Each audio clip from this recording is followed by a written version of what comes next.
Earplay is made possible by grants from the Corporation for Public Broadcasting and the National Endowment for the Arts.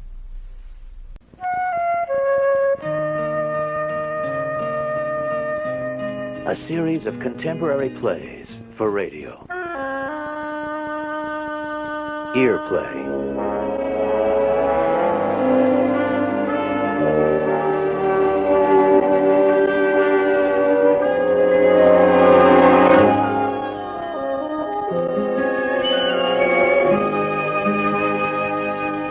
Earplay presents Another Visit with John Howard Griffin, a portrait of the author in his own words.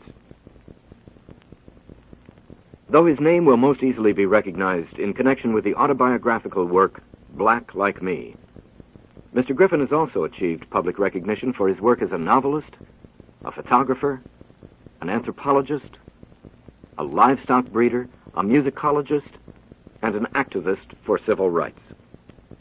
In private life, he's esteemed as a religious man, a family man, and a devoted friend. Most of the material in this program came from interviews recorded in Mr. Griffin's home in Fort Worth, Texas, in the spring of 1975. The readings come from his published and unpublished works. As we'll learn in the hour to come, John Howard Griffin came face to face with the fact that prejudice was ingrained in his nature when he was quite young. The lesson he learned then has remained with him for the rest of his life, has in many ways directed his life. For us, the lesson culminates in the years of Black Like Me, when John Howard Griffin darkened his skin by chemical means and lived for a while as a Negro in the Deep South. The program was co-produced by Earplay and the Canadian Broadcasting Corporation. Another Visit with John Howard Griffin. First, Mr. Griffin talks about his formative years. Things were different in my family, only in one sense, and that is like a great many other similar families. We had the illusion that it was the white trash that was responsible for the suppression of black people. Our own experience, our own background, led us to that kind of delusion, because we had black people help us in our homes. We had black playmates up until the age of 6 or 7. And we judged racism, I'm sick to say in retrospect, as something that gangs of whites perpetrated against blacks. And we judged it in the sense that they lynched blacks, that they did this kind of thing. And when the lynchings occurred, I remember I was 7 years old when a notorious lynching occurred in Waco, Texas. And it was a trauma to me for one reason. They lynched a young black man by burning him at the stake, but they held that lynching off for 3 days to allow tourist trains to come in and witness this. They had 2,000 visitors in Waco, Texas for that, and the papers described it as women holding their children up to see this unspeakable sight. Well, I wouldn't have been aware of any of this, except that I was deeply aware of the fact that my mother and my grandmother were weeping, and this disturbs a young child. And they were weeping at the monstrousness of people taking their children to see a thing like this. And so what this all did, of course, was give us the delusion that we weren't that way. It was a delusion that a great, great many Southerners have had. After this experience, my other grandmother was still alive. And she told me, but it's not the way you have written about it. Don't you remember when you used to come and see me in the summers, and black people would be working, she would say Negra. It was about as near as she could come to saying Negro. Would be working in, and we'd have lemonade, and we'd have, and they were always happy. And I said, yes, grandmother, but did it ever occur to you that they had to do that grinning and yesing because you would have thrown them off of the place if they didn't? And so we forced black people into a stereotype and then judged them by the stereotype, you see, which is can lead to the most incredible kind of dehumanization of the racist himself. And so I left to go to France with the illusion that we were not racist, that we didn't have any racism. In France, I began to become aware for the first time in my life that no matter how good your parents are, no matter how good your home situation is, society forces the inculcation of these values on you. And to show you how great that delusion was, we had in the lycée in France, in Tours, we had black students. Well, I was delighted. My reaction was one of absolute delight. I'd never sat in a classroom with a black person. And I wrote my parents, and they were delighted. And yet, I was so deeply distorted already at that point that the first time I went out of the lycée with a fellow white student to a restaurant, one of those same black students, it was on our free day, came into that restaurant and took a table. And I responded exactly like a white Southern bigot. In it, I sort of asked in an offended tone, do you allow them to eat in the same places with us?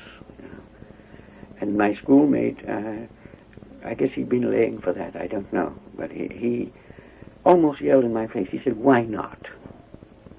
And I got this terrible feeling that how could I have lived 15 years and never heard anybody ask why not? Or how could I have lived without at least asking it myself? From the private journals of John Howard Griffin, Saturday, October 31st, 1959. Next Tuesday, I am to leave here, go to New Orleans, and have my body darkened. And then I'm to travel and live as a Negro in the Deep South. I am to study what discrimination and segregation based on color accomplish in their effects on man's body and spirit. What will this do to my parents, my wife, and children? Not only in the unpleasantness we anticipate from racist neighbors and friends, but in some deeper realm of our existence. We are, after all, Southerners, living in a land where our lives have been formed by the tainted atmosphere of white superiority. We bear those wounds so deeply within us. Can one ever root out these mysterious, spontaneous, deeper reactions of the viscera? From an essay entitled The Intrinsic Other. Lionel Trilling has remarked that culture is a prison, unless we know the key that unlocks that door.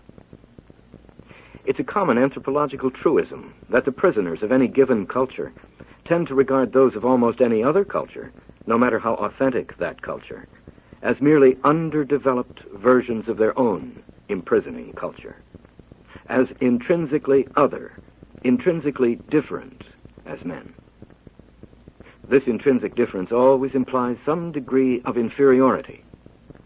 Implicit in this process is a consent to racism. Racism begins when we draw up an indictment against a whole people merely by considering them as a whole, as underdeveloped versions of ourselves. The Nazis drew up an indictment against a whole people, the world Jewish community. In America and in Africa, we have drawn up an indictment against whole peoples, the dark-skinned peoples. This has led to the dehumanization of all men, white and black. And these learned behavior patterns are so profoundly ingrained in us that even when we're intellectually liberated from our prejudices, we often remain emotionally imprisoned by them.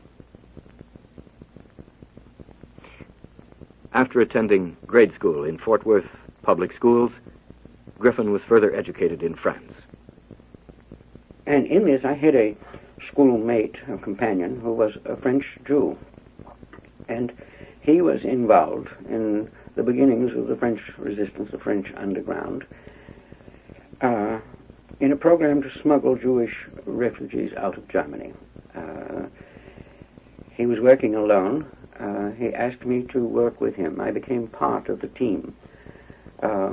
We were the liaison to receive Jewish families in Tours that had been brought by another team, and our job was to take them, to hide them in Tours until we could find transportation, and then get them to the port of Saint-Nazaire, from which we hoped to get them on boats to England.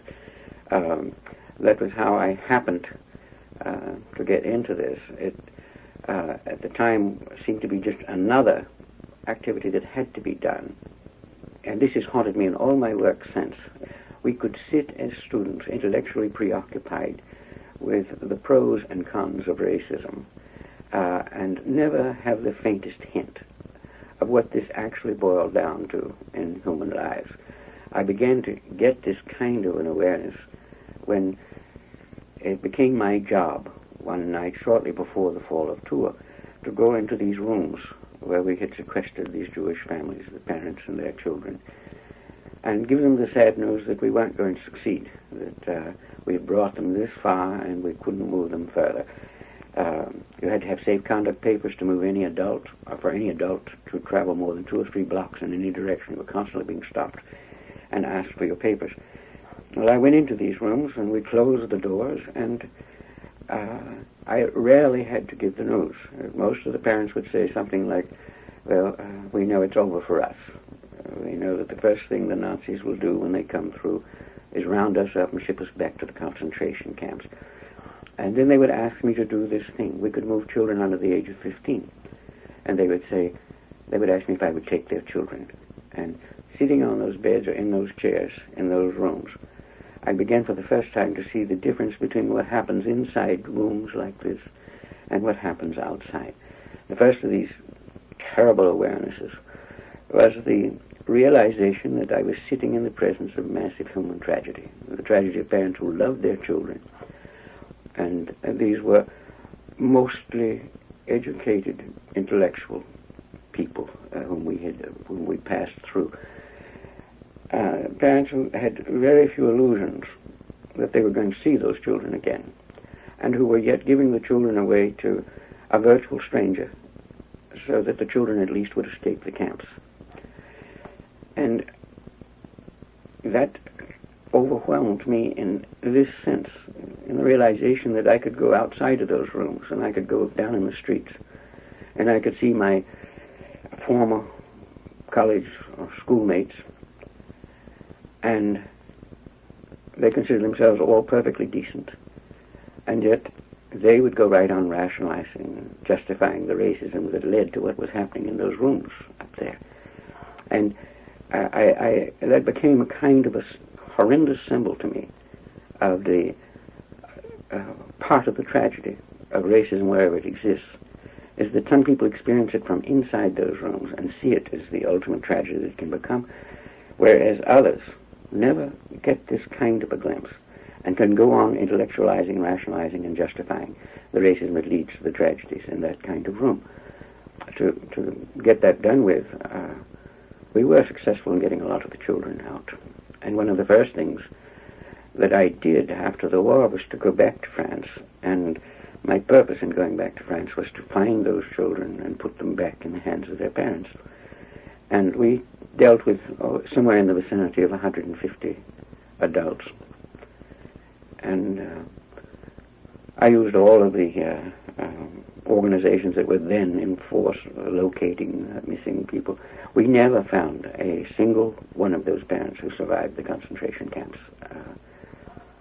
That was the beginning of my awareness of where racism goes if it's allowed to go unchecked. It became a very compelling experience to me in retrospect, because it was the first time that I ever really encountered the victims of a merciless kind of racism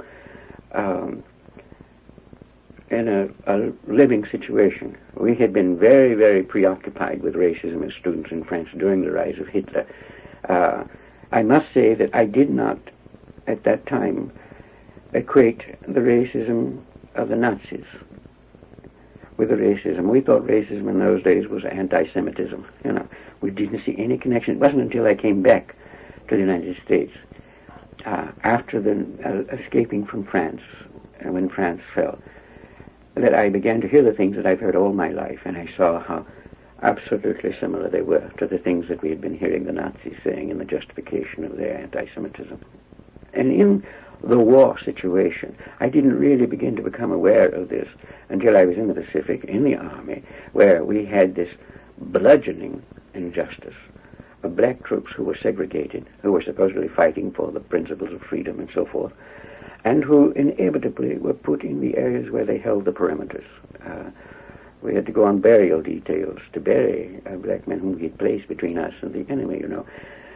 And so there we had the illusion that when the war was over and we got back to the United States, nobody could ever again perpetrate or perpetuate this kind of an injustice on black men. And of course we came back and we didn't hit the States before we found out that it was the same old rot, you know. And black men had been through that for 3 years. And the army fighting overseas with these rights couldn't stand it anymore.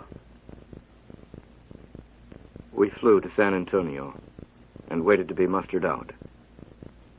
Standing in the sunlight, my attention was attracted to a tall, heavily decorated Negro sergeant who was being berated by the young corporal in charge of getting our group into the proper lines. You may be a damned hero overseas, but you're nothing but a nigger here, and don't you forget it. I approached the gathering group. The sergeant, his body in a violent tremble, whispered, "I've been 4 years fighting for this mother-jabbing country. I'm damned if I'm coming back to this." "You're back to it all right, and don't you forget it," the corporal said. And an older soldier edged toward the Negro, who was losing all control of his nerves. The crowd, made up of overseas veterans, converged around the two men. If the sergeant, now that he was home, were to strike the white corporal, God knows if he would ever get out of the brig. And the corporal appeared to be egging him into such an action. Even those of us who were Southerners could not stomach this abuse of a man who had fought overseas in a segregated unit for his country. We knew that Negro troops had held the perimeter between us and the Japanese. That was an injustice we found difficult to swallow, no matter how prejudiced we might be. The older soldier elbowed in past the sergeant and spoke to the corporal in a toneless voice. "You better shut that big mouth of yours right now." "I'm in charge here," the corporal said. "Your sergeant's stripes don't mean a thing to me. All of you are under my orders. Listen, you screwed-up little USO soldier, you lay off him. And right now, are you going to walk through life without an ass?" The rest of us nodded agreement. The corporal shut up. The black sergeant stood there, shaking his head, and saying in a thin voice, "I can't stand this. I know I can't stand coming back to this." And we drifted away from him, leaving him alone, wondering what would become of such a man. The world was not full of little white corporals, but there were still too many. I remember Dwight Dumond, the great anti-slavery historian at the University of Michigan. One day I was visiting his class, and we hadn't talked about this kind of thing very much. But he got up and roared to the class. He said, "What if, God forbid, we should all lose our sight? Within 24 hours, we would see the speciousness of all of our racist reasoning. Sight is enormously deceptive. I remember I learned very quickly after losing my sight that the only way that you can judge a fellow human being is simply to judge him by what he is. I had lost 95% of the sight of the world. And when I really became blind, I began to do studies, totally at the philosophical level, dealing with racism wherever it might be. And in doing these studies, I, as a person without sight, I interviewed a lot of people, whites and blacks. And, well, one of the deepest shocks to me was the realization, in doing these interviews, was the awful realization that I couldn't tell unless somebody told me whether the person I was interviewing was white or black. I'd been brought up to think that blacks had a characteristic odor. I'd been brought up to think that blacks had characteristic speech patterns. These are regional patterns, you know. These are not ethnic patterns. And I do believe that without that loss of sight, I would have carried those delusions on through. And then, of course, we were hearing all over this country the great American ethic, which we sincerely believed we were practicing. And that was that in America, of all places, we judge every man by his quality as a human individual. And this was a thing that haunted me. Why couldn't we judge as sighted people the way we had to judge as sightless people? And that's an important factor. That's one of the things that, of course, drive black people almost to a madness of frustration, is the manner in which we misuse this great gift of sight by accommodating it to our prejudices rather than accommodating our prejudices to what we actually see and hear. In 1957, 11 years after loss of sight, after lengthy medical treatment, sight was partially restored. October 28, 1959, from Black Like Me. For years, the idea had haunted me, and that night it returned more insistently than ever. If a white man became a Negro, what adjustments would he have to make? What is it like to experience discrimination based on skin color? Something over which one has no control. How else, except by becoming a Negro, could a white man hope to learn the truth? I decided I would do this. November 7th. I had my last visit with the doctor in the morning. The treatment had not worked as rapidly or completely as we'd hoped, but I had a dark undercoating of pigment, which I could touch up perfectly with stain. We decided I must shave my head, since I had no curl. The dosage was established, and the darkness would increase as time passed. From there, I was on my own. I decided to shave my head that evening and begin my journey. It took hours and many razor blades before I finished. In the flood of light against white tile, the face and shoulders of a stranger, a fierce, bald, very dark Negro, glared at me from the glass. He in no way resembled me. The transformation was total and shocking. I had expected to see myself disguised, but this was something else. I was imprisoned in the flesh of an utter stranger, an unsympathetic one, with whom I felt no kinship. All traces of the John Griffin I had been were wiped from existence. Even the senses underwent a change so profound it filled me with distress. My inclination was to fight against it. I'd gone too far. I knew now that there is no such thing as a disguised white man when the black won't rub off. The black man is wholly a Negro, regardless of what he once may have been. I was a newly created Negro who must go out that door and live in a world unfamiliar to me. No matter how open you are, there has to be an illusion, if you've been brought up the way I have, or been brought up without having lived the experience, there has to be the illusion which I held, and that was that black people lived essentially the same kind of lives that we did, only racism placed all kinds of impediments in their paths, and they had less convenient lives. I think a lot of people who are really want and demand racial justice for minorities demand it from that point of view. Why should they be inconvenienced? And of course, the profoundly shocking thing of living the experience was to find out that this wasn't a matter of inconveniences. This was a matter of a whole, totally different way of functioning that went on 24 hours a day. And we whites who have grown up in close communication with blacks never dreamed the reality of that total need to alter everything. And, I really thought that black people suffered most from the overt bigot. And, of course, my deepest shock was the discovery that we rarely had contact with the overt bigot.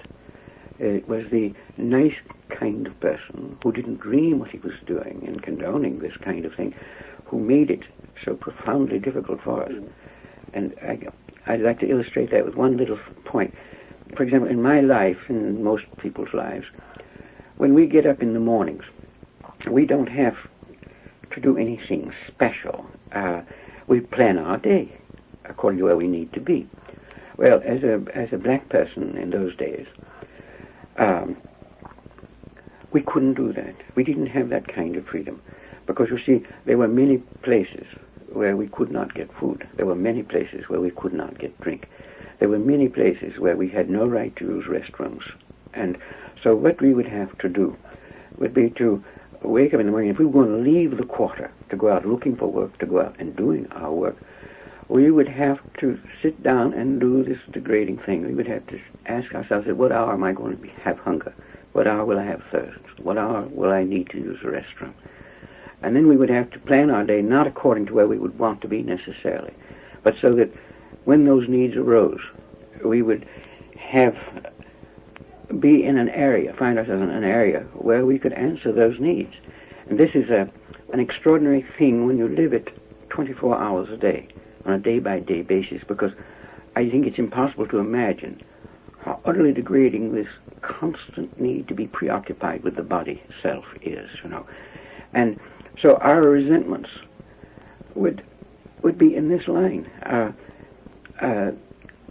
We would see that nice-looking lady, maybe a teacher, or that nice-looking man that wouldn't harm a person. And our resentments would really lead us to want to go up and shake our fist in their face and say, do you know what you've got? Your mind is free to dwell on something better, but because you won't repudiate the system, you're like some giant white hand that keeps my mind crammed down into my viscera and never liberates us from this concern for our body self. And this was an appalling kind of reality to me. And it led to this constant tearing. I remember I once went into a drugstore in New Orleans that I had been before as a white man. And I remember that the young lady, because black people talk about all whites, she was one that was talked about as a good white. In those days we used that term. And she didn't recognize anything about me. She sold me whatever I needed. It was in downtown in the French Quarter of New Orleans. And I would have gone and written a very good account of that encounter, because she had a natural, basic human courtesy that looked upon me as a human individual and not just as all negritude.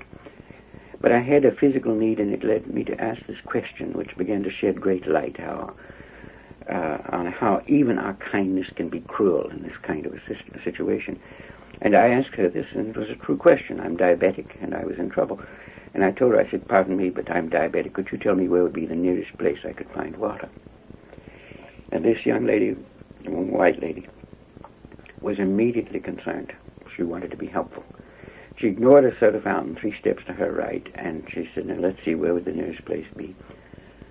And she finally said, I'll tell you what, I believe you'll go out that door and you take a left and you go up to that big double street. That's 3 blocks. And then she counted on her fingers to make certain she was giving me the right direction. She told me to go 14 more blocks down that big double street, and she thought I'd find a place.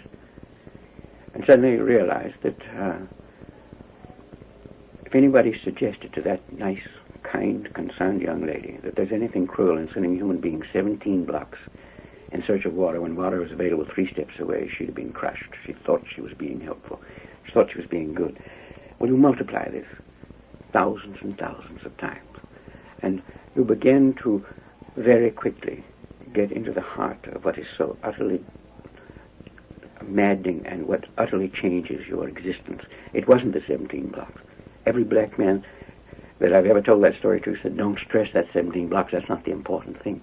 The important thing was that you as a human individual stood in the presence of another person who was a human individual, and that person recognized you as a human individual up to the point where you asked a question which suddenly turned you into all blackness, into all negritude. If I had asked her, if I'd said, I'm sick, would you give me water? She would have given me that water. But I didn't ask that. I said, where is the nearest place I can find water? And that young lady formed the way all of us were, all of us good whites. And I don't hesitate to say, utterly damaged by that formation and dehumanized by that formation, suddenly just saw me as this intrinsically other being. And it was this that drove you up the wall, you see, because the illusion was when we had the civil rights legislation and they took down those white-only signs, it's now illegal to have them, was that something had been corrected. Nothing was corrected because those attitudes weren't a bit weren't at all corrected. And you still stood there in front of your churches, in front of your libraries, in front of your schools, in front of all these places. And you stood there as this other being, which means that you have to live, not just the inconveniences, which are nothing, but you have to live with this profound change in your whole way of living, which makes it a dangerous way to live and a nerve-wracking way to live. I remember one of the first churches that I went to after I became black was, ironically, and it wasn't planned this way at all, it was a church where a year prior to that time I had been the guest lecturer at a fundraising event in that church. And in that church I had signed copies of my earlier books. I had been received with all this marvelous warmth and love. When I had left, men had told me, it's been a great experience having you, Mr. Griffin, and if you're ever back in this area, do come and see us. And they meant it, you know. That's the sad, awful part of all of this. Well, they didn't anticipate, and I didn't anticipate at all, that when I got back I would be altered in pigment. But I wasn't altered any other way. I kept my name, I kept my clothing, I kept my background, and I answered everything truthfully. But all I had to do was approach that church, and the same kind of men who had sent me away with such love and such warmth now came out and planted themselves in front of the door, and since you always blame the victim, they spoke to me in this kind of language. They said, what you're trying to do, get yourself in trouble, you get over that nigger church where you belong, you cut this foolishness out right away, you know. And I since that was the first experience I had that way, it's the one that has lingered the most horrifyingly in my mind, because there's something that the mind can't encompass about standing outside of a door of a church from which you've just rudely been driven and listening while inside people are worshipping. And on that morning, inside they began singing this hymn. It was a hymn called Walking in the Paths of Jesus. And you had to wonder, are they out of their minds or am I out of my mind? Well, if this happened once, it wouldn't be worth telling. But it happened absolutely consistently in my own Catholic church and in the other churches of other denominations that I approached. And in our homes at night, you see, black people talk incessantly about this kind of thing. We would talk about what happened to us in the day. And we would always ask, you know, how can they, meaning the whites, fail to see that their failure to repudiate this system of contradictories ends up contaminating the highest of what we consider human institutions. The places of learning, the schools, the libraries, the churches, you know. Whites apparently didn't see this. And we as blacks could not understand how they could fail to see this. From The Church and the Black Man, 1969. Where, at least, were the churches, the identifiable men of God? 28 Southern Methodist ministers stood up in Mississippi and were repudiated. Fathers John and William Marco and Father Lafarge and others cried out, but they were too few. And too often, such men were suppressed by their own church leaders, or at least attempts were made to silence. In general, religiously identifiable men were silent and invisible. It would have been helpful if they'd done nothing but stand visibly and weep at the sight of racists beating up black women and children.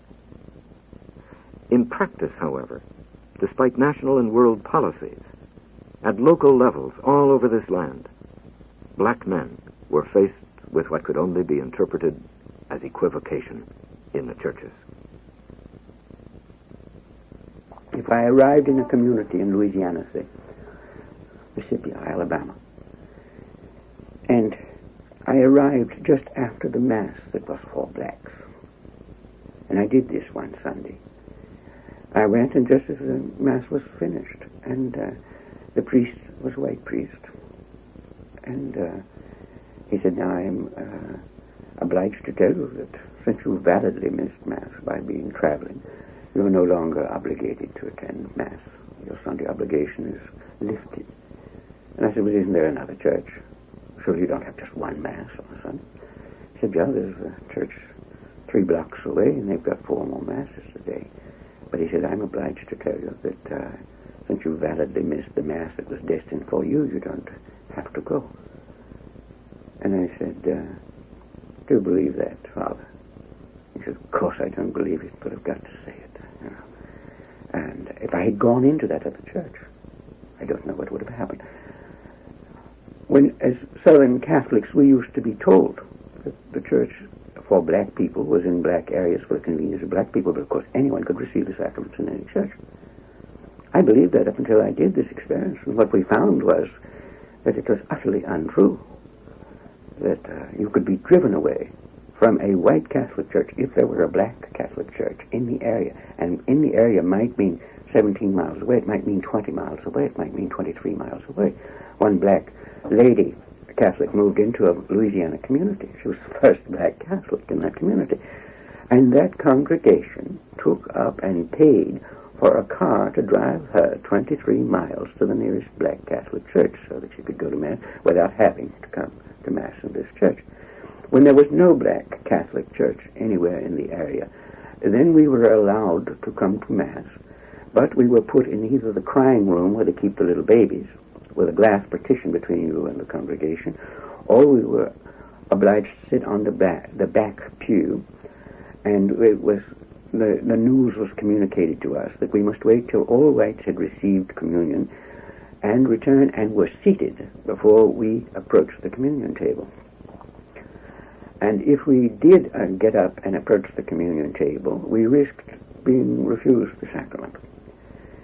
And for anyone to whom the sacraments in the Catholic Church have any meaning, almost the ultimate bitterness for a black man was that this one moment, which is supreme in the life of any Catholic, even this one moment was thus tainted, because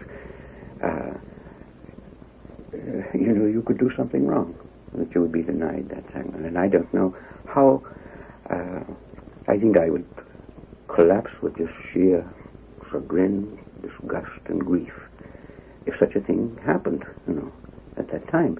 Not because I was denied, but because it would show the degree of utter hypocrisy and dehumanization that had occurred within the institution in which I professed my beliefs. This kind of thing happens, and it happens with overwhelming frequency. It is an open scandal to black men and to some white men who learn of it. Certainly it's no secret in the churches, though the churches have attempted to make it a secret. And it is not limited to the South either, as black people can everywhere testify.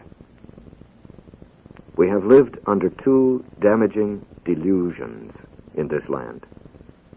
First, the delusion of Southern white men that we knew everything about what we patronizingly called our Negroes, and that no outsider could possibly understand. Second, the delusion in non-Southern areas that it's not like that here. We still hear widespread expression of both delusions. These expressions come from perfectly sincere white men. No black man believes either of them, of course. The experience of blackness gives the lie to both delusions. I often talk about the South, and no matter where I go or with whom I speak, there is an illusion that I simply am unable to overcome, and that is the illusion that he's talking about someplace else and someone else. I have Canadian bishops tell me with all the joviality and kindness in the world that I just don't understand Canadian Indians, that they've worked with them for years, that they don't have any morals. That whole catalog, then, of the stereotype, you see. And I just wonder, where will it ever end? I went to Canada 2-3 years ago at the request of the Bishop of Winnipeg to set up a dialogue between Indians, Canadian Indians, and the power structure, I guess, or representatives of the power structure. And it was really fascinating to me because the same, I had sat in on so many of these between black leadership and white leadership in this country, and the very same verbal attitudes that drove black people up a tree were driving Canadian Indians up a tree. And the first of these was the constant illusion that in a community it's the Indians' problem. So saying it's calling it our problem, it's your problem. Constant referring to Indians as you people. The use of this kind of separating terms. But more than anything else, the awful illusion that the best thing that we can do for you as a Canadian Indian is to make you an imitation of what we are, you see, which is utterly and deeply degrading. And I may be treading on some pretty sacred myths here at this point, but one of the things that I discovered, we've all in history, certainly everybody, all people who are Catholics, have talked about the Jesuit martyrs to the Indian missions. Isaac Job, people like this. And one of the things that I found was that the deepest resentment that Canadian Indians expressed to me in terms of great anger was resentment against the Jesuits, you see. And we'd all had thought that Jesuits had been heroes in this kind of situation. And of course what it boils down to is that sempiternal insistence. It says that you can only benefit by becoming an imitation me, you know. The constant judging of others. And of course, basically, physically, when you get down to it, when a man has the physical appearance of a Canadian or an American Indian, or of an American or Canadian black man, this becomes moot, because we're judging by appearance, not by what he is. I believe that in the church, I must say, I've done quite a lot of talking recently in this area. There has come, certainly among the in the seminaries, in the training, a tremendous realization that we have continuously shown contempt for the culture of others, the cultural strength of others, and that very, very often missionary activity has involved the total degradation and the dilution of cultures that could have strengthened. And this is a mistake that's being made less and less frequently, thank God. In my own life, this error was once thrown into my own face. I was living on a Pacific island doing language studies. I considered with great affection my subjects to be primitives, unevolved people, aboriginals. There was no question but what theirs was an inferior and mine a superior culture. They were others. After many months on the island, however, whenever I went from one village to the other through the jungles, I still had to have a 5-year-old lad guide me. I couldn't find a trail. If I were lost, I would not have known how to survive, what to eat in the jungles. It became obvious to me that within the context of that culture, I was clearly the inferior, an adult man who could not have survived without the guidance of a child. And from the point of view of the local inhabitants, the valid point of view, I was other, inferior, and they were superior. But such perceptions are difficult, because our culture forms us in attitudes at the emotional level very early in our lives. Now, what I do see is that an awful lot of educators have begun to catch on. They know something's wrong. They don't know how to recognize the symptoms. They don't know what to do about it. I tell them that most parents, they're afraid of always of offending the parent. I said, in the first place, you can correct these errors without the parent ever knowing. And in the second place, the parent would probably be delighted. Most parents don't want to do this. It's really society that does this. It's culture that does this. It imprisons us very early in these mistaken concepts. I said, the first time you hear this child refer to children of other ethnic groups or even of other nationalities in stereotype, this is the time you can nip it. And it's very easy to nip. Nowadays, what we are seeing is a massive fragmentation of this kind of imprisoning cultural concept. And I am certain that this can be done by parents with a child, or by a teacher with a child, or by any adult who chooses to do this in a way that really will hold. April 7th, 1960. They burned a cross just above our house at the Negro school, and someone remarked they should have burned it on my land. I wish they had. I wish they had. It would have been far better than burning it at the school. My wife and I had very, very little delusions that we were going to escape being attacked. There's a kind of cunning that seems almost satanic at times, and that I was attacked where I am utterly vulnerable in my parents and in my children. Even the first things against me were relatively mild, but the first things against my parents were terrifying.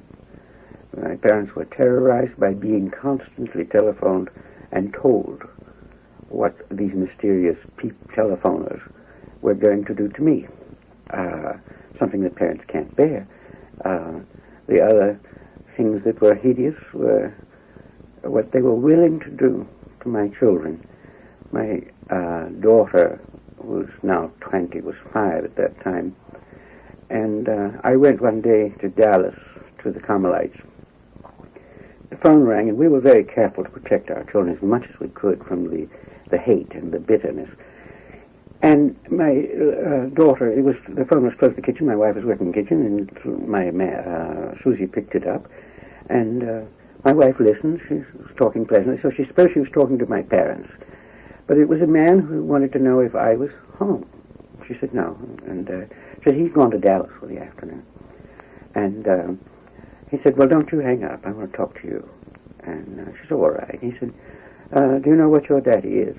And she said, yeah, my daddy's a writer. And he said, your daddy's, I'll just have to go ahead and say it on this, your daddy's a goddamn nigger-loving son of a bitch. And she said, well, you shouldn't talk like that. And the only thing that she recognized in all of that mess was nigger, And he said, well, that's what he is, a goddamn nigger-loving son of a bitch. And my wife heard my daughter say in very precise tone, and she said, you should say that my father is a goddamn Negro-loving. And by that time, my wife had flown to the phone and torn it out of my daughter's hand. But she got there just as my daughter was saying, well, I don't think you've got much education. Really, there was no trauma for the child at all. But when I got back, my wife told me what had happened. I said I didn't know whether just to pick my children up and leave this country, or whether to buy her candy and ruin her teeth for the next week or so. But when people will do this to a little child, a parent is utterly defenseless. And of course, this is what we did. We had to have police protection. We did not really trust the police protection. And so I called people that I knew in the government. And I said, look, this is outrageous. I want my parents protected, and I don't know if I can rely on local protection or not. And Dr. James Evans, who was with the Defense Department at that time, who was a black man, he told me, he said, well, Mr. Griffin, you've got the best protection you could possibly have. And I said, what are you talking about? And he said, every night, for I don't know how long, this was in winter, he said, 2 black men from your community, they rotate. They are spending the night in the dark, sitting in the woods overlooking your house to see that nobody comes and bombs your car, bombs your house. And 2 more men every night are sitting in the woods overlooking your parents' house. And no black person locally ever gave me a hint that this was going on. And I would never have known it except I spoke to Dr. Evans. Everybody in this work has been in danger of his life. There have been many people who have wanted to work with me. But it got to a point where it was a grave injustice because we weren't preparing them well enough. There are no satisfactions in this kind of work, you see.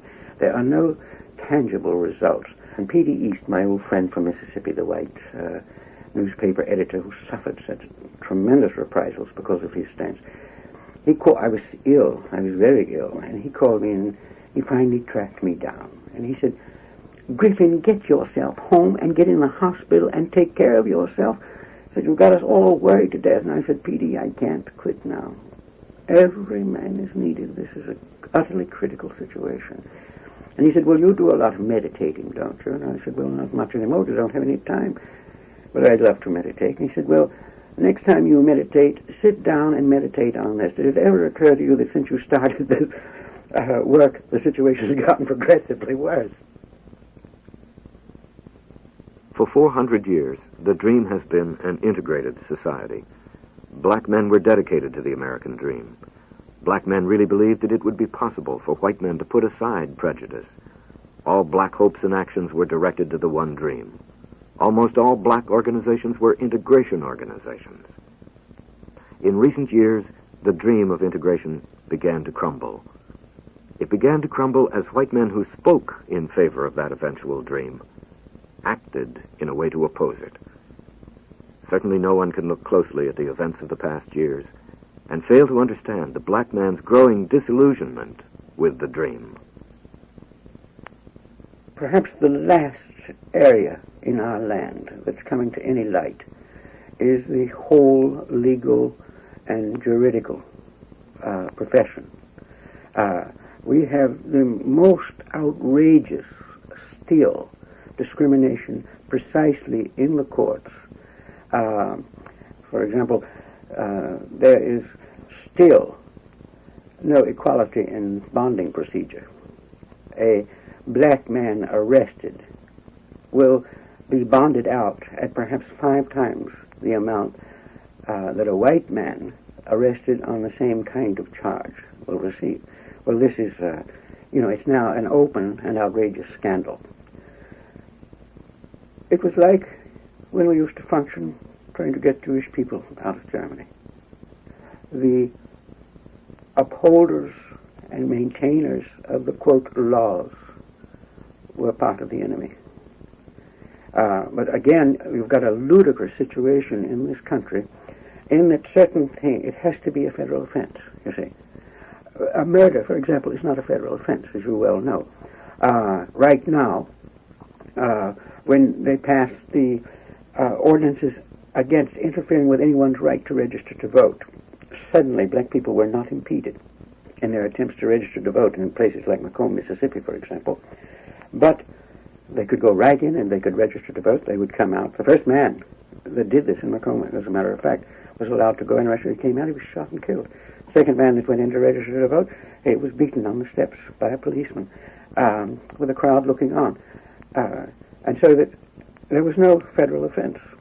They didn't prevent him from the right to register to vote. They murdered him, and murder is not a federal offense, so that's taken care of in the local courts. So you've got that kind of an absurdity. The thing that is so frightful to me is that we don't recognize the similarity between the racism that's directed against the black, the anti-Semitism of the Nazis, for example. At the time of the 1954 Supreme Court decision, I began to become aware of the fact that in this land, we were saying exactly the same thing, using the same kind of rationalizations about black people that we had heard used against the Jews in Germany. And the first of these things that really began to seep through was the realization that a first principle of racism is that you always blame the victim. They found ways to blame Jews for everything that happened in Nazi Germany, even their own immolation. And always the news twisted this back so that the victim was the guilty party in all of this kind of thing. If you had said this out loud, absolute idiot, there was no sense. I'm afraid we don't have the kind of wisdom to universalize this thing. We see these as different problems that don't overlap in principle. We don't draw the kind of parallels. But almost all black men felt that white America, including white churchmen, are set in a kind of spiritual rigor mortis of racism. And therefore nearly all black Americans are militant for goals of manhood and self-determination without necessarily being in agreement as to the methods of achieving this. Some black men favor black power concepts as the greatest hope. Others in great numbers still cling to the older hopes of reconciliation and conversion. All in being militantly determined that black men will be men. To judge from the polls, black men across the land have rejected violence to a higher degree than whites. Studies made in the spring of 1969 and published in the Detroit Free Press indicated that only 2% of black Americans have gone along with the advocates of violent disruption, while 89% have rejected them. It is still not too late. But if some spark does set the keg afire, it will be a senseless tragedy of ignorant against ignorant, injustice answering injustice, a holocaust that will drag down the innocent and right-thinking masses of human beings. And then we will all pay for not having cried out for justice long ago. Another visit with John Howard Griffin. Mr. Griffin was recorded in his home in Fort Worth, Texas, in 1975, in conversation with John Reeves of the CBC. And readings were from his published and unpublished works. Of the writings of John Howard Griffin that were quoted from, those that are currently available in print are published by the Houghton Mifflin Company of Boston. Another visit with John Howard Griffin was co-produced by Earplay and the Canadian Broadcasting Corporation. Earplay is made possible by grants from the Corporation for Public Broadcasting and the National Endowment for the Arts.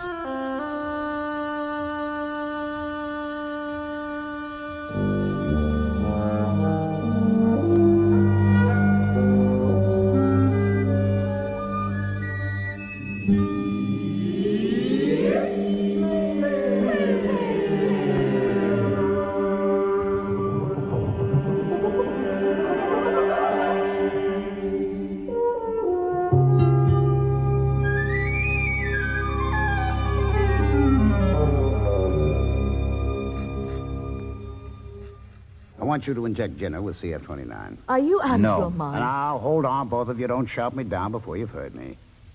Frank, you and I know enough about rats to know they react remarkably like humans to drugs, and at their own level to logical problems.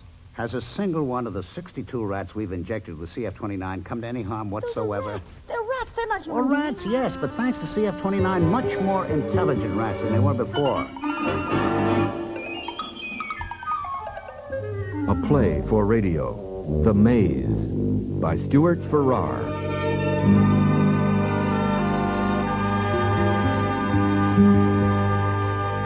Remember the old-time kind of radio play? Those of you over 40 did part of your growing up with an ear glued to the loudspeaker of a big old radio enshrined in the living room. Those of you under 40 may also have heard the old-time radio play, because it's been resurrected from the 1930s and enjoyed now for its campy and nostalgic values. The plays rarely have any value as literature, as reflections of life. The stock characters are tools of the plot, and the plot, the story itself, twists and turns in predictable, life-defying ways. And yet at their best they can be fun to listen to escape to. They don't ask to be taken seriously. The Maze is that kind of play. It was written for Earplay by Stewart Ferrar. Turn out the lights if you can, and give yourself a refreshing whiff of unreality. Let your mind wander through Stewart Ferrar's The Maze.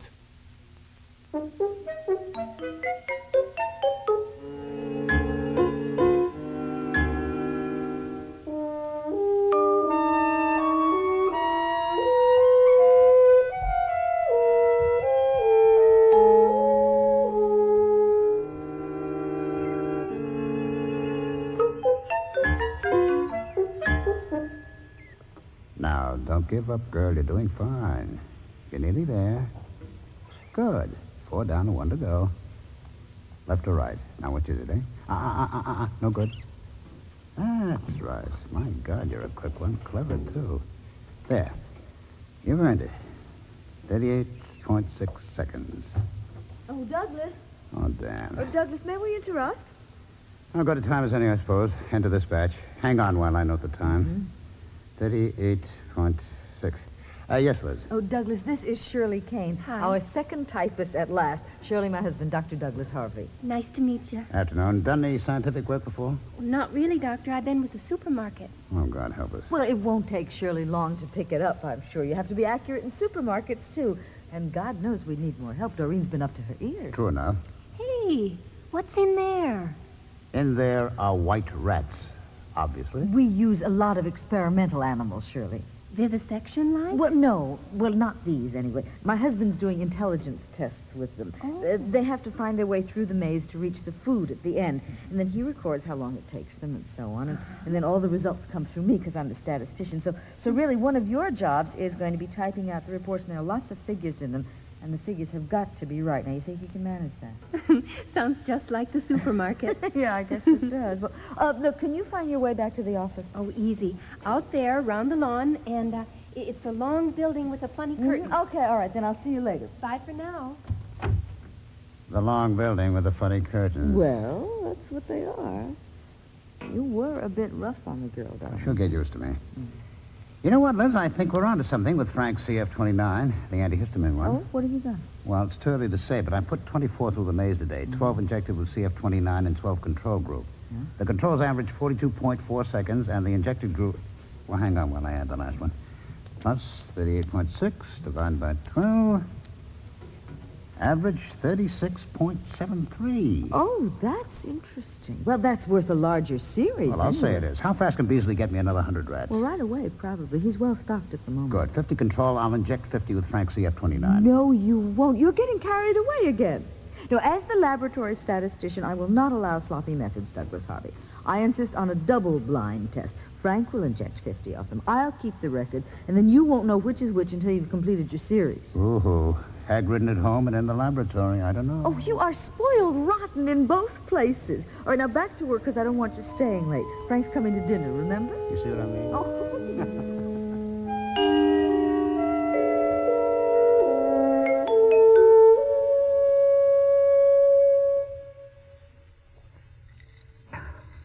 Can I taste a bit of yours, Frank? Oh, Jenna, are you trying to get me in trouble with your mother? This is straight Scotch. You're much too young. But Daddy says children should learn about alcohol as they grow up, bit by bit. Well, that means a thimbleful of wine on special occasions, nothing else. And stop trying to con Frank just because he's soft-hearted. I didn't. I was very polite. So you were, Jenna. How's school going? All right. Mommy, can I take Judy for a walk? Well, just for 10 minutes, because we're going to be eating. If Daddy's back by then. He's naughty. You told him not to be late. Well, don't you be. I'll be mad at both of you. Okay. Uh-oh. Did I drive her away mentioning school? Well, it's a touchy subject at the moment. Doug's been leaning on her a bit since her last report card. Oh. Sorry if I stepped on her toes. Oh. She won't blame you, Frank. You're her favorite grown-up. Can't think why. For the same reason that you're ours. Because you're comfortable to be with. Comfortable, hmm? Oh, sorry. Guess that did sound a bit patronizing. Wasn't meant to be. I should have said because we always feel at ease with you. You're at ease with everybody. Are we? Oh, I get along with people, I suppose. And Douglas just walks all over them without noticing them, so I guess you could call that being at ease. Only when he's thinking about his work. He's very single-minded. Frank, you're just as good a worker as he is, and you don't walk all over people. Are you surprised that Jenna likes you? Well, now wait. Just not walking over people seems a rather negative virtue as far as I can see. You negative. Oh, Frank. What's Jenna's trouble at school? Oh, she's bottom of the class at almost everything. Doug worries about it a bit. Oh, don't you? Well, of course, but... well, I just think she's a late bloomer. I was myself, but... oh, Douglas is afraid she may not be very bright. Not very academic, perhaps, but she's a lovely kid. Her personality, I mean.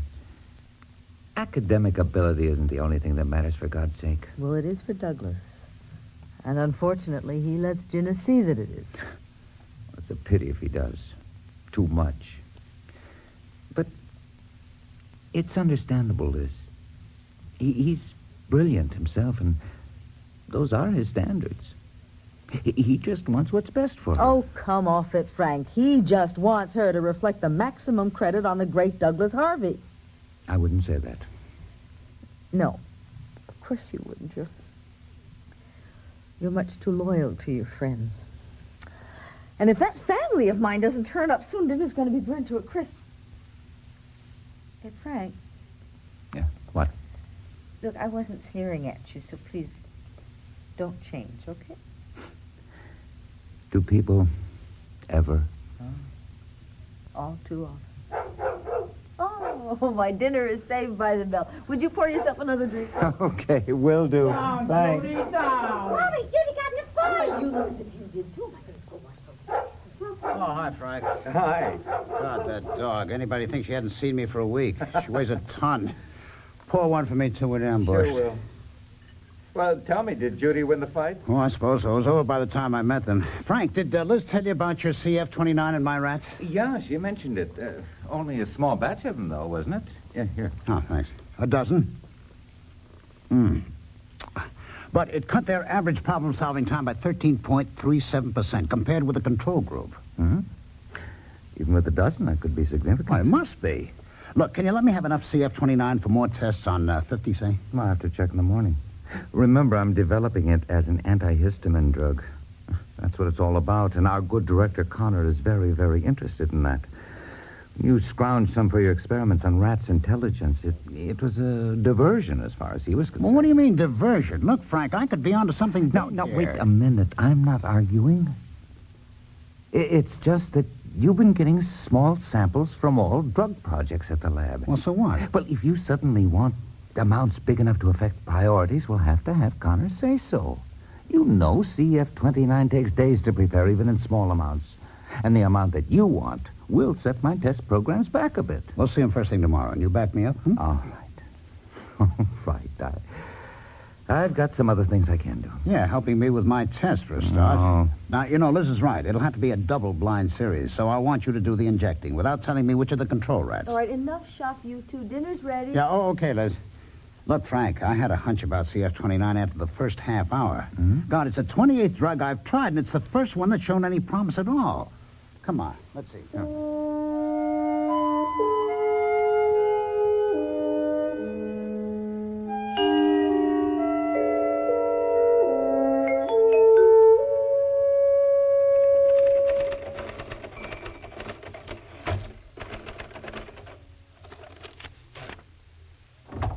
Oh, hi, Shirley. How are you coming? Oh, hi, Mrs. Harvey. Just finished. Oh, good for you. Gee, you're quick, I must say.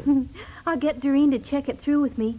Don't want any mistakes, do we? No, but I'll do that with you. I mean, I might spot a mistake of my own. You never know. Oh, not you. But what's it all mean? There's a lot of words I don't understand, never mind the figures. Well, it all means something pretty astonishing, Shirley. You know what CF-29 is. Mm-hmm. This medicine Dr. Underwood's invented. Right. Well, my husband has discovered that if you inject white rats with CF-29, it makes them smarter. I mean, quite a lot smarter, in fact. The medicine makes them smarter? Well, look, there were 50 rats injected with CF-29 and 50 without it. Now, Dr. Harvey put the whole 100 of them through a lot of tests on those mazes of his. And on the average, the injected rats solved the problems nearly 15% faster than the uninjected ones. Wow. Well, that's what it boils down to, though we found one or two other things as well. Like, for instance, CF-29 affected female rats even more than male ones.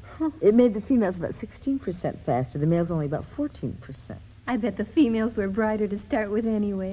Gee, I'd love to be able to say so, Shirley, but I'm afraid those figures don't show any significant difference. Significant? Mm-hmm. That means big enough to prove something, right? Right. You see, you're learning the language fast. Maybe if you gave me this CF-29 stuff, I'd learn even faster. Hey, Mrs. Harvey, would it do that? Make people smarter, too? Well, there's a very long way to go before we can answer that one, Shirley. I mean, we don't even know yet if CF-29 is safe for humans. Well, that's one of the things Dr. Underwood will be working on over the next year or so. You know, very careful tests on volunteers, watching for side effects and so on. Oh, no, there's a long way to go.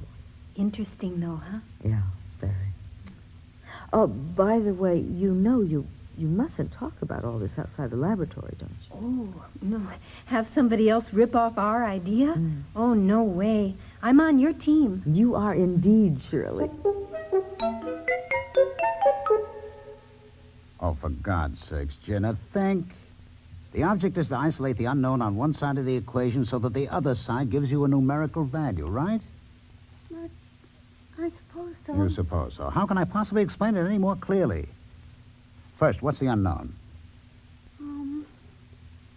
X. Oh, you know that much. Good. Now, how are you going to isolate it? What's isolate? Oh, for God's sake. Isolate means get it on its own. So how are you going to do that? Jenna, don't be a crybaby. I'm trying, Daddy. I'm trying to understand. Hey, you two, how's it going? Jenna, what's the matter, honey? This child is thick. That's what's the matter. Jenna, sweetie, don't, darling. He's right, Mommy. I'm stupid. No, you're not. I must be. You and Daddy, you're so smart. No, baby. Now, quiet. Jenny, darling, you know, I found homework difficult, too, when I was a little girl. You're just saying that to be nice. No, I'm not. I'll tell you a secret. I cried, too, sometimes. Did you really? Yeah, really. And look, baby, try not to be too upset with Daddy if he gets impatient. He's been working very hard, you know, and, well, sometimes that makes people a little bad-tempered. Now, why don't we put all this away for tonight? 'Cause it's got to be done for the morning. Oh. Well, then, let's look at it together, okay?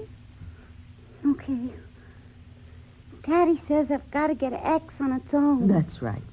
And that's not as hard as it looks, honestly. You'll soon get the knack of it. Now, let's see. We know that that side's the same as the other side, don't we? Yeah. That's what equals means. Of course it does. So, they will still be equal if we do the same thing to both of them, won't they? I mean, like adding the same amount or multiplying by the same amount?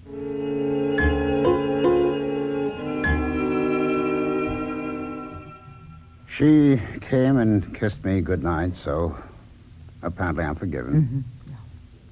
Oh, I know, Liz. I shouldn't have snapped at her, but she was being so slow. No, you should not have snapped at her. Apart from anything else, it doesn't help her to learn anything. It just paralyzes her. She either freezes up or panics. She is not stupid if you will just take her along gently. All right, so I'm not a professional teacher, but the ones at the school are. So how come Jenna's below I average? keep telling you, she's a late bloomer, just the way I was. I think you're rationalizing and probably exaggerating your own memories. And if you're wrong about Jenna, very soon it'll be too late. Oh, too late for what, for heaven's sake? To turn her into a scientist like us? You know, that doesn't have to be right for her. Well, of course not. But anything worthwhile demands intelligence. Whether she wants to be a doctor or a teacher or, oh, hell, even a checkout girl at the supermarket. And face up to it, Liz, that girl is below average. Her report cards prove it. They prove nothing of the kind. If you ask me, they prove she's scared stiff by the demands of her oh-so-brilliant father. I'm sorry. I'm sorry, Douglas. That's how I feel. Well, at least there's something her oh-so-brilliant father can do about it. Yeah. Handle her more tactfully, more gently. All right, I'll try, but that's incidental. I meant something positive. What then? It can wait till morning. Well, whatever for? Because I want Frank's help. Well, that I find reassuring. Jenna likes him, and he's sensible with her. Equally to the point, he'll do anything you tell him since he's in love with you. What did you say? Oh, don't you be stupid, too. The man's crazy about you, has been for months. I very much hope you're wrong. Well, I don't see why. You're my wife. He's much too high-principled to try to do anything about it, so you're safe. And faithful admirers can be useful, sometimes. You know, I didn't think even you were that cynical. Suppose you were right. What about Frank's feelings? Do you enjoy the idea of your friend being unhappy? Unhappy Frank? Don't you believe it. He's a natural-born martyr. Unrequited love is food and drink to men like him. And you find me useful? And Jenna? Oh, Liz, don't be melodramatic. You're talking like a schoolgirl. You're my wife. Jenna's my daughter. Come on, I'll help you with the dishes to prove I'm useful. And stop looking so damn serious, girl. It doesn't suit you.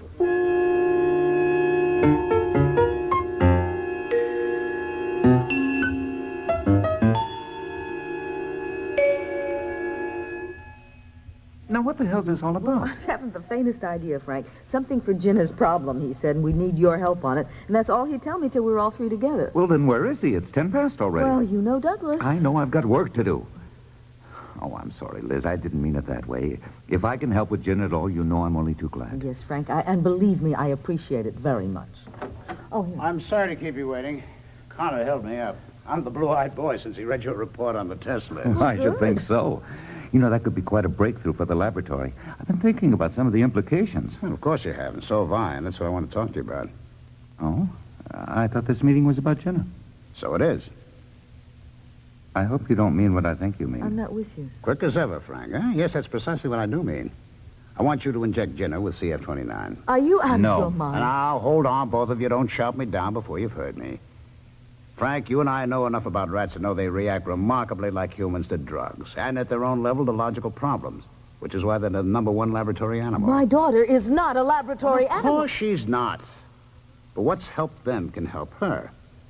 And she needs help. No, she needs patience and love and understanding, not shots in the arm from some untried drug. Has a single one of the 62 rats we've injected with CF-29 come to any harm whatsoever? Those are rats. They're rats. They're not human Well, beings. rats, yes, but thanks to CF-29, much more intelligent rats than they were before.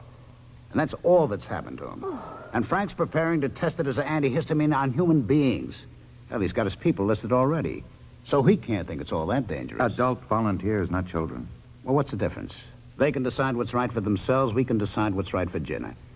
In fact, it's our duty to. Well, you're damn right it is, and I've decided no. What if I say yes?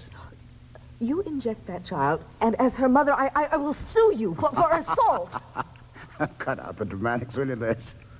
Besides, I'm not going to inject her. I'm asking Frank to. He's the medical doctor. It's his job, technically and ethically. Ethically? All right, hold it, you two. Just hold it. God's sake, let's cool it. Now, Douglas, listen to me. I agree with everything that Liz says. Oh, you would. Now, just listen. Just listen. I agree with her for a number of very practical reasons. Now, let's assume that you are sincere about this, that you genuinely want to help Jenna. Thank you very much. But I still think that this would be a physically and mentally dangerous way to do it, as well as ethically wrong. All right. I am ready to test CF-29 as an antihistamine drug on human volunteers, which means I'm at the stage where I'm satisfied the risk is minimal.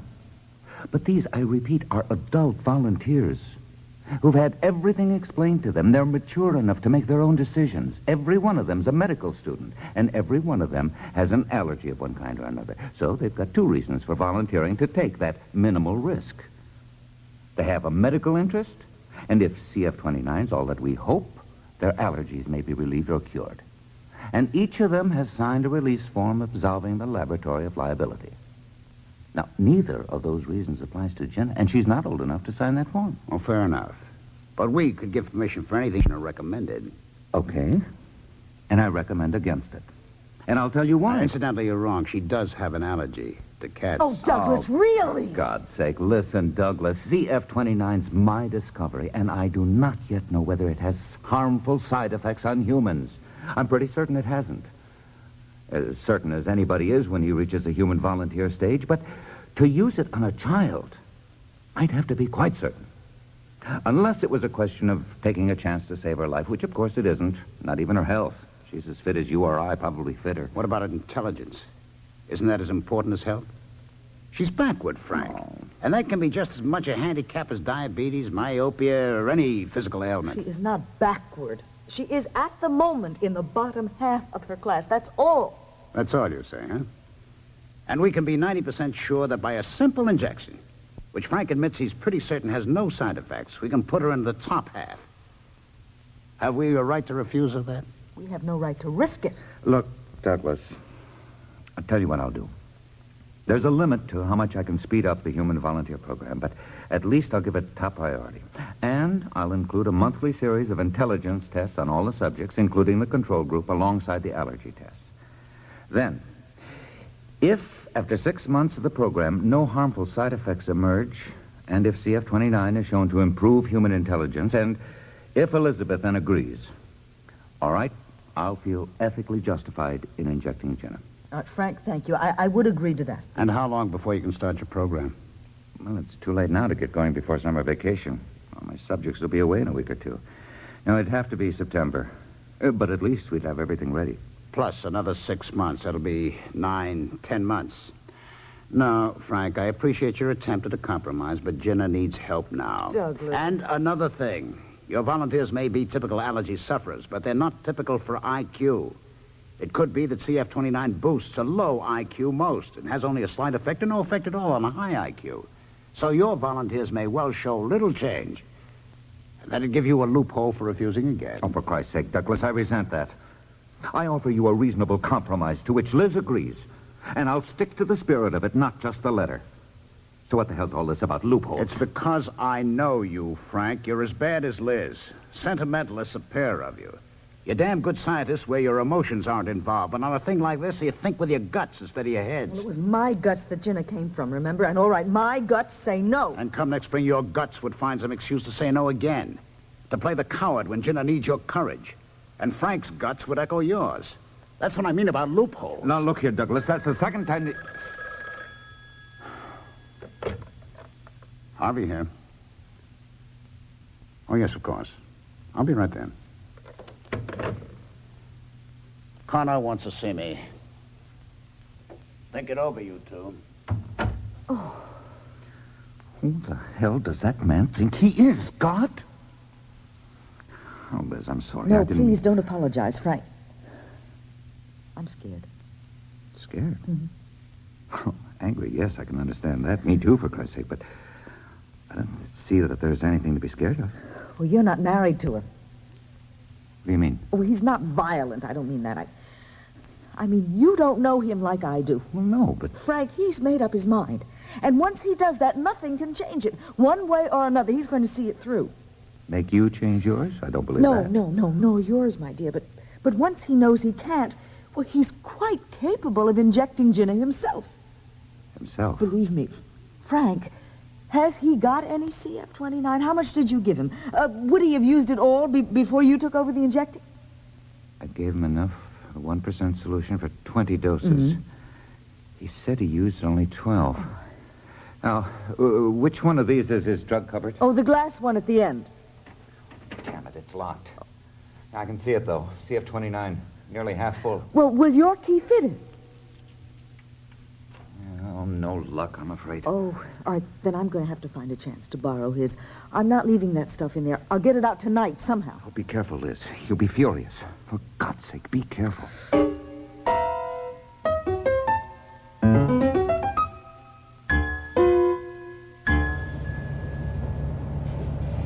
Frank! Liz! Oh. Come here. Did you manage it? No, I didn't. Oh, God. I borrowed his keys all right. He changed when he got home and he left them on the dressing table. I made an excuse, said I was out of cigarettes and took the car for 10 minutes. Oh, Frank, it was awful. The way he grinned and said, yes, darling. He knew, I'm sure. He was laughing at me. I came to the lab and the CF-29 was gone. He's hidden it. You were right. Must be. He's going to inject Jenna himself. Well, I didn't give him stuck to her like glue till I drove her to school, but I can't keep that up forever. He's going to manage somehow. Oh, God, everything is on his side. Jenna's even got a cold. They'll tell her the injection's for that, and she'll take it like a little lamb. Oh, Frank, what am I going to do? There's only one way. We'll have to pretend to agree. Say we've thought it over, and we'll do as he says. But what do we... But I'll then inject Jenna with a neutral solution. We'll pretend the whole thing. Oh, Frank, yes. And he'll believe us. He'll believe he's convinced us. Mm-hmm. If he's arrogant enough for that. Oh, thank God. Oh, damn. What's the matter? It won't work. Oh, Liz, it was a good idea, but it won't work. Why not? I've forgotten how much Douglas knows about CF-29. What do you mean? I've discussed the human volunteer program with him. Liz, it has a slight, though harmless, effect on the blood. So, 24 hours after the injection, we examine a blood sample to see if it's taken. That's to be a routine part of the whole human program, and Douglas knows it. He'll want to see Jenna's blood sample, that's for sure. And if he sees it's unaffected...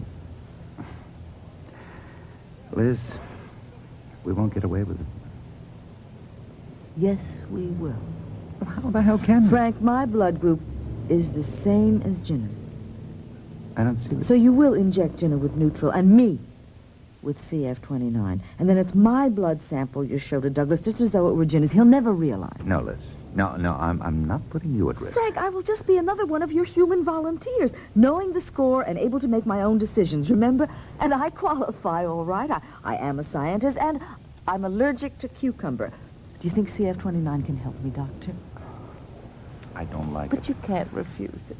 I mean, you've admitted CF29 is ready for adult human volunteers. You're satisfied the risks are minimal, so you've got one more volunteer. Go on, argue yourself out of that one. Oh, damn it, Liz, you got me cornered. And it would be a way. There's just one thing, of course. I hope your precious CF29 doesn't increase my IQ as much as it did the rats. I mean, well, at least not too obviously, because Douglas would certainly notice if I suddenly got brainy.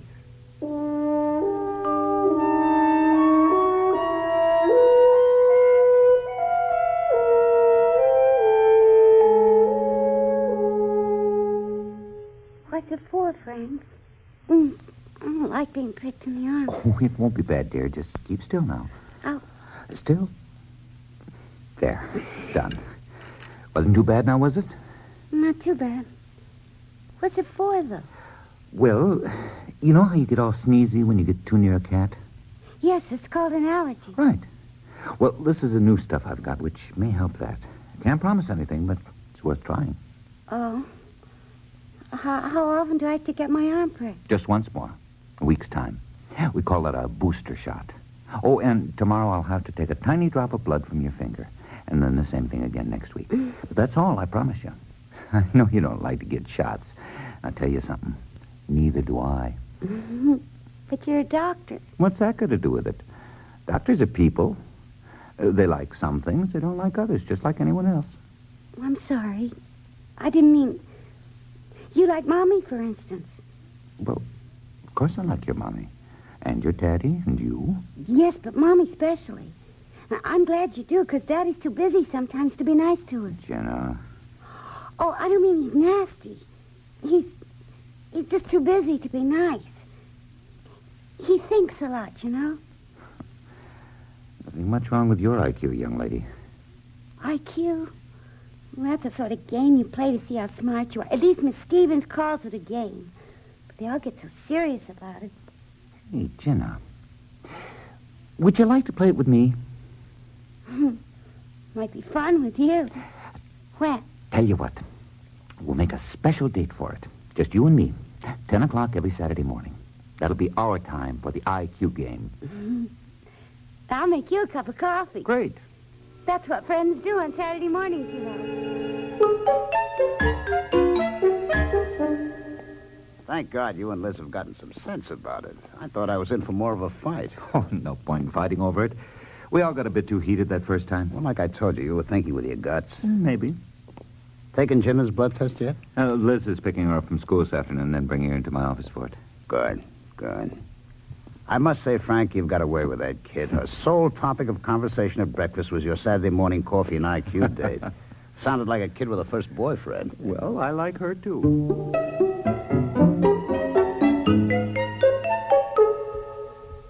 May I have a look? Sure, if you like. Just turn this knob till you get it in focus. Oh, gently, darling. It's not a faucet. Wow. Is that really my blood? Looks like a beach full of pink pebbles. One or two white ones as well, if you look carefully. They're bigger, more wavy around the edges. Yeah, I can see one. And another. They're your soldiers. They fight germs for you. Eat them up. Have you got some germs to put in so I can see them do it? No, I'm afraid I haven't. Jenna, darling, you said you wanted to visit Daddy's white rat. Oh, yeah. Thanks for letting me look, Frank. It's all right, any time. All right, now yours. Let's have your hand. Got it. Hurry up, he's on his way here. How do you know that? It's just a sort of a feeling, I suppose.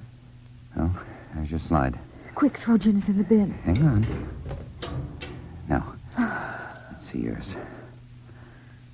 Ah, there. Have a look. Characteristic CF29 reaction. Yeah, so it is. Oh. Can I see too? Hi. Yeah. Come on in, Doug. Take a look. In a sample? Mm-hmm, yes. Oh, let's see. Well, it's obviously taken, hasn't it? And no harm done? It's a bit early to say no harm done. Fingers crossed, though. Well, so far so good, anyhow. Oh, well, nice work, Frank. I'd better get back to my place. Jenna was headed that way. I don't want all my rats loose. Drop in for a drink tonight, Frank. Yeah, thanks. I'd like to. Glad you had that hunch. Damn near caught us with Jenna's sample instead of yours. Yes. What is he, you all right? Oh, yes, of course. Frank. Hey, Liz, what is it? Nothing. Sorry. Someone walked over my grave. Don't forget that drink tonight, about 9-ish? Yeah, that'll be fine.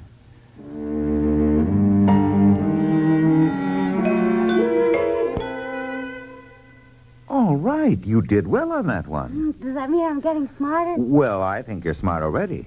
What it probably means is that you're not worrying so much about it. You know, when you worry, it's not easy to think straight. But when everyone's telling you how important it is, you can't help worrying, can you? Hard, isn't it? But next time, remember today and how you did better when you treated it as a game. That'll help you take no notice of the people who are being too serious about it. Have you ever tried taking no notice of Daddy when he's being serious? I know what you mean. But it's only because he wants you to do well. So just remember, not worrying is the best way of doing well. I know. Hi there. Oh, hi, Liz. Oh, good. Now I can make coffee for all of us. I make good coffee. She does, too. Oh, I'm glad it went well, Frank. Oh, read it in our faces, did you? Oh, yes. Yes, of course. Well, it's your doing, getting her to relax, but Doug will put it down to CF29. Yes. I know the short-term object of the exercise is to convince Douglas, but, you know, I must admit it's Jenna I'll be most pleased about. If I really can improve her test performance, I mean. Well, an 8-point rise isn't a bad start, is it? Oh, I didn't realize I'd said that. Said what? 8 points. That's just what it was. 8 points up in her last score. Well, of course you said it. When I said I was glad it went well, you said, read 8 points up in our faces, did you? My memory must be slipping. I wish I could run tests on you. I'd love to know what CF29 is doing to you. I ate some cucumber yesterday with no bad effects at all. Well, that's encouraging anyway. Oh, poor Frank. Boy, with all these goings on, everyone seems to forget that you were after an antihistamine drug. Oh, well, that's show business. I really am grateful, though, Frank, for all of your trouble over Jim. Oh, God, it's no trouble. I enjoy it. Like you said the other day, I feel at ease with her. And there isn't much ease in your life. Why'd you say that, Liz? Oh, I can't imagine. Oh, stupid thing to say. Forgive me, Frank. There's nothing to forgive. Where's this marvelous coffee, I wonder?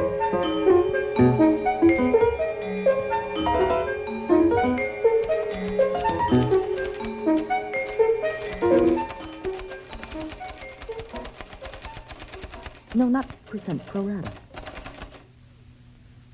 Well, how'd you know? Know what? That I just typed percent instead of pro rata. You're right, but how'd you know? Oh, pure coincidence. I was reading my notes and I thought out loud. Oh, nothing to do with your typing. Some coincidence. Kind of spooky when that happens. Yes. Mrs. Harvey, you feeling okay? Oh, yes, surely, really. I just haven't slept very well the past night or two, that's all. You work too hard's what I think. My mom always says take a hot bath before you go to bed. Maybe you ought to try it. Yes, I will, Shirley. Thank you.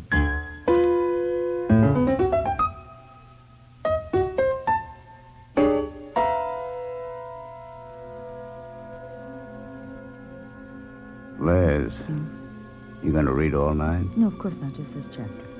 This chapter's gone on a hell of a long time. Here. That wasn't very nice. And reading in bed when your husband's feeling amorous isn't very nice either. So, turn off the radio. Doug, please. Well, what's the matter these days? Have I suddenly lost my manly charm? No, of course not. It's me. I'm having an off phase. Women do, you know. Well, you've never been prone to them. Come on, snap out of it. No. For God's sake, what's wrong with you? I won't be used. Well, that's a new one. Is it? After 11 years of marriage, you tell me. And it has nothing to do with Frank, either. Did I say anything about Frank? Well, you didn't have to. It's written all over your face. It's good eyesight you've got.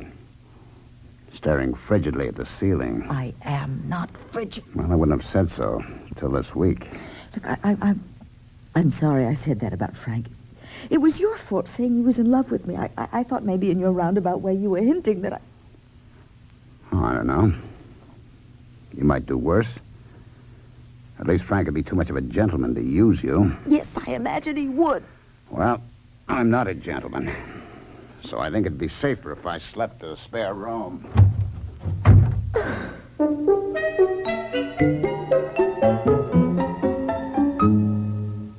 I don't understand. Why don't you want the booster I just shot? don't. Please, Frank, don't ask me to. What about Douglas? You needn't know. You can pretend that you have. What's the point? The booster shot's a normal part of the process. In fact, it would be unwise to leave it out. And the second blood test. How are you going to fake that? I don't care. Sit down, Liz. Please, try to be calm. I'm sorry. Look, there's something worrying you, something very serious. Can't you tell me? All right. I will tell you. This CF-29 of yours. Frank, the damn stuff is making me telepathic. Liz, you're tense. You've been working too hard. You're imagining things now. You must be. Am I? Frank, I want you to take a piece of paper, write down 6 random numbers. I'll turn my back. Okay, if you say so.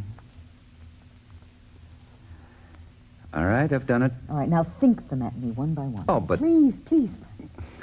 All right. 28, 3, 71, 11, 40, 57. Good God. Now, do you believe me? You got all 6 right. I know.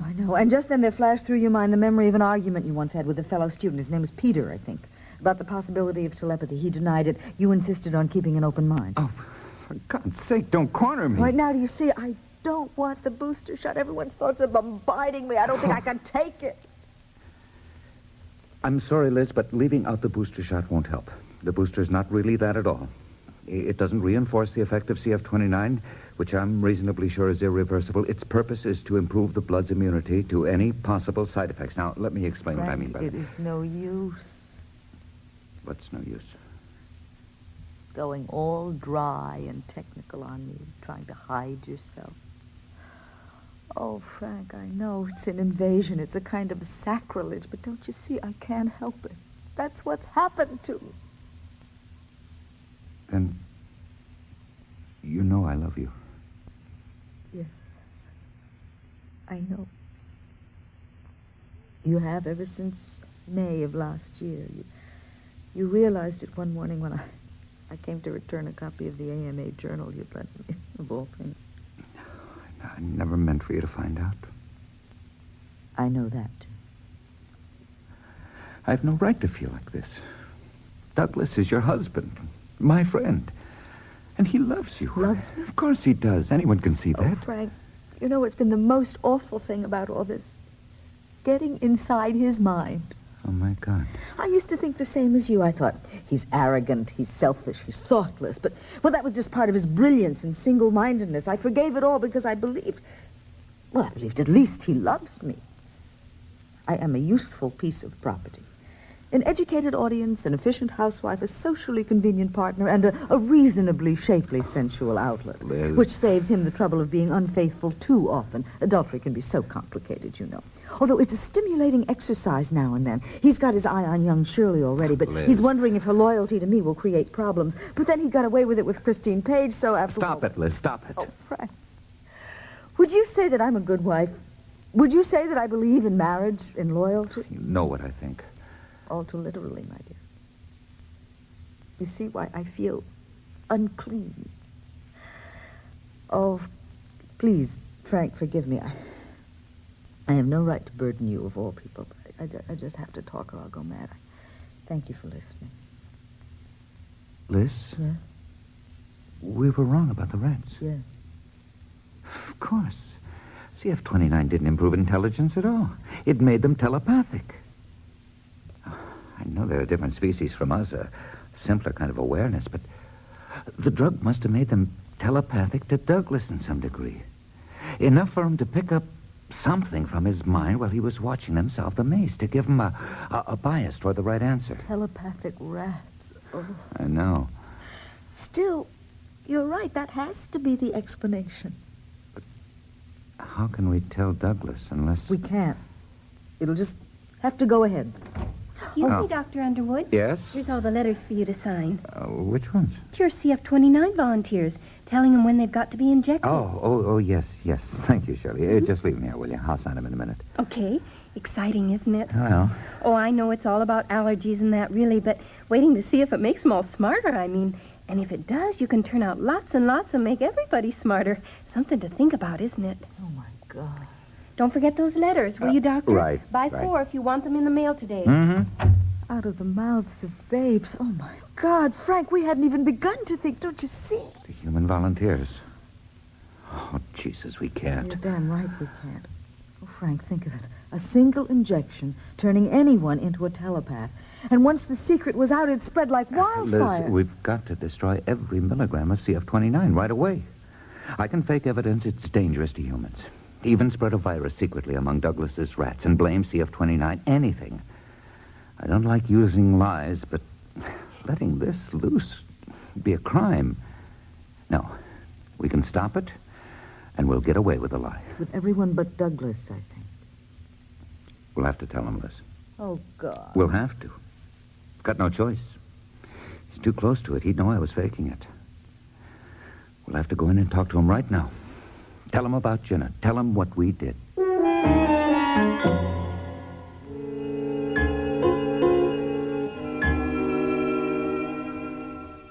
17, 9, 25, 80, 12, 92. Good God. Exactly what I said. Proof enough, Douglas? It's amazing. Liz, what am I thinking about now? The gas mileage on the car. When you filled her up this morning, you worked it out at 31.9 miles to the gallon. Right. And to think we were getting worried about improved IQ. That was nothing. Liz, Frank, oh, my God, this is incredible. Liz, let's try some more. If I read a book to myself silently, we'll see if you can tell me word for word what I'm reading. No, Douglas, really, right now that would be a waste of time. Believe me, I could do it standing on my head. Don't you understand? For the past 4 or 5 days, I have followed every thought in your mind, and Frank's and Ginna's and Shirley's, hell, everybody I've been in contact with. I can't escape it. I really don't have time for politics. Okay. Frank, you and me next. Get some CF-29. I gave you back what I had left, remember? Yeah, it's all locked up in my drug cabinet. And it's staying right there until I destroy it. What do you mean, destroy it? We are going to destroy every last drop of that stuff. And between us, we're going to fake evidence to show that we've discovered it's medically dangerous. And none of us is going to breathe a word, ever, about what it is we've really discovered. Are you out of your mind? We would be if we let this out. I don't know what the hell you're talking about. The greatest scientific breakthrough since man controlled fire? This isn't fire, Doug. It's dynamite. It's a mental hydrogen bomb. For Christ's sake, Douglas, stop and think. If this gets out, it'll be everybody or nobody, which means everybody because there'll be no way of stopping it. And man's not ready for it. It'll drive the world mad. Has it driven Liz mad? Oh, I've asked myself that once or twice. Of course it hasn't. She's as sane as we are. She's an intelligent, well-balanced, responsible woman, and God knows has been as much as she can take. What about the neurotics, and the villains, and the fanatics, and the psychopaths? You're thinking with your guts again. There'd be ways of keeping it from the unfit. Who would judge who was unfit? Bureaucrats? Would-be dictators? That would be marvelous, wouldn't it? Ruled by a telepathic elite, self-appointed, with plenty of villains black marketing it on the side. Again, thinking with your guts. My God, you two sound like all the moaners who've panicked at every new discovery since the wheel. There's never been a discovery like You're this. damn right there hasn't, and we've discovered it. Ha! I'll forgive you two deceiving me about Gina, and Frank, I'll forgive you for being in love with my wife, because none of that matters now. Between us, we've made the greatest discovery in history.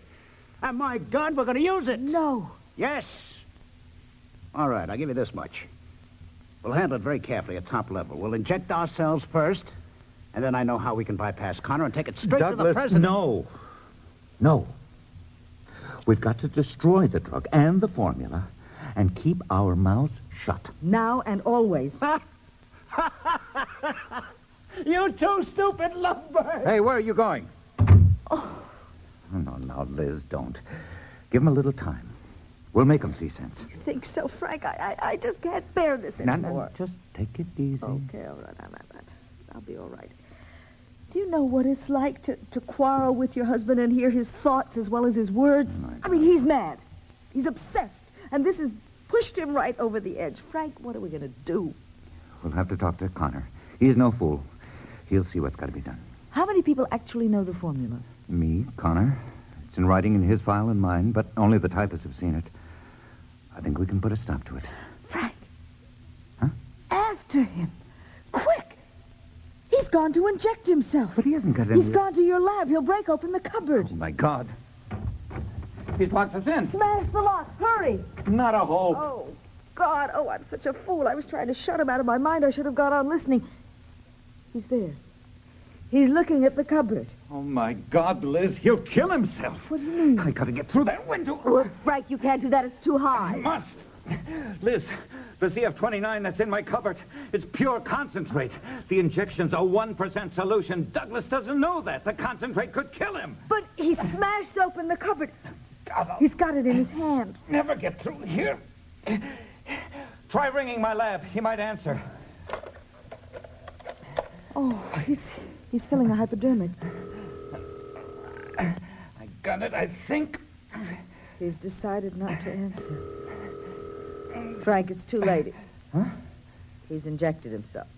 No, it's not too late. There's an antidote. Keep ringing. No, Frank, come down. He's on his way back to crow over us. Oh. Can you reach his mind?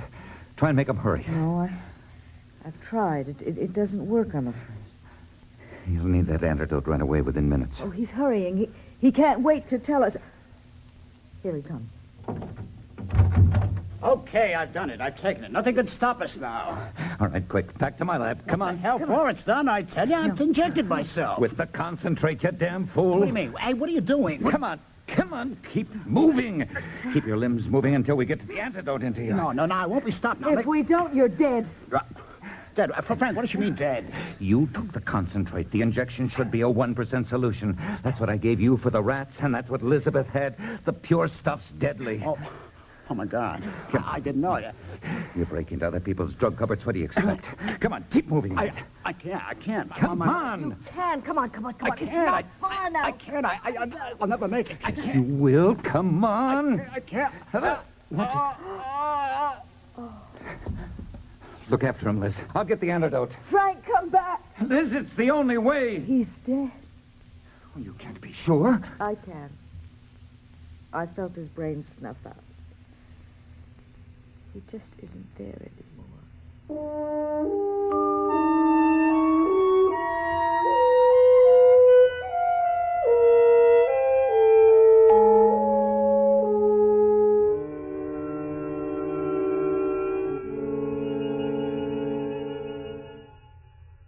You're not asleep? Yeah.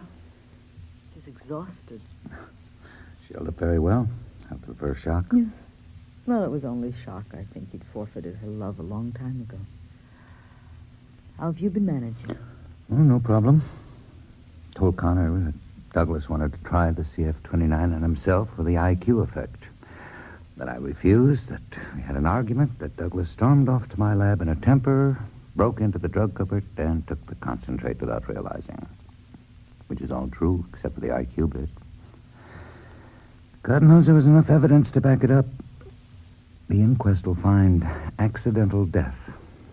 With a smashed cupboard, the coroner can hardly lecture the laboratory about negligence. Shirley heard the glass break, by the way. Her door was open. She saw that no one but Douglas came out of my place. Oh, I don't know why you ask. You know what I'm thinking and doing all the time. That's true. I just don't like, rubbing your nose in the fact, so I ask out loud. Mm-hmm. And you know all the steps that I've taken to put a stop to CF-29? And that they'll work. Oh. And that you've kept just 50 cc's of it. And also why you've done it. Do you mind if I say it out loud? I still feel easier that way. Of course, my dear. I'm going to inject myself. You and I'll be the only ones. The secret will stay with us. Douglas is only just dead. If we were two normal people, I'd wait for months and court you gently. And I'd accept you. Which is only fair to tell you even so soon. I can't know all about you. Leave you guessing. Oh, I love you, Elizabeth.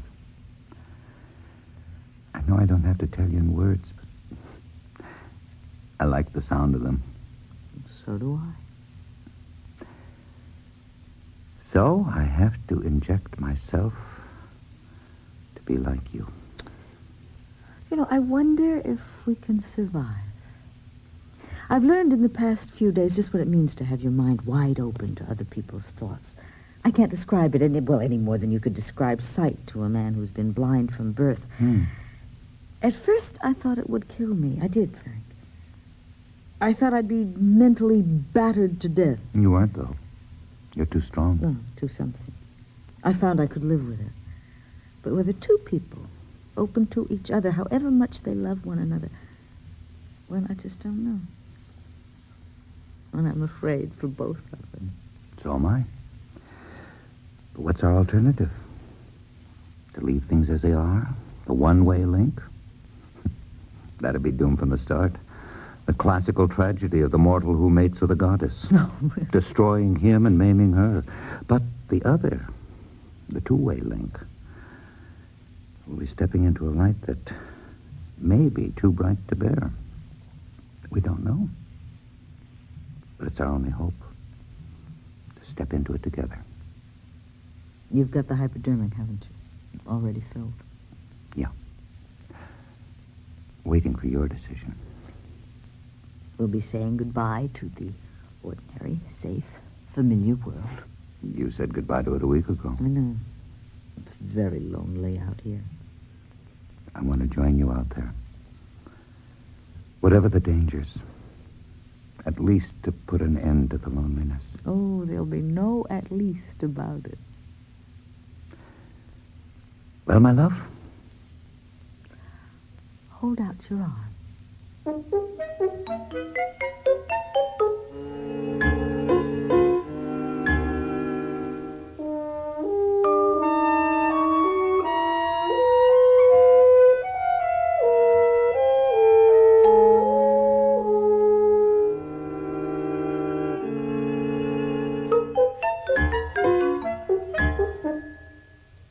The Maze by Stewart Ferrar. The cast included Ray Owens, Ralph Bell, Lynn Rogers, and Billy Lou Watt. Produced by Earplay, the radio drama. Earplay is made possible by grants from the Corporation for Public Broadcasting and the National Endowment for the Arts.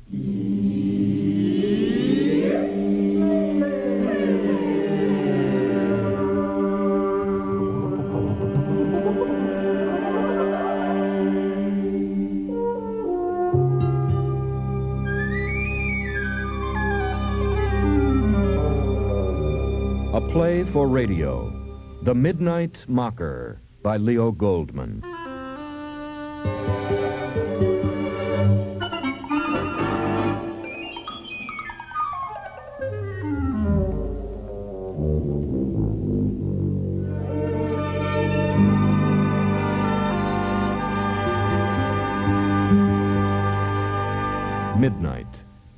time when most people switch off radios and television sets and prepare for sleep. But midnight is also the time when the darkly flavored disc jockeys take to the airwaves, ready to cater to you should sleep elude you, ready to join you in insomnia, to help you while away the night, talking away darkly through the night, until replaced by the tinny brightness of the morning announcers, ready to cajole you with thoughts that the world is really all sugar and spice. And there are enough listeners listening to keep both in business. Radio playwright Leo Goldman uses this setting to comment on you and on me in his play, The Midnight Mocker. Bong, bong, bong, bong. Oh, forget it. You know it's midnight. Now, millions of you were demanding to know who I am. What do I look like? All right, I'll tell you. I have bad teeth, sign of a decayed actor. When I was young and ambitious, I brushed my teeth after every meal in order to brush away cavities. Instead, I brushed away my teeth. Now, as soon as I tell you the name of this dentifrice, you'll rush out by the millions to buy it. Why are you so perverse? Ready? The name is Special Grit. But one word, whatever you do tomorrow with your special grit, whether you employ it as a pumice to sand your old wood floor or to polish up the rear bumper of your old car, don't bring it even approximately within spitting range of your remaining teeth. Oh, what else am I selling tonight? Oh, yes, the usual K-Rap. Tomorrow morning, you run out to buy a fresh load of K-Rap. Tell them I sent you. I guess that's all for tonight. Go to sleep early for a change so you can wake up for that morning show with Miss X America and her own special brand of K-Rap. As for me, I'm taking a fast fade into the sack. Good morning. This is Marjorie Friend, your friend of the morning, bringing messages and greetings and morning cheer to all you shut-ins and vets and good people out there. Our morning songster is, of course, the robin, my very favorite bird.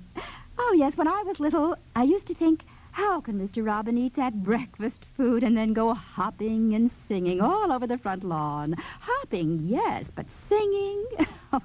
Well, I thought if some of God's creatures have to eat worms and can sing about it, I guess I have nothing to complain about, especially when I can enjoy my favorite breakfast food, special crunchies.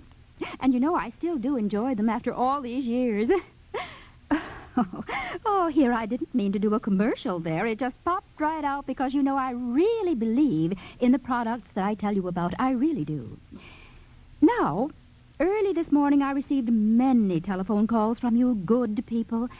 You were badly upset because you love me just as I love you, and you feel I must respond to a certain unprovoked midnight attack upon my honesty and sincerity. Now, as you all know, I'm a morning person, so I myself did not hear the attack. But, of course, I've heard about this midnight monster, as he is called, and the really morbid fascination that he seems to have for a certain kind of night person. Now, I don't pretend to understand why this kind of midnight morbidity is sweeping the country. I think it must be a kind of fever or sickness, like the flu, and after a few weeks of misery and headaches and maybe diarrhea. Oh, I think from what I hear about him that many of his listeners just might find themselves affected in that way. And after a while, our country will build up its natural immunity, and this midnight rash will all fade away. So I think that it is just a kind of really nasty flu bug. And now, about having held the title of Miss America for one wonderful year, 25 years ago. I shall always be grateful for the opportunity it gave me to see our beautiful country, to form many lasting friendships, and to make use of whatever small talents God has given me. And now to read some messages and to play some of your favorite songs. From Susie to all the boys at Grant Veterans Hospital, a great big Valentine and lots of love, and especially to Corky and Red, and for Big Mike and Slim and Curly and Stan the Man and Rusty. It's the midnight bird. Oh, it's Diarrhea Danny. Oh, don't you feel the midnight miasma rising up through your stereo speakers into both twitching nostrils? No, then you haven't heard Our Lady of the Evening, Madame Marjorie. Or is it the morning? Yeah, she works the morning shift. Selling. Oh, quarantine me for the national health. Cigarette, anyone? Time out for cough medicine. Oh, I'm in voice again. Deep, rich, mellow, flowing, mighty Mississippi River down to the Delta voice again. Now I can sail you down that river and up that river. And here we go. Big special on garbage. Be there when the doors open wide. Be first in line when that great garbage truck dumps on you. And then take it all home and wrap it all up and you know what? And bury it under your apple tree. And then what? And then you can sit down to a well-deserved breakfast of special crunchies. Well, how did I happen to think about special crunchies just then? I was talking about something else, wasn't I? Garbage, or worms and garbage, and it just somehow popped into my head and out of my mouth. Pop, pop, poppity pop. Out of my deep subconscious life.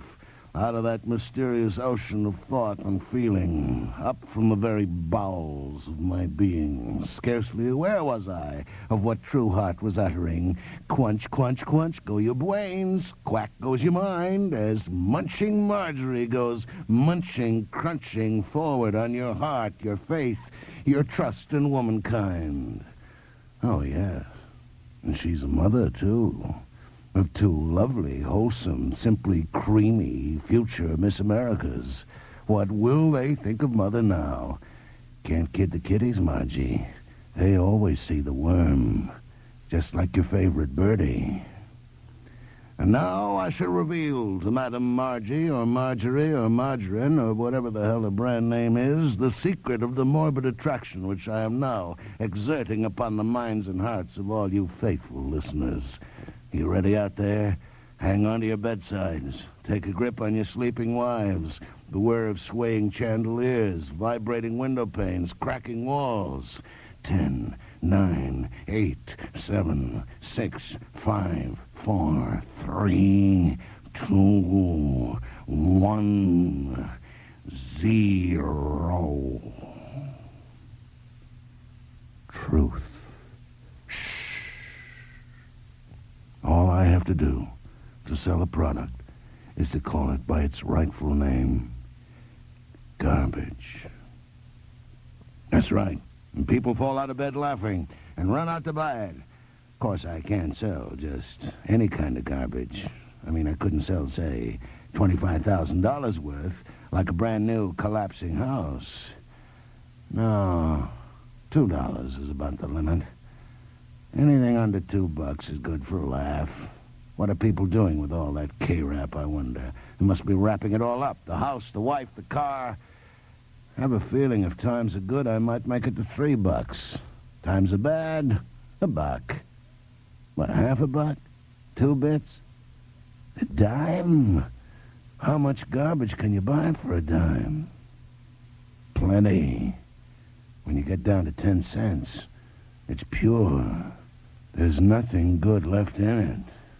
Did you hear that out there? Good night, America.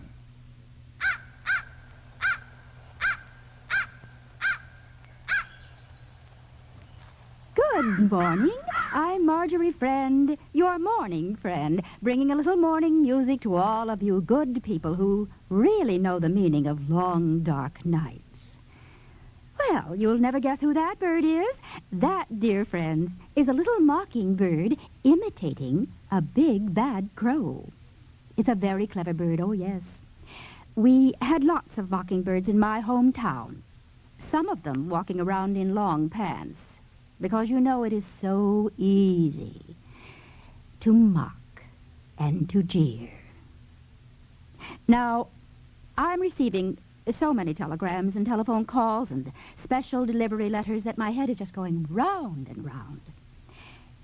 If you're sound asleep at midnight, as I always am, and a stranger steals up behind you and suddenly starts choking and beating you, can you sit up in bed and calmly ask him why he is so unhappy, so vicious? Can you argue with a midnight mugger about your own good character? No. Because you know and I know that you cannot win an argument with such a person. Such a person can never believe anything good about you because he thinks everyone on earth is just as hypocritical and nasty and brutal and evil as himself. And now that is the last comment I shall ever make on this midnight... I almost said vulture, but I guess mockingbird or magpie or maybe screech owl will do. Oh, dear. I feel as if I've been sitting up all night long in some cold, dark place, and I want to return now to a warm, sunny room with all of you good, kind people. And now, from Harry and Betsy to Jimmy and Lucy, very best wishes on your golden wedding anniversary, and may all your loving family be around you as you celebrate this wonderful day. Ah! Ah! It's the midnight screecher. Turn off your screech box, or the screecher will reach you and eat you for breakfast, you delicious little special crunchy you. Oh, I bet you think that was a real screech owl, don't you? Well, you're wrong. That was your very own midnight mockingbird. I can imitate anything. I can even imitate a live human being. And that's what I'm doing right now. But I'll tell you a secret. There's nobody here. Just a voice. The voice of midnight. No, dear sleepyhead, midnight is not alive. Midnight is simply darkness. A darkness so deep, so thick, so heavy, that out of it a voice finally begins to speak. But who was I when I had a body, like your own? I've told you. An actor. A good actor? No, a mock actor, a mimic. No depth, no heart, no soul. In fact, about the same as now. But I must have had something that I don't have now. Oh, yes. Illusions. The chief illusion by which I sustained myself, the great ideal of my youth, was that as I grew older, I would grow deeper. As I went deeper into life, I would go deeper into art. Unfortunately, as I grew older, I became shallower. Why? Well, some people are strengthened and deepened by failure, and some people are hollowed out and have to keep on flowing booze into that hollow for the rest of their lives. Booze, or something. Maybe like you, dear listener? No, you're running deeper as you age, not shallower? Good for you. I wouldn't want to think that you and I have anything in common. As for myself, I began going deeper and deeper into drink, into debt, into despair. Deeper. Right. Okay, enough. Now, how did I finally get behind a microphone? Through an ex-friend of an ex-friend to get me off their hands. All I had to do was stay sober long enough to read the commercials. Hell, I could do that. Some actors are superb at imitating a drunk. I'm in a class by myself at imitating a sober. So there I was, 1, 2 o'clock in the morning, pitching used cars and cordon removers and dandruff killers. And then a funny thing happened. I started making little comments on my own commercials. You know, just small observations, such as you've grown to know and cherish. And why did I do it? Well, for one thing, 2 of my ex-wives were collecting all my salary. I had to steal money for myself to keep myself in booze. But I didn't have the guts to walk right off the job. Besides, if they fired me, I could collect unemployment compensation and maybe steal some of that. So every night, I told a little more truth about the garbage I was peddling. Nothing. I figured the whole world was asleep, or at least the whole town. So I really stepped it up. Capital G, garbage. Come and get it, suckers, at your friendly neighborhood garbage dealers. And then came the big blast. They sent for me, the station manager, the sponsors, the agencies. I thought, they're not going to fire me. They're going to surround me in a soundproof room, turn off the lights, and hack me to death. Well, they surrounded me, all right, in a soundproof room. They closed in. I was about ready to send for a priest. And when they were very close, they whispered, "How much money do you want? Never, never to leave us." See, they'd heard a terrifying rumor that a rival station was trying to hire me away.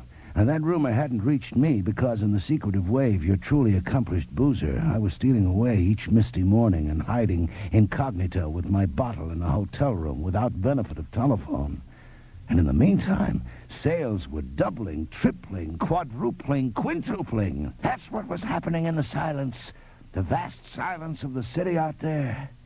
I thought you were dead. But no, you were dead laughing. You were forming fan clubs. I didn't know. I slept half the day and drank away the other half. Okay, they whispered. Do you want a 1-year contract? No.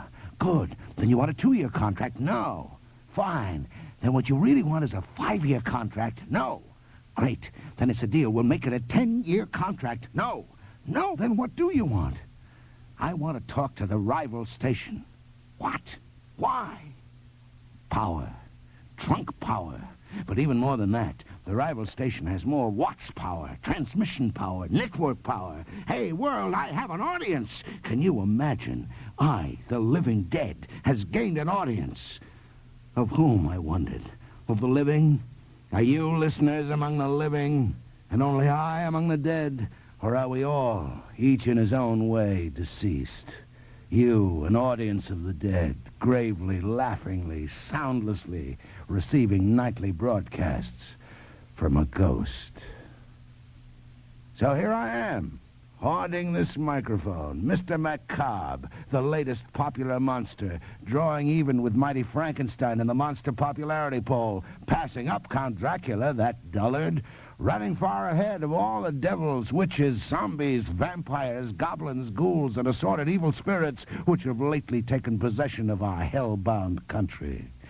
I'm a star. Never mind that I'm a dead star. I've made it. Now, if only I could give a damn. Too late.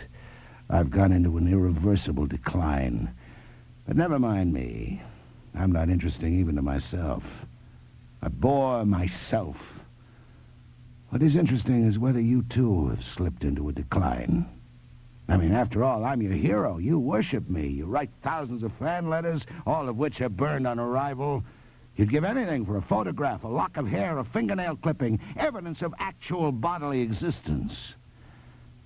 Why? I'm not exactly a figure like George Washington, or Paul Revere, or Thomas Jefferson, or Daniel Boone, or Abraham Lincoln. I'm a booze hound, a whiskey canal. I'm a garbage peddler, a midnight mugger. I attack helpless American womanhood. There she is, Miss America, a widow supporting 2 children, husband lost in our latest war, and I mock her efforts to bring bread home to her kiddies, selling what she has for the highest price. Well, sure, who doesn't? But remember her 25 years ago. What a sweet dream she was then. Are you still listening out there? Then I ask you, stop supporting my sponsors. Quit buying their garbage. But I know what'll happen. Tomorrow you'll clean out the shelves again. Tomorrow night I'll gain another 1 million listeners. And now I believe I know why. Because you are the mockers, every one of you. And in me, you finally found a voice. Now do yourself a favor. Stop mocking your life away. Stop mocking your particular American sweet dream of success and happiness and infinite love and stardom in your own little heaven. Turn off your radio and go to bed at last. No? And I'll turn it off for you. Good night.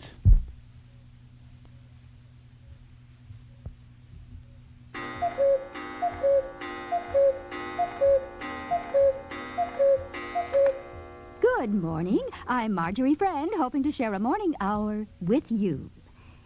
Now, what does a mechanical cuckoo do? Well, at midnight it cuckoos 12 times. It doesn't fly. It only says to all the world, "Cuckoo, you're crazy." Does it do any of the things that you good people do? Does it contribute thousands of dollars to help the ill? Does it send letters to shut-ins, to vets, to parents of stricken children? No, it is helpless. It is only a voice. Poor little whiskey baritone. How can a mere human voice offer a kind word to people who are really suffering? It can't. No, it can only moan and whine, pity its poor, miserable self, while all around people are dying for one word of comfort. Oh, but such people are too small. Only little people like you and me can see them. All right, I am little, and so I do what I can for other little people, which is little enough. But less than this I cannot do. Now, if he, that pathetic little drunken monster crying and whimpering into his bottle, if he would help one person, it would be more real. It would mean more than all of his malicious humor at the expense of those who do try to help. And if I appear foolish or weak or ridiculous, I don't care. I'm not interested in those appearances. The reality of helping someone is what I care about. And that is the wonderful part of being on radio, that my voice can reach others. But I am a person, not a disembodied voice. I don't throw my voice at you like a ventriloquist at a dummy. No, I talk to each one of you. And now to all of you people who have been insisting that I really tell him off once and for all, I hope this will satisfy you. And to all of you other people who are urging me to have a kind of public debate with him, I will say this. I have no desire at all to meet this midnight maniac. No, it would be like going to a police lineup to identify the man who has attacked you. I'm not even curious. Some people tell me he's a really horrible, disgusting, bloated creature, and some people say he isn't at all. So many women have been calling me up and claiming to be his ex-wives that he couldn't have married them all. Besides, they all give different descriptions. He probably sounds to hundreds of women just like their ex-husbands. But enough of him. To me, he no longer exists. And now to come back, thank God, to something human. From the parents of little Laura Jane, a world of thanks to all of the wonderful, understanding people who sent toys and cards and contributions. We cherish all of your letters. They were a real comfort. Coco, Coco, Coco, Coco, Coco, Coco, Coco, Coco, Coco, Coco, Coco, Coco. It's midnight in Coco Land. Well, well, so hundreds of my ex-wives are telephoning you, eh? What do you mean I couldn't have married them all? Of course I married them all. But I wore a different face and used a different voice for each one of them. Shrewd move, I call that. Hey, old pal. Hey, old buddy out there. Don't you wish you were an actor? Think of the thousands of women you could marry, and they'd never be the wiser. Actually, friend, to the best of my recollection, I married only 3 or 4. Or was it 5? Oh, now it comes back to me. The reason they give completely different descriptions of me is I was in completely different shape for each one of them. For wife number one, I was Mr. America. You don't believe that, do you? Well, it was a job requirement at the time, 25 years ago. I don't mean for marriage. I mean for the stage. That and a torn T-shirt. You could hardly get an audition if you went bulging through a torn T-shirt. Bulging muscle, that is, not flab. No, bulging flab through a torn T-shirt was my second marriage. You guessed it. I couldn't get a lead on stage, and I couldn't do much with it off stage either. I am not only a failed actor, I am a lousy lover. Once upon a time, naturally, I dreamed of being the world's most perfect lover.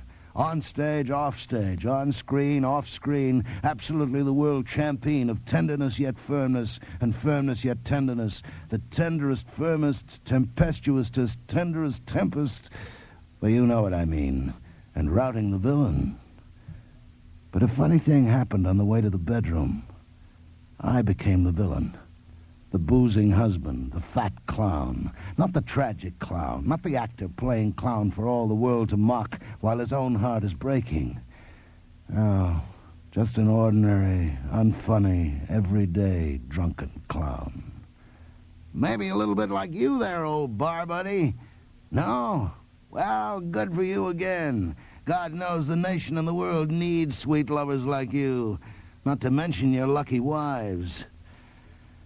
I'll skip over wife number 3, mercifully, and over wife number 4, charitably, and over wife number 5, if there was a wife number 5. Does it matter? No. In the entire history of my marriages, only one thing matters now. Are you ready out there?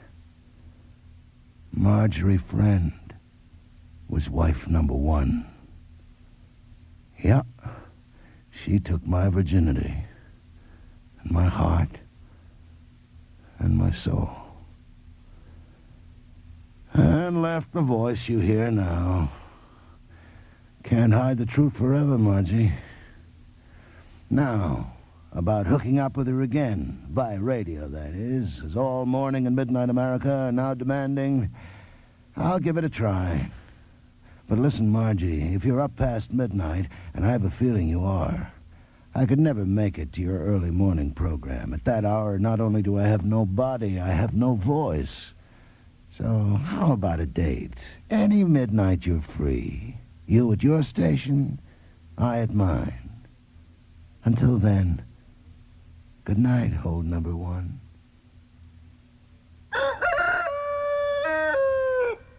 Good morning, and a very early morning, 30 seconds past midnight. This is Marjorie Friend, apologizing to all my morning friends for keeping you up so late or getting you up so early. Are you there, Mocker? All that you've left of me, sweetheart. I don't pretend to understand that. Now, you have made what many people consider to be a very grave charge. You have made a graver charge, that I no longer exist. No, Margie, you can banish me, but you can't vanish me. Oh, it's very late. I'll come right to the point. Can you produce any documentation? Year, month, day, and most precious yellowing certificate of lawful marriage? No. Oh, really? Why not? Because you have it. I? Sure, I always leave it to my ex-wives and their lawyers to latch onto those documents and file them in some time capsule or time bomb set to blow my brains out later in court. In what city were we married? Under what name? You know, records are kept. They could easily prove your case. Too easily. Producing my name could produce too many screaming X's hunting down fresh alimony. Oh, then what you are saying, besides a great deal of nonsense, is that you have no legal evidence at all. My evidence takes a more intimate and revealing form than any mere legal evidence. Then reveal it. What are you waiting for? I can describe it. Only you can reveal it. Exhibit A. Birthmark. Left cheek. Confess. I don't know what you're talking about. I'm talking about the mole on your left cheek. The birthmark, setting off the beauty of your otherwise perfect, snow-white, prize-winning behind. That is the most grotesque and ridiculous thing I never thought it was grotesque and ridiculous. I always thought it was charming and delightful. And I'm sure any impartial jury to which you would submit Exhibit A for close inspection would have to agree with me. In the first place, everybody. It just isn't so. Oh, then you've given it away discreetly to a plastic surgeon. In the second place... One place at a time. If it were so... You wouldn't show, right? Right. Wrong. You let the judges check out your face, neck, arms, boobs, butt, legs, and every other bit of you they could spy out. But now you're just too desperately shy to reveal one additional 1/8 inch of quivering birthmark. That is too absurd and childish to dignify with any kind of comment. Whoever you are, Mocker, you are absolutely out of your mind. You're right. I'm crazy to have kept your secret all these years. We were married for 1 year, 26 years ago, when you up and junked me. Oh, not that I blame you. I turned out not to be Mr. America, so you decided to become a virgin again and go for the title. But I didn't disqualify you, did I? When the judges said, is there any person present who can show cause why this woman should not be joined in holy matrimony as the virgin bride of all America, did I step forward to shout, that's no miss, that's my ex-missus? I'll grant you it was cheaper than alimony, a bargain all round, but you're safe now, Margie. No one can snatch off your crown, so fess up. Are you all through? And not quite. Body gone, liver gone, brain dissolved, but still retain voice and memory of you. I see. You conveniently blame your unfortunate first wife for your drinking and your failure. No, you know better than that. I was a half drunk when you married me and a whole drunk when you unmarried me. And now I'm about a drunk and a half. But you didn't drive me to drink. I wasn't your passenger. I did all my own driving. And what do you mean, failure? I'm the biggest draw in the history of nighttime radio. I send millions of people red-eyed to work every morning. Not booze, lack of sleep. And the money I'm making, if I had an ass, it would be sitting in a nest of $1,000 bills. And I owe it all to you, Margie, for having left me. How could I have made good without whole harems of ex-wives for comic material? 5 wives are a gas. 1 wife is no joke. May I speak? Shoot, unless your lawyers have clapped all 10 hands over your mouth. The only sense that I can make of all your gibbering is that you were married once upon a time to a Miss America contender, and in your drunken fantasy you have mistaken me for her. But Miss Americas are not interchangeable, Mr. Mocker. You said yourself your brain has dissolved in alcohol. Disappeared without a trace. I'm a voice from the other side. Good shot, Margie. Never claimed you were a fool. If you were, you wouldn't be where you are today. No, you'd still be married to me. I'm the fool. I don't deny it. I had you, then I lost you. But I'll tell you a little secret. You do still love a secret, don't you? And you do know how to keep one, too. Every red-blooded American boyo grows up dreaming of Miss America, and in his own drunken fantasy marries the princess. Oh? Yes? How can the poor lad help it? You are squirted directly into his brain until every intoxicated little brain cell is just a dripping and a quivering with your sweet promise. All American men have Miss America for an ex-wife. All but the bachelors, I suppose. They've stayed pure, faithful to the ideal. Oh, now I understand. You mean that I am your ex-wife symbolically? Yes, dear, and in every other way known to man. And now I'll tell you one last open secret. I still love you. You still there? Yes. I love the memory of you from a great, great distance, from millions and billions of miles away. It's as if I were falling farther and farther away from the sun, so far away that the sun has vanished forever. And yet, I haven't quite lost the memory of sunlight. Can't you hear my voice? You said yourself it is the voice of death. Yes, I did say something like that, didn't I? You've hit it. Imagine, dear listener, confessing your love after 25 years of silence and then hearing your love reply that your voice is the voice of death. Imagine discovering that your own voice, which in your youth you considered to be the full-throated voice of love, the very bird-song of love, has become unmistakably the last guttural, choking, whiskey baritone of death. You think I am the last one to be surprised? You're right. It's always a shock to discover your latest transformation on the way to complete monsterhood. Are you there, Marjorie? I hear your voice. So do I. Now. But let me tell all of you, the human voice is astonishing. Even after it has become the voice of death, even after it has chosen death, it calls out to life. To the very last moment, it cries out to be delivered from the death it yearns for. Oh, yes, life is very powerful. It can barely manage to pry loose its own grip on itself. Until tomorrow, midnight. Hello? Oh, well, I don't want to go on talking alone at this hour. So, to all my friends, it's very late. Good night. Bong, bong, bong, bong, bong, bong, bong, bong, bong, bong, bong, bong. It's midnight over the boneyard.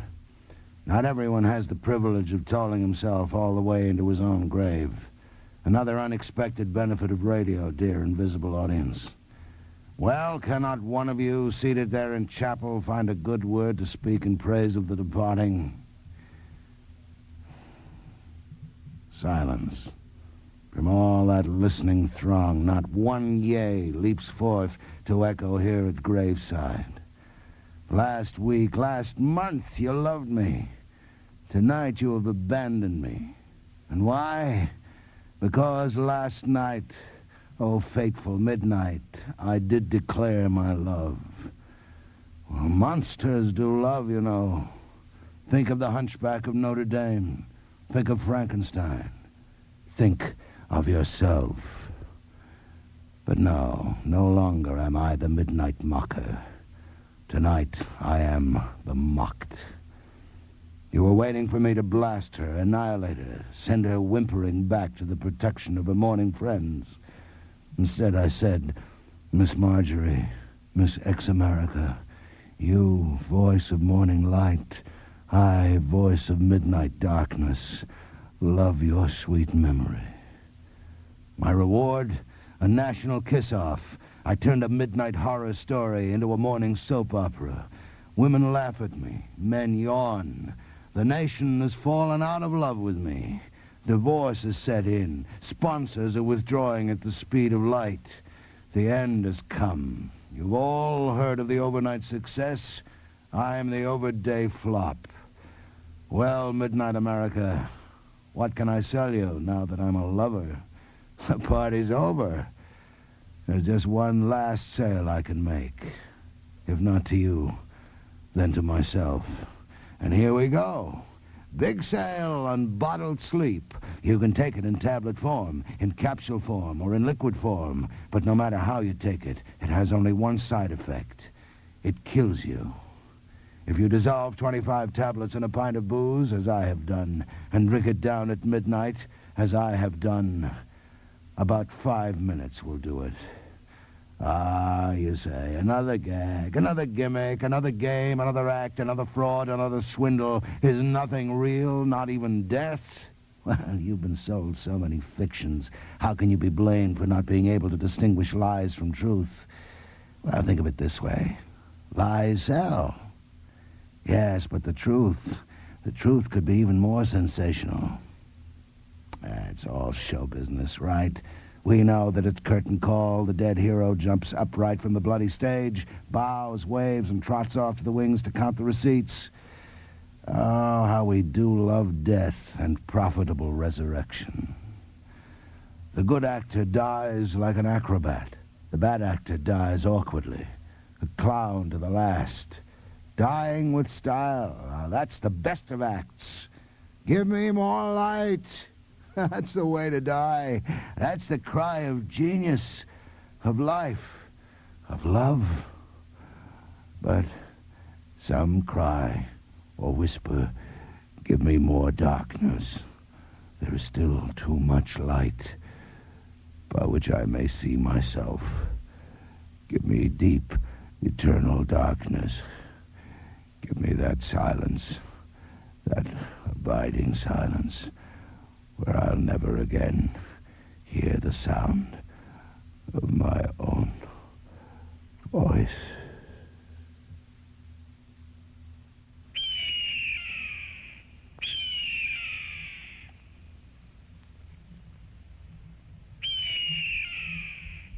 Good morning.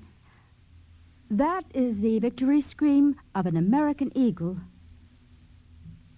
People tell me I'm the winner in a great national contest.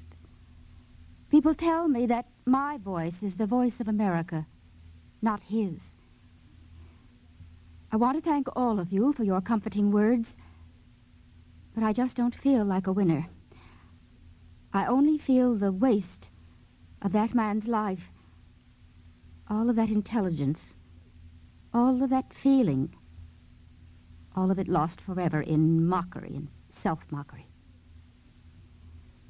The voice of the eagle speaks for many of you this morning, the voice of the mourning dove for me.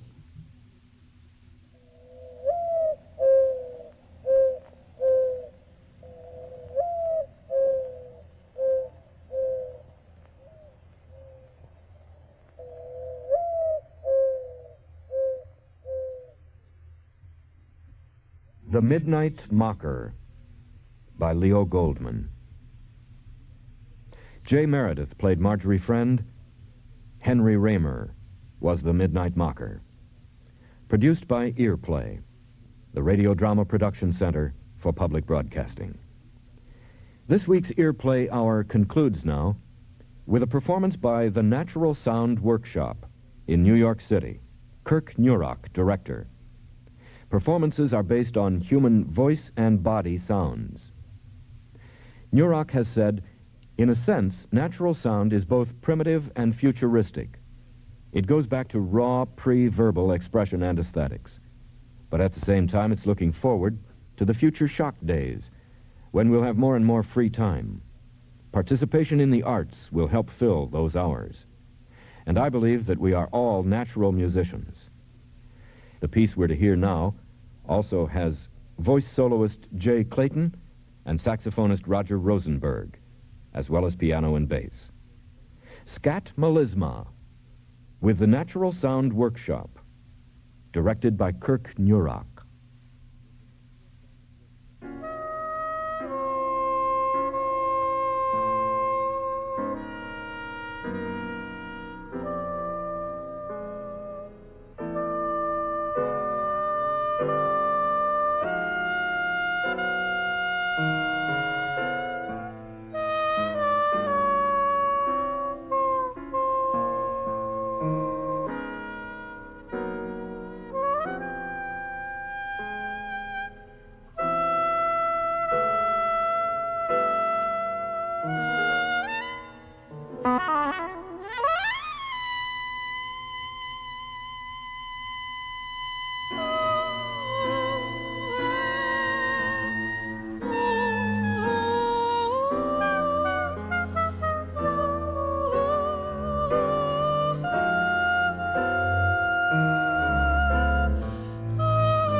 Scat Melisma, with the Natural Sound Workshop, directed by Kirk Nurok, concluding this hour of Earplay.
Earplay is made possible by grants from the Corporation for Public Broadcasting and the National Endowment for the Arts.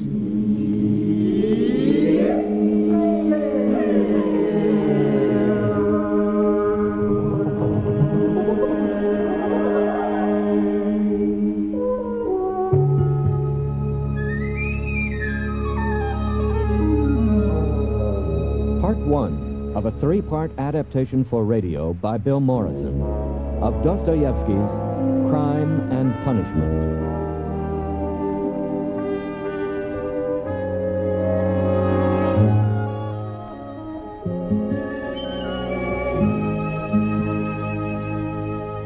Anyone who watches Masterpiece Theater must be familiar with the novel adapted for television.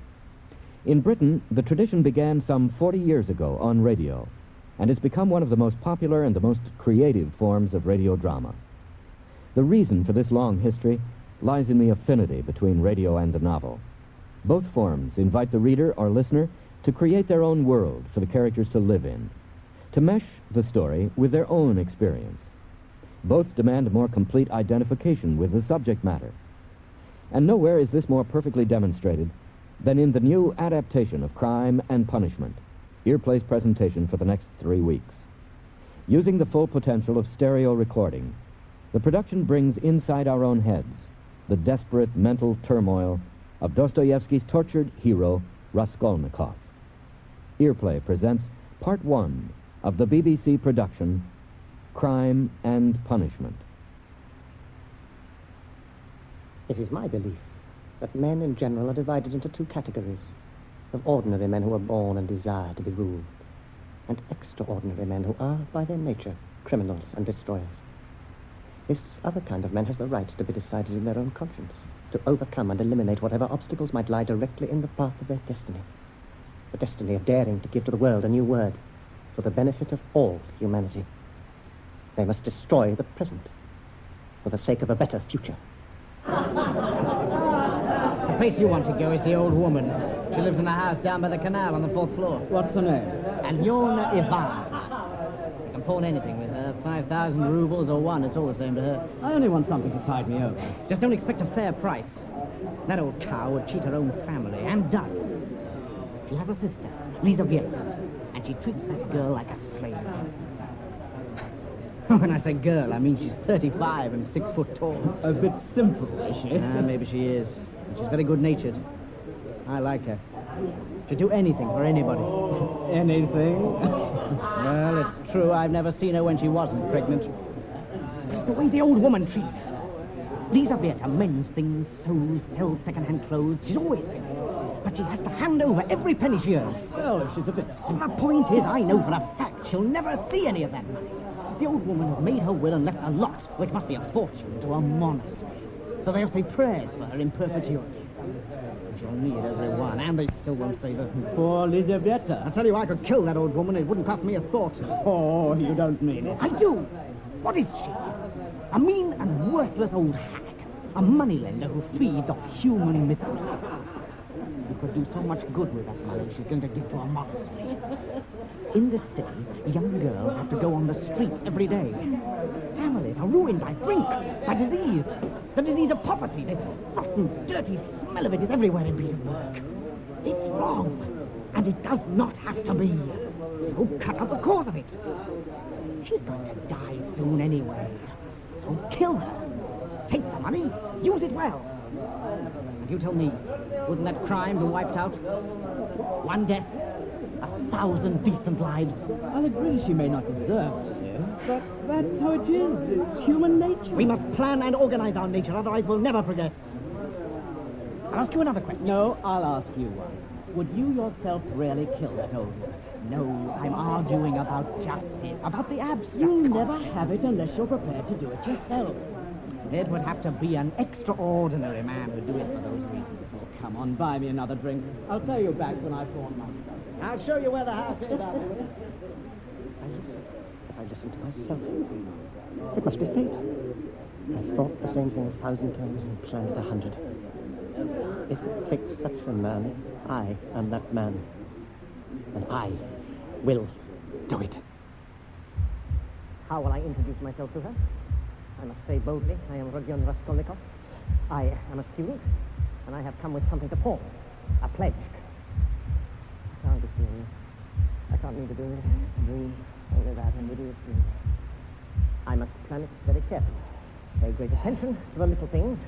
I must rehearse it, to be sure. This room is a cupboard only big enough to stand up and lie down. I don't even buy a candle to light it. I lie in the dark and think and talk to myself. I've sold all my books. I don't go to the university anymore. I haven't eaten for days. I can't go on. How did I do it?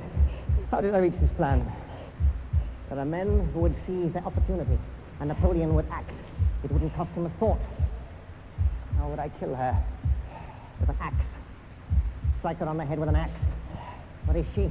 A louse, a parasite. How else can I do what I want in my life? I only have to dare.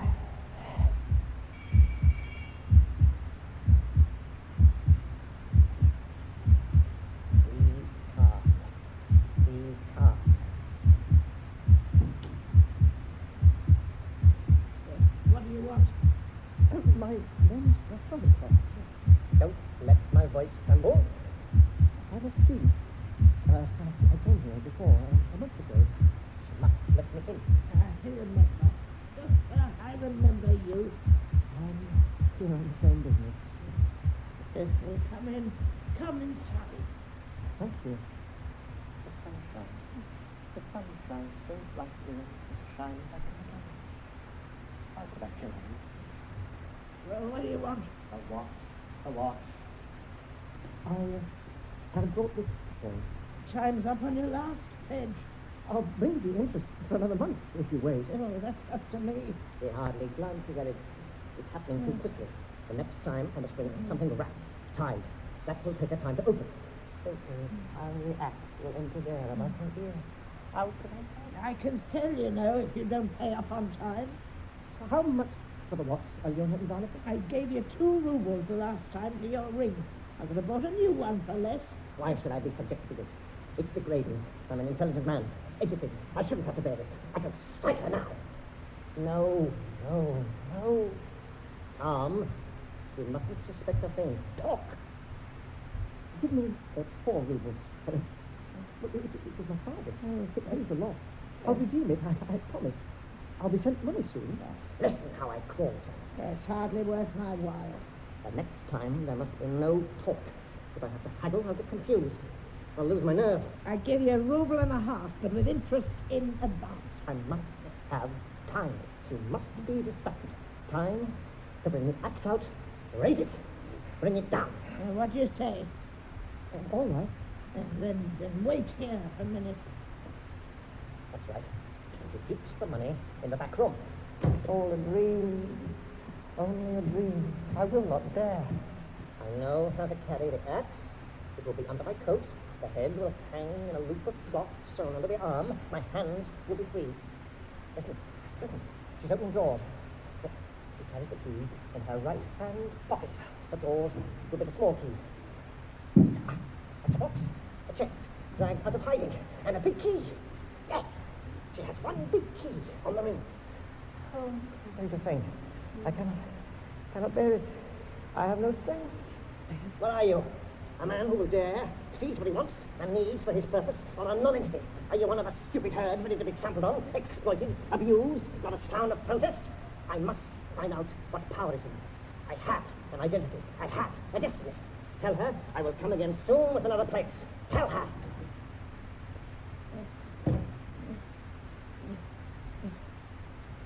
Here, the interest is 10 kopecks to the ruble, so that's 15 on 1.5 rubles in advance. Then the 2 rubles I gave you last month, here I 20 on that. That's 35 kopecks all told. So, from 1.5 rubles, here, 1 ruble and 15 kopecks. What's that for? Doing you a favor as it is. I know. Something else in a day. Something valuable.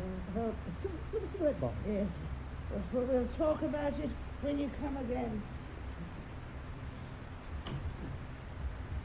Is there anything else I must know? Go. Get away. Go now. Goodbye. Yes. You're always at home alone. Your sister isn't here. What business do you have with her? I must come. Go. Get away now. Nothing particular. I just asked. But nothing. Good day, Aljona and Donovan. Goodbye. I can hardly stand. She suspects.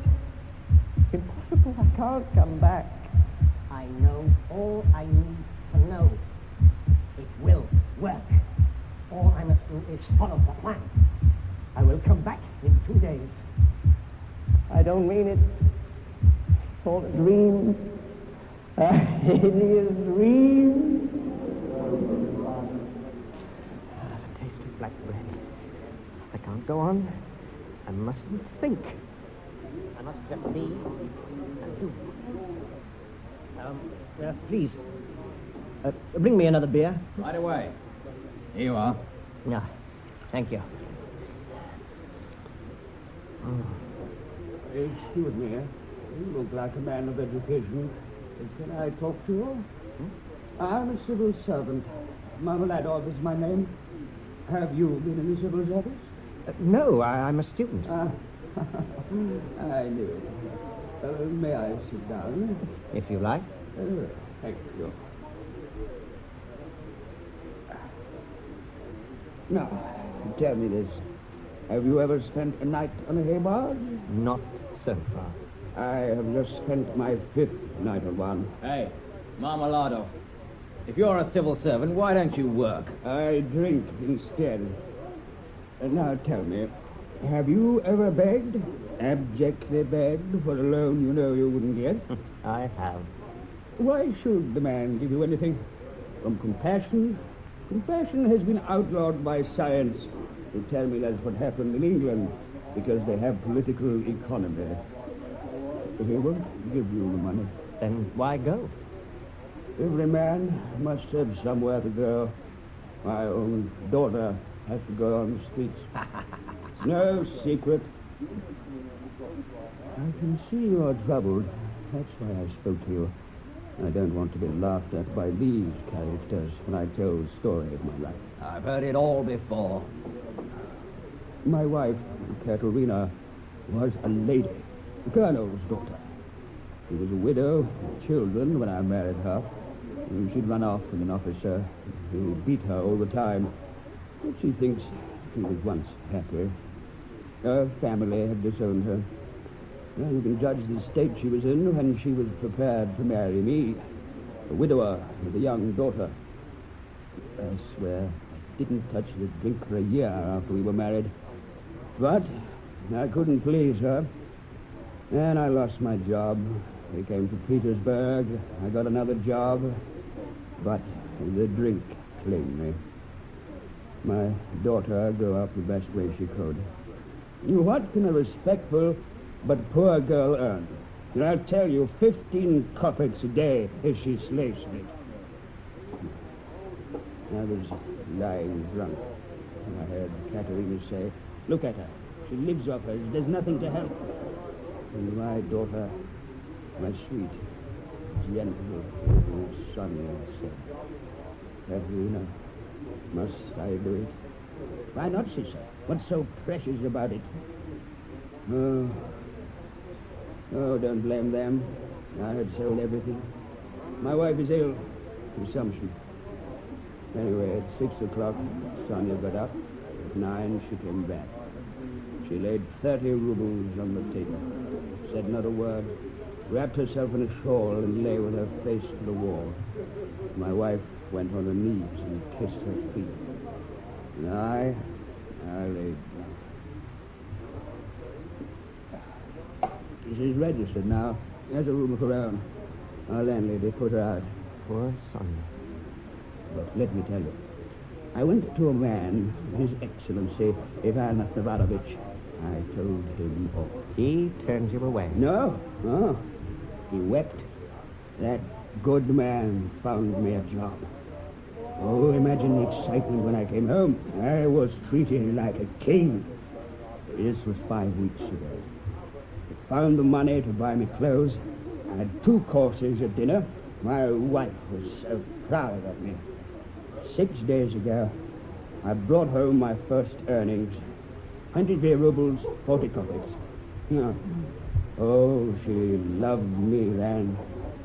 But the next night, like a thief, I stole what was left. 5 days ago, I left them all. My job is gone, my new clothes pawned, the end of everything. This morning, I went to my daughter Sonia and begged. You don't mean she gave you anything? 30 kopecks, and it's in your till. She never said a word. Her own father. What am I?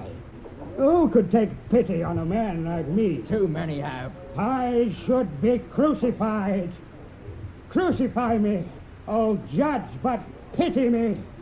It's not joy I seek. I thirst for sorrow, and I have tasted tears. But he will pity us who has pity for all men.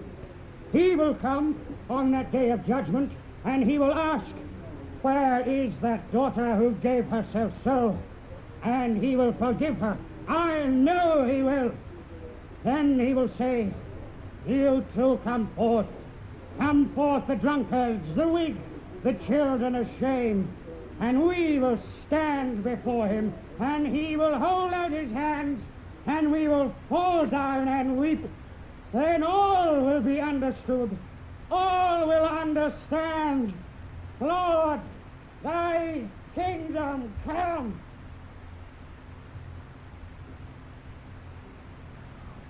Blind drunk.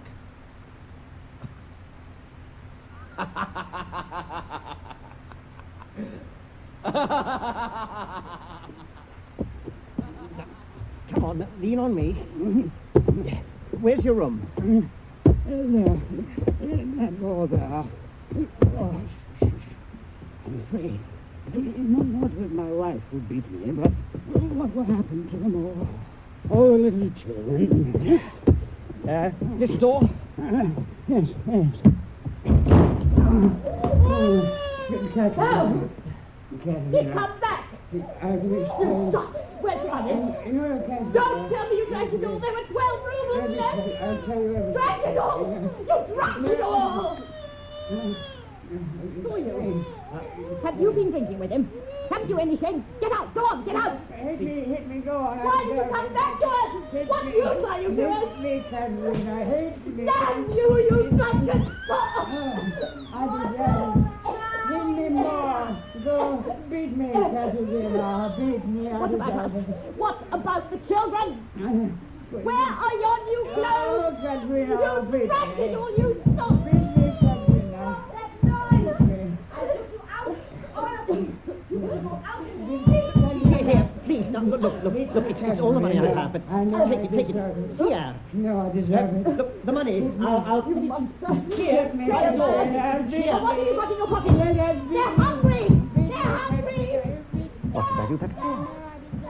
They've got their son. I've got nothing now. We all need help. What a pit we dig for ourselves. Need it be? Is there anything to stop a man but his own fear? The rules he makes up? Can he not be anything, dare anything, be himself, take what he needs to be himself and not live like this? Is that not how it is? I can't help them at all unless I help myself.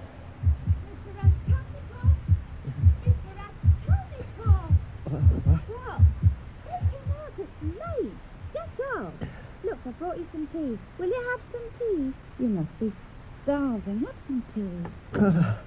Anastasia, did the landlady send this? No, she wouldn't. It's my own. I'm sorry it's yesterday's brew, but it is hot. Thank you, Anastasia. I'll get you some cabbage soup. The landlady is going to complain to the police about you. What for? Well, you haven't paid any rent for months and you won't give up the room. Well, I can't. Not now. I'll talk to her. I'm not supposed to tell you anything, but what she doesn't know won't hurt her. You're a clever boy. Why do you just lie there and do nothing? Why don't you get a job like you used to have, giving lessons? I am doing something. What? Work. What work? I'm thinking. And how much money have you made out of thinking? I've got no decent clothes. You can't turn up to teach without boots. Anyway, I'm sick of it. Better than nothing. They pay so little. What's the use? But do you want to make a fortune all at once? I do. Yes. Yes, I do. Ooh, I wouldn't say that out loud. You'll frighten people. Ooh, I nearly forgot. Huh? I've got a letter for you. But then give it to me. You have to pay the postman 3 kopecks for it. Oh, I've got, here, yes. Yes, I've got that much left. Now, take it. Well, give me the letter. Now, go away. Go on, leave me alone. Go on. All right. It's from my mother. She's sorry for not writing so long. She loves me. Grief that I've given up the university for want of means. Oh, what a phrase. Starving. Her pension's only 120 rubles a year. I know that. I know the last money she sent me was borrowed. What's this? My sister's at home. But she went away as governess to the Fiji Islands. Tried to seduce her. And of course she couldn't leave. They'd taken an advance on her salary to send me money. Then he tried to blackmail her into running off with him. And his wife found out. My sister was blamed and had to leave. Oh, my poor dear. What trouble I cause you. All this suffered from me. I can't bear it. This room, it suffocates me. I must get out. What happened to her? Oh, I can imagine the gossip. Svidrigailov confessed it all to his wife. The servant spoke up. The wife had to make a public apology. Oh, thank God. What Dunya must have suffered for me. What? She's going to get married? They haven't asked me. Who's she going to marry? A lawyer, Piotr Luzhin. He asked to see them on the next day. The next day, I sent a letter proposing. He's a very busy man, coming to Petersburg, well-to-do. Mother, what kind of man is he? Can't take it in. Well, he's 45. My sister's 20. When I meet him here, don't judge him too severely. What are they hiding from me? No great love on either side, but Dunya will make it her duty to make her husband happy. Any defect of character, my sister can put up with a lot, so long as it's honorable. He's abrupt, pompous. Oh, I can see why they didn't consult me. I know this sort of man. What? After Dunya agreed, he said he'd made up his mind to marry a girl without means, for a man shouldn't be indebted to his wife. She should look up to him. Mother, don't make excuses. It just slipped out. He corrected himself. Are you blind? Do you both wish to be blind? Oh, I knew it. Now we have the real reason. He's opening a lawyer's business in Petersburg. He may need a secretary at a good salary. I could finish my law studies. I see what they think. They think I'll be a partner in no time. No doubt he'll offer the job himself. He wouldn't refuse his wife. But he wants to form his own opinion of me when he meets me. And I of him. What have they done?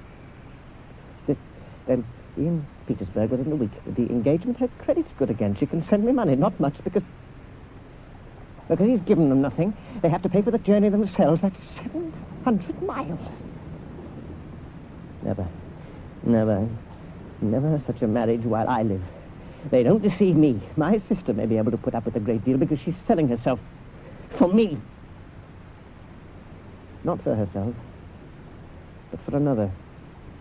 Freedom, peace, conscience, all for sale, justified as a sacrifice to one you love. Oh, Sonia Marmalade of the eternal victim. What's the difference between us? I won't have it. Not this humiliation, this degradation, this damnable dependence. But how can I prevent it? I have nothing. Not a future. Nothing.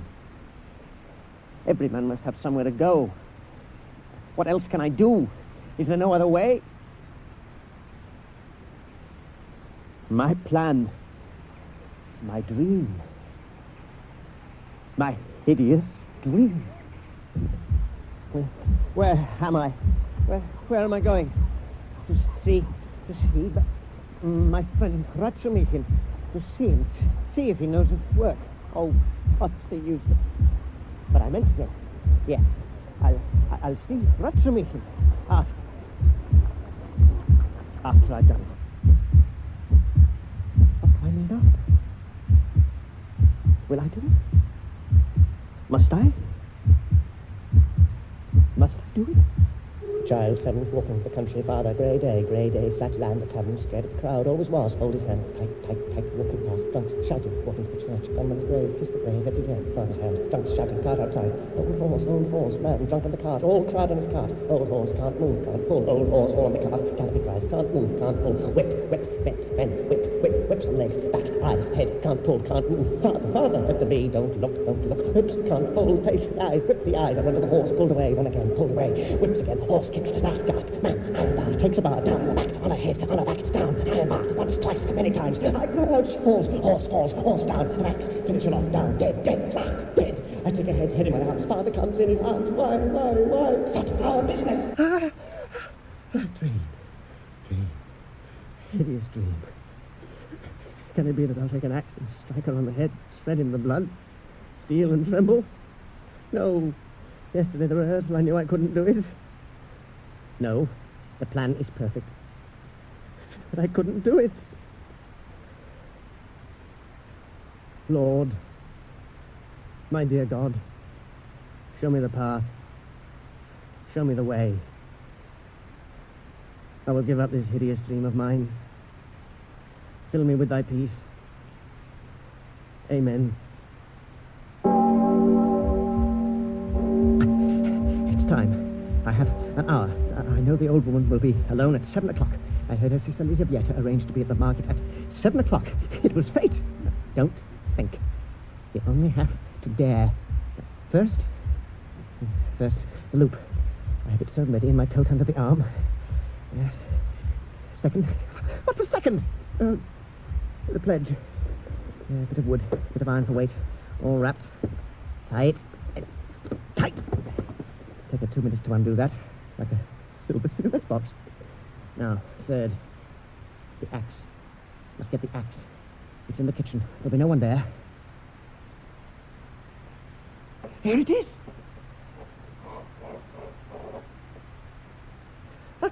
It fits the loop. No one would notice. It hangs so neat. My hands are free. This will be no common crime. House by the canal. Now, just before, round the house, into the right-hand doorway, up the back stairs. I'm not seen. This is the plan. What is it? Painters, 2 painters, all's lost. Run, go back. They won't see me. They're on a floor below her. They'll hear nothing. They can't. Quietly. Calm. No one in the world knows I'm here. The 4th floor. Now, I have the axe. I have the pledge. I know what I must say. Must I do it? She isn't there. She's gone. I needn't do it. Ring again.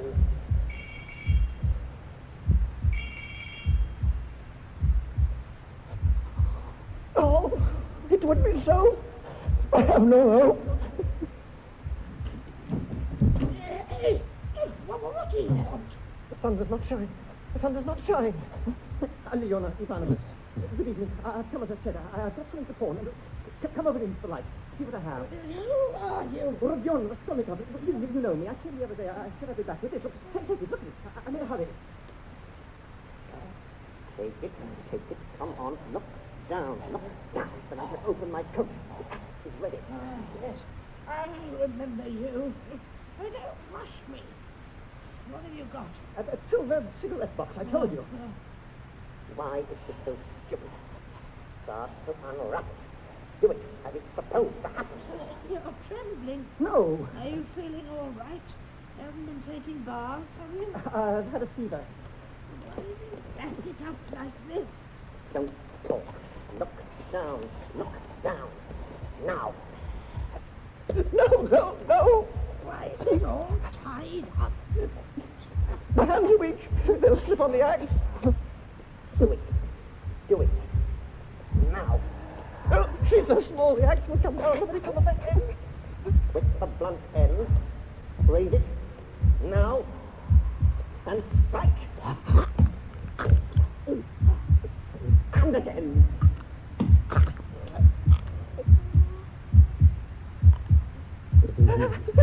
She cries out a very little cry. The blood rushes out. Again, the same spot. She falls, the blood gushes, so much blood. I'm so calm, so perfect. There must be no blood on me. Put the axe by the body. So. She's dead. Take the keys, the right-hand pocket. The perfect plan. This is not ordinary. Into the other room. Impossible! Go away now, she's not dead. She's not... Here, I move. She's really dead. She moves. See, the skull is cracked, broken in on one side. A lake of blood. Don't touch it. Round her neck, a string, a purse on it, 2 crosses. I will not be buried. How to get it off? The axe. No, not another blow! For the string of the blade. I'm getting blood on me. There. Take the purse. Now the keys. The other room. Hurry. Keys won't fit the locks. I can't feel my hands. The big key. Remember, the big box. Let's drag it home. Under the bed.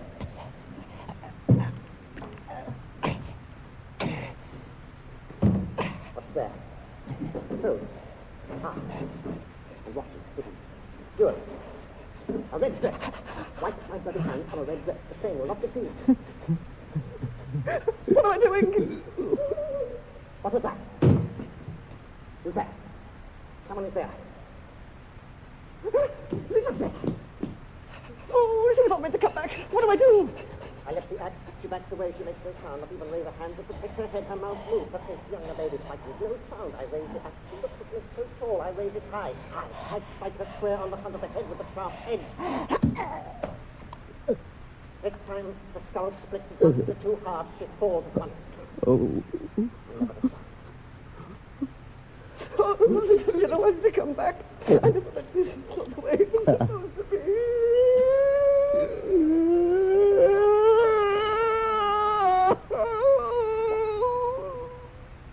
What must I do now?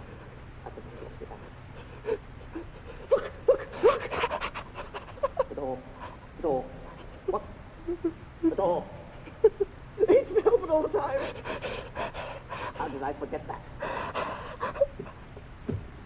It's coming here. Please. What can I do? Kill him.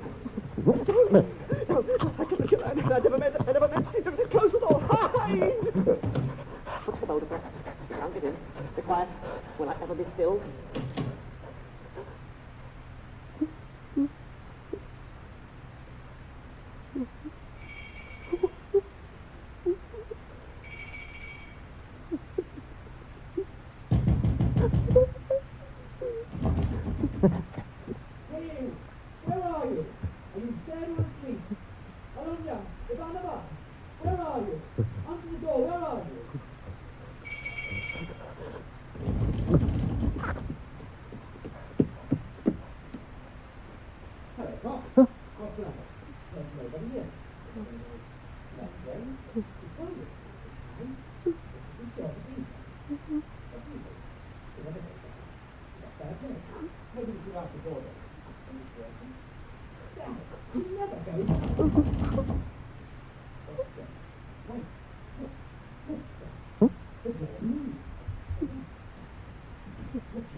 Let's get the board.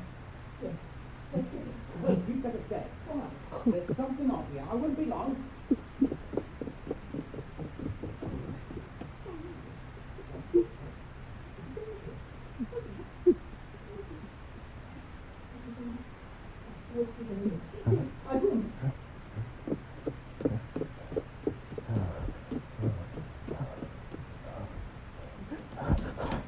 Oh, my heart. Run, don't think, go, run.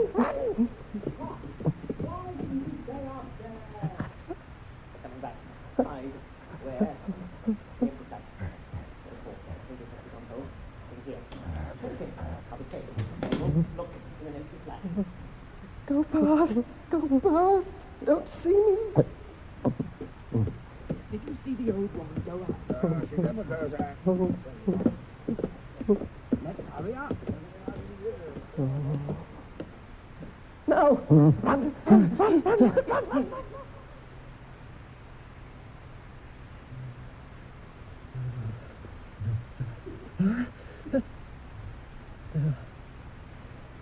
Light.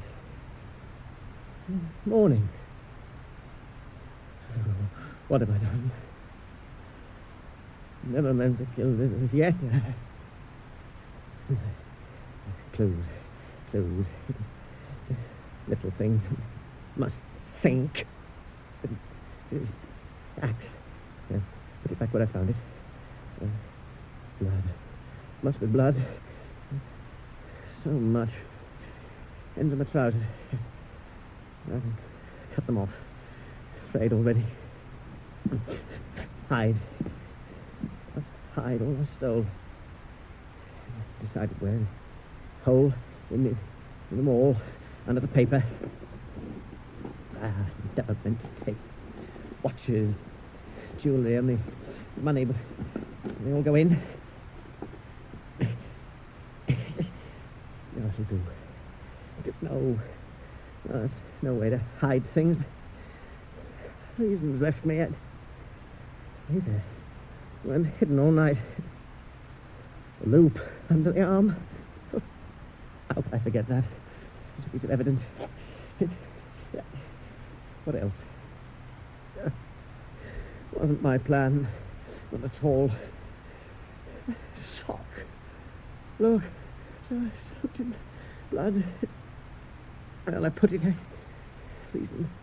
Reasons left me. Blood. Sock.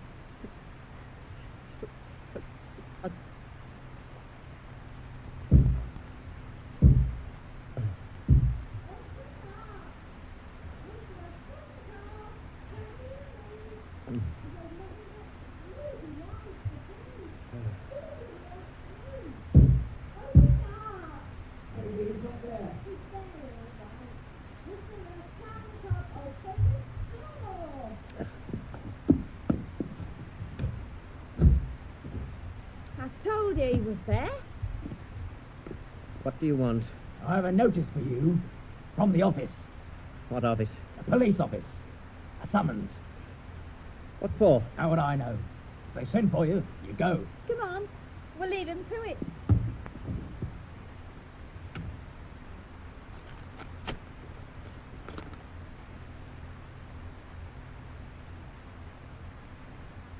Just an ordinary summons.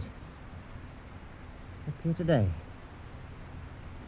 But why? What's it about if it's not that? I don't care. I do not care anymore. I'll go. The sock.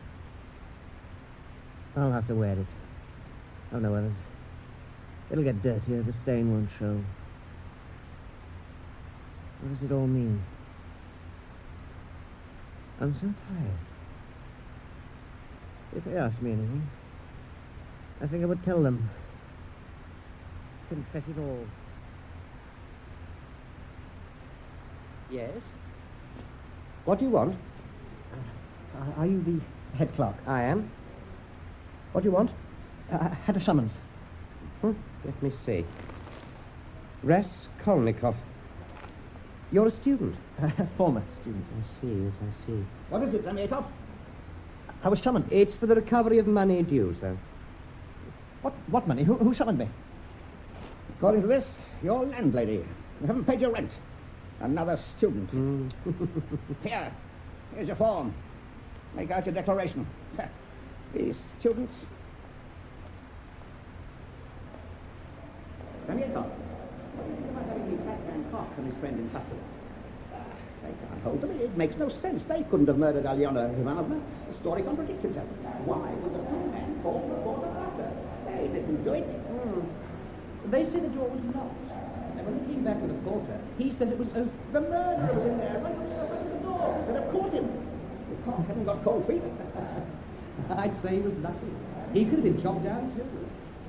But how did the murderer slip past? That house is a rabbit warren. It won't take long. We'll catch him. We'll catch whoever did it.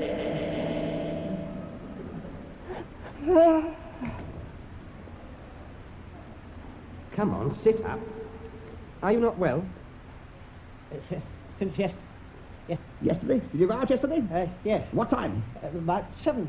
Why did I say that? 7 and you were ill. Where'd you go? Along the street. So tired. Get it over. Tell them all. Say nothing. Get up. Get out. Let me help you up. You fainted. Can you stand? Yeah. What will we do with him? I don't know. Maybe I should ask him a few questions. Can you walk? Yes. I'm all right. Please, let me go. He's ill. No, go on. Let him go. Send him home. Send him home. Walk. Steady. Away from...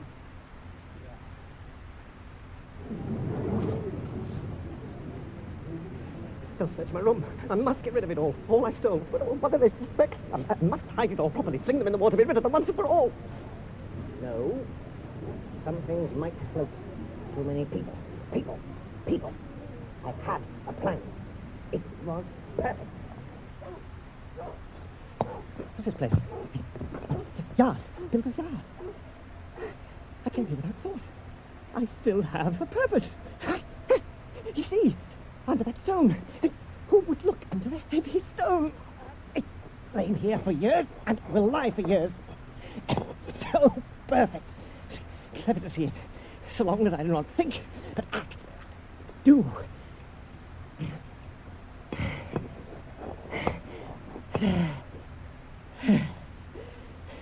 It's all over. It's hidden. Not a clue left.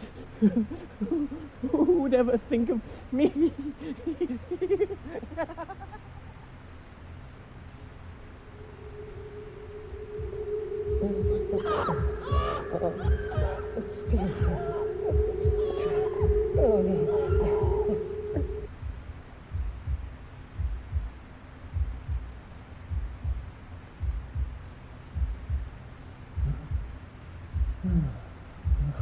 Good to see the sunshine, Anastasia.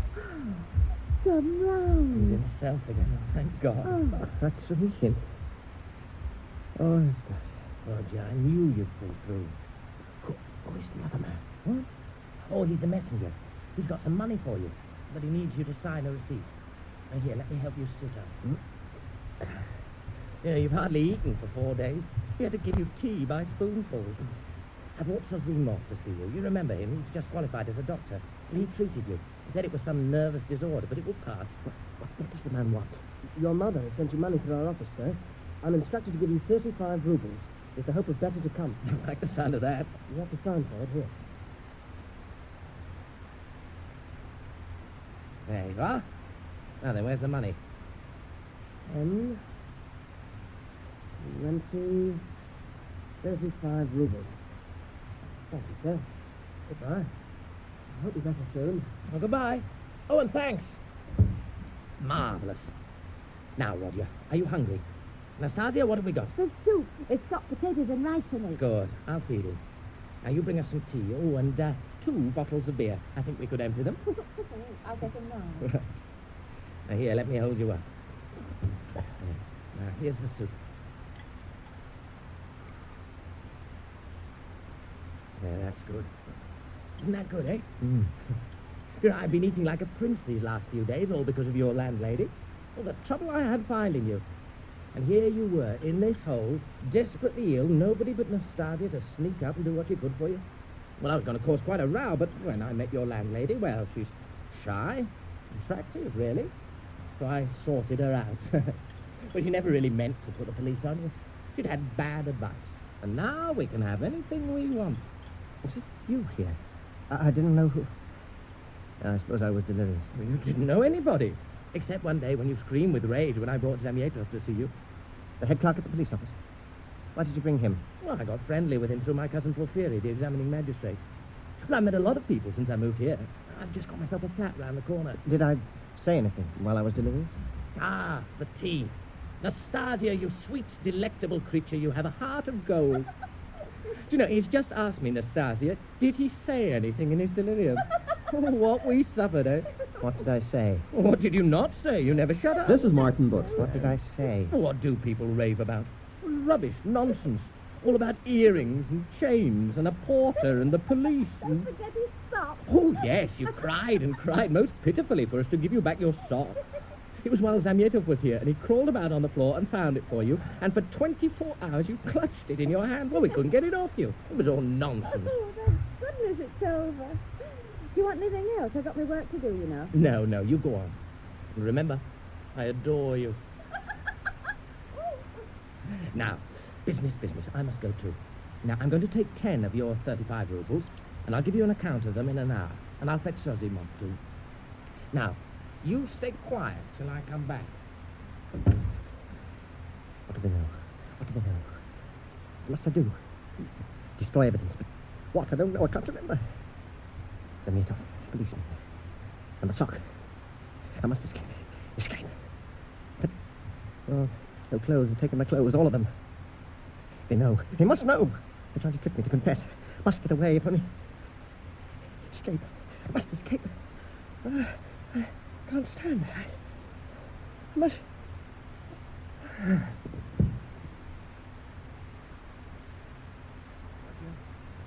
Roger.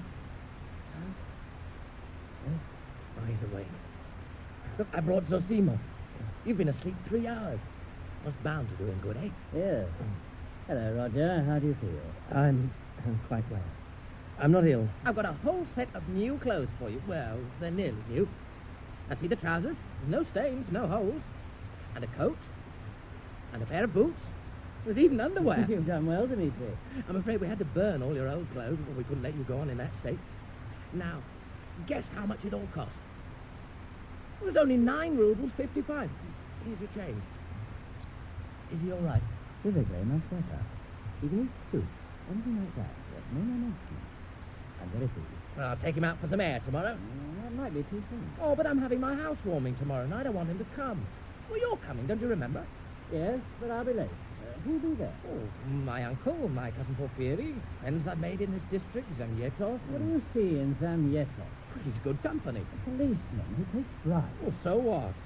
Anyway, I'm trying to influence him myself to help someone. Who? Well, Nikolai, the house painter, the one who's accused of murder. You know, the murder of the old woman, the pawnbroker.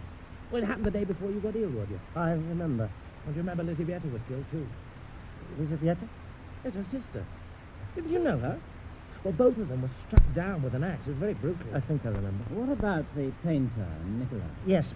Why did I suspect him? Well, a few days ago, a jewel case was brought in as part of the robbery. Well, it seems Nikolai pawned it one day after the murder. And, of course, he was painting a flat below the old woman at the time. So they went looking for him? Well, yes. And this is what makes the thing plausible. Well, he'd gone on a drinking spree and pawned all he had, and when they caught up with him, he tried to hang himself. That sounds pretty conclusive to me. Yeah, well, you wait till you hear it all. They brought Nikolai in and questioned him. I mean, he said he'd heard nothing on the day of the murder. He'd found the jewels in the street. He'd been drinking. He was frightened. Aha, they said. How could you be frightened if you weren't guilty? You see, that is how they think. Well, so they pressured him, and eventually he confessed he'd found the jewel case in the flat where he'd been painting. Well, he'd had a row with his mate, only horseplay, and his mate had splashed paint on him. He'd chased him outside. But when he came back, he found the jewel case behind the door. Where? Where did you say behind the door? Well, yes. Why? Nothing. How was it behind the door? It was. Well, anyway, he pawned it, never thought. When he realized, he got frightened and tried to hang himself. I still think the police have a good case. Oh, come on. You're a doctor. You've made a special study of psychology, for God's sake. Now, look at the character of the man, his behavior. Now, everybody there at the time saw him wrestling and laughing with his mate. People said they were like children. Well, at that moment, the bodies were still warm upstairs. He is a simple workman. He is not capable of both acts. Now, I say the proof of his innocence is far greater than any proof against him. The real murderer must have hidden in the empty flat to avoid the men coming up the stairs, and he dropped the jewels. You may have a point. No, it must be how it happened. Excuse me. Yes, what do you want? I'm looking for Rodion Romanovich Raskolnikov, a student, a former student. Oh, that's him in bed. What do you want? Who is that? Piotrevich Yushin. I have reason to hope my name is not wholly unknown to you. Well, haven't you received any information about him? And there must be left 10 days ago, didn't you? Oh, don't stand in the door. Come in. It's not often we get a gentleman to call. Oh, don't mind us. Roger's been ill, and this is his doctor, and I'm a friend looking after him. Well, perhaps I shouldn't disturb him. Talk only one. You may amuse him. Thank you, Doctor. Your mother obviously communicated with you on a personal matter. I know you. You're my sister's intended husband. I know you. I waited a few days before calling on you. Thought that I'd known you were ill, but I've been very busy. I'm involved in the most important legal affair in the Senate. I'm expecting your mother and sisters any time. I've found them lodging. Where? Oh, very near you, actually.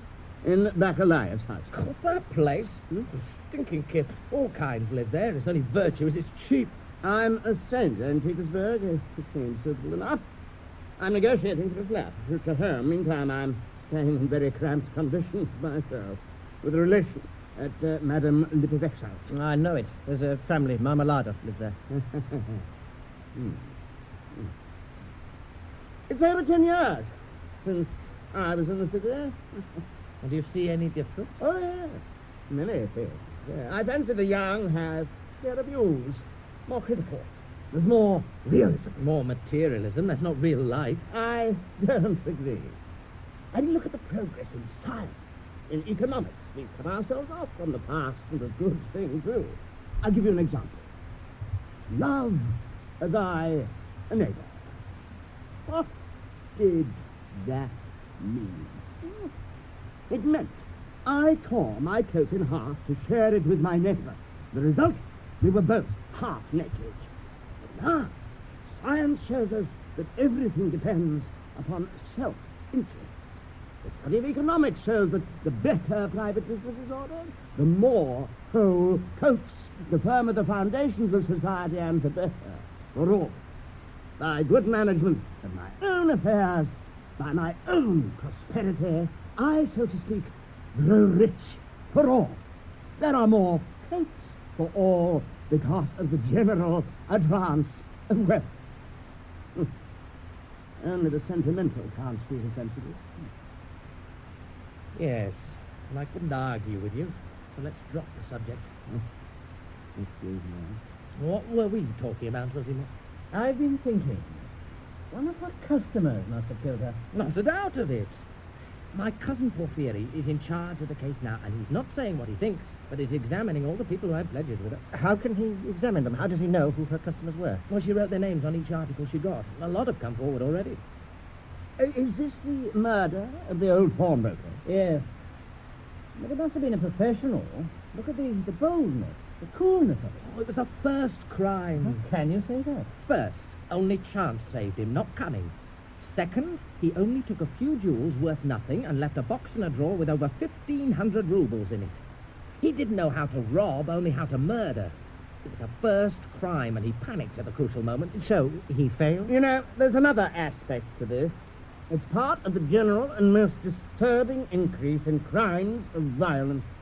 It's spread even to the higher classes. One hears of students committing robberies now.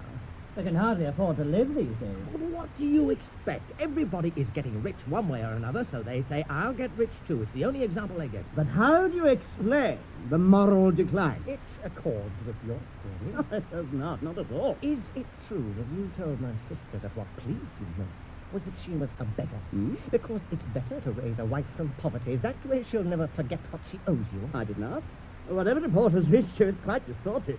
Your mother misrepresents you. Saying nothing against my mother. One word and I'll pitch you down the stairs. What's the matter with you? I can only assume that this is part of your illness. I am not ill. That only makes your conduct all the more unseemly. Get out, go to hell, go on, leave me alone. Well, if that's your attitude, I will.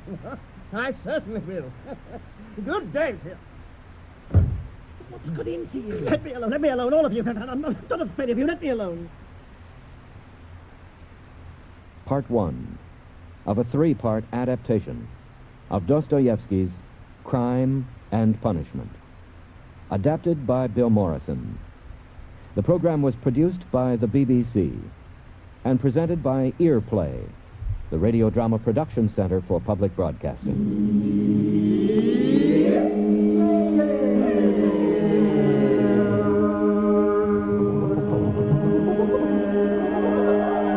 Earplay is made possible by grants from the Corporation for Public Broadcasting and the National Endowment for the Arts.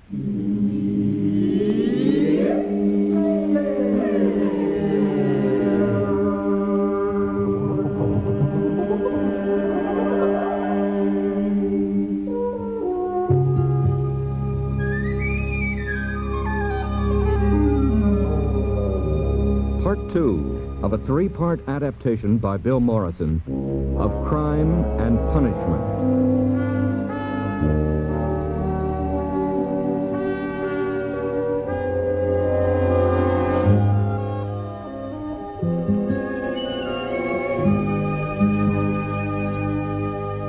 This week, Earplay brings you Part 2 of Dostoevsky's classic story.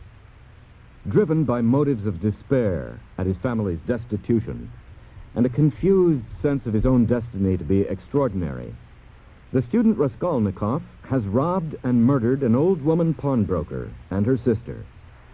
He's escaped undetected and hidden the stolen property in a builder's yard. Summoned to the police station for failure to pay his rent, Raskolnikov overhears a police officer talking about the murder. He faints and has to be helped home. After several days of delirium, He recuperates, but his conscience continues to plague him. Part 2 of the BBC production of Dostoevsky's Crime and Punishment.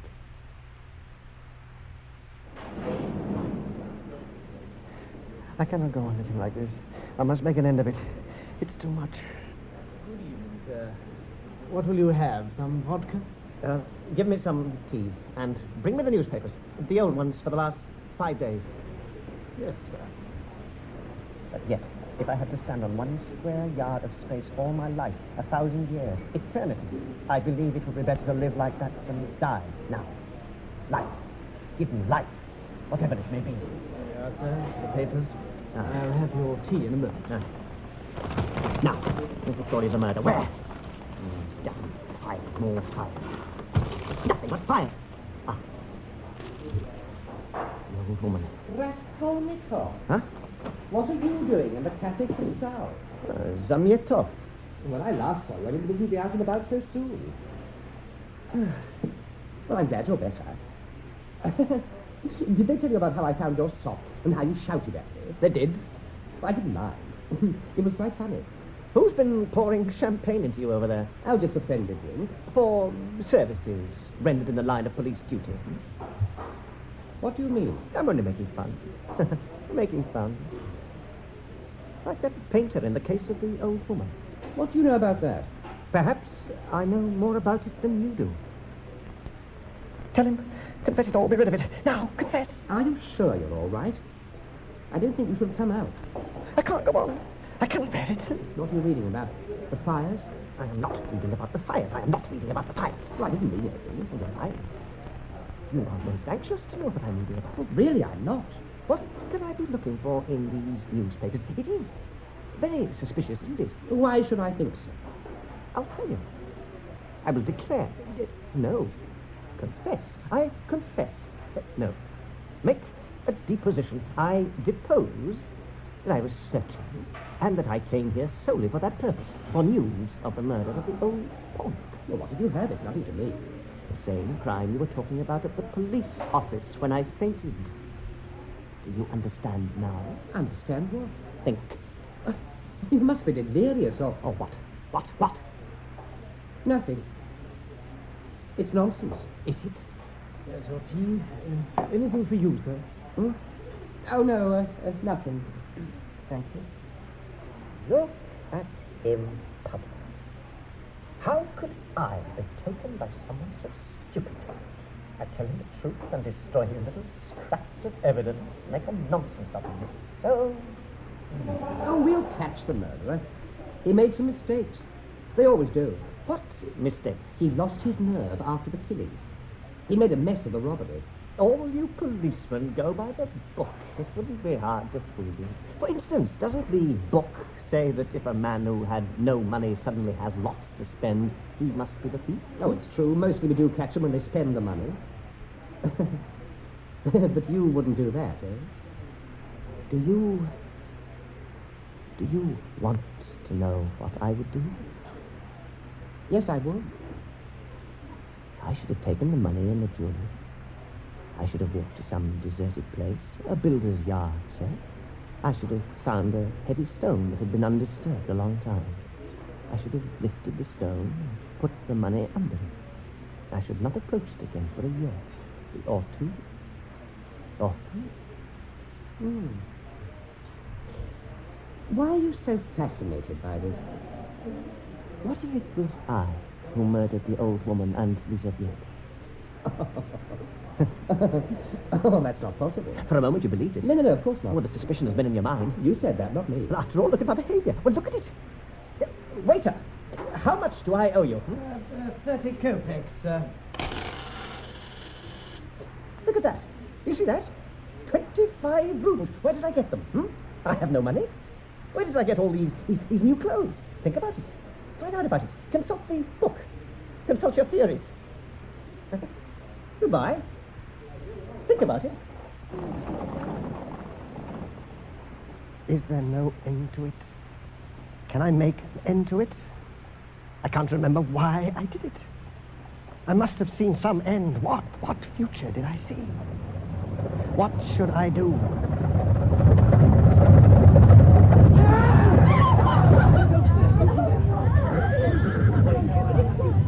What happened? The man had no chance. He went straight under the wheels. I know him. It's Marmeladov. Oh, not more pain.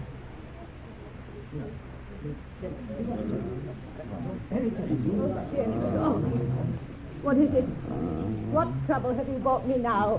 Where shall we put him? Put him there, on the sofa. What is it? What happened? He was run over by a carriage. Oh, dear God! My poor husband. Please, Mrs. Marmeladov, please try to be calm. Don't be frightened. Think of the children. I was there. I saw it. He just fell in front. I've taken charge. I'll pay. Look at him. Look at the blood on him. The idiot I saw. It has destroyed him. Send for the doctor. Have me water, a towel. He's not dead. Sonia! Sonia, run for your sister. Run for Sonia. Bring her here. Run, girl, run! She'd better hurry. He's really gone. What are you all doing here? You might let him die in peace. He's not the spectacles again, man. Leave it alone. Come on, then. Let's have everybody out. Where is the doctor? What's going on here? Ah, they're drunk again. Get him out. Take him to the hospital. I don't want him in my house. This is my room. This is protection. We pay for it. You can't put it out. It's my house. And I say I never wanted you here. Please, let him die in peace. Take him to the hospital. Now, I warn you, we have friends. This young man has money, connections. You hear from... Where's the injured man? Let me pass. Doctor, he's here, on the sofa. Right, all of you, give me some room. What happened to him? He fell in front of a carriage with wheels on it. Yes, I see. His chest is crushed. I wonder he's conscious at all. I want to confess. He'll die immediately. No hope? None. His head's been emptied too. I want to confess. Sonia.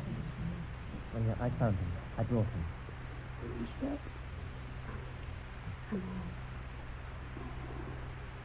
My sweet daughter, Sonia. Forgive me for all I have done. The misery and all. Look, the little boy has bare feet. Father? I told you. He's dead. Well, he got what he wanted. What is to be done now? How can I bury him? We have nothing. I knew your husband, and now I know he loved you all. Look, let me do something for his memory. Here's 20 rubles. If that'll help, please take them. I'll come again. Whatever you need, I'll come again. Goodbye.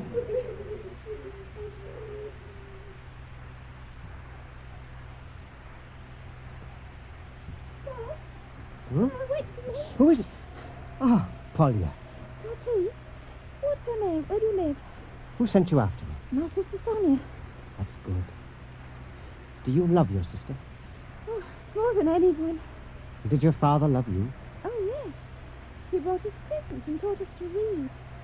Do you know your prayers? Of course I do. We pray to God, and for my sister, and for all of us. My name is Rodya. Will you pray for me, too, sometime? And my servant, Rodya? Nothing more? I pray for you for the rest of my life. Tell them, Polya, that I will come tomorrow. There is a life for me still. It is not the end. I have a life. It was always my intention to do good. I had a reason. I have a future. Roger, so you came. I'm glad, brother. I didn't want to lose you. I only came to say a word. I'm weak. I must go home. You can hardly stand, but I'm not much better. Come on, we'll support each other in the street. What about your guests? Oh, listen to them. They don't need me. Come on, home. Listen, Roger, Zamyetov's been telling us about you at the cafe. What was that all about? What did Zamyetov say? Oh, they'd all believe the worst of their own mother. You know, they go on about you fainting at the police office. But Zozimov talks about monomania and how you react to talk about crime. And, but I mean, what is a man supposed to do when he has a fever? What else do they say? Oh, listen, it was all a joke with Zamyetov. You led him on, made a fool of him. It was a joke, wasn't it?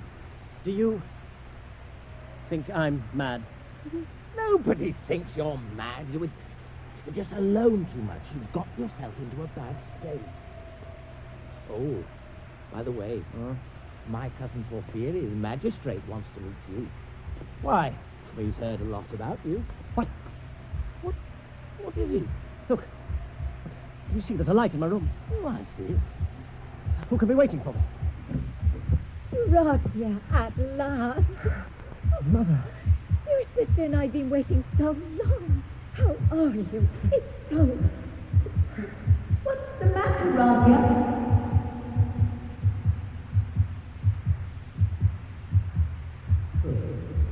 Making good progress. In 3 or 4 days, you'll be back to normal. You know what has happened to you, to your mind. Now, you mustn't get into that state of depression again. It's up to you to cure yourself. I feel quite well. Good.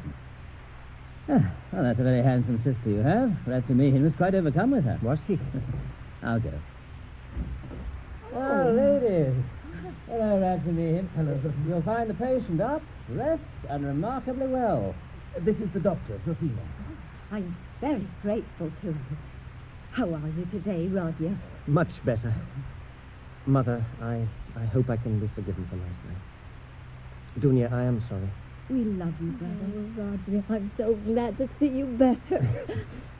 And I must thank my friends. I don't know why I should deserve such generosity. I don't understand. You're being sentimental.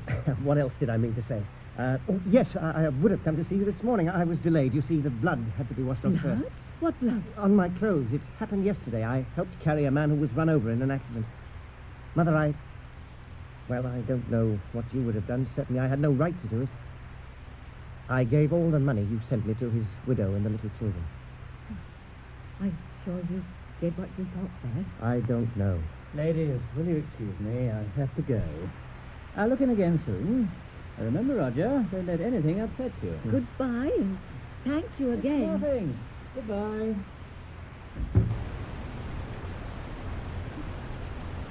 Well, I'm so glad to see you, Roger. So much has happened. Did you know Martha Petrovna is dead? Who was she? The wife of Svidrigailov, the family Dunya was with. You mean the woman who accused her? That was all forgiven. She was a fine woman. How did she die? That was the awful thing. Svidrigailov beat her. It wasn't quite my fault. Would you defend him? He beat her in the morning, then later she had a stroke and died. Why tell me this? Well, I didn't know what to talk about. Are you afraid of me? No, Mother, we can't avoid it. We have to tell you. I suppose so. Tell me what? Last night you seemed to think I was sacrificing myself, but that's not so. I am marrying because of my circumstances. I don't see that I have any choice. You are deluding yourself. I wouldn't marry Mr. Lucien if I didn't believe he had a proper regard for me, and if I didn't think I could respect him. But it can all be settled this evening, if you will agree. Will you come? Yes. I want Mr. Razumikin to be there, too. He's already done so much for us. Will you? You have only to ask. I would do anything for you, anything. Well, you know what I mean. I do, Dmitri. Everything will work out. It must. Huh? Oh, I'm sorry. Oh. No. I shouldn't have... Sonia. Sonia, come in. Please, please, come in. Sit here. Katerina sent me to ask, will you come to the funeral? I'll try. Oh, I want you to meet my family. My mother, my sister Dunya. This is Sonia Marmeladov, the daughter of the man who was killed. Oh, yes. Sonia. Dunya. how were the arrangements made? Did you have any trouble?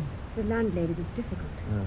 but it's all right. My mother begs you to come, at least to the meal afterwards. She wants to thank you for all you did. What are you looking at? I didn't realize that you lived like this. You must have given us everything you had. I'm sorry. Roger, I think we should go. You rest, please. We'll see you this evening. And Mr. Ratsumichin, goodbye. Goodbye. Take care, Roger. Goodbye. I'll look after him. Goodbye, Dunya. God, give peace to the dead. The living have still to live.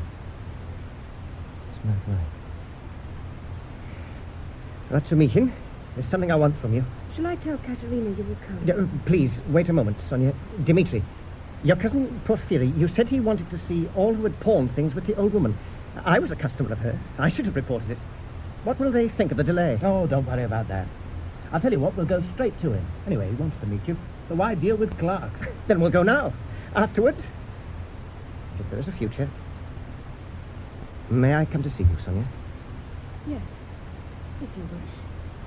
There's so much to talk about.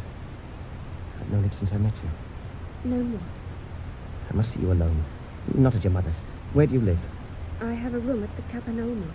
Will you wait for me there? Yes. I didn't know you lived like this. You gave us everything you had. I could do no less for you. Sonia. I will wait for as long as you want. Will we talk then? Yes. Afterwards. Afterwards. Is it the right move to see Porphyry or not? The moth flies to the light. Will I be calm? I must. I must find out what he knows. I must take the risk. Porphyry, I brought someone to see you. Samietov, you know him already. This is Rodion Raskolnikov, my cousin Porphyry. I'm delighted to meet you. Sit down, sit down. How are you today, Raskolnikov? Well enough. How can I help you, Raskolnikov? But he's come about the things he pawned with the old woman. He'd have come before, but he was ill. I'm his witness to that. Well, what should he do? You have to make a statement that these articles, whatever they are yours, and you will redeem them. Well, I only want to declare them. I can't redeem them. I haven't the money at the moment. That doesn't matter. If you like, you can write directly to me. Well, they're only worth 5 rubles, but, well, you know, they mean much more. One was a watch, my father's, and my mother's here. If she knew I'd, well, you understand. They wouldn't have been lost. I've been expecting you for some time. Did you know about them all the time? Well, they were wrapped up together with your name on them. We know all her customers. Everyone else has come forward. Except you. I have been ill. I knew that too. I was told you were in great distress. Something weighing on your mind. You look pale still. I'm not pale. I'm not weak. I'm quite well. He was delirious, unconscious till yesterday. And then when our backs were turned, he dressed and ran round the streets, quite delirious. Well, that's not how it was. Samietov, you saw me. Was I sensible? Yes, but it was confusing. You were ill. And then you gave all your money away. Perhaps I have plenty. I confessed it all to Samietov, didn't I? Come on, react. I'm explaining it all. Don't play with me. Spit it out. Show me what you know. I could almost tell you everything now, so you could see how I despise you. You don't know what I know. You know nothing. You're just hoping I will betray myself. You have no proof, no facts, nothing. That was quite a party you gave last night, Ratsumichin. I missed the best of it. Yes, how did that argument end? See, we were trying to decide, Roger, whether there is such a thing as crime. Well, I was on my own against these two. They were dribbling on about the socialist idea that crime is a protest against the abnormality of the social organization, and only that. No other cause is admitted. That wasn't the argument. Well, it's what it says in their pamphlets. To them, everything is the influence of the environment. So, if society is properly organized, all crime stops at once, there being nothing to protest against. Well, human nature isn't taken into account. They don't understand people. They think that you can make justice with a 5-year plan. They'll end up building graveyards. What do you think, Raskolnikov? You've written on the subject of crime. Didn't I read an article of yours in the periodical recently? It can't have been mine. I did write an article, but I sent it to the Weekly Review. It was taken over by the periodical, didn't you know? An article published? That's great news, Roger. We must get a copy. Now, you should get some money for that. You must lead a very solitary life not to know you have an article published. It was signed only with my initial. How did you know it was me? I was so interested by it that I went and asked the editor. Very impressive work. You analyzed the psychology of a criminal before and after a crime, isn't that so? Superficially. It made me think. The idea that the act is always accompanied by illness. Now, that was very original. It's only a theory. Of course. But the end confused me. You seem to say that there are certain people who have a right to go beyond the law. A right to crime? If you'll forgive me summarizing your work. As I read it, the article divided men into ordinary and extraordinary. Ordinary men have to live in submission to the law, but the extraordinary man has a right to commit any crime for the reason that he is extraordinary. Was that the idea? Not quite. Oh, I'm sorry. You explain it.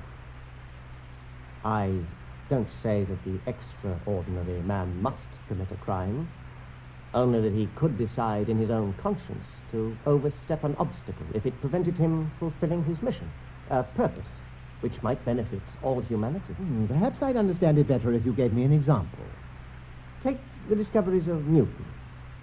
What if they could not be made known except by the sacrifice of the lives of 1, 10, even 100 men? Newton would have had the right, the duty even, to eliminate those obstacles so that his discoveries could benefit the whole of humanity. But that doesn't mean Newton can commit any crime. It's a fine distinction. I also maintain that legislators and leaders, Napoleon would be an example of the biggest criminals of all. To make a new law, they had to break the ancient one, and they didn't hesitate to spill blood in the process, usually the blood of innocent people. I'd agree with that. So, all extraordinary men must be criminals if they would escape the common rut, which by their nature they are bound to try to do. The ordinary man is conservative, law-abiding, wants to be ruled. The other kind of men are destroyers, whatever may be their crime. They share the desire to destroy the present for the sake of a better future. And if that requires them to march over corpses and wade through blood, then they have the right to choose that path. Of course, this is all theoretical. The mass of people would not accept it. They execute such men. It is for the next generation who benefit to worship them. They're not always executed. Oh, some do triumph in their lifetime, and then... Then they start executing for themselves, eh? Why do I bother to explain all this to men who can never understand? How do you recognize these extraordinary men? Signs at birth? There's one of the ordinary ones. I'd be a bit frightened if I couldn't recognize them. There are very few. There's some law of nature we don't understand that decrees that the vast mass of peoples exists only to bring into the world perhaps one man in 1,000 with a spark of independence. A man of genius is one of millions, and the great genius is the crown of humanity appear on earth perhaps one in many thousand millions. But that's got nothing to do with the real point. You can't surely sanction bloodshed in the name of one man's conscience. What if some young man, perhaps wrongly, imagines that he might be in the future such an extraordinary man? Oh, he has some great enterprise in his head, but no means.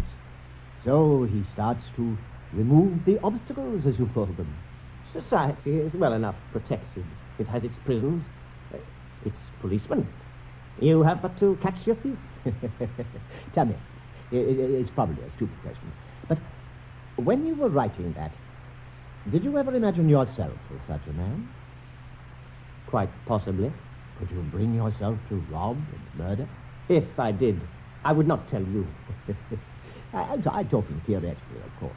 I am no Napoleon. How crude, how obvious, how easy this is. The fool. Perhaps it was someone like that who murdered the young woman. It is only a theory. I must go. Oh, what a pity. I'd be very glad to talk to you. Or the other business write to me. Or better still, come and see me at the police office. I'll be there at 11 tomorrow. Do you want to question me officially? No, there's no need for that. Not at the moment. No, it's just that, as one of her last customers, you may have some scrap of information that will help. Help Nikolai, for instance, the man Razumikhin here is trying so hard to save. I think he's innocent, but I can't prove it. No, the sort of thing I mean is, Now, when you went up the stairs, it was past 7, wasn't it? Yes.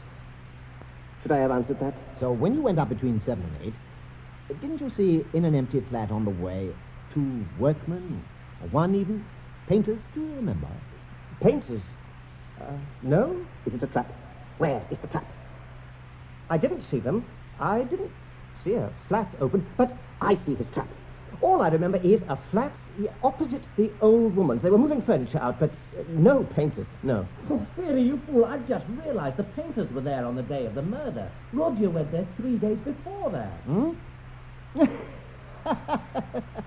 Oh, yes, of course, forgive me. Oh, there's so much detail to remember, I get confused. It's because I'm trying so hard to help Nikolai. You should be more careful. I should. But you will come and talk to me tomorrow at 11. I'll expect so. But there's still a lot to talk Nothing. I must be sure that there is nothing here, not a scrap, not a clue, not one tiny thing that I may have missed that will betray me. They'll search, and they will miss nothing. I must have all my strength to defeat them. I must be calm. There is nothing to betray me. They have no proof. Everything can be explained. What does he know? The torture is his. I will go out, behave as normally as any ordinary man who would recognize difference. Mother, sister, Kate, loved them once, to embrace my mother. Elizaveta, Sonia, gentle women, gentle eyes. Why not weep? Why not moan? Gentle eyes. Kate, house, like an owl, round the house, right-hand door, stairs, up the stairs, painters, past, don't see me, pass. Dark, door, open, the moon, red, the moon, no sound. I see a cloak in the corner, behind the cloak hides Alyona Ivanovna. Why do you hide, old woman, why do you bend double to the ground? No face, I see no face. Axe, loop, coat, open, lift it, freeze, raise it, hurl it, crush it, strike, one blow, and one, another, on the skull. No face, I see no face. See.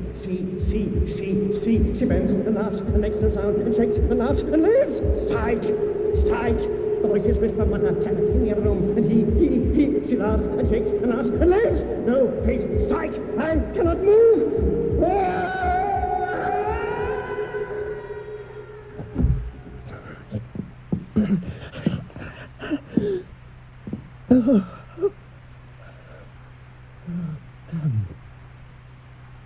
Tell me what you want with me.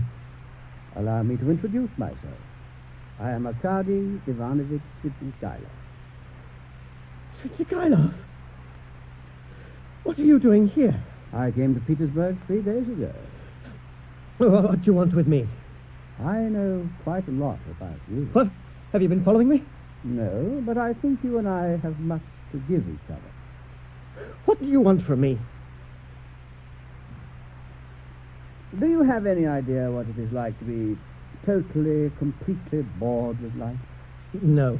Perhaps you need to live more than I do. I've been bored for a long time. Not altogether unpleasantly. I was rich enough to have nothing to do and nothing at all I wanted to do. Until I met your sister, Delia. You've done enough to her. She would never see you again. That's why I'm here.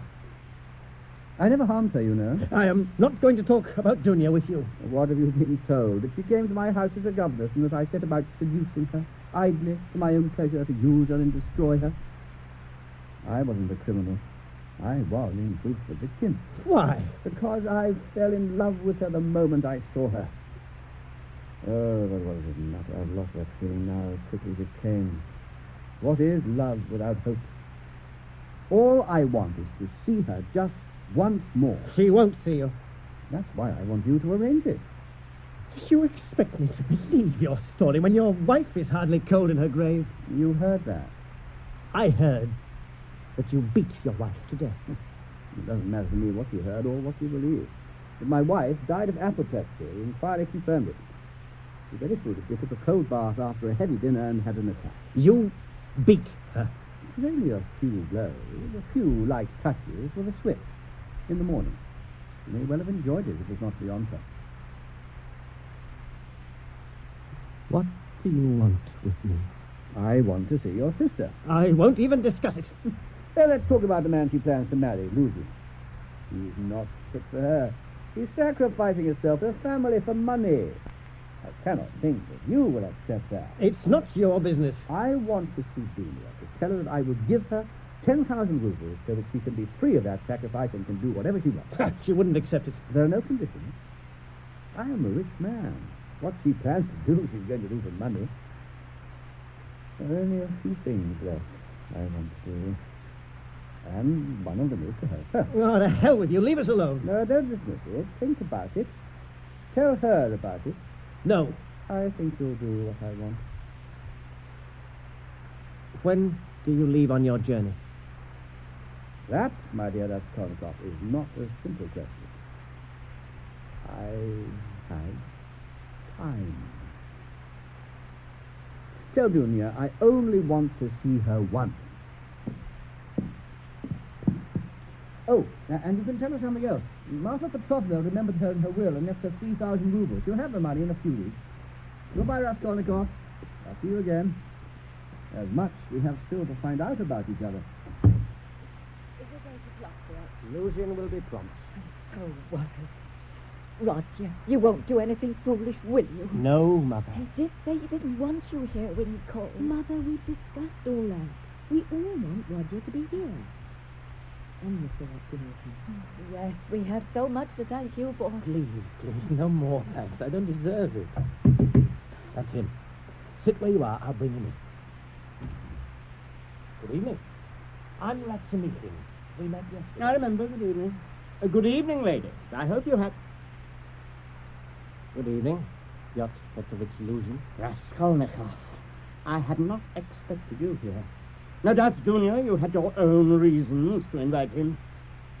I trust, ma'am, you had a favorable journey. Oh, we did, yes. Please accept my apologies for not meeting you on your arrival yesterday. It was unavoidable. Of course, we were well cared for. The saddest thing happened just before we left. Marfa Petrovna died suddenly. Do you remember her? I was informed. I also heard that her husband, Svidrigailov, left for Petersburg immediately after the funeral. You mean he's here? Now? Yes, I think we may guess the reason. Won't he leave Dunya in peace even here? Oh, he can do nothing, ma'am, if she has no wish to see him. He's an evil man. Oh, I entirely agree with you. Yes. I've heard some dreadful things about him. Apparently, not only did Marfa Petrovna rescue him from death so that he would marry her, but she also used her influence to have a charge against him dropped. A crime of the worst depravity. Good heavens. Do you have any evidence for these stories? I only repeat what I was told. There was an old woman, a moneylender, and Svidrigailov had some mysterious kind of relationship with her. She had a niece, a deaf and dumb girl, about 14, whom she treated dreadfully. Well, one day, the child was found hanged. The verdict was suicide. But then information came to light that she had been cruelly outraged first by Svidrigailov. Oh, please. Can we not talk of him anymore? He has just been to see me. What? When? 2 hours ago. He had a proposition for you, Dunya. He was very anxious to see you and wanted me to persuade you to agree. He also told me that Marfa Petrovna left you 3,000 rubles in her will. 3,000? Oh, thank God. Did you know that, Lucian? I had heard something to that effect. What else did he say? I will tell you afterwards. Oh, I see. Very well. If that's to be the case, it would be clearly better if I left now. No, Pierre. We came here to discuss our future, and we must talk about it. I'm glad you haven't forgotten. I did want an explanation from you and your dear mother on a very important point indeed, but since your brother is here... He is here because I asked him. You wrote yesterday that you'd been insulted by him. I think this must be explained. If Roger did insult you, he should and will apologize. There are insults which cannot be forgotten. Please, Pierre. Our whole future depends on whether this is settled. My dear Dunya, you know I only want happiness for both of us. But I think we must consider ourselves and not your family. I have promised to marry you. It is a promise I take with great seriousness. But I must see for myself what is between you. For if you can't forgive, then I know I have to choose between you. And I do not want to be and must not be mistaken in your choice. There is no choice. You are promised to me. Love for a husband must outweigh love for a brother. What have you against Roger? What did you write to your son, ma'am? I may have made some remark about the moral advantage of marriage to a poor girl, but I did not say that I would only marry someone in extreme poverty because she would always be in my debt. Mr. Lucian, we would not have travelled 700 miles, spent all we had, if we did not think very highly of him. You blame my son for exaggerating, but look what you wrote about him. What did I write? You said I gave away all the money I had, all that my mother sent me, to a dissolute family. The father had been killed in an accident. They were desperate. I only told your mother of the condition in which I found you. Your friend Sonia, the daughter of that family, is a prostitute. Would you allow your mother and sister to associate with that kind of person? As a matter of fact, they sat down together today. You see? How could we be reconciled? The matter is settled. I trust in the future I will be spared such meetings, Dunya. You seem to think that we're completely under your authority. My daughter still has her independence. Now? She has 3,000 rubles now, which may account for the change in your attitude. Perhaps my brother did not exaggerate about you. The matter is settled as far as I'm concerned. You can get on with your secret talk about the propositions of Svidrigailov if you're interested. You see now, sister. Please leave, Mr. Lucian. If you let me go now, I will not be back. Consider that very carefully. I do not want to. You can't. Remember your promise. It's a binding promise. In law. Please leave. Now. So that's all you think of me. You don't need me now. You have a few rubles. Well, just remember I picked you up when you were penniless. Your reputation was destroyed. You were the gossip of the town. You and Svidrigailov. I gave you respect. I gave you... That's enough. Another word out of you, and I swear I'll flatten you. Now, you heard what she said. She doesn't want you. Now, get out. What? Go on, get out. Get away. I'm going. I'm going. Oh, God has delivered us. God has delivered us. Did you ever hear anything like that? What a tone. My dear sister. Roger, I'm truly sorry. It was my fault. I was too concerned about money and the future. I didn't see what kind of man he was. Forgive me. Well, I knew his sort the minute I looked at him. So did Roger. Forgive us. We were very foolish. It's over. Thank God. Tell us now, what did Svidrigailov say to you? He wants to make Dunya a present of 10,000 rubles and to see her once. Never. What answer did he give you? Well, I wouldn't listen, but he insisted. He seemed to want to be forgiven, said he no longer felt any passion for you, and he very particularly did not want you to marry Luzhin. What did you think of him? He was very strange. He has some other purpose. Don't worry, I'll find out all about him. I can protect you. That is, I mean, if you will allow me, dear. I would feel very well protected, Dmitri. Look, I have an idea. Now that there is some capital, it should be used. I can get money from my uncle. We'll all go into partnership. Doing what? Well, publishing translations. Rodia and I do the literary work. We all do the rest. I know a lot about it. I have the contacts. I've been working for others long enough. Well, we could do it. Oh, Dmitri, could we? What do you think, Roger? He knows the business all right. We both know books that would sell. Oh, we'll examine all the details. But first, we must get you both somewhere to live. Now, I know a flat near here that would suit you both very well. Now, what do you say, Rodia? It's time for me to go. Where? I must go. But why, Roger? Why? Brother, you can't go now. I meant to say to you, well, as I was coming here, I planned that I would say it would be better for us not to see each other for a time. Not forever, but who knows, it may be the last time. Well, I feel ill, I'm not at peace. I will come afterwards when it may be possible. I remember you and love you. I decided this before, whatever is going to happen, I want to be alone. Now, if you love me now, forget me. What is he saying? Goodbye. I love you. Goodbye. It must be true. He must be mad. What else can explain it? Look, don't worry. We must try to understand him. Now, I'll see where he goes.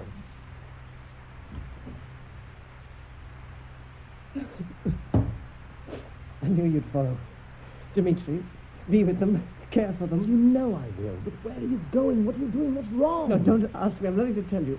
Leave me alone, but don't leave them. You talk as if you have to go away. Oh, no. Rodia, I will not ask you what you've done. Do you understand now? Go back. Go back to them. Can I decide my own future, or must it be decided for me? I will go to see Sonia tonight to say to her, I don't know what. And tomorrow morning I go to see Porphyry at the police office. Is it possible still to dare, to win? I must face him directly, not be weak, not be a coward. But my journey may end tomorrow. Sonia, I've come to see you for the last time. I may not see you again. Are you going on a journey? My dear Sonia, that is not a simple question. Then won't you be able to come to my father's funeral tomorrow? I will try. How thin you are, Sonia. A little transparent hand, like a thing dead. So this is your room. Who's next door? That room is empty. Are you afraid of nights in here? The people in the house are kind. The children come to see me. Your father told me all about you. How poor you all were, how he drank, how in the end you had to go out on the streets and came back with the money to keep them all. That is how it is. And your stepmother, Katerina, drove you to do it. Do not blame her. How could I? I love her. You don't know her. She was generous and kind, but she's ill. Her mind is quite defeated. She's like a child now. She puts her hopes in you. She's built you up as someone rich with great connections. She's made herself believe it. She has such faith in people. She hardly knows where she is now. So you had no choice. But don't you pity them? You shouldn't say that after you gave them all you had. Katerina has consumption. She must die very soon. No. It'll be better if she does die. It will not be better at all. What will happen to the children then? I don't know. The whole family depend on you now. What would happen if you got ill? What then? Don't say that. I don't think about it. They would be put out on the streets to beg. Katerina would cough, spit blood, the children cry. How long would she last? No, please, no. God would not allow it. Do you have any money saved? None. So what will you do? When will it be the turn of your little sister, Polya? No, God would not allow anything so awful. It happened to you. God will protect her. What if there is no God at all? Oh. Oh, Sonia. Sonia. No, stand up. No, don't kneel to me, not me. I did not bow down only to you. I bowed down to all the suffering of humanity. Oh, Sonia, Sonia, is it not appalling how you must sell yourself and at the same time know that you're not helping anyone by it? Tell me how you can live like that and still have such holy feeling. What sustains you? I cannot understand you. Do you pray to God? Do you pray all the time, Sonia? Where should I be without God? What does God do for you? He does everything. So that's the escape. That's the way out. It's only another kind of madness. You have no right to say that. Is this a New Testament? Where did you get it? It was brought to me by Elizaveta. May God rest her soul, she was murdered. You must know about it. I do. She was murdered with an axe. With her sister, the old pawnbroker, both of them with an axe. I came to tell you something.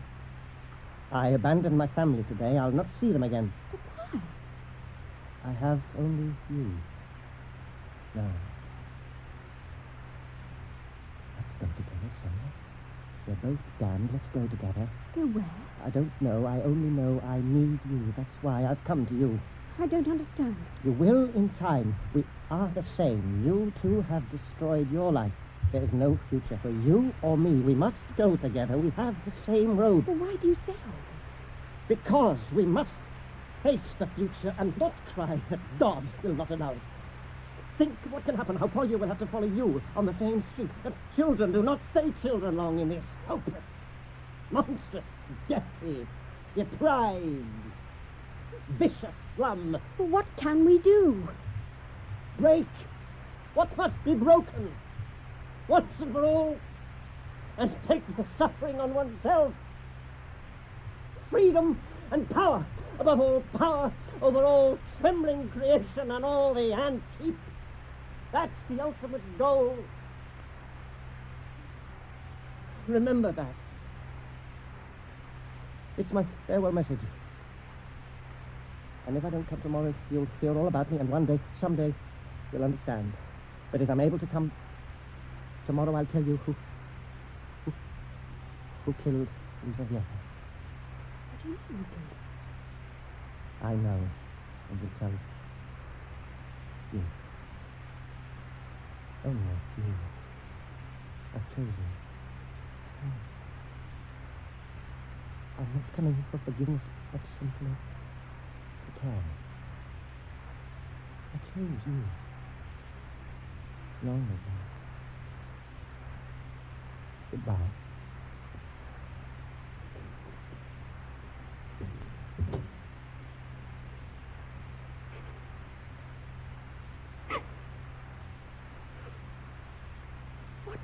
Does he mean?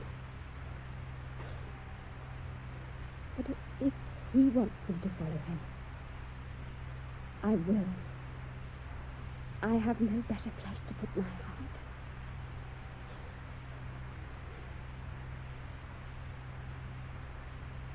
So, what would you say, Raskolnikov, if you knew it was the man you think you hate, Svidrigailov, who had the rooms next to this, and stood in the empty room between his ears filled with your voice to your day? I told you we'd know each other better.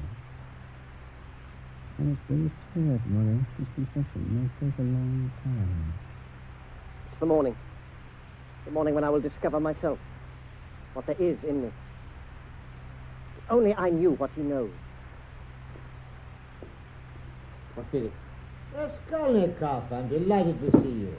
I'm so punctual, you put me to shame. I hope you didn't mind waiting outside in the police office. I had some business, forgive me. I brought my statement about the things I had forwarded the old woman. Is it correct? Huh? Oh, yes, fine, that's all I need. So now you want to question me formally? Yes, but there's no hurry, is there? Smoke? No? You don't mind if I do. Yes, I'm sorry it's a bit of a mess here. It's not my normal office. I smoke far too many of these things. Yes, we're having some repairs done. Is this how you begin? Hmm? Isn't this the usual practice? Start off with something trivial, irrelevant, divert your suspect, give him a false sense of security, leave him open to the unexpected question, surprise him into a mistake.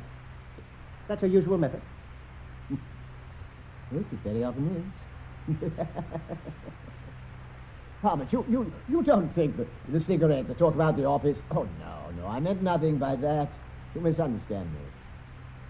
Porfiry, if you have anything to ask me, ask it straight out. I've no time to waste. I'm sick of all this suspicion. And I have been for a long time, and that's part of what made me ill. Either question me, or let me go. Don't play with me. You've nothing to say? Then I'll go. I don't know what I've done to offend you. You're my visitor. I asked you here just for a chat. I hope we can be friendly. There's nothing sinister in it. Please, sit down. Please. I have very little time. I have other things to do. I must go to a funeral. I'm sorry. Do sit down. I don't know what you expected. It's me. It's my fault. I've always been awkward with people. I can't be natural at ease. Can't be straightforward. That's the job, you know. I wish I could offer you a cup of coffee, but we're in such a mess here. This job makes you end up treating everyone the same. I was looking forward to meeting you, to a little intelligent conversation. You're reading for the law, aren't you? I was. Then perhaps you're interested in police procedure, are you? If you like, I'll explain how I operate. You do need a system, it's true, the sort of thing you described. But I don't like to worry a man too soon, even when I have evidence against him. Of course, if I have enough evidence, I must arrest him, but you don't often have a clear-cut case. So it's better to let him walk about free. Isn't that dangerous? Not often. You see, I must work by evidence, by facts. I can be convinced that a man is guilty. But if I put him into prison on suspicion, well, probably I'll deprive myself of the chance of getting the proof I need. You see, it gives him a definite position. It puts him out of his suspense. He knows where he stands. He'll say no more. No, I don't like putting a man in prison before I have to. Tricky, isn't it? It must be. Depends on the man as well. He has to be intelligent, imaginative. A man like yourself. Leave a man like that alone. Just let him suspect that I know all about him. And his crime and his nerves will do the rest. He'll get ill, irritable, lose his temper unnecessarily. He'll prey upon himself. It only takes one slip, one crucial mistake. And he's done my job for me. I have my evidence. Why doesn't the man escape? Where would he go? His pride wouldn't let him. No, I believe that psychologically he is unable to escape me.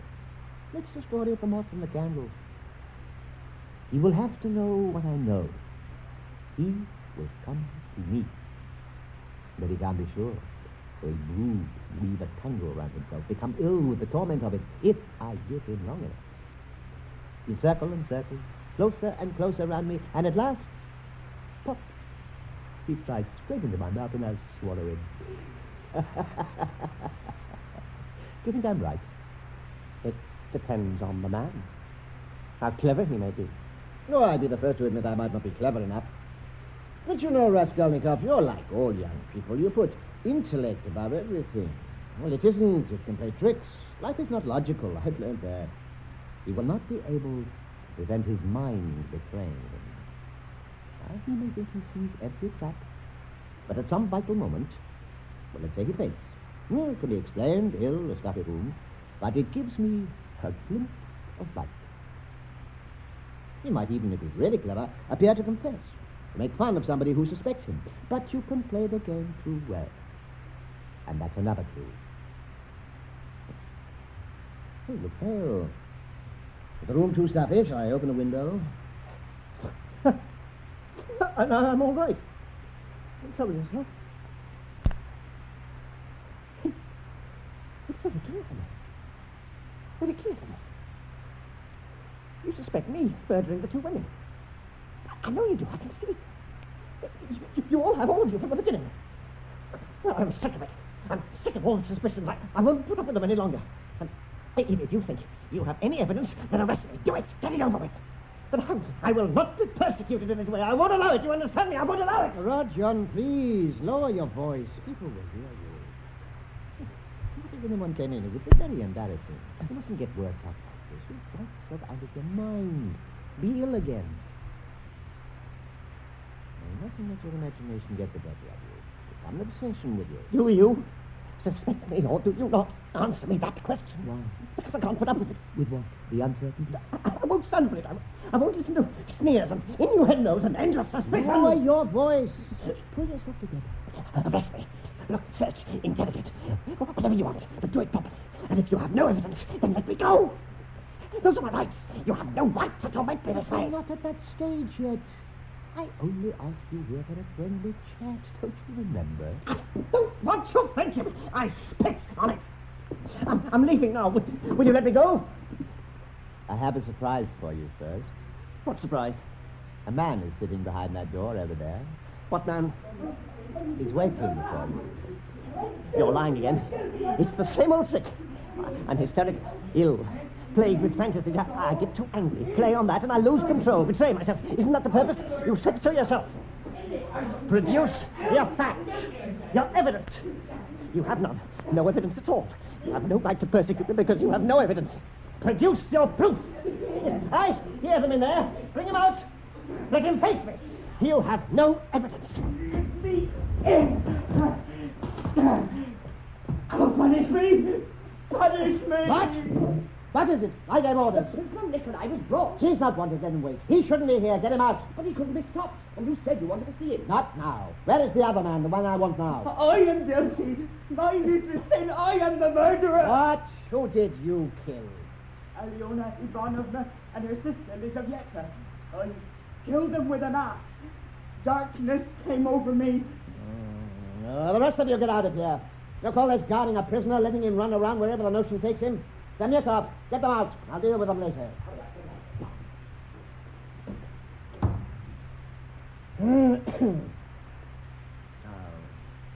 Nikolai. Did you kill the two women? I am the murderer. I want to give evidence. Were you alone? Yes, alone. You were painting a flat on the floor below at the time of the murder with a workmate. Just after it, the pair of you ran out into the yard, laughing, scuffling like children. Why? It was to put them off the scent. They're telling somebody else's story. Look, Raskolnikov, you'll have to leave. This is quite irregular. I'm sorry, but you can't stay for this. I think you didn't expect this. Neither did you, my friend. What about your surprise? Look, you're in a bad way. You're trembling. Now go home. I'll see you again. Go home. You must forgive me. I lost my temper. Yes, we both got carried away. Goodbye. Go to, what was it, a funeral. Take care, my friend. I will see you again. It's not over. It's not finished. I'm still free.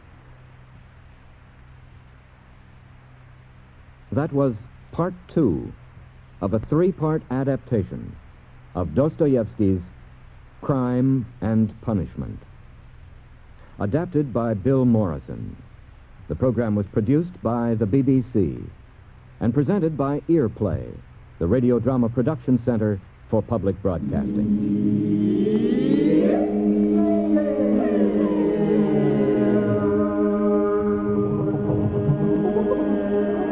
Earplay is made possible by grants from the Corporation for Public Broadcasting and the National Endowment for the Arts.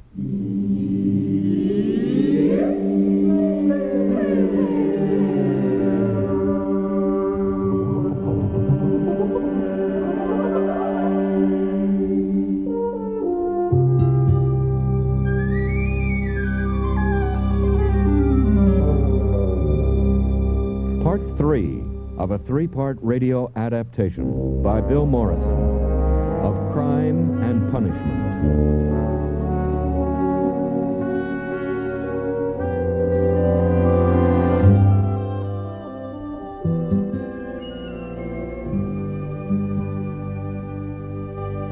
This week, Earplay brings you the final part of Dostoevsky's classic story. Raskolnikov's mother and his sister, Dunya, have arrived in St. Petersburg to make arrangements for Dunya's engagement. Raskolnikov, in the depths of depression and confusion, has sworn never to see his family again. Unaware that he was overheard by Svidrigailov, his sister's former employer, he has promised to reveal the murderer's identity to Sonia before giving himself up to the police. He accepts an invitation to go to the office of Porfiry, the police chief in charge of the investigation. Although Porfiry clearly suspects him, the police chief does not yet have sufficient evidence to make an arrest, and so he waits, hoping that in time Raskolnikov will incriminate himself. Raskolnikov leaves a free man, intoxicated with the temporary victory he's won. Earplay presents Part 3 of the BBC production Crime and Punishment.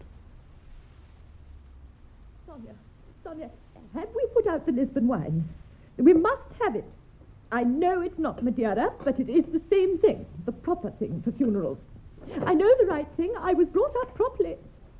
We must do it properly. I didn't always live like this. I know, Mother. Now, will there be enough food for everyone? Well, there won't be many people. But they must come. I have sent invitations to everyone in the house. We are a respectable family. They won't refuse. I'm afraid they will. Then it will be the fault of the landlady. That fat German woman will have turned them against us. She never liked me. Katerina, please. This isn't the day to bring up old quarrels. Promise me, you won't get too excited. It makes you ill. You mustn't let the little ones see you ill again. Now, don't worry. Everything is well. Sonia, excuse me. Can I speak to you for a moment? Why, Mr. Lebeziatnikov, I knew of all the people in the house, you would be sure to come. You are very welcome. Now, please, come in. Let me get you a drink. I'm sorry, I only called for a moment. I have a message for Sonia. But you'll come back later, won't you? Won't you? You must. And your cousin, Mr. Lushin, he is coming, isn't he? I don't know. I think he may be busy, but Mr. Lushin does want to see Sonia now. Oh, it'll be about a pension for me. We've talked all about it. Sonia, don't keep him waiting. There's nothing more to do. Just rest. Please. Do come back, Mr. Lebeziatnikov. Everyone will be here. Everyone. You wanted to see me? Yes, Sonia, do sit down. I'll not be in your way. I'll go over by the window. I'll read my book. Now, first, Sonia, will you please make my excuses to your mother? Unfortunately, I can't come to the funeral meal. I will. Is she well? When I spoke to her yesterday, I thought she looked very ill. I'm afraid she is. She said something about a pension you might be able to get for her. Oh, she hasn't understood me. There was a possibility of some temporary assistance, but of course your father wasn't actually employed in the civil service at the time of his death. She's imagining things I didn't say. Please excuse her. No, but I want to do what I can. We may be able to raise a subscription for her. However, I'm concerned whether the money would be safe with her. She has spent all she had already, all this money this, Raskolnikov gave her. It is only one day, a special day. She wanted to honor the dead. Oh, of course. But I want you to have care of any money. And I'm prepared to give 10 rubles, which is all I can spare. I want no credit. Naturally, I don't want my name mentioned. I don't know how to thank you. Here is the money. Now, I don't want any thanks. Now, let me show you to the door. It's very good of you. Here we are. Oh, no, dear. Oh, excuse me. We must be careful. You don't want to lose that money, do you? There we are. Goodbye. I'm all right. Thank you. Goodbye. Goodbye. I saw that. Saw? What? What did you see? Very generous. I don't approve of private charity, of course. I think it just promotes the evil it tries to prevent, but I respect your action. Frankly, I hadn't expected it from a man like you. When I saw you sitting there with that pile of banknotes in front of you, I thought you were being cruel, tormenting the poor girl. I was wrong. I don't give a damn what you think. I only said... I will be very glad when my flat is ready and I no longer have to be your guest. I've never listened to so much sanctimonious drill about the rights of man, the nobility of the poor, the socialist utopia, and all the rest of your ridiculous notions. God help us if you should ever run the world. You mean it would be God help men like you? Oh.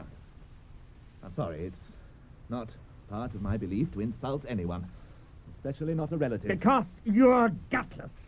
You're only interested in that little whore because you want to get into bed with her without paying for it. That's your freedom. Oh, there's no point in talking. I'm going out. I hope you will be gone when I get back. Oh, I will. I don't understand you. Why? Why did you give her the money? That's my business. I hope that you sampled everything, Mrs. Lipovexel. I found something nice, thank you. Good afternoon, Mrs. Marmalade. Oh, Mr. Raskolnikov, you were able to come. Let me welcome you. Forgive me for not being at the funeral. We are glad to see you now. Now, you must sit down. Sit here, at my left hand. This is the landlady, Mrs. Lipovexel. Mr. Raskolnikov. How do you do? Madam? Don't pay too much attention to her. She has no conversation, no breeding. Well, what can you expect from a German? Sonia, here is Mr. Raskolnikov. I'm very glad you could come. Sonia. Has the old deaf man had enough to eat, Sonia? Yes, Mother. We at least must behave properly. Not like some here. Yes, Mrs. Lipovexel, do have another drink. I am sorry there aren't more people. All the respectable people I've invited have been kept away by that fat German sow. Well, she knows we're talking about her. But she can't understand. She wants everybody to think she's doing me a favor by being here. But none of these people were a friend of my dear husband. Not like yourself. But we are not forgotten. Mr. Luzhin has given us 10 rubles to start a subscription. Luzhin? Oh, you know him. Too well. I'd forgotten he was staying in this house. With his cousin, Mr. Lebezyatnikov. A very respectable young man, a civil servant, like my poor husband. Well, they'll have to give me a pension. They will. I have great plans. I will open a boarding school in the country for young ladies. Talking of your school again? It will be for young ladies of refinement. It takes a proper lady to run a school for ladies. How would you know anything about it? Are you saying I'm not a lady? I do not have to say it. I know how to run a school. My father was a colonel. And my father was a very important man in Berlin. I doubt if you had a father, or if you had, he was a cook. Or worse. My father paid for everything in cash on the spot. He was a very respectable man. Then he mustn't have known his daughter, for he didn't teach her anything. You hear what she says about me. It's only the kindness of my heart keeps him in this respectable house. I don't remember when you last paid rent. And what money they have. Ha! We all know where it comes from. That's how respectable she is. A mother who puts her daughter on the street. Mother, please, no. I'll tear her eyes out of her head. Katerina, please. Keep away from me, she's mad. Let me at her. Now, ladies, Mother, please. I've been too kind. I've put them here too long. Get out. You don't stay in this house 1 minute longer. Oh, Mr. Lucian, please come in. You have come at the right moment. Now you must tell this fat German sow that she can't treat a colonel's daughter like this. Let me pass. I've nothing to do with your endless quarrels, Mom. I've come to see your daughter. Now, what do you want with her? Sonia Marmalada. When you came to see me, I was counting a pile of money. Was I not? Yes, you gave me 10 rubles. After you left, I discovered that 100-ruble note was missing. If you have any knowledge of it, say so, and the matter can end there. Otherwise, But I know nothing about it. I have a witness that the money was there. Nobody else has been in the room except Lebeziatnikov, who certainly wouldn't steal from me. This can't be true. I was trying to be generous, and this is how you repay me. I took nothing. Here is the 10 rubles. You can have it. And where is the rest? I have nothing else. Then I must send for the police. I knew it. I knew she was a thief. Don't you accuse my daughter! Here, take your 10 rubles. I won't have anyone say my son is a thief now. She came straight here. If she took the money, she'll have it still. Search her. Go on. That is for the police. Oh, we have nothing to hide. Sonia, turn out your pockets. Show them. Look. There's a handkerchief. Nothing else. Not a thing in this pocket. It'll be the same in the other. Oh. What does it sell? 100-ruble note. Just as I said. Thief! Yes. Someone go for the police. That's enough. You can go out in the street, the whole family. Out! I didn't take it. I don't know how it got there. But she doesn't take anything. She gives. She would give all she has. And Mr. Raskolnikov, you believe. I'm not a cruel man. I could still overlook it. But the proof is there. You all witnessed it. I am a witness also. Lebeziatnikov. What do you want? You thought I hadn't seen anything, or only what you wanted me to see. I'm very glad I came. I hadn't meant to, as you knew, but I thought I should tell Sonia. Do you know why? To tell her, in case she should lose it, of the 100-ruble note she didn't know she had. She didn't know. You hear that? Oh, this is nonsense. You gave her the 10 rubles, all right. But when she was leaving, when you opened the door for her, when you bumped into her, I saw you slip the 100-ruble note into her pocket. I did not. I thought you did it out of kindness. I should have known men like you don't change. You're making this up. Out of spite. Well, call the police. I'll give my evidence.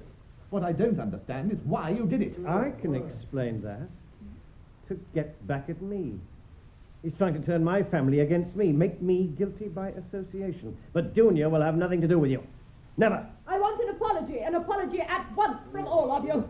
My daughter is no thief. There is a law for people like you, Mr. Lucian. I want an answer. Oh, get out of my way. Let me go. I've nothing to say to you. You can't let me. Let me pass. No, let me pass. Let me pass. Stop it! Do not throw things at my man. They're not my things. I've enough. You've got nothing but trouble, Marmalado. I won't put up with it a minute longer. Out the street where you belong. Out. Good. Sonia has come back. Raskolnikov is there. I am waiting. You have promised us revelations. I don't want to have to sit here too long in this cold, empty room with my ear pressed to a door to hear what I think I know already. He's bound to tell her. He could never carry his burden alone. Let's listen. Sonia, I said yesterday I wasn't coming to ask forgiveness, and it's the first thing I seek. Why do I torture you? I'm only hurt because you suffer. Your pain is mine. I want to share it. Sonia, you remember I said I would tell you who killed Lisavieta? Yes. Well, I have come to tell you. But how do you know? Can't you see? Oh, no. Why do you frighten me like this? He didn't mean to kill Lisavieta. That was an accident. He meant to kill the old woman when she was alone. But Lisavieta came in.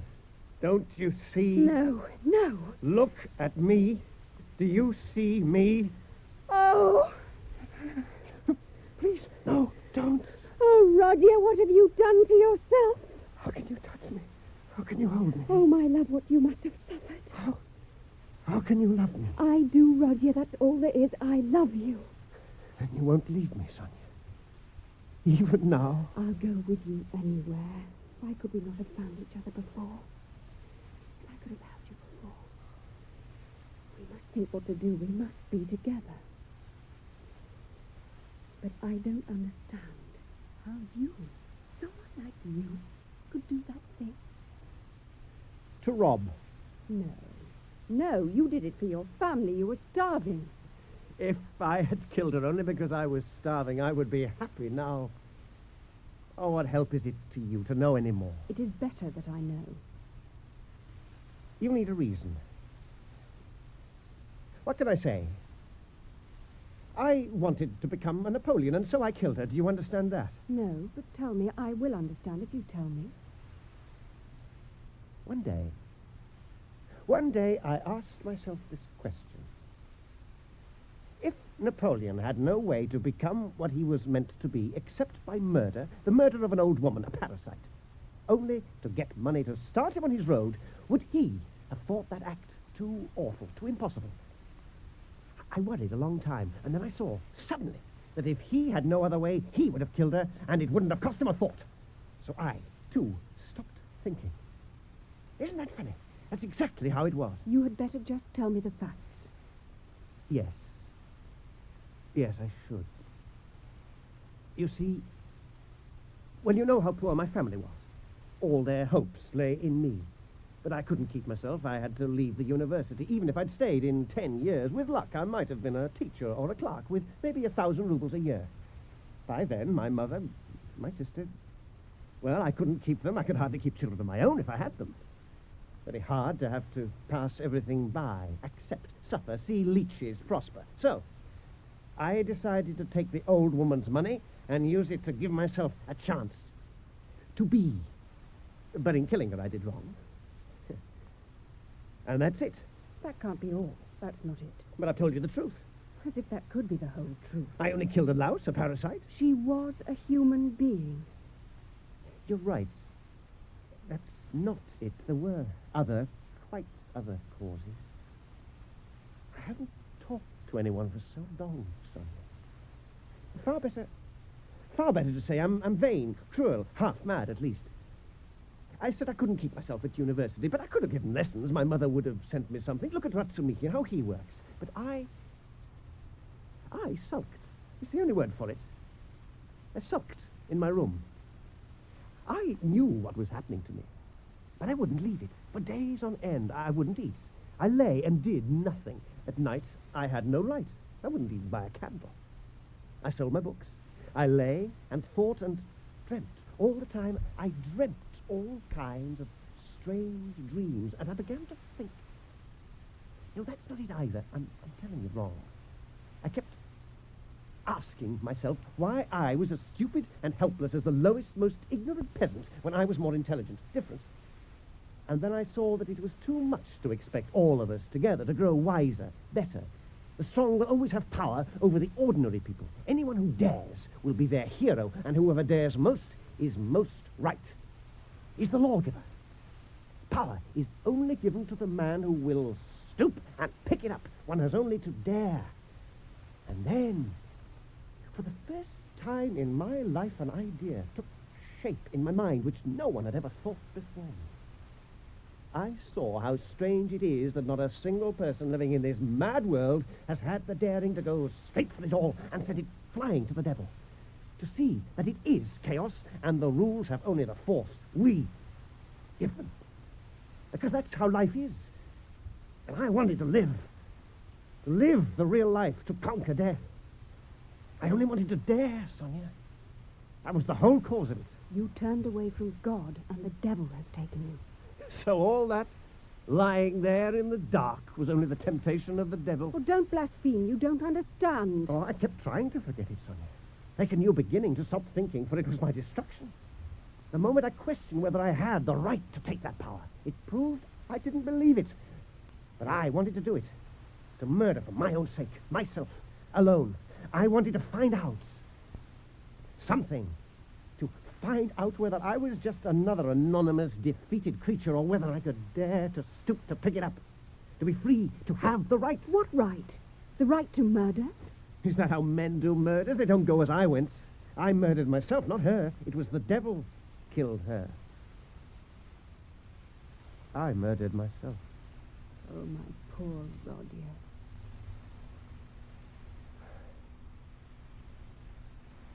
What am I to do now? Stand up. Stand up. Go now, this moment. Stand at the crossroads, bow down, kiss the earth, and then bow down to all the world and say to all men aloud, I am a murderer. Then God will send you life again.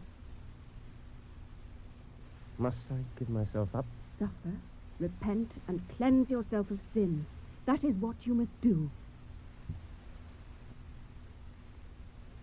No.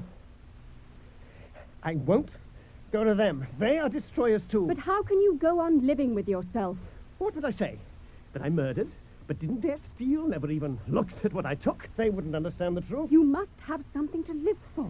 Perhaps I can still fight. Perhaps I can still... Sonia, listen to me. The police know me. Oh, why does that frighten you? It's what you want, but I'm going to fight them.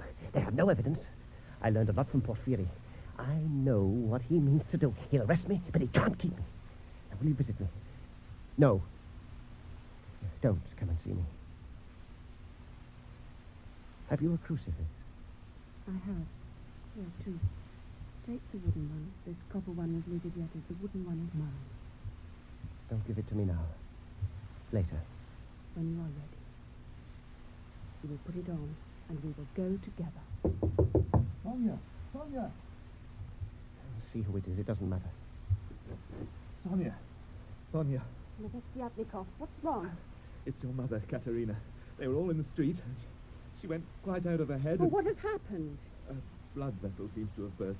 She may not last Oh, long. God, I knew it would happen. I'll go at once. She fell down in the street. The blood burst out of her lungs in a stream as if she'd been struck. That's what happened. She was like a mad thing, calling out that she'd been abandoned. They had nowhere left to go. She dressed the children in all kinds of coloured rags and streamers, took a tin basin as a drum, and forced that pathetic troop out onto the streets to sing.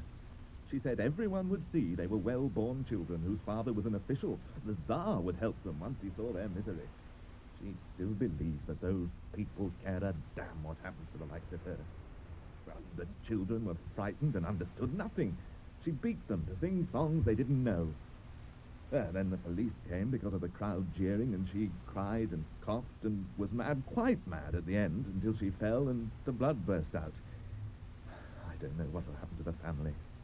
The system is rotten. Marmeladov's sin was nothing to the sin of those who allow such conditions to exist, that allow human beings to suffer more than animals. We must go and help Sonia. We must be too late. She's dead. The only relief left to her. Rodion, can I have a word with you? Svitrigala, what are you doing here? Excuse us. Of course, I'll do what I can. Rodion, I've taken care of everything, the funeral, all that. You don't have to worry. I'll put the little ones in an orphanage and settle 1,500 rubles on each when they come of age. And the rest will help Sonia. The rest?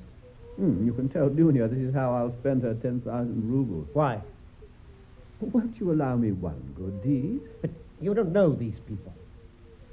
Katerina wasn't a louse, like some old pawnbroker, was she? If If I don't help them, we know what will happen to Sonia. And her little sister Polly will go the same way. You said so yourself. How do you know what I said? I have rooms in the same house as Sonia. In fact, there's only an empty room separates us. And you were in that room? I told you I was interested in you. What does it matter? Nothing matters. Let me die here. Don't remember anymore. Don't know why anything is. Svidrigailov, what can I do? What? Nothing. Lie here and float in blankness. Nothing matters anymore. So you're here, are you? Or will you talk to me?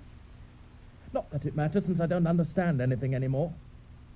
Now, I'm not going to ask you any questions. I've only come to see how you are because of your family. But I think I know how you are. You've lost your wits. When did you see them, Ratsumichin? I've just left them. Your mother is seriously ill with worry about you, and you just sit here quite calm. There's some mystery. Maybe you're not mad, but I don't want to know. Oh, to hell with you. Yes, well, that's what I've come to say. It makes me feel a great deal better. So you'll go and get drunk now? How did you know I was going to do that? Oh, Roger, we used to know each other so well. I know something else about you. You're in love with my sister. Why do you say that to me? I won't even admit that to myself. I also know that you're honest and good, that you belong to each other. I've no doubt of it. Whatever happens to me, I give my family into your care. If she doesn't love you now, she'll come to love you. Oh, I don't even dream of it. It's all I want, Roddy, all I want in the world. But where are you going? What? Oh, I said I wouldn't ask. Oh, I love you too, Roddy. I always have. Just answer me one question. Does this business concern Dunya? Not at all. Why? Well, she got a letter yesterday and was very upset by it and said something about having to go away or... Oh, I don't know. She hasn't mentioned it since. Oh, there's too much mystery. Well, at least one's been solved. What? The murder. Nikolai, the workman, confessed. Who told you? Porphyry. He has it all tied up. He can explain it all, psychologically, everything. Well, I'll go and get drunk now, just like you said. But please, Roger, I don't know what secret you have. I did once think it was connected with the old woman. But whatever it is, take care. Porphyry does not believe that Nikolai did it. What plan does he have? I may still escape. He does not know what he needs to know. No one does. But Sonia and Arkady Ivanovich Svidrigailov. I must settle with him. I must do it. Now. Porphyry. Roger, can I come in? If you have a minute to spare, I'd like to talk to you. I'm alone. Sit down. Say what you want to say. I called before, but you weren't in. I had a look round. The door was open. You always leave it open. What would I hide? True. Roger, I owe you an explanation. That last interview of ours, I'm sorry, it was my fault. It didn't trouble me. No, you were quite right. We cannot go on with these suspicions. I was just hoping something would come out if you lost your temper, or I brought that man from behind the door. I relied too much on your temper. You see, it's very frustrating. All I need is one fact, just one, to come popping out. What are you trying to say? Well, I'm trying to explain. I've caused you a lot of suffering, and I don't enjoy that. I like you. I know you don't like me, but I want to make you see that I am sincere, that I'm very concerned with your best interests. I don't dislike you. Remember that article of yours about the extraordinary man who had a right to commit a crime? Well, I made fun of it. Well, that was just to study you. But, you know, it was absurd, fantastic, but it had a special quality. I felt I understood it. I thought the man who wrote that, if he's guilty, will be a formidable opponent. That man will come to me. He's sure to come. And when you did, I'll tell you the truth, my heart hammered in my chest. I believe You now think Nikolai is guilty. The case is solved. I'll tell you the sort Nikolai is. He's a country lad, a bit simple-minded, but harmless. He got religion, one of those strange evangelical sects. Now, this simple soul comes to the big city, and of course he gets carried away with the women and the wine, and he forgets his religion. Do you realize, Roger, the force the word suffering has for some people? They must suffer for their sins. And if it's at the hands of the authorities, so much the better. Nikolai wants to suffer, to pay for all his imagined wickedness. And it is all imagined. He never did it. He's not capable of this crime. This was a metaphysical act. Whoever did it resolved to leap into the unknown. He had a theory, but no plan. Well, look how he panicked when the blood spurted out. No, this murderer still thinks he is an honest man and despises others. And who is the murderer? Why, you, Roger Raskolnikov. You were the murderer.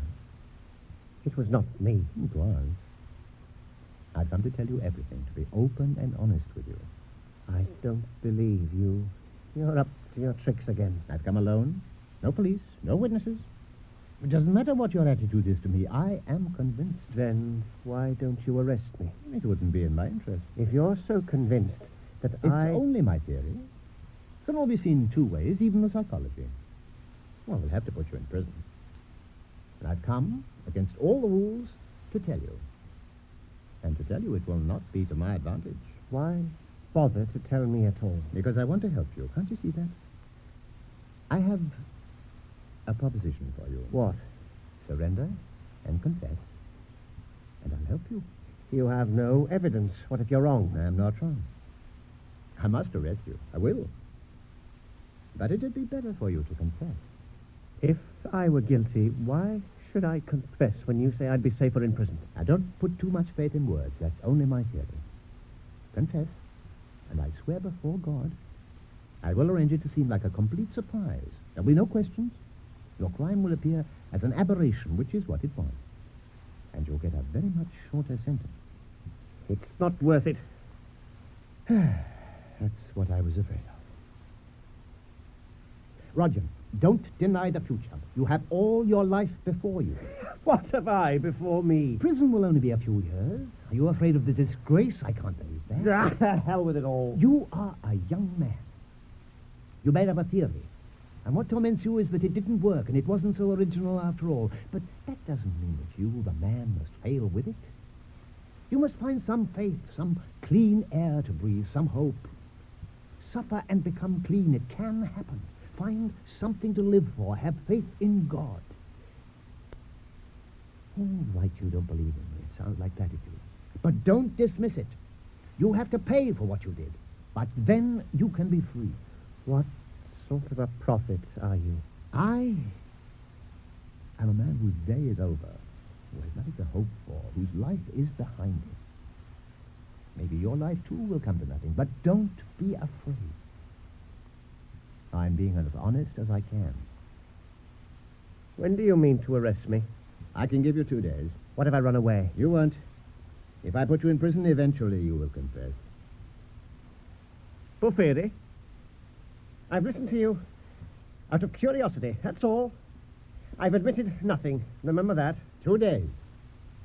Use them to think. Find what you want to live for. Now, I'll see you in the end.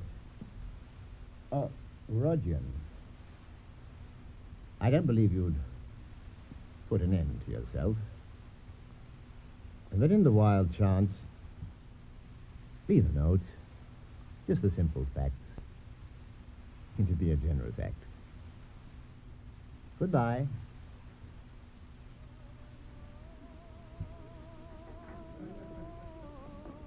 Svidrigailov. Ah. Why are you hiding from me?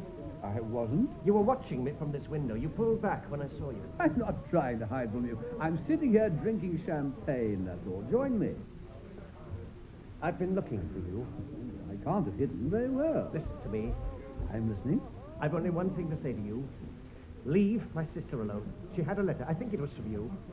Try to see her, and I'll kill you before you can get me locked up.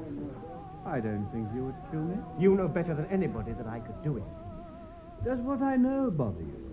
I won't tell the police. I don't trust you. No, you're being so dramatic. Do be sensible. Why do you follow me? Because I want to know what will happen next. For the first time in a long time, I do not know what will happen next. Does that excite you? Yes, it does. Have some champagne. I want to talk. I don't know what I want to talk about. I have some time. I have an appointment later. I don't often talk to someone like you. Here, drink some of this.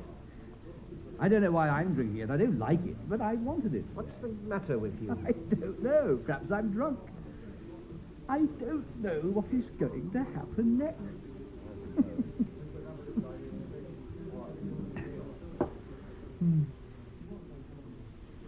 You like women? Why do you ask? No, I mean for the pleasure of them. I don't think you do. That's the difference between us. You'd think that was sordid, wouldn't you?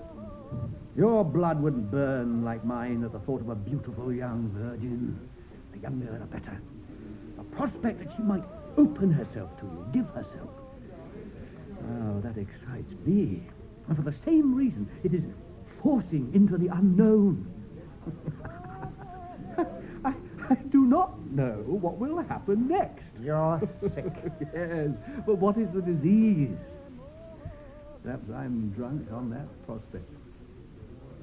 Anyway, it gives me an occupation. Every man should have one. Otherwise, I'd be totally bored, and then what would I do? I might have to shoot myself. Could you? Could you kill yourself? Are you asking the question of me or of yourself? It depends what meaning you find. We're always defeated.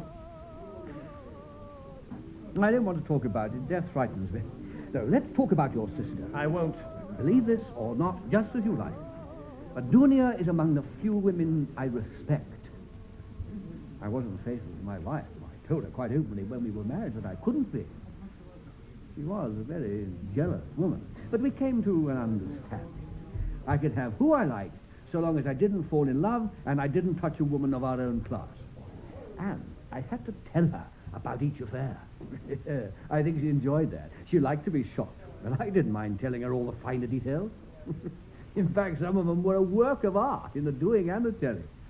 Oh, there was a very inventive kitchen maid. Oh, Roddy, and such disapproval. Don't you think it was a satisfactory arrangement? A sordid one. You're as puritanical as your sister. She was shocked too. But to her, I was a lost soul in need of saving. She pitied me in my depravity, and pity is a very dangerous thing for a woman to feel. It's in your sister's nature to sacrifice herself, you know.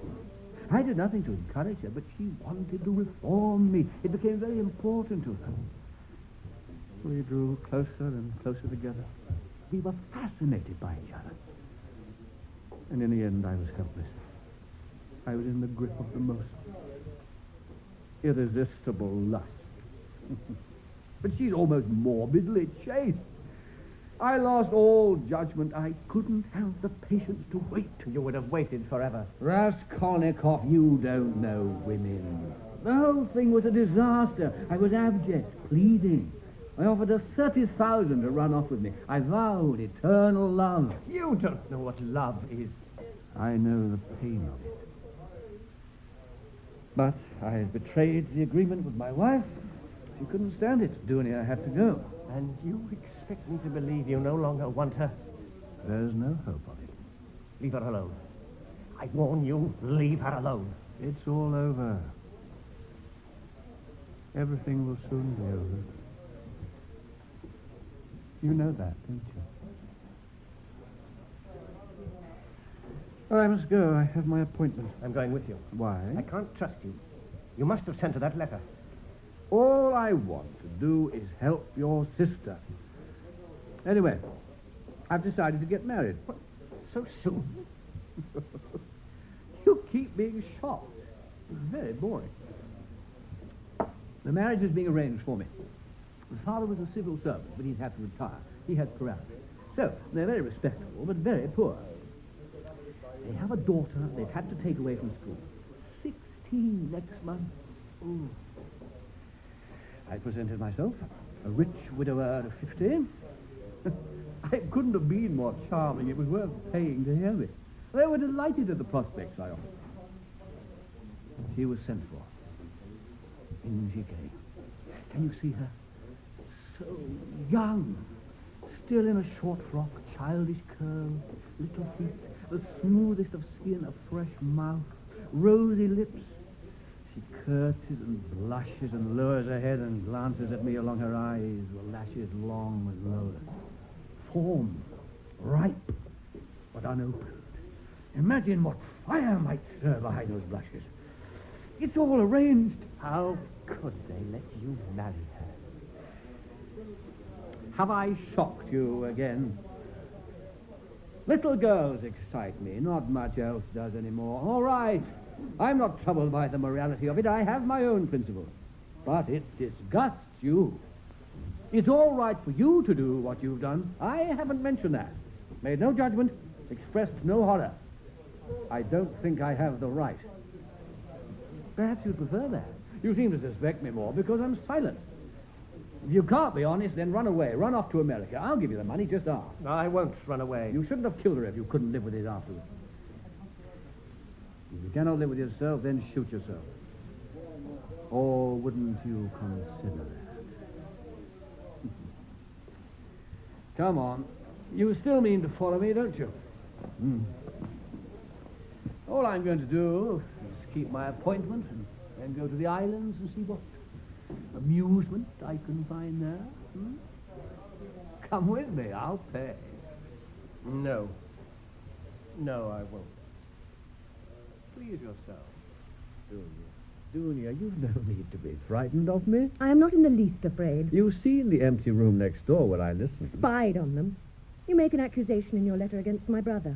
I've heard that story before, and I don't believe it. Then why are you here? What proof have you? Your brother came to see Sonia to make a confession to her. I heard it quite clearly. He's a murderer. No. He killed an old pawnbroker and her sister. Sonia's the only one he's told. And she knew nothing of it before. She won't betray him. It isn't true. His motive was robbery. He isn't a thief. He had other reasons. A theory. But he was special. The rules were different for him. I've read his article. Then you know what I mean. But he's discovered it is not so, and he can't live with it. I want to see Sonia. She's away all day. Did you arrange that? I don't believe you. I don't believe any of this. You have some other purpose. Dunia, I can save him. I can get him abroad. I have the money and the influence. He's no common criminal. He'll make up for his crime. I don't trust you. Where are you going? I must find my brother. Why is the door locked? Open it for me. Think what you're doing. You can't go out in this state. The police are watching him. You'd give him away. You must control yourself. Come and sit down. We must think about what is the best thing to do. That's why I asked you here. Can he be saved? Can you save him? That depends on you. Why? I can get the passport. I can take care of everything. If you tell me to. No. You have no choice. You won't betray your brother? No. Open the door. I want to go. Don't you see what you've done to me? Nothing matters to me now but to have you. I love you. I have no choice at all. Stay away from me. No, nobody can hear you. We neither of us have any choice. Save him and save me. I must have you. I won't hurt you. I could force you, but that's not what I want. Give yourself. Do it freely. Sacrifice yourself to me for both of us. It's inevitable. It's not shameful. Give yourself to me, for I cannot live without you. Oh, how ironic. My own revolver. I even taught you how to fire it. It was your wife. I took it to protect myself. Perhaps that is even more ironic. Do me. No, stay away. I cannot trust you. You killed your wife. If I did, it was for you. I never gave you cause. I hated you. It is such a short step to love, to the unknown. I remember a night in the garden. If you're going to shoot me, my wild dream, well, do it. Do it, now.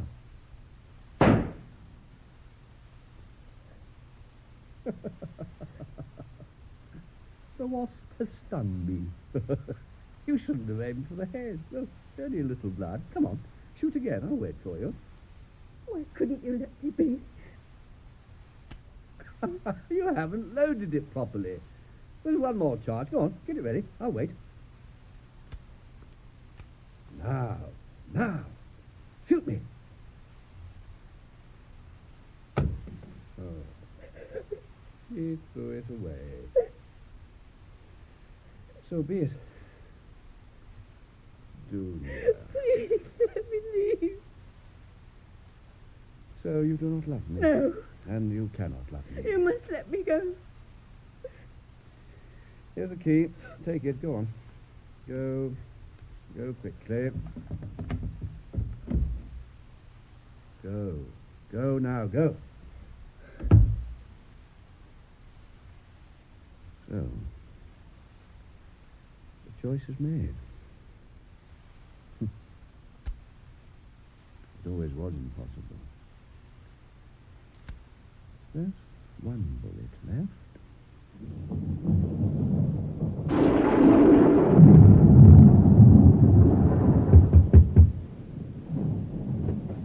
Mr. Spitrigailov. Sonia, may I come in? Yes. You're soaking wet. I've been walking all day. It doesn't matter. I haven't long. Please listen carefully. I may be going to America, so this is the last time I will see you. These are the papers providing for your family. For yourself, here are 3 5% bonds to the value of 5,000 rubles. But... Take them. Now, this is between us. No one else must know. You cannot go on living as you have. You must promise me that. You have done enough for us. Don't talk. Raskolnikov has only 2 choices. A bullet in the brain or prison in Siberia. How? Don't talk. I know it all. He should confess. He must live. If he goes to Siberia, you must follow him. You have the money for it now. It's the same as giving it to him. Tell no one I was here. My greetings to Raskolnikov. How can you go out like this? The storm, the rain. Would a storm stop a man who is going to America?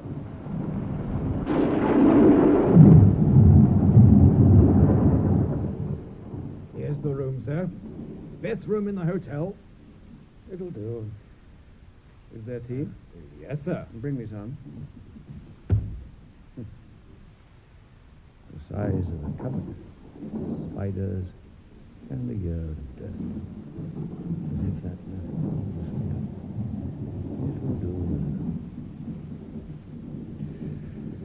How I hate the sound of trees in a storm at night. Martha Petrovna, now is the time if you want to visit me with your expressly. Here's your tea, sir. Thank you. Good night. Good night, sir. Sleep well.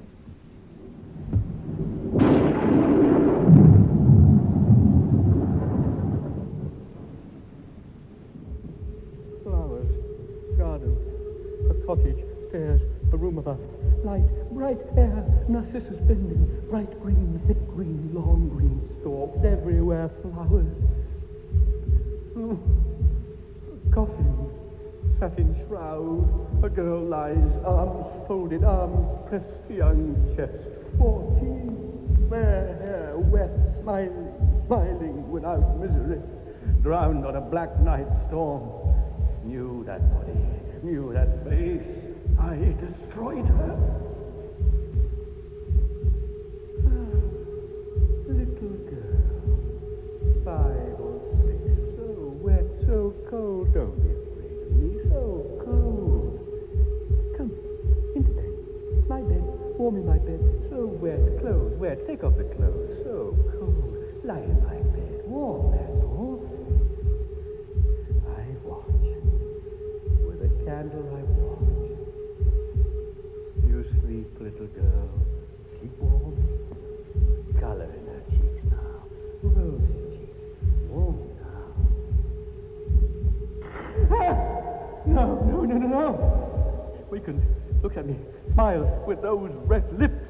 Lashes, long lashes on her eyes, smiles, a glance along the eyes, sly, red lips, white teeth, curl and stretch and turn and uncover yourself and spread and smile and sly, look sly and smile and look so shamelessly and laugh and know and look at me and turn your rosy face and blush and spread yourself, open your legs and smile and reach for me. Child, don't reach for me. Little child, you should not know.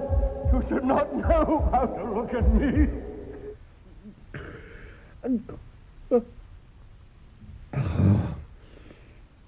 dream. A hideous dream. I've slept too long. I must write the letter and then go on my journey. What do you want here? Nothing. Good morning. This is private property. Do you have any business here? I'm going on a journey to a new land. New land? To America. America? Here, what are you doing with that gun? This isn't the place to play jokes. Why shouldn't it be the place? Oh, because it isn't. I think it's a good place. When they ask you, just say he was going to America. You can't do that. It's not the place.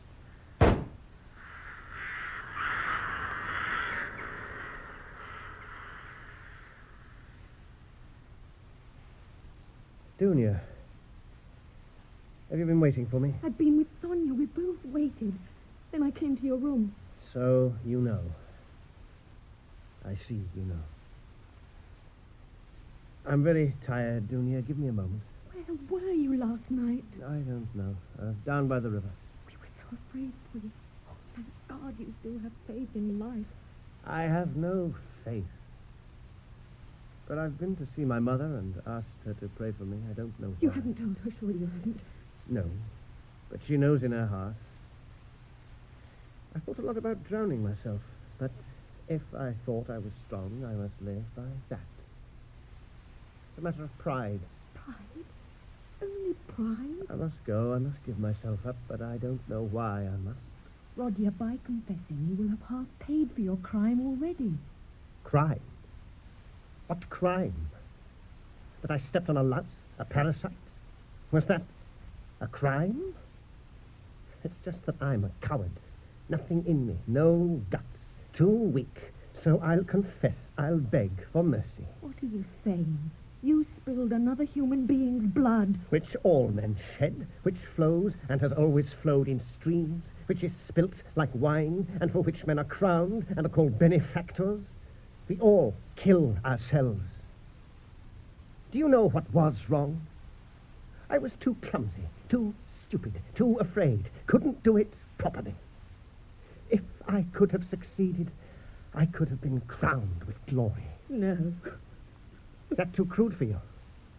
Where's the difference if the slaughter is of thousands? Don't cry for me. What is the object of this senseless suffering? Must I suffer? Will I know better when I'm an old man crushed by prison? What will I have to live for then? Why do you suffocate me with your love? If I was alone and had never been loved, none of this would have happened.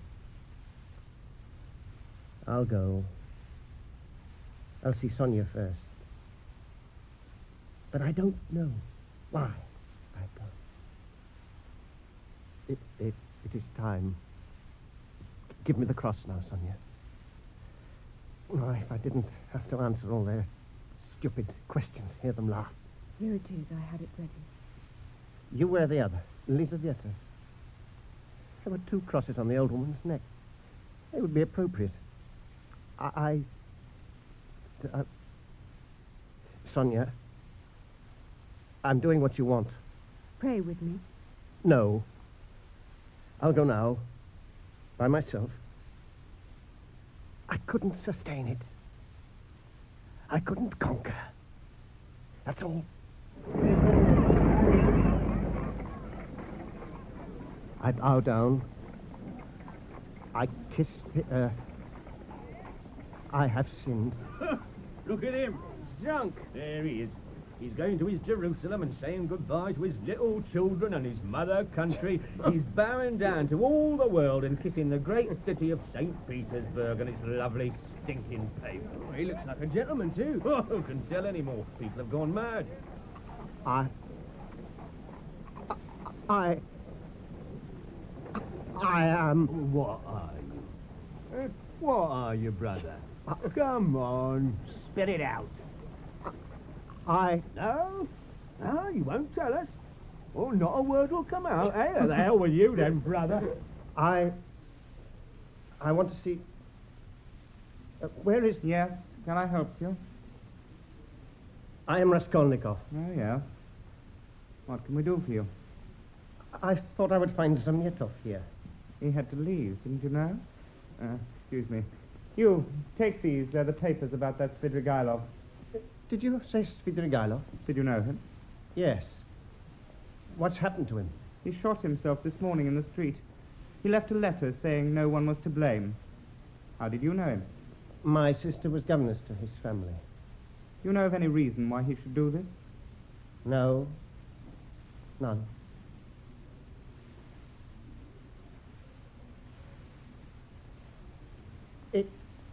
It was I... Yeah? It was I... Yeah? What? It was I killed the old pawnbroker woman and her sister Lizaveta with an axe and robbed them. It was I killed the old pawnbroker woman and her sister Lizaveta with an axe and robbed them.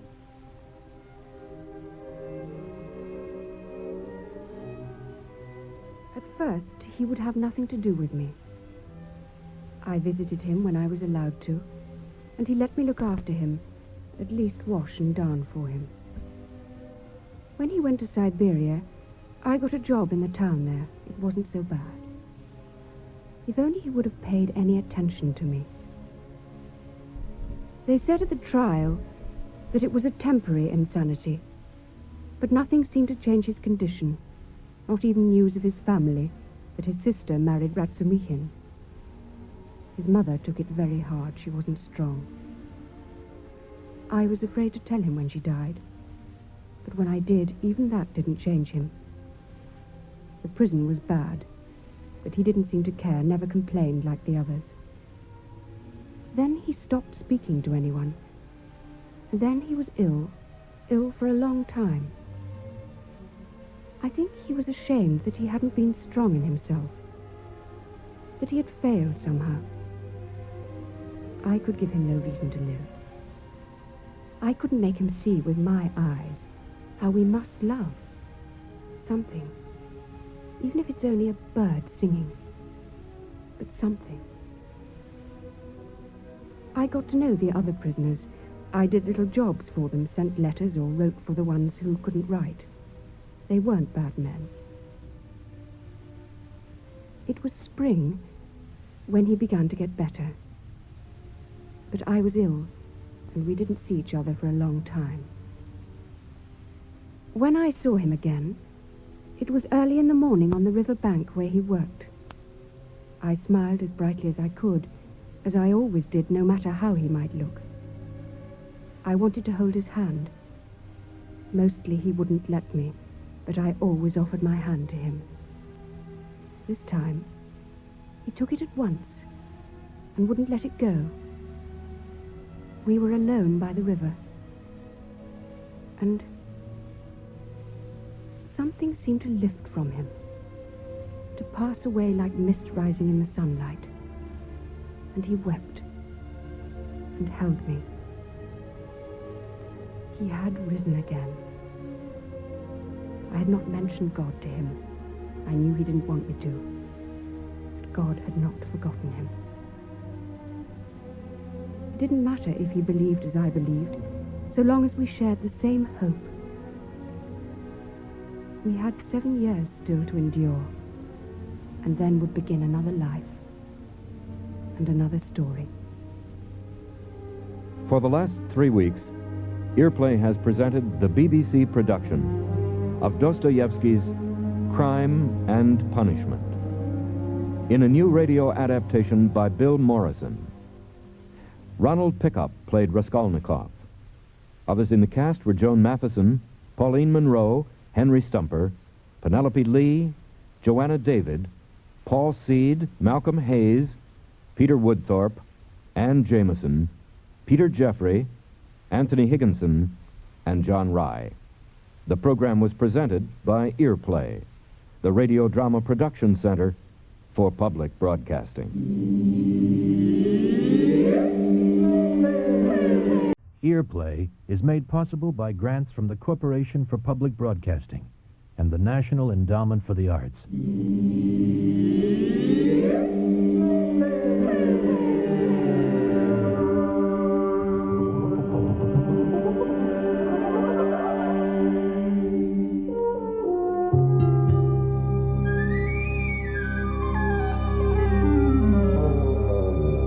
A play for radio, The Grappling Court, by David Kranes.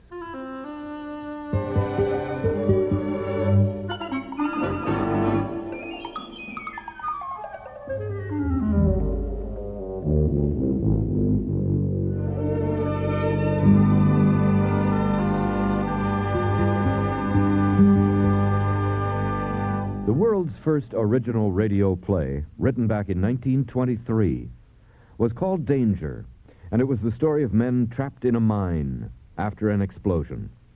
It was based on a simple but very effective idea. The men in the mine were in total darkness, and for an audience quite new to the idea of drama on radio, it was a perfect introduction, because they, of course, like the characters in the play, could not see. The writer of this week's Earplay presentation, David Kranes, was unaware, probably, of that historical precedent. But he felt his way towards the same idea, darkness. What effect does it have on us? What unconscious tensions and primitive instincts does it release? For some, darkness can mean freedom. For others, it means excitement. For others still, it means fear. For Alan, Bruce, and June, 3 college students, it means all these things. The scene is the college gymnasium. Overhead, a basketball game is rumbling on. Down here, in the pitch dark of the gymnasium, a simple bit of fun becomes something else. David Kranes, The Grappling Court.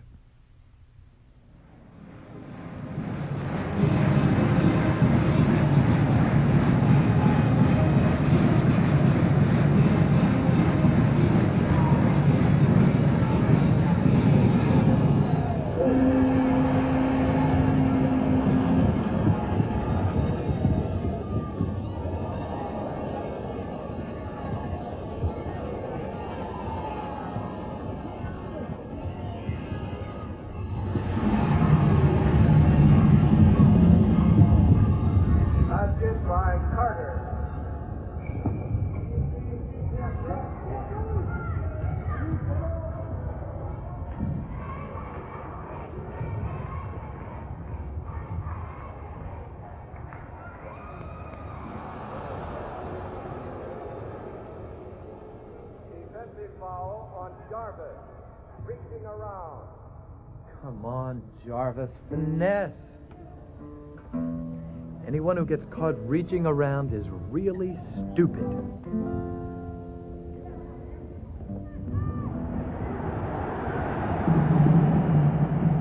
That's it by Burton. Way to go, Burton, baby!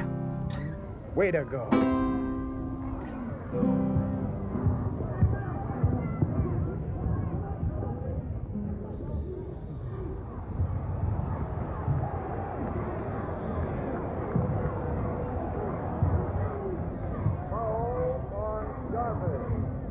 Jarvis, jeez. You're as dumb as McSheen. If that's possible. McSheen.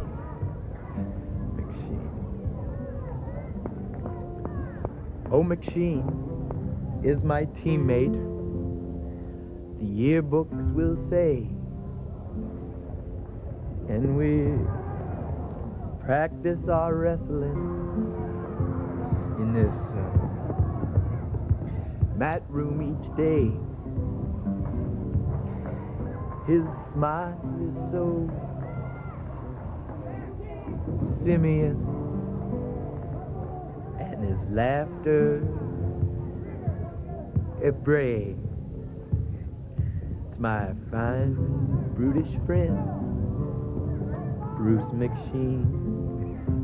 Everybody now on the chorus. Bruce McSheen, oh Bruce McSheen. Your gray matter's bluer than movies I've seen. You syllabicate language like a laughing hyene. Bold, roguish brute, Bruce McSheen.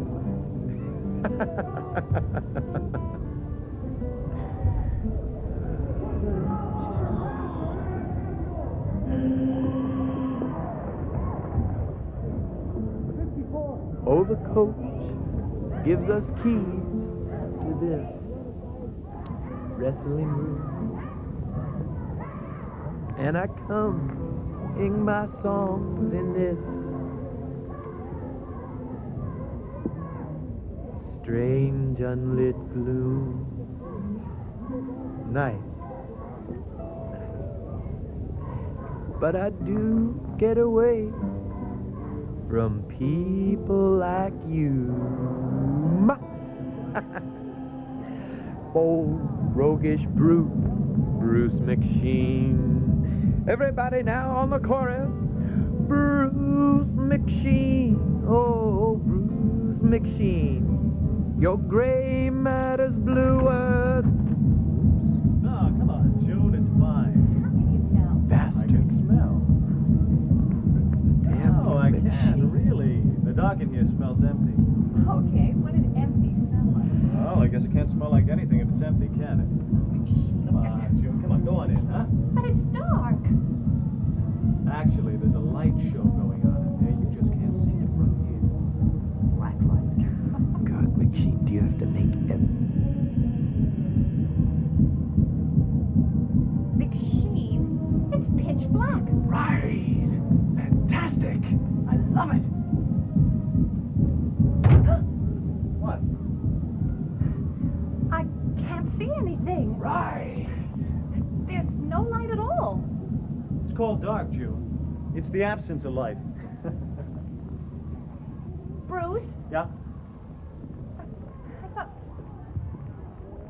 Hey, where are you? Here? Where? Here. Hey, McSheen, stop this. I don't like this place. I don't know it at all. Where's here? Where are you? Really, if you act weirdo, I'll leave. How? How? Yeah. By the door. Oh, terrific. How are you going to find the door? Oh, that won't be hard. I'm still standing right by it. Bruce, hey, let go of my hand. Hey, McSheen, come on, cut it out. Okay, find the door now, huh? McSheen, you creep. You bastard. Oh, look, calm down. Come on, calm Where down. am I? Where am I in the room? Right, in the room. McSheen, I hate you. Calm down. This is so... Look. What do you think's going to happen to you? That wasn't going to happen to you with you and me in the room anyway, huh? Oh, I don't... I mean, it's just a dark map room. I know, but... Well, what do you think? The university keeps junkies down here or something, huh? Old janitors? Psychos? You're psycho. Well, how do you think it would be different if the lights were on? I could see what was here. Well, I'll tell you what's here. Nothing! There's mats, walls, exercise bars, rings over your head, that's it. Hey, I might crash into... Into what? Oh, I don't know. An exercise bar But or they're on the something. wall. Well, then, a wall. Well, 3 of the 4 walls are padded. Basket by Carter. Aztec by 7. It's the arena. Right above our heads, yep. Oh, God, that's spooky. It's a nice fantasy for you. What do you mean? Oh, all those athletic bodies. Driving right on top of you. Don't be gross.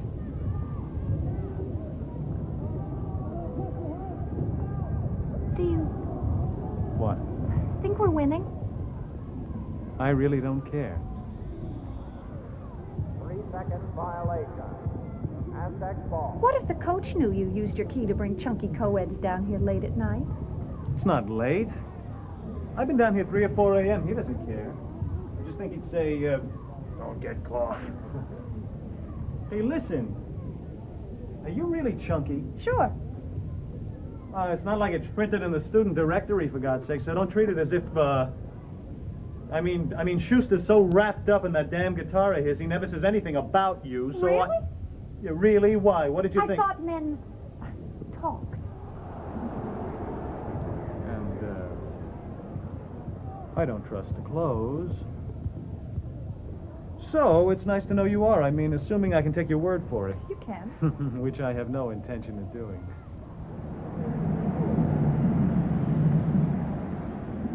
Basket by Hawkins. Hey! Maybe you'd like that, huh? Maybe you'd really get off on that, huh? If Schuster gave us a daily play-by-play? Maybe just the great moments. Hey, where are you? To your right. How do you know where I am? I can see you. Oh, yeah? What am I doing? You're standing. Very rigidly. Clever. Bruce, were you serious? That, Alan never says things? I mean, he never tells you anything about me? Oh, sure. He says that you're best when you're being watched. Oh, forget Well, it. that's why you want the lights on, isn't it? I mean, so's you can think I'm watching you? Taking notes? Oh, look, if Schuster and I talk, it's about wrestling. Oh, that would be exciting, to discuss a toe hold. Well, Schuster's an exciting guy. Or he gets into some number about his new guitar, or the song he's working on, or the one he's just done. Oh, hey, Ben, McSheen, I just done this new song, Ben. Oh, wow, it is out of sight. Schuster thinks he's the second Dylan. You know, I think it's really destroyed him now that Bruce Springsteen's come along. He's very good. Yeah? Yes. Yeah, well, you may be right. I am. Except that I'm here with you now. Well, he's off practicing his guitar somewhere, which is cool. Because he can be the next pop culture hero. For all the good it does him. Basket by Carter. Well, I am really chunky. Terrific. You don't seem very interested. Oh, I'm interested. What are you doing? Where? Over there, wherever you are. I'm taking off my clothes.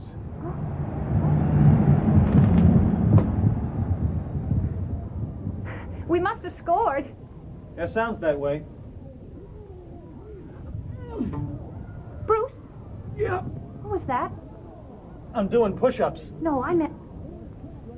What? Are you kidding? No, should I be? No, I just thought I... What? Oh, nothing.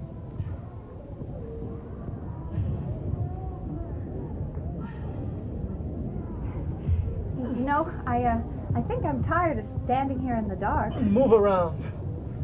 McSheen? Look, when you asked me to come down here, I assumed... What? Nothing. Look, I mean, we come into this room and you run right off immediately into the jungle or wherever you are and you dance around and do push-ups and I don't know what. You leave me standing here? I mean, I think that's just a little bit kinky, don't you? I feel like I'm in the middle of a Rousseau painting or something. Don't you think that's strange? No. Personal foul on Valdez. Fires on the box. I think maybe I'll leave. Find the door.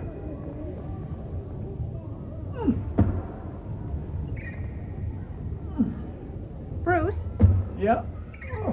does Alan have a key to this room, too? Sure, we all do. Well, how come he's never brought No me imagination. Oh, is that what it is? Yeah.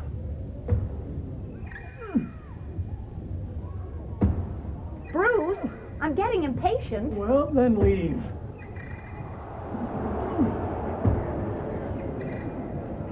Look, what's your version of what I should be doing? Whatever you want.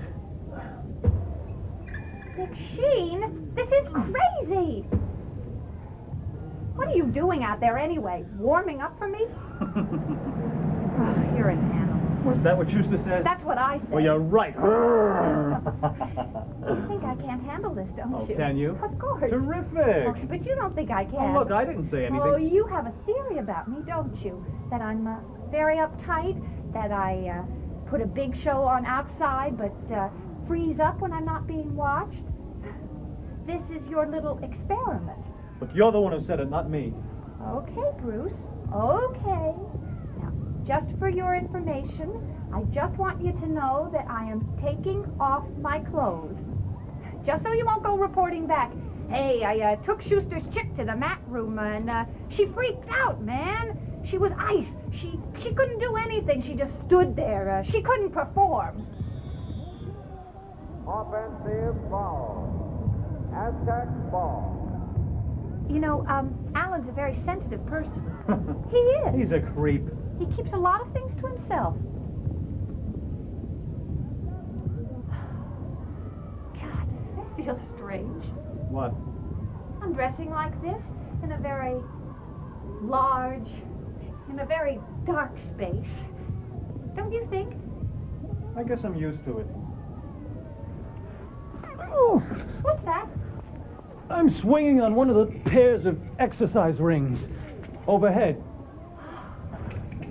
God, this really feels weird. No clothes? No clothes here. Good, move around. What? Move around. That's what I've been waiting to see if you discover. I didn't want to try to make you do it. I wanted to see if you discover it. That's the whole fantastic thing about this place. That's why I love it. You can come here and you can just move. I'm starting. Good. Now, the only thing you got, you know, in your way is the walls. And 3 of the 4 walls are padded, so once you learn where the walls are, it's like practically total freedom. God, it really feels strange. Well, just keep doing it.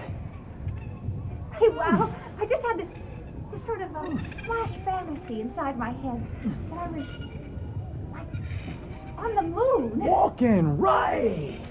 But Bruce? Yeah? What if one of your feet, you know, swinging, hits me in the head? I don't know exactly where you're... I'll stop.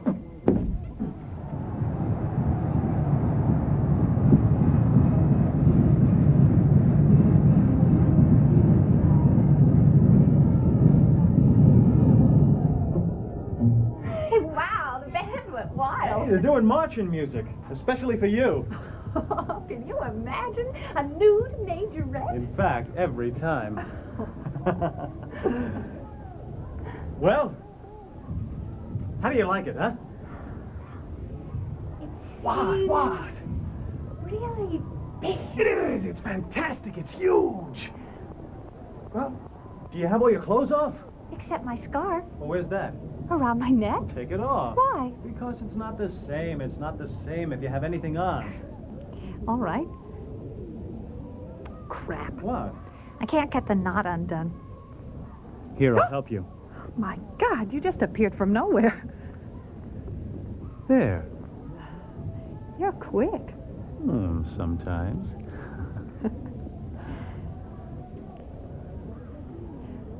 Bruce, Yeah? do you come down here a lot At night? with girls? Well, I don't put the move on just anybody. Oh, no, wait a minute. I didn't... Sometimes. When I can't sleep, I come down and work out. In the dark. I started to do that about a year ago. In the middle of the night. Then when I go back to my room, I don't have any trouble.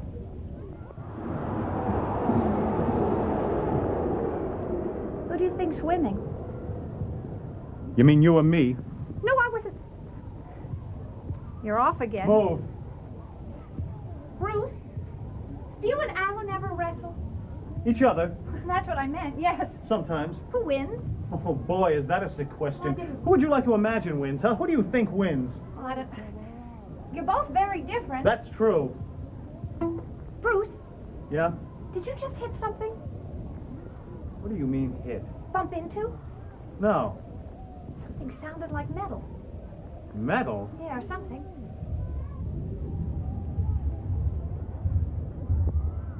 Hey, what are you doing now, huh? I'm, parading on tiptoe. What? Hey, don't knock it. It's my thing. Parading on tiptoe. It makes me feel like Dame Edith Sitwell. Do you know Dame Edith Sitwell? Oh, yeah. Yeah, I brought her here once. Oh, yeah? How was she? Well, this is Edith Sitwell, the go-go dancer we're talking about, right? The go-go dancer and cocktail waitress from the Birdcage Lounge. I was referring to Dame Edith Sitwell, the poetess. Oh, that chick. Yeah, well, I asked her here once, but it conflicted with a ballet class. She's a very mannered chick. She gets off on tiptoeing and stuff like that. She's very constricted. She said she had never peaked. Yeah, peaked was the word she used, as in reached a... Yes, all right, I get it. Hey, June. You can tiptoe anywhere. Right. No, I mean it, June. That's why I brought you here. I wanted you to be able to just go crazy. I mean, I wouldn't think you could do that with Schuster. Everything would be too designed, too... I mean, even when you're physical, I bet the both of you are thinking things like, oh, yeah, that was a nice moment, or, well, that one's been better, or if I could just... Okay, McSheen, No, I mean it, June. You should just go crazy. Bruce. June, Jesus, listen, June. Go crazy. Throw yourself around. Go berserk. Nobody can see you. Bruce, I heard it. It's upstairs, June. I'm telling you. No, here. That's plumbing, You're metal June. again. Plumbing. It's absolutely not what? plumbing. Sometimes you get metal sounds from the plumbing. June, listen. I'm serious. Go crazy. Just go crazy. Throw yourself around, huh? Throw your whole body, everything around. Just go nuts. It's just mats under you. There's mats on the walls. You can totally Rico. Absolutely no way you can get hurt. Okay. Who wins between you and Alan? I know you think that's a sick question, but I really want to know. If you tell me, then I'll,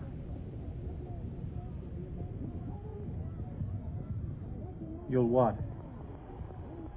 go crazy with you. I whip his tail. Do you? Sure. Really? Sure, why not? Oh, I don't know. Alan's pretty strong. Why, because he pins you? I mean, strong-willed, determined. I whip his tail, June. I wipe him up. Yeah, we pin each other about the same number of times. Oh, right. Right, he's very sneaky. He's clever. But strong-willed, no. In the important ways, I pulverize him. I break him.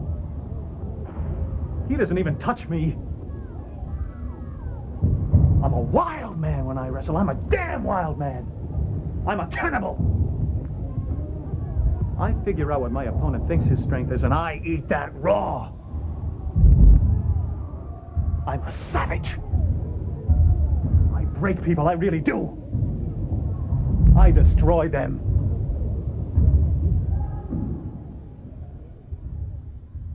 Is that what you wanted to know, huh? Did I tell you the right things? Did you get a little discharge out of that? Well, I don't know that I had anything specific. Well, I mean, that doesn't mean that I'm proud of it all. I mean that I want a special citation for demolition or anything. I just wanted... Yes, I know. Okay. Okay, June, I know you're sneaking up on me. I'm over here. What? Basket by Carter. I guess, hey, listen, June. June, look, I'm sorry, about the way I came on before. I mean, you know, calling you question sick and everything. I guess... I think I found the exact center of the room. What? I think I've felt myself to the exact center. Well, how do you know? It feels like it. Oh. I'm sitting. Oh, terrific, June. I'm sitting at it. You're probably right beside one of the walls. I am not. Yeah, well, put your hand out then. What do you mean? Put your hand out, to the right especially. Go ahead, reach on out, huh? To my right? Yeah.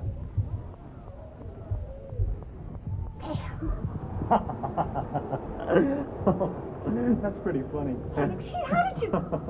No, really. I really felt that I found the exact... Okay, McSheen, I don't live here, you know? I mean... Hey! Christ, that's weird. What? I could have sworn you'd gotten over behind me again. No. Well, there's something that's... I'm still here. Well, stay there. What? Stay there. Why? Because I want to do something. What? Look, just stay there, huh? What, McSheen? Just stay right there. I'll show you. McSheen? Shut up. Stay right there. Now, I'm right across from you now by the opposite wall.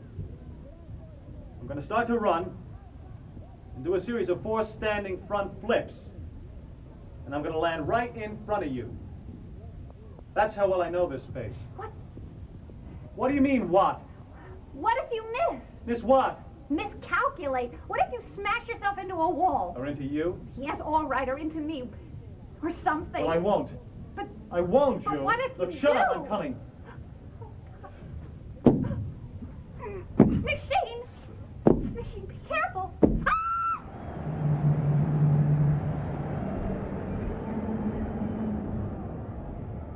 Sheen?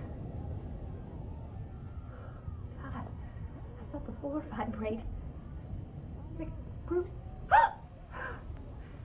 Who is that?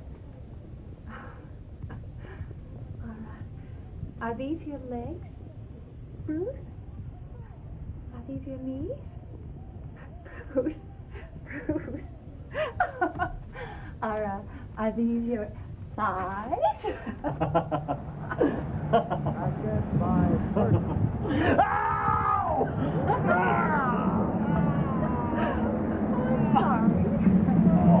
Oh, really, Bruce? Bruce, I know. I'm sorry. I know that wasn't fair. Where did that come from? Not from me. Somebody. Oh, wow. Somebody else is here. Very clever. Who? Oh, come on. Who do you think it is? There's your answer. That's what I was hearing before. Alan! Okay, Schuster. Alan, Schuster, tell me. What's the word for a listening voyeur, Alan, huh? I wasn't... Schuster, she's here expanding McSheen, her, shut up! Alan, I just felt like doing something crazy. Oh, that's nice talk. It's true. Schuster, you're not married to her, you know. You don't own her. He knows Does that. he? I thought Schuster thought he owned everything. Bruce, please, don't be... Don't you, Schuster? You're so cocksure. Alan, really, it was innocent. It's a lie! You know that. You were really fascinated. I wasn't trying Schuster, to... you don't own her. You're not married to her. There's no tag on her. You don't have one claim. Alan! Shut up! I'm sorry! What do you mean you're sorry? I don't get this. What's this you're sorry? You knew what you were doing. You're not sorry about anything. It was exciting for you. You started to come out of your Bruce! Look, why do you tell him that you're sorry? Alan!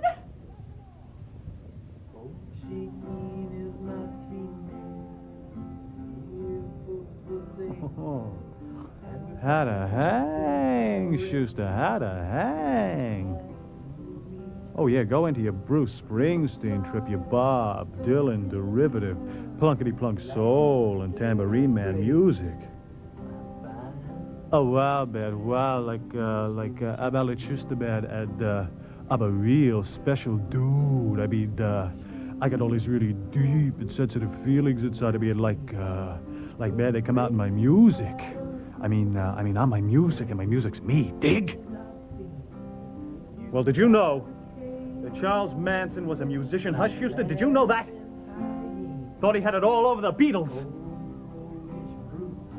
Oh, yeah, man. I mean, I'm on the spiritual journey all the time, man, and it's really painful and funky and filled with all kinds of sexy mystery and social consciousness and I got all these chicks wondering who I really am.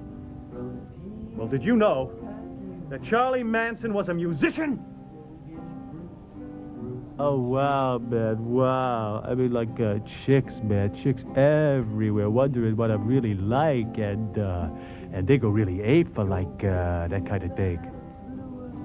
Oh, wow, man, wow. I mean, I'm going out with Alan Schuster, man, and yeah, I know he's a wrestler, and I know what wrestlers are supposed to be like, but did you know that he plays the guitar? Oh, yeah, really, man, really, and he writes his own music, yeah. Well, I mean, even though he's a wrestler, he's, really complex. Well, did you know that I play the guitar, too, Schuster, huh? Did you know that? The classical guitar. Yeah, right. And I take it very seriously. Maybe too seriously. But I don't go around doing this public image bit. Stop it. Screw Schuster. Get out. Take off. I gotta. You don't have... Shut up. Alan, really? I'm looking for my clothes just as soon as I... Watch it, Schuster. I mean it. I'm serious. I know this place. I know this place much better than you do. Especially in the dark, so I wouldn't try anything. I thought something was wrong. I thought something wasn't quite right. In the shape of this whole place. In the shape of what the dark is. What's empty. What's not. But with June here, I couldn't quite put my... But now that I know you're here, now that I know it's you, I've got you, I have you. So I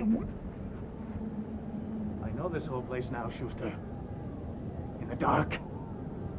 Every shadow of it. Alan, he does. Don't do anything. Right, Schuster, right? Did I run straight at you, or didn't I, huh, Schuster? Schuster, leave, I'm telling you. June, you're not going to find your clothes. I hid them. You what? I hid them. There's no way. You bastard. Yeah, except you don't believe that. Give me my clothes. Oh, you want to be here more than you don't. Alan, really, I'm June, you know you want to be here. You want to have Schuster and me go at each other. It excites you. The whole dark excites you now, doesn't it? No. Yes, excites you. No. Thrills you. That's yes! wrong. Men, blood, you! Alan! Schuster, leave! I'm telling you, or I'll ruin you. I'll kill you. I hate you, Schuster. You're an arrogant, self-kissing bastard! Pretentious, narcissistic. The only reason you go out with June here is because she's like your own navel. Oh, Alan! Alan, don't... Lap it up, Schuster, lap it up! Preen in the mirror this little girl here who hangs on to you for fantasies. Yeah, fantasies. Fantasies of excitement. McShane! McShane yourself! The only reason this touches you is because it riles you. It touches you hard. This was a big adventure for you tonight, lady. It wasn't! The hell it wasn't! The hell it wasn't! Dame Edith Sitwell! Tiptoeing Dame Edith Sitwell! Moonwalking through your Rousseau paintings! Hell! It's a friggin' odyssey for you to stand up on your own. Oh, nice try, Schuster. You got about as much feeling for the dark here as Joe Namath does for flower arrangements, or as your friend Dame Edith here does for poems about homicide. You want to know the biggest orgy she could conceive, huh? Tiptoes. Yeah, sitting in the middle of a room. Well, this room is meant for scrambling. This room is meant for going bananas in. Shut up. Really? I said shut up. Really, Alan and I will just... Alan and you won't just do anything. Alan and you won't just pack off or excuse yourselves or anything. It's more complicated than that now. Why are you doing it? I come down here every night. By myself. I go bananas in here every night.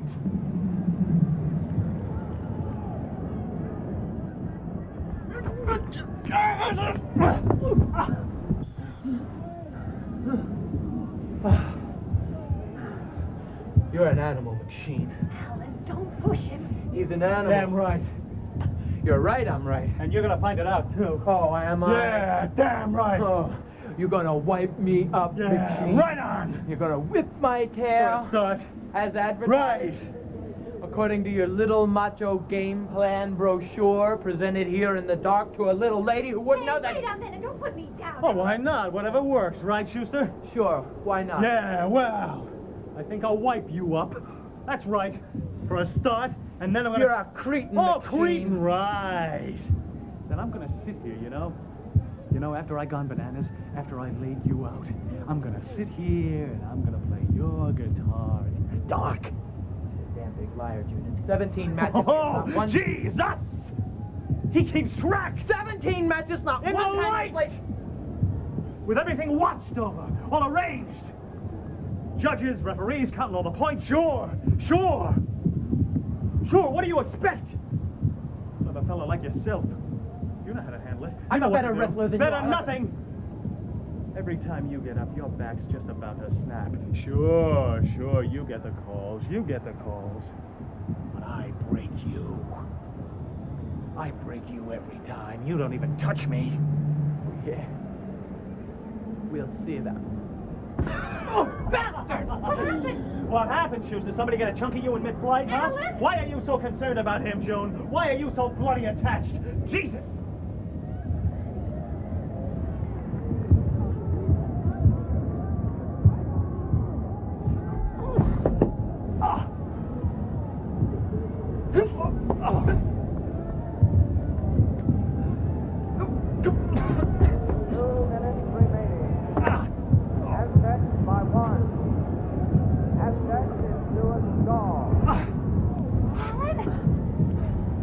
Yeah. Are you all right? I'm all right! Oh, true love.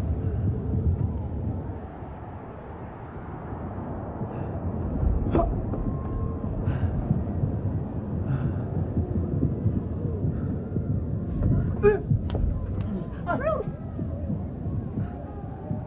Alan, do you know where he is? Dude, come on! Will you please be quiet? I have a pretty good idea.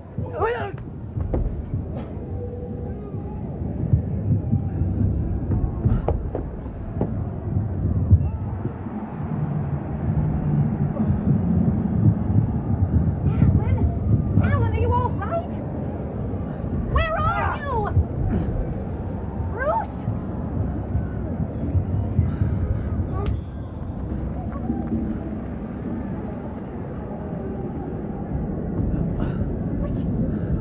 Please, whoever.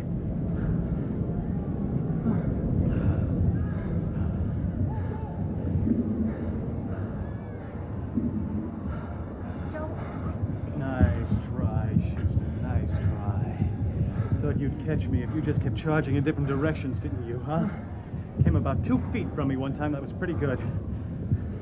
Well, if you knew what the hell you were doing, if you knew the dark and the space the way I do, you would have had me. But the fact is, I didn't have to move 1 inch. And I really enjoyed feeling you go loony right here, right in front of me, flail out. I didn't go loony. Sure you did. You just don't like to admit I it. knew what the hell I was doing. That's why you were so effective.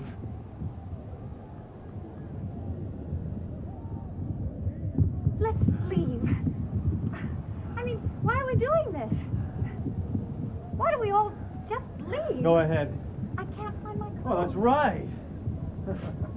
Okay. Take 4 steps forward from where you are by the wall. Turn right. Take about 17 steps straight ahead.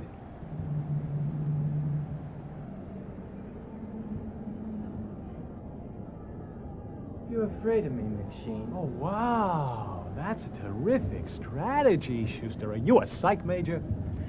This is how he wipes me up, June. He hides. He runs away. He avoids contact. Inside his head, he's the intercollegiate champion, but his tummy gets a little nervous with the idea that he might actually have to grapple. Jesus, McSheen, here With the idea that he might actually have to grapple with.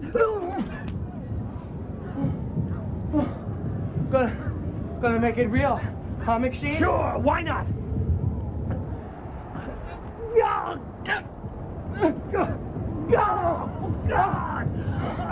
Oh, God! Oh, Schuster, you bastard! You gonna rip my tail, McSheen? You gonna take my girl? What was that? Just my brute power. Like hell. It was your guitar pick. That's what it was. It was your damn guitar pick. Oh, Jesus. Oh, you sliced my arm. You stay away from her, McSheen. And you stay away from me. Did you? I ever see you with her again, I ever hear you mocking me or my music again, then you're dead. Understand? McSheen? So don't you mock me.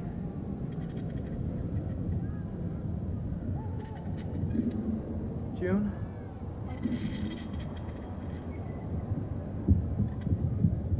McSheen? Al, I think he's... McSheen, I mean it! The rings, Alan, he's The what? Alan, are you all right? Alan, did you get him? What'd you do to him? Was he on the rings? It sounded like he was on the... What?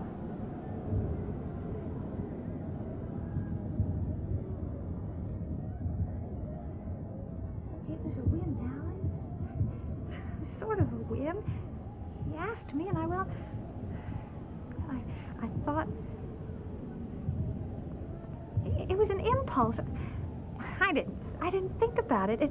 It wasn't something that I'd expected or thought about at all. It was just... It just happened. He was there. He asked me, and I responded. On impulse. I had all my work done for tomorrow, and hey, don't be.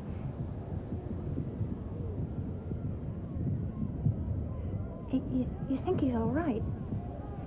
Hey, did you cut him or anything? Did you hurt him? Is he bleeding? Alan, say something. Please, I mean, just because hey, that's wrong. I mean, you shouldn't try and get back at me just because I...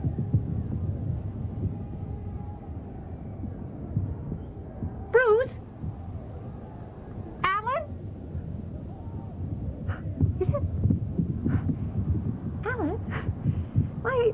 Hey, don't squeeze my wrist.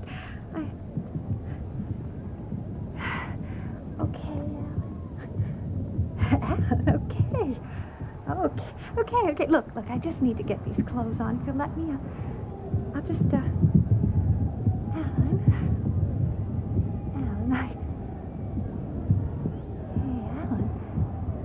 Alan, that is you, right? I mean...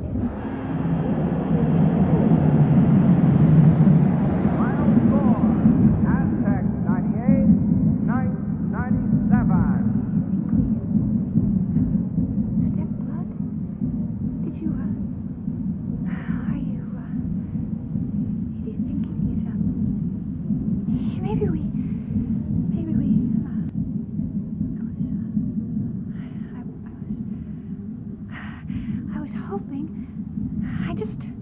I just wanted to Alan? Bruce?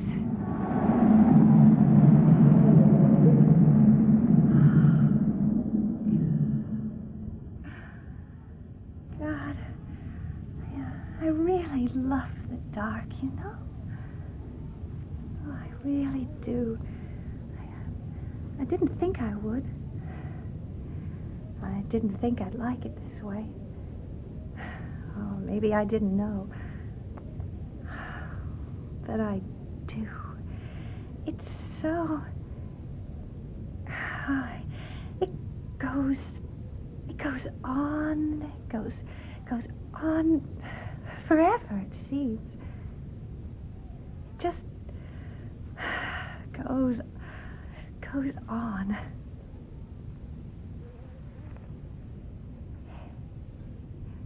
Hey, where are you?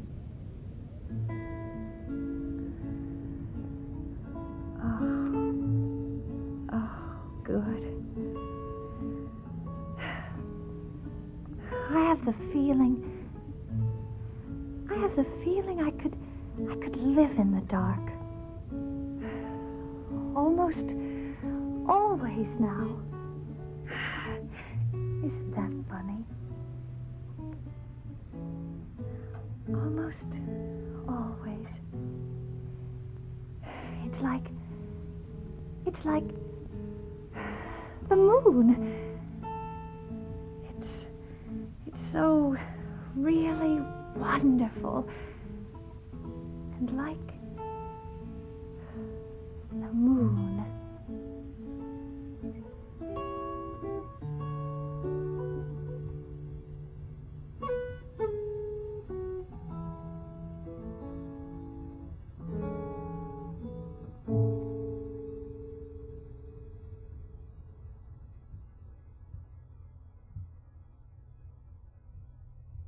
The Grappling Court by David Kranes. Michael Farella played the role of Bruce McSheen, Sharon Werner was June, and Graham Harper, Schuster. After the recording of The Grappling Court, I talked with the director of the play, John Tiedemann from the BBC, who was a guest director with Earplay for a couple of months. I began by asking John what he found attractive in this play. To me, it was something completely new and fresh. It was set very much within the American scene. It dealt with something in an American manner about a quality that one feels certainly from Europe exists in American life, which is, it exists in all modern life, but perhaps it's accentuated more in America than it is in Europe, where, and in America things perhaps do tend to get accentuated more, which is the relationship of violence to life and violence to sex, that in the course of the play you have two people who become involved in violence, within the background of violence, and also become sexually involved with each other. And to me, the play had a metaphorical quality. It wasn't just about these people in a mat room that happened to be below a court. It was about the undertow of violence in society and the way that violence in society affects the individual, so that the individual can get caught up in a web of violence, as the girl in the play gets caught up.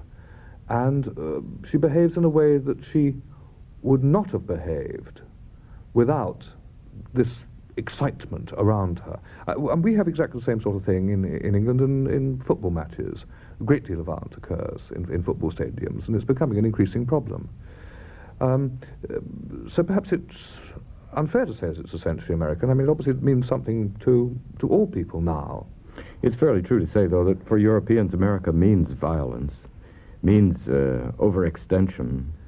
Well, you know, I wonder if this is really a fact or if it's merely the way it is presented to us.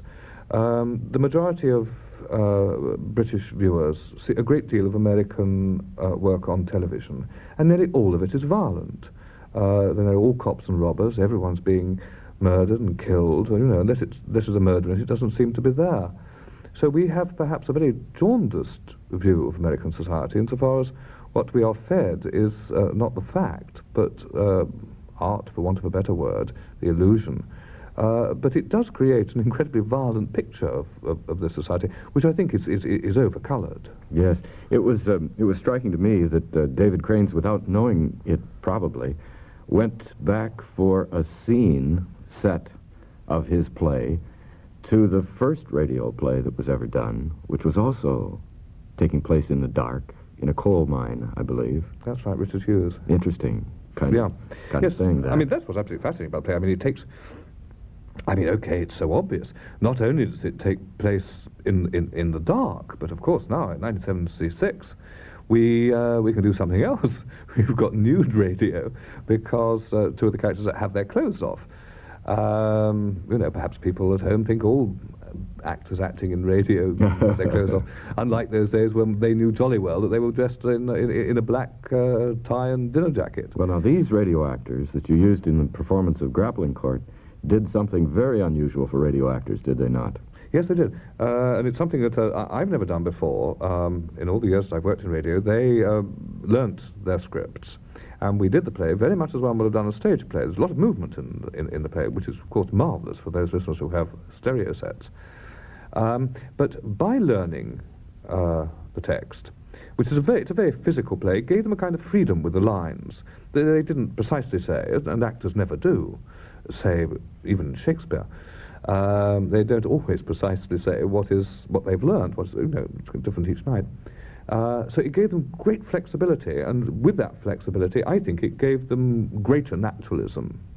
John, it's a difficult question, but what would you regard as the unique attributes of radio drama, as opposed to stage, or television, or film?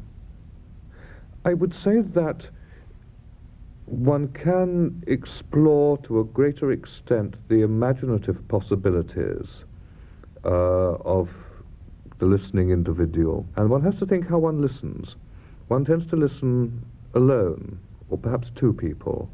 It's a very different dimension to receiving things in the theatre. You can penetrate the skull of another human being, and you can make things happen within him. You have, in fact, to inspire your audience of one, to work, to react, to imagine. You have, of course, perhaps to have a high degree of literacy. There is a certain type of writing, certainly, where the value of words is important. One can't use words lightly. One can't use words lazily. Similarly, in acting, one has to act very, very truthfully. The microphone is a great detector of honesty, and you can't get away with things in radio acting. I think that what appeals to the writer is that freedom. That freedom, of course, there are things, of course, that you can obviously do in radio that you can't do in any other medium. You can present to the audience that aspect of the human skull where the listener is invited to hear a man's thoughts. You can, of course, girdle the earth very quickly. You have enormous mobility in space. You also have that penetration into the mind, which I don't think any other medium can do satisfactorily. I mean, if you take a soliloquy in Shakespeare, to be or not to be, Hamlet isn't actually really saying that to an audience. Hamlet isn't saying it at all. Hamlet is thinking it. Similarly, Macbeth. I mean, these are obvious examples. But radio has that sort of mobility into the skull, and it has that rapid movement of space and time, and it can fire the imagination. I mean, take a work which probably everyone will know, Under Milk Wood. Now, Under Milk Wood has been made into a film, it's been done on the stage, it's been done on television. But in no other medium is it as satisfactory as it is in radio, because the listener shares. It all takes place within the listener. That, I think, is what excites the writer. I mean, it is essentially a writer's medium. It isn't a medium in which actors can show off or directors can show off. I mean, directors never should show off, but they do. I think film actually is essentially a director's medium. But it is essentially a writer's medium. So one has, that ability to encourage a writer. one spends a lot of time with a writer. It is the widest river in the world to cross, from being somebody who writes plays to being a playwright. And a playwright is somebody who has had his play performed. So one gives them, because radio is virtually cheap too, let's not forget that, one gives them the greatest encouragement of all, which is performance. And in Britain, I suppose, we do between 50 and 70 new plays by new, unheard-of writers every year. Now, I mean, not all those plays are that marvellous, but out of them 1, 2, 3, 4, 5 perhaps might be good. And this feeds itself back into, because of a playwright, I don't like to think of a playwright as just being a playwright for radio. I like to think of a playwright as being a playwright. And one can, in fact, lead the playwright on to write for the theatre, to write for television. And also, of course, it is another outlet. A writer needs outlets. And the more outlets there are for a playwright, the better. I mean, here, because of the economics of the American theatre, in New York certainly, it is extremely difficult for a playwright to get a play done. Television, which is largely in a commercial situation, is unlikely to put on a creative work by an unknown writer. So what does the writer do? To whom can he turn? Writing is a very, very lonely business. I think nobody is more alone than a writer. And one can, in some measure, answer that loneliness by saying, yes, here we are. We are interested in you. One might even work with a playwright, and the play doesn't in fact turn out as one would have hoped, and so that play doesn't work. But there might be another play. John, in Britain, how many plays does a listener have the opportunity to hear in a given week? 12 straight dramas, certainly, in a week. 12 to 15. And their lengths? Their lengths vary. There are certain places where the length has to be 30 minutes, or it has to be 55 minutes, or it has to be 90 minutes because of programming.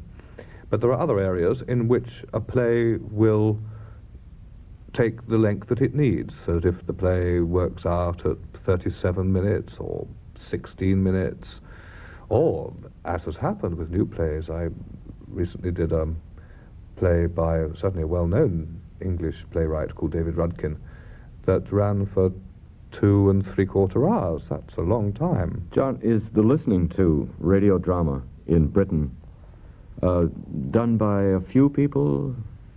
No. Small group? No. Audiences are very large. Compared to the size of the country, one would get an audience of about 1.5 million listening to an evening play. In the area of more demanding material, I would say the audience would be about 300,000. Now, that might sound small. It's not small related to the audience size in England. A television play would probably have an audience of about 8 million. So an audience of 1.5 million is quite respectable. And an audience of 300,000 for a demanding play is not at all disreputable, particularly when you think in terms of the theatre. 300,000 people would keep a play on in the West End for a year. It's a large audience. John Tiedemann, from the BBC, who came to America and worked for a couple of months with Earplay, the radio drama production center for public broadcasting.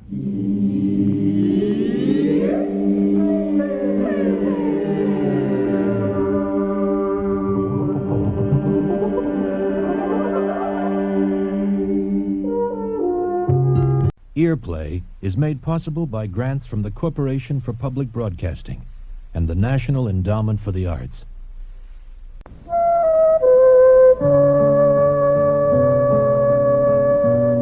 A series of contemporary plays for radio. Earplay.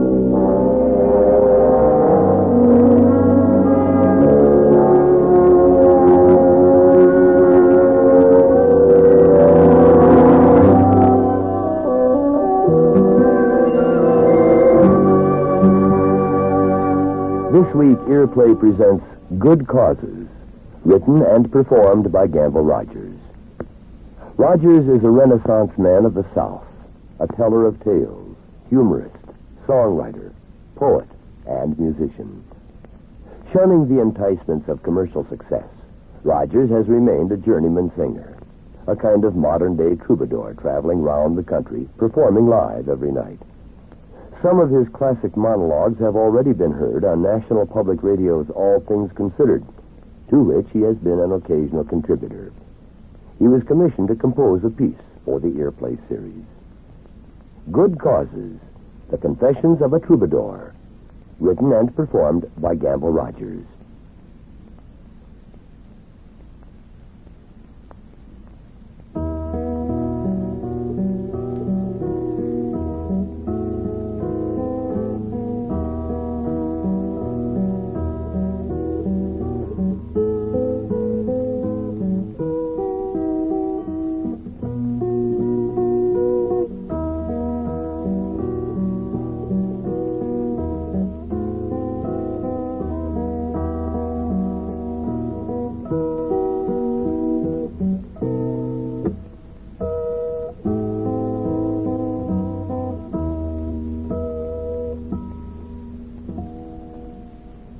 At first, the boy had only the songs of church and kitchen. His mother would sing to him about the Civil War when he had an earache, and his father had read tales to him out of an old set of leather-bound books. Pauline would sing at the stove about floods and amazing places. One day, she told him a story about a child with a crooked foot who made friends with a rattlesnake. The boy disliked school from the beginning. He was the only pupil in history to escape from Mrs. Eichelberger's kindergarten. He did this by dint of standing up in a swing, this, of course, being forbidden, pumping himself to a gravity-defying altitude, then launching off 2/3 of the way through the upswing and caterwauling like a ruptured gosling over a previously unassailable cyclone fence into a manure heap next door. The boy was instantly acclaimed a hero by his peers. He carried this distinction with less than salutary modesty.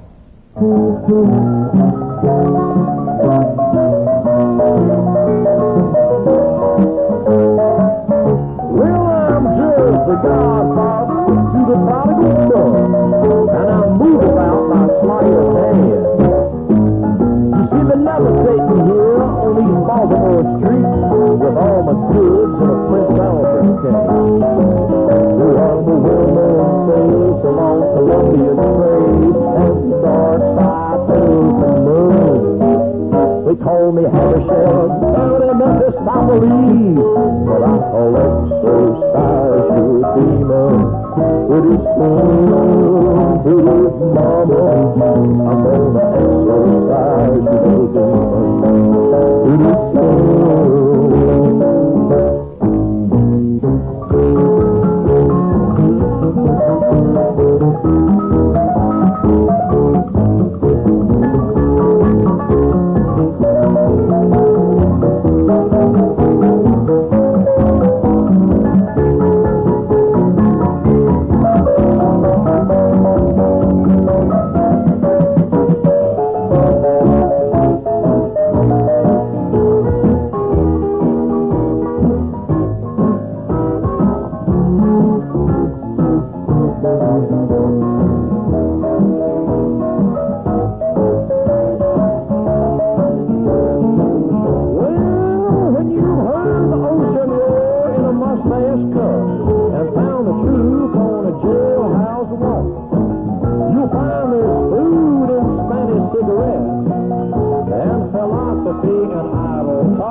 Still, I learn how to smile. You see, the Lord gives me grace, and the devil gives me style.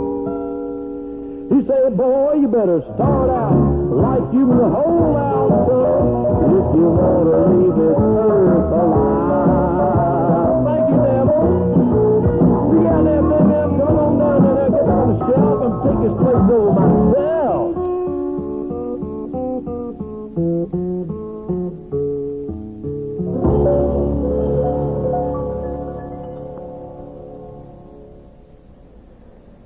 Each summer they came to the valley of Nacoochee, named after a Cherokee princess. Gaunt, man worked there at farming. Although this place shone like a little Eden in the clear light, one sensed it to be glutted with the weight of seasonal duties undertaken in monotony. The boy would grow to understand how such monotony can unbalance man's will with dreams of holy terror, hunger of beauty, clan-driven acts of cruelty, and war lust. Indeed, the fathers of this time were far-flung, bent to the exigencies of world war. Meantime, their children junketed in melon-strewn Georgia meadows and hunted arrowheads and salamanders in the creek bottoms. All about lay steamboat Gothic summer places with their spring houses and latticed gazebos all folded back into wooded vales that sundered the ridges around. The boy scampered with his cousins over empty porches. Some days, when the air was hot and still, it seemed to glow with red dust. Summer rains came often. The air blast gone suddenly chill, streaming out over the cove and flank of the flickering Piedmont, wuthering amongst plunging branches whose silver-bellied leaves were set to withering like menhaden in the sheeting pelt and drench. The leaves were plastered like tissue over rutted trunks. The skies turned dark as night.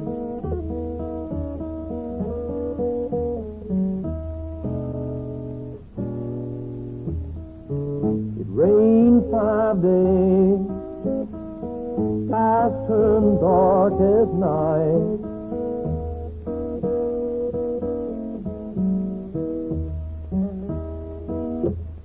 Trouble was taking place in that low land at night.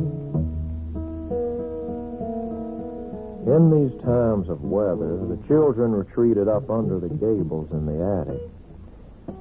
Here they costumed themselves from ancient trunks and staged impromptu theater. Under these same eaves, the boy would sit shoulder to shoulder with his older cousin, Doris. She read poetry to him from her diary. He shivered, wild again with nature. There was little of dread in the boy's life. Now and again a road sign that obtruded, "Prepare to meet thy God." At the crossroads, another sign which admonished, "Beware of the mark of the beast." Once a water snake coursed innocently through subterranean pipes, only to become stuck half out of the nozzle of the fountain that centered the side yard. "The fountain stopped," someone shouted. The boys advanced on tiptoe around the badminton court, infiltrating the formal garden, solicitous of privet and flower bed, snap-shooting with their BB guns at the serpent who writhed like a black streamer. "You have no grace," Pauline said. "Why you want to kill him?" "It was just a dumb snake," the boy said, teasing the old black woman. "You can't kill Satan," she went on. "Satan was an angel once. You better learn to pray for him, too. Lock that gun in a closet along with your pride." He made a face at her and ran out. Pauline was always talking about religion. His mother and his aunt said she was superstitious. The boy with the shallow eye and club foot coming by, the community women conjured them with a glance. There by the house of gray and green grass, passing away out past all limit of seeing, where faintly seen the yellow streaming slithered in the green. The crows came in this over, falling and unfolding dark intent. 1,000 shaking shadows swooped and screamed and ripped their one that flapped ahead, crippled to begin, who then fell dead from out the sky before the boy with the shadow eye and club foot. One day at school and then away, the other children up from play flinging stones. The shallow boy leaps and moans and flaps away. The others turn and he comes to stay in the house of gray by the green where the yellow goes. Bright sun glows daily over green. It pleased the boy now to lie unseen, at last befriended by the yellow flowing. But who can blame that stranger come by chance to slay the golden rattlesnake that slithered in the green? Or the boy who stumps more and farther between dry green grasses, seeing nothing but a yellow hope, turning now his shadow eye on every man.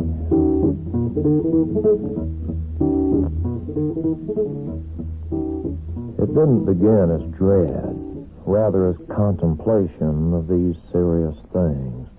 The road signs, Pauline's strange radiance, her mystical silences. Summer ended with his grandmother's death. He stood wonderingly before her closed coffin, smarting with shame at his own blazing mortality. And now these threads of contemplation spun themselves into the rope of dread which was to stricture his heart for years to come. His life phased into stations with journeys between. He saw language and colors, felt for the ebb and tug of planets. Now he saw signs everywhere. The redbird who came solitary, slanting by twilight to peck at the library window glass, its heart stunned with some silent song of love lost. If I had the wings of an angel, over these prison walls I would fly, straight to the arms of my darling, and there I'd be willing to die. Oh, meet me tonight in the moonlight. Meet me tonight all alone. For I've got a sad story to tell you. It flies through my heart like a storm. The families were reunited over his grandmother's passing. The boy's father came across from Cape Hatteras with the headlights of the car half blacked over. There was much talk of the war among the men, and the boy was to start school this year. Their house stood just behind a boardwalk that fronted the sea. Like the boardwalk, this habitation stood up on barnacle pilings. North Atlantic storms pitched landward, pushing the rim of the ocean up under the house itself, which racked and yawed and groaned and creaked. The boy and his brother slept warm against the steady thrumming of surf that ricocheted off the floorboards from below. Offshore in the Gulf Stream, the glow of torpedoed merchant ships emboweled with fire. Once the boy and his brother, playing in the dunes, unearthed a life raft, discovering for themselves how enemy spies came and went with the same impunity as winter storms. Sunset brought friendly warplanes on beach patrol. Marine corsairs, their inverted gull wings and thrashing propellers scarcely clearing the wave tops.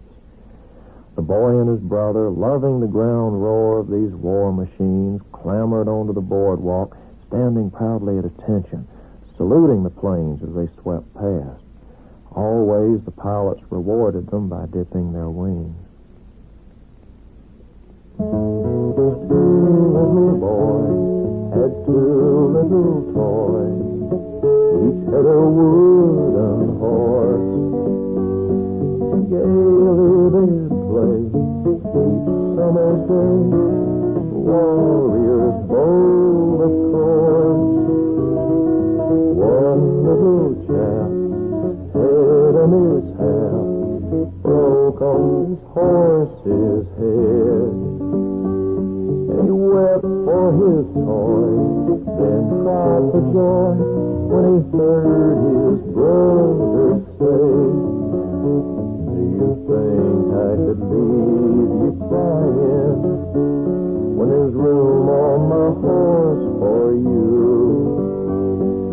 climb up here, Jack.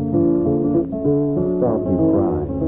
We'll mend up your horse with blue. When we grow up, we'll both be soldiers, and our horses will not be toys. And then perhaps we'll remember when we were just two little boys. In springtime, the beach was his laboratory. Today, the boy worked alone, within sight of the stilt house. Effortlessly, he modeled the moist sand into a fortress with crenellated walls, a moat, and a drawbridge. His father built things, big things, houses and stores. The boy sang as he built, thought of cities, airplanes. He loved his hands. Suddenly, the boy was not alone. The Christian had approached him directly, trudging over the otherwise deserted strand with the wind at his face. The Christian was perhaps 15 years old, his eyes dull with impacted sensibility, the eyes of a bird. He brandished a Bible. The sight of this black volume on the beach in springtime startled the boy. He thought of Sunday school. He wished to be alone. "Hi," he said finally. The other said nothing. He sought to hold the boy's gaze. The boy felt brazened by the stranger's eyes. He scanned the beach. It was empty. Now the sand castle mocked his sight. It seemed lopsided, a puny shell. For the first time, he looked upon the work of his hands with disdain. "Are you saved?" said the Christian, his face close in. "What do you mean?" the boy replied, inching away. "Are you washed in the blood?" the Christian demanded. "Please," the boy begged, his eyes uncertain. I don't... The sun hung right behind the Christian's head so that his voice streamed at the boy out of a penumbra of sunspots. The glassy white sand vibrated with the glance and dazzle of light. The boy squinted up through a haze of tears, afraid to take his eyes off his inquisitor. He heard the carving sound of wings. A chevron of pelicans drifted sidewise above, monitoring the shore in prehistoric calm. "You must taste of the blood and the flesh," the Christian ranted, on his knees now beside the boy. "Only then can you hope to die and be reborn." The boy was crying. From where he knelt, squinting into the sun, the surf appeared to run black and hissing. Wetted sand crackled in the heat, and tatters of brown sea foam glistered and swizzled over broken angels' wings. "Sinner!" the Christian howled, leaping up as the boy began moving. "Sinner, you'll go to hell and burn in endless fire. The devil will rend and tear your flesh. Repent! Repent!"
Now the boy yearned to become a troubadour. He thrilled to the power of words. Moving from city to city, failed in marriage, his search became laddered with the declensions of despair. He felt lost. Doris told him, "You're trapped in yourself," she said. "Go easy and hunt your own beauty. Life will burst in you like a flower." "But I feel so bound," he complained. She ended by sending him words from the poet Dylan Thomas, who sang in his chains like the sea. And now the boy became the troubadour.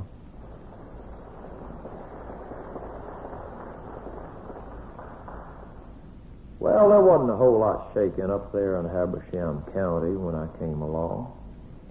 In fact, I don't believe that me and my boy cousins would have made it through if it hadn't have been for the Sky Lake Campfire Girls.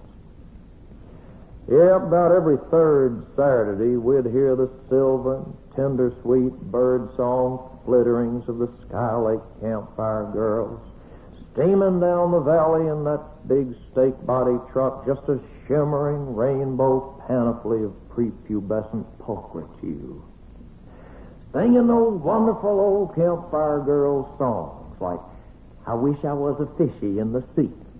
How swimmy and I'd scooty without no bathing suitie. Oh, I wish I was a fishy in the sea." And I stand before you today, mortally embarrassed to admit that those half-baked sentiments absolutely drove us wild. For you see, we were just young pups. All of us had been simultaneously, it seemed, overwhelmed by that all-pervasive, intransigent, fulminating escalation of the sap of blood lust. Oh, it was perfectly natural. You know, we were just growing up, but something had hold of us and we didn't know what it was. It was just like somebody had said, "Here, hold this," and they split and leave you holding a 25-foot boa constrictor. In a situation like that, you don't know whether you're holding the snake or that mother's holding you. But you sure know something's got hold of you. And we thought maybe if we could spy on those Campfire Girls, we might find out what it was had hold of us. They always roasted marshmallows and weenies down at my grandfather's spring. We'd flit out of the house and ghost from tree to tree like Indian frontline scouts. We'd hit the dirt an inch along in close communion to Mother Earth like amorous angleworms. We'd spread that last little spray of verdure and look down on that smorgasbord of sensuality. And it was at this place that I sustained my first great revelation regarding sex, which was simply that I was lying ankle to Adam's apple in poison ivy. And I ain't never been able to look at a Campfire Girl since without scratching. I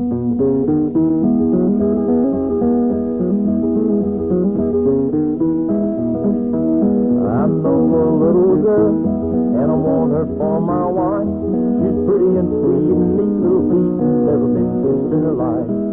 I asked her for a kiss, she says, "Oh, what a bow." And every time she vows and declares she'll never do so anymore. Gonna be a better girl and never kiss again.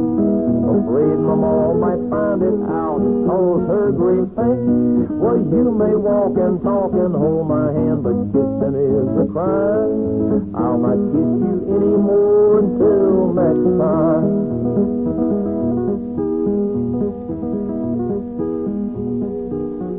So the troubadour loved words, but he used them blindly, hankering only for effect. He became smug and glib. When he stood in an audience, he sometimes felt as if he were only imitating himself. He wondered if he had heart. He doubted his gifts, and particularly his use of them. The troubadour remembered Pauline saying that Satan speaks to the world through the strength of man, not through through his weaknesses. The troubadour now yearned for good causes. He drew himself back down the umbilicus of time, hungering for love's lessons. He returned to the beach of childhood. The father and the son breasted the storm, leaning seaward from where they stood on the stone jetty. Wave and undertow coursed and sucked at the blasted chunks of gray rock, drenching them with spume. Seagulls dotted the beach, wings tucked, facing the northeaster. "See the thunderhead?" his father asked. The thunderhead lay parallel to the horizon, running from north to south, purple and smooth as a shark's belly, rounded at the near end like the snout of a mako. The wind came suddenly cold. The boy connected this with a thunderhead. He thought about the submarine. "What would you do," his father asked, "if you were swept up in that, those waves? What would become of you? Where would you go? You have to learn to think about things like that, you know." This scared the boy. His father's voice was tinged with strange concern. For a moment, he imagined he was about to be flung to the thrashing waves, a sacrifice. His father continued, "You never know when you might go away. And where do you go? Everyone needs... Now his father took him slowly by the shoulders and turned him around. The boy shyly sought his father's eyes, which seemed to plead with him through a look of wondrous detachment. "Where will we go?" the father said once more. Suddenly the years fell away between them. The boy understood now that his father didn't know the answers to these questions either, and had chosen to share his own naked vulnerability in the deepest sense of kinship. The son melted in the father's trust. His tears ran hot and quick. Now he ducked and hugged his father's leg, relishing the hand at his shoulder. The boy imagined the Christian on the beach somewhere, with his arms tucked in bird-like, looking into the eye of the storm.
When the troubadour returned to Nakuchi Valley, it was to speak with Doris, who came there in broken marriage. They stood on the porch at night in the fragrance of boxwood and hemlock. Yellow firelight whirled and swam in the antique window panes. The silver-beaded lawn glimmered with brilliance. It doesn't matter whose fault, she said. It's still a failure. Do you understand? I think I do, the troubadour replied. Then he sang the...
lived now in an ancient city behind a bridge to the ocean.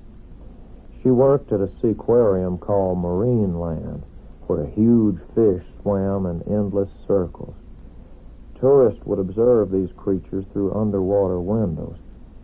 Doris worked with dolphins, training them perfectly in acts of faith. She wrote the troubadour often. She was pleased he had learned to laugh at himself. Sundered connections. The troubadour laughs at himself. Drunk again. Sports car, weave, sand, rut, orange grove, where's cottage, clabbered temple of Venus, hello Aphrodite, goodbye Pallas Athena, virgin boy, stone drunk virgin boy, virginity like hot stone on tongue going to spit out stone. 20 years to learn how to spit, slow learner. Head whirling, top down, windshield overhood, mosquitoes in teeth, dragonfly in teeth, air not moving, ice water sweat, chattering armpits, orange blossoms by thousands, sickly sweet odor, thick as molasses, puff cheek, tooth clenched, cheek leak, spurt, puke over side of door, car stop, probably stuck. First gear moves, good car, limber ratcheting of timing chain, tuneful sibilance of dual venturi, good car. Miracle of internal combustion, pressurized fire, cloistered, ingrained iron, tappets, rocker arms, car stuck, damn car, miraculous engine, nothing but air pump, rock car, unstuck, throw empty bottle straight up, gun motor, bottle hits branch, falls on trunk, damn. Almost brain cell. See headlines now. Coronation of spondylitic ectomorph in Orange Grove with Jack Daniels bottle part car. Horniest billy goat. Pride and pants. 700 million minute tadpoles swimming resolutely behind eyeballs. Stickers on lemon tree. Nettles thundering through viburnum. Cottage can't find steps. Crawl through porch rail. Butt porch swing. Creaking chain, getting up, knock flower pot off rail, creeping Charlie. Scratch at half-glass door, organdy curtains on inside, waning self-assurance. Bad breath for sure. Tap, tap. Come on, Aphrodite.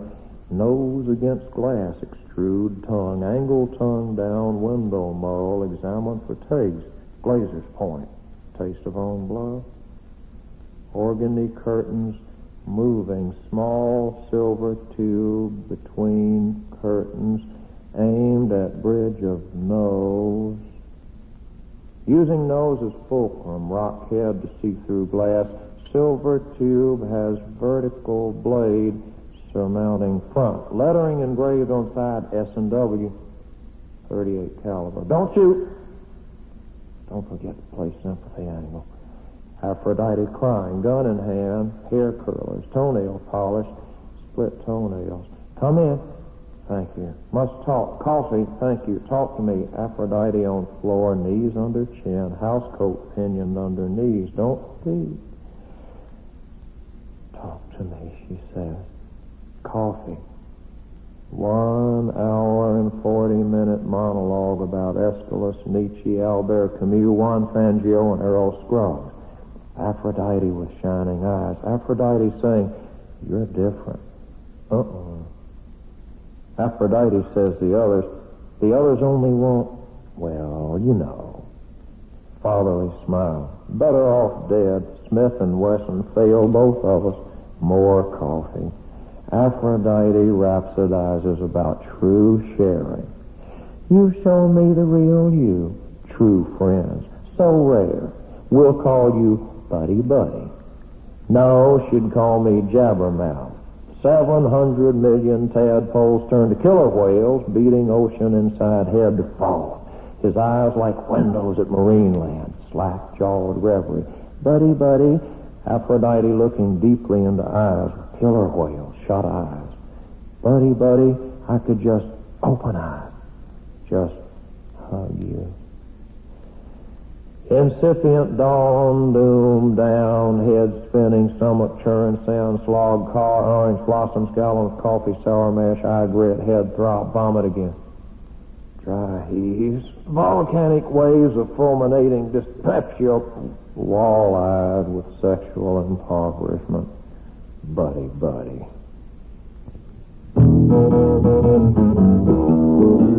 A cabaret, you know the truth. A pretty waitress at my table. A pretty waitress at my table. What I do for you?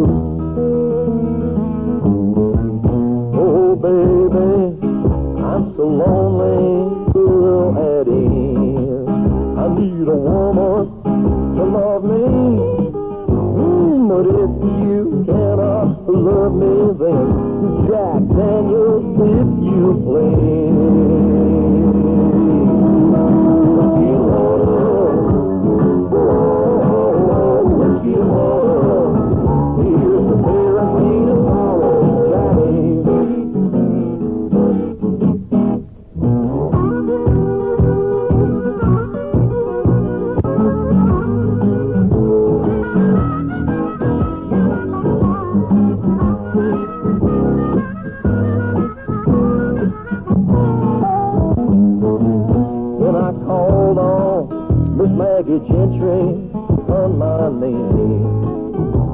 darling, I need some love deep down in my dark old soul. Won't you set my mind at ease? Oh, baby, you know I'm gonna love you. So lay your head down across my knee. I'm gonna kiss you, and I'll caress you. But honey, there's just one other thing to ask you for first. What's that now, Mama? Jack Daniels, if you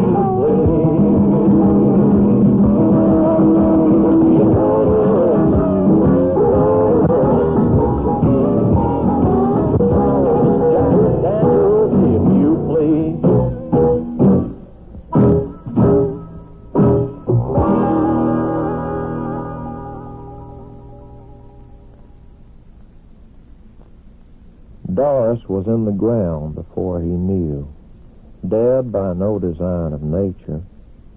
The troubadour, working in some far place, mounted the stage that night, singing of things lost and learned. Later, someone said her life was a poem. Doris moved among the towering enchantments of St. Augustine, wearing clothes that she made of Irish linen, her hair in a long pigtail. Oftentimes in the company of those who sought her out instinctively to share with her the secrets of their heart, she would monitor these treasures gladly. They would go away more graceful for having been listened to by this creature who spurned the pipe, who spurned the bottle, who loved the salt air and the sunlight, and who hated only cruelty.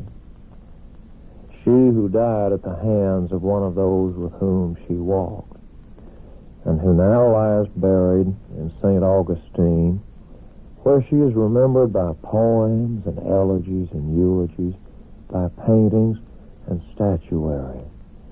For the ancient city is a place of artists and writers, as well as fools and fishermen.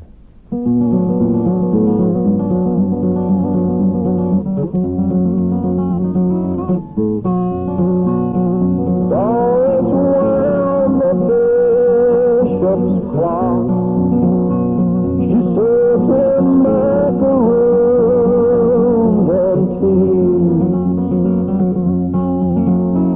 She brought him oysters at the dock. At night she came to me, graceful as a Pharaoh's daughter, bringing life in sour ground.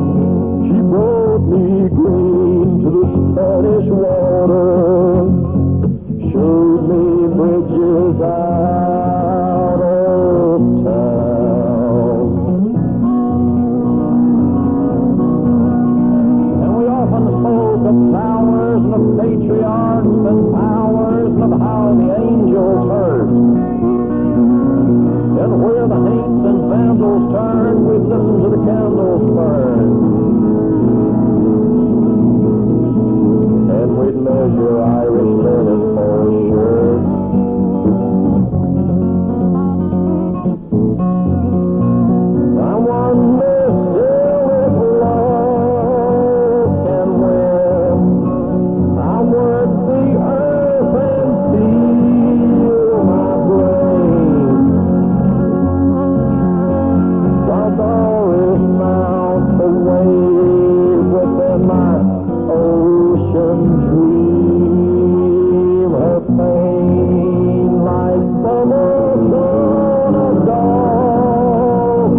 mirrors crashing down. Tonight the poet drowns for hire. The soul believer drives the hack, and he whips his ponies to a train. And tongueless lovers bear their backs, and mad dogs guard artillery lane.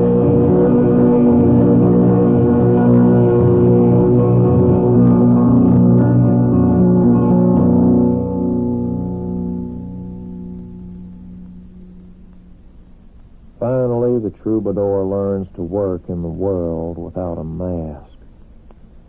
Doris teaches him that the song of sorrow never lives in the singer's heart after all, but in the world around.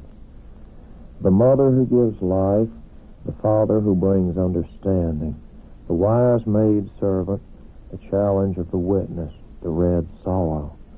All these are seen as good causes by the troubadour whose greatest wish should be to frame truth in simplicity. Too young to stop her playing, her mama used to say, the mirror says I'm graying, the road sign says to pray. There's brandy on the sideboard, there's cotton in the screen, there's semis on the skyway, and I am in between. There's trawlers on the South Sea, there's melons in the sun, there's red dust in the windrows, and baby was made for fun.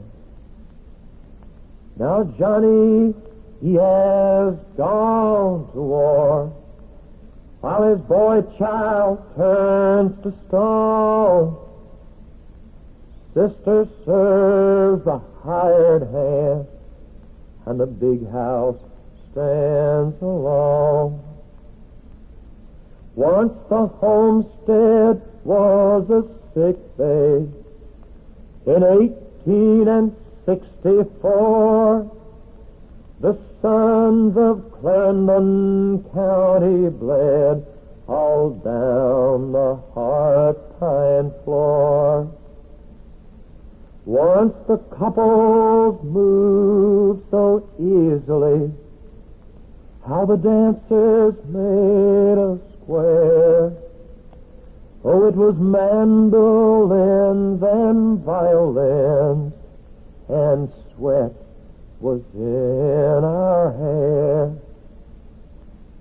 Mama says the husband who has left Aunt Martha's girl, he has left her in the lurch. She waits for me out in the world, just like an empty church. Now my best friend plays a blue guitar. By night he does his work, and his thoughts are mostly wilderness. Oh, his life, it is never lost. Oh, when people used to treat you mean, and your dreams would fall apart, you would always come to me, and I would hide you in my heart. Good Causes, The Confessions of a Troubadour, was written and performed by Gamble Rogers. 4 of the songs included in the program were produced by Stephen Powers and were used by courtesy of Mountain Railroad Records of Cambridge, Wisconsin. Good Causes was engineered by Paul Martinson and produced by John Madden for Earplay, the radio drama production center for public broadcasting.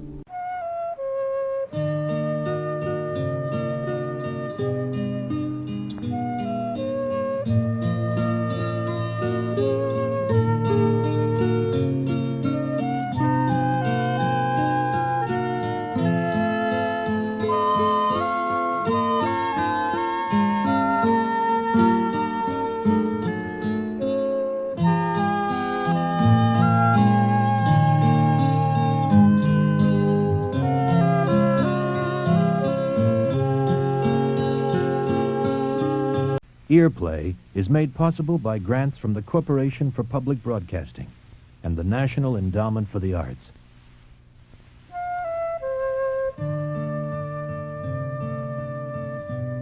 A series of contemporary plays for radio. Earplay.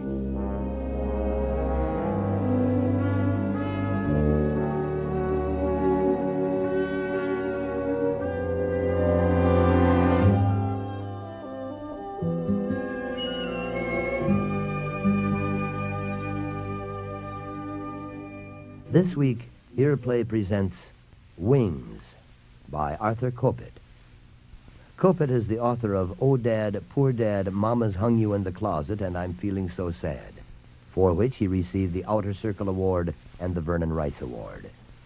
In the spring of 1968, his best-known play, Indians, was produced by the Royal Shakespeare Company in London and subsequently at the Arena Stage in Washington, D.C. and on Broadway. It has since been filmed by Robert Altman as Buffalo Bill and the Indians. Earplay commissioned Kopit to write an original play for radio. Wings by Aurthur Kopit.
Trees, clouds, houses, planes, flashing cars, images without words, like this ray disbelief. Never seen this kind of thing before.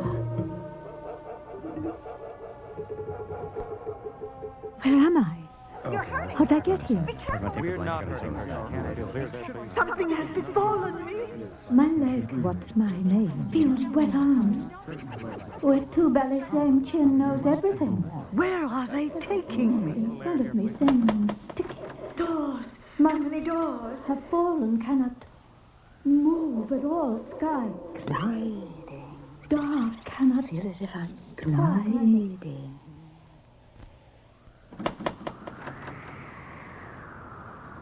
Feels cool, nice.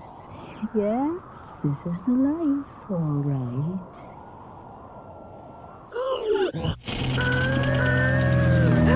My plane! My plane! My plane! What has happened to my plane? I have crashed.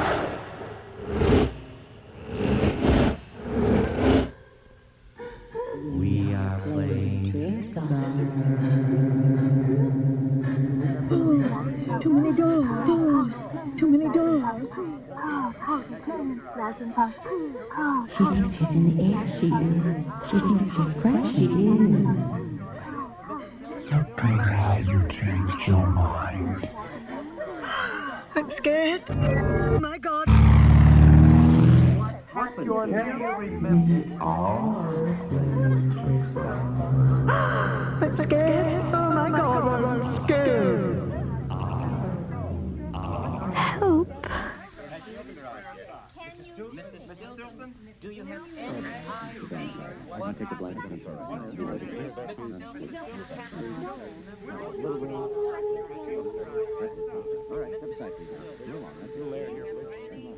What's my name? All round faces of which nothing known, no sense ever, all wiped out blank. Quite like ice, I think. Saw it once flying over something, someplace. All was white sky and sea clouds. Ice almost crashed. Couldn't tell where I was, going right side up, topsy-turvy, under, over. I was flying, actually, if I can, I do. Yes, do recall. Upside down, can't believe it. Almost scraped my head upon the water. Ice couldn't tell which way was up, wasn't even dizzy. Strange things happen to me that they do. What's my name? I don't know my name. Where's my arm? I don't have an arm. What's an arm? A, B, A, B, C, A, B, C, 1, 2, 3, D, E, 4, 5, 1, 2, 1, 2, what? 1, 2, 3. 1, 2, 3, 4, 5, 6, 7, 8, 9, 7, 2, 3, 5, 7. Ah, better, yes, no problem. I'm okay, soon be out, soon be over. Storm will pass, I'm sure, always has. Help.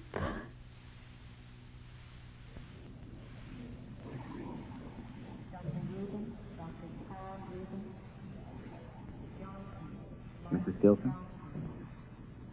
Mrs. Stilson?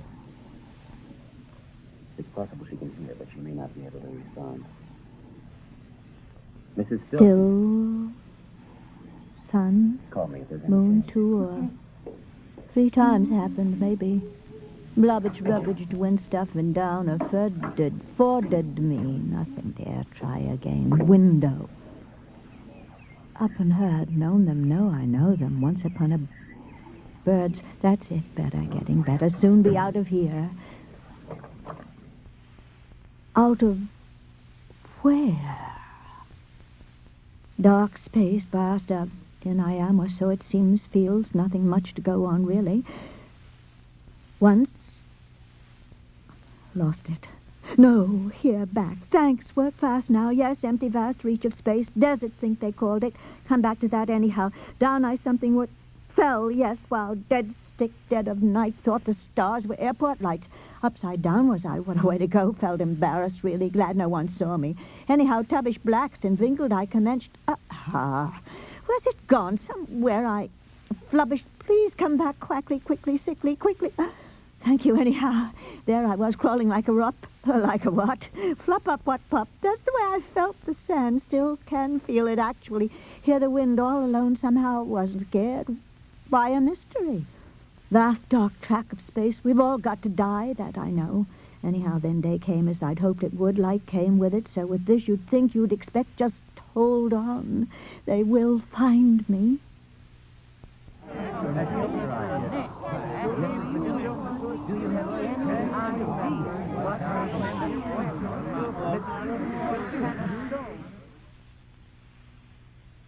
It occurs to me that I am not alone. How long have I been here? And wrapped in dark. I can remember nothing.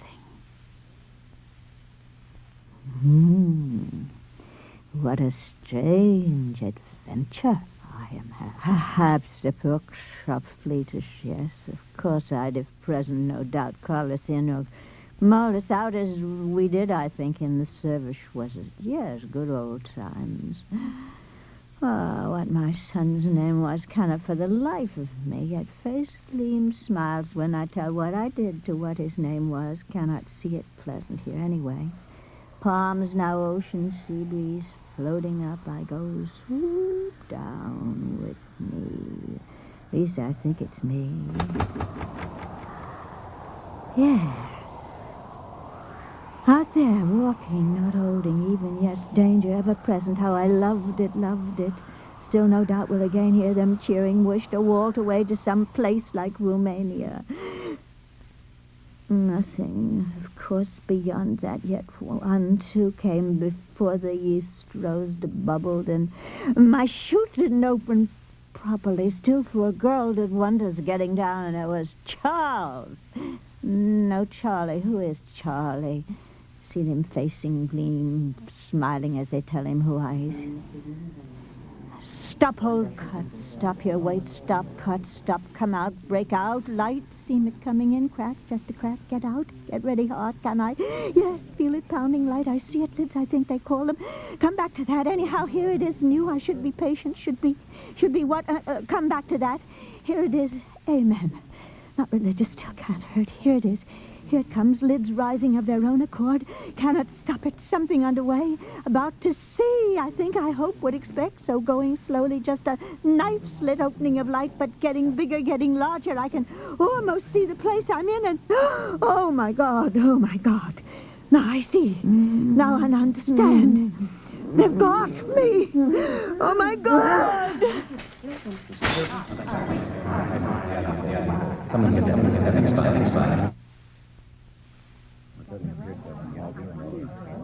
Mrs. Stilson, can you open up your eyes? Don't know how. Mrs. Stilson, you just opened up your eyes. We saw you. Can you open them again?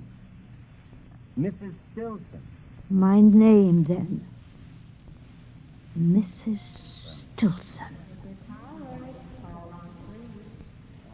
My name, then, Mrs. Howard?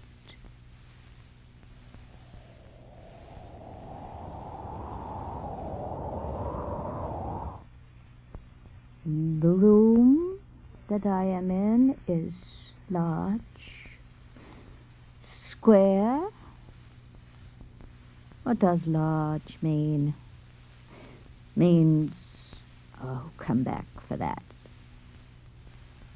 The way I'm turned, I can see a window. When I'm on my back, the window isn't there. Mrs. Stilson, can you hear me? Yes. Mrs. Stilson, can you hear me?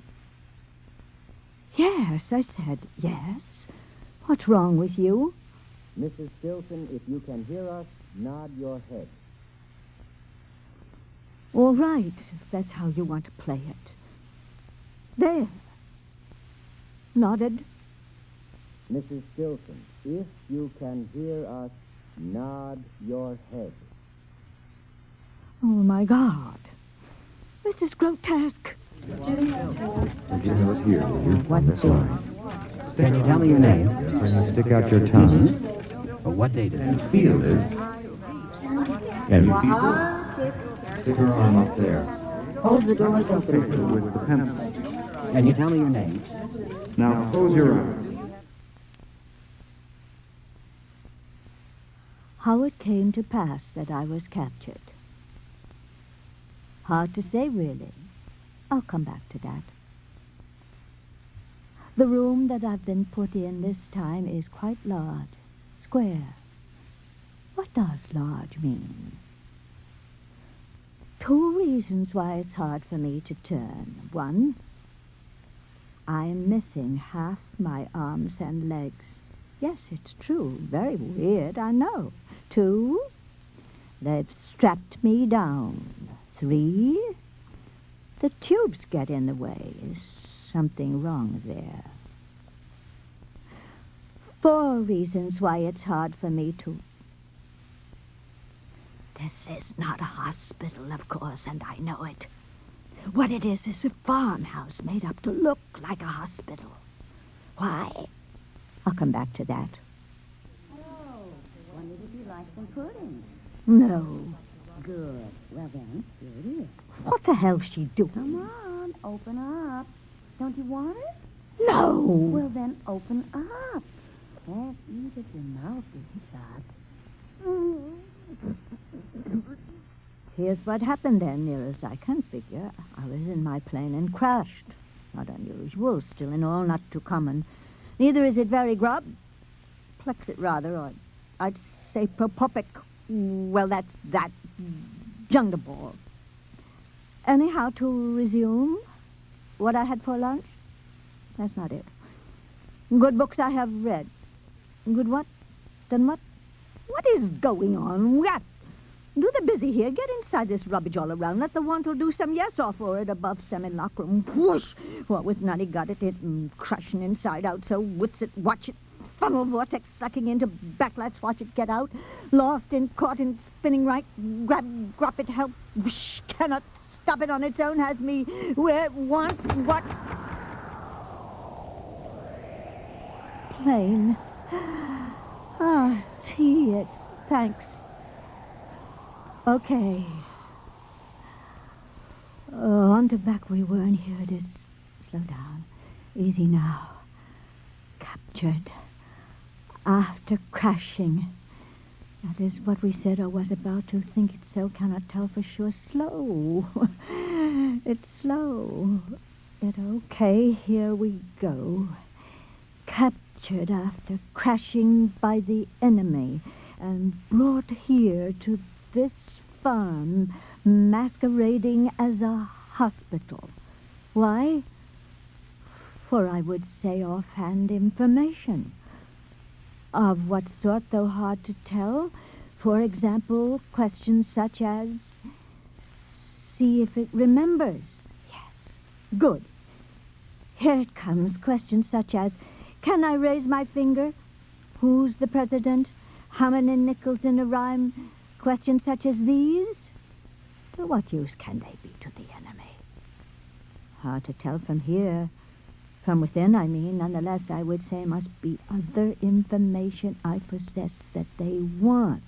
Well, won't give it. I'll escape. Strange things happen to me, that is true. Good thing I'm all right.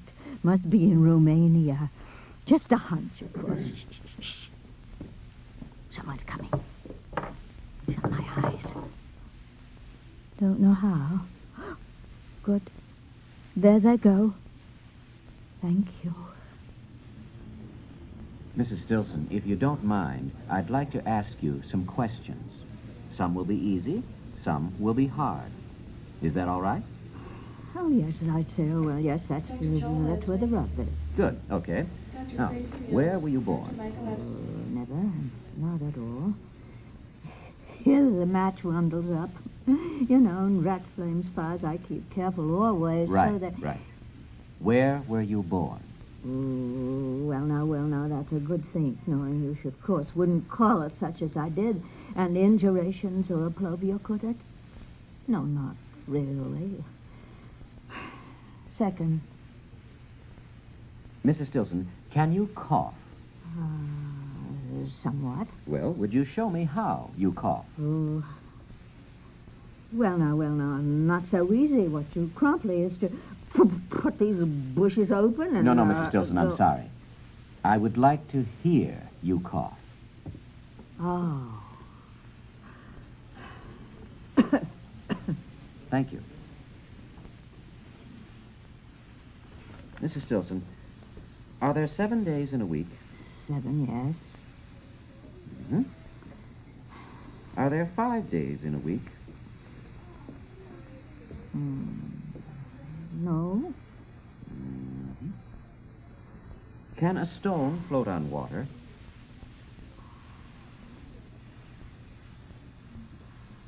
No. Okay.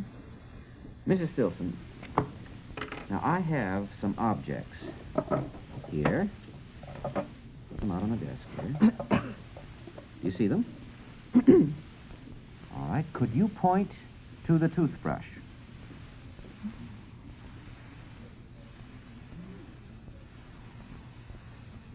No, that's not the toothbrush. Could you point to the toothbrush?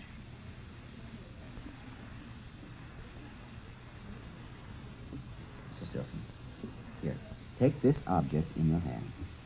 That's it. Take it in your hand. Reach out. All right. Do you know what that object is?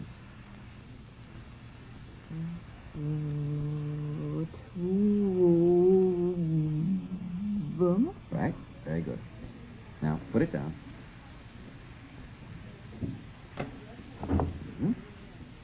Now, could you show me what you do with it? No, don't pick it up. Pretend you have it in your hand. Pretend to show me what you do with it.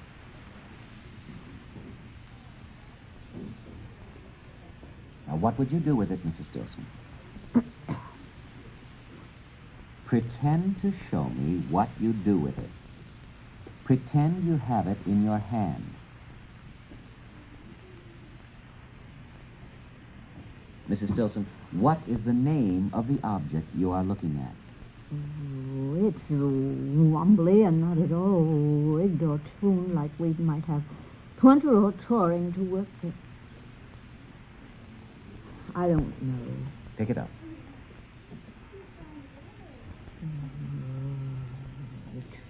Too rum, too rich, brush, bridge, too bridge. Show me what you do with it.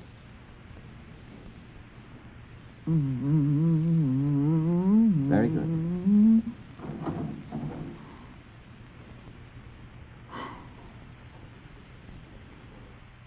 Dark now again out the window on my side, lying all alone here. I am scared.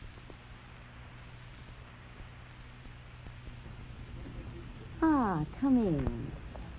I see you're walking now. That's a good sign. Let's see, 2 months. That's very good. Close the door, would you? Now, please sit down. Yes, that's it. Mrs. Stilson, can you tell me why you're here? Well, now, I should from Eve. Somebody's out like that. Mrs. Stilson, would you like to know why you're here? I mean, really, why you're here? I don't trust her. Don't trust anyone. Must get word out, send a message where I am.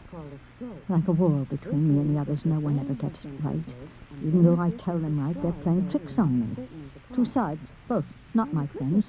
Goes in, goes out too fast. Hurts. Do the busy. I'm all right, I talk right. Why acting all these others like I don't? Am I all right? What's she marking? What's she writing? I am go to madness soon. Okay, up the girl, up the baby. Dinner time. Good. Yellow, good for baby. Oh, my, don't we look pretty tonight? Yesterday my children came. Or anyway, I was told they were my children. Was it? Yesterday? Never saw them before in my life. Mrs. Wilson, I have in front of me some common objects. No, don't touch them. Time has become peculiar, having no knowing of how much long it's been since my capturation. Can you tell us what this thing is? They still pretend they do not understand me. I believe they may be mad. No, they're not mad. I am mad. Today I heard it. Everything I speak is wrong. Something has been done to me. And it is frightening. Mrs. Stilson, would you repeat this phrase? We live across the street from the school. Malakats on the fourth array are the cluster hats of the romancers.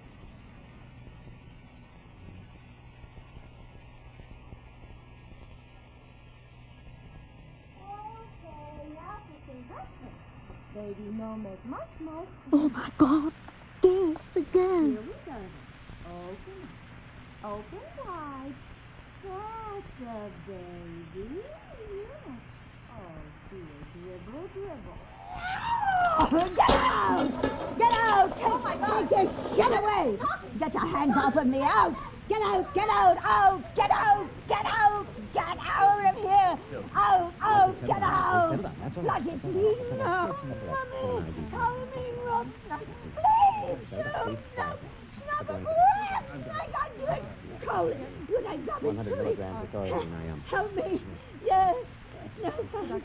No fun! Problem, God, where's someone? God, kill me. All right, here it is. All right. I would almost me and it's almost. Oh, no, can't do it. I just can't do it.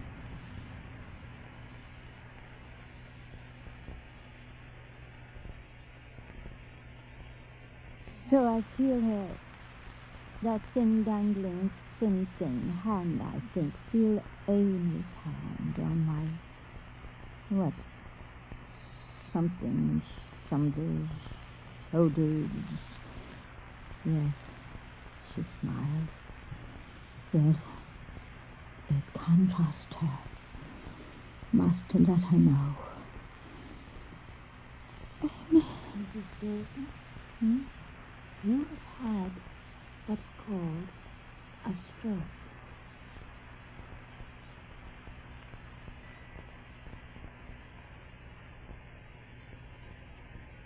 The thing is, Yes. I can't make it feel like it used I understand. to. The words, they go in some lines and then out they go. I can't stop them here inside. I make maybe garbage to the Emily, Emily, Emily, did you hear what you just said? What? You must listen to what you're saying. Can you remember anything about your life before the accident? Sometimes, some days. It goes better if I see a thing or smell it. Remembers me back, you see, and I see things that maybe they were me, and maybe they were just some thing, that happens in the night when you have your things closed, eyes. A dream? Yes. Mm-hmm. Your son is bringing a picture of you when you were younger. We thought you might like that. You used to fly, didn't you? Oh, yes, indeed. I walked out.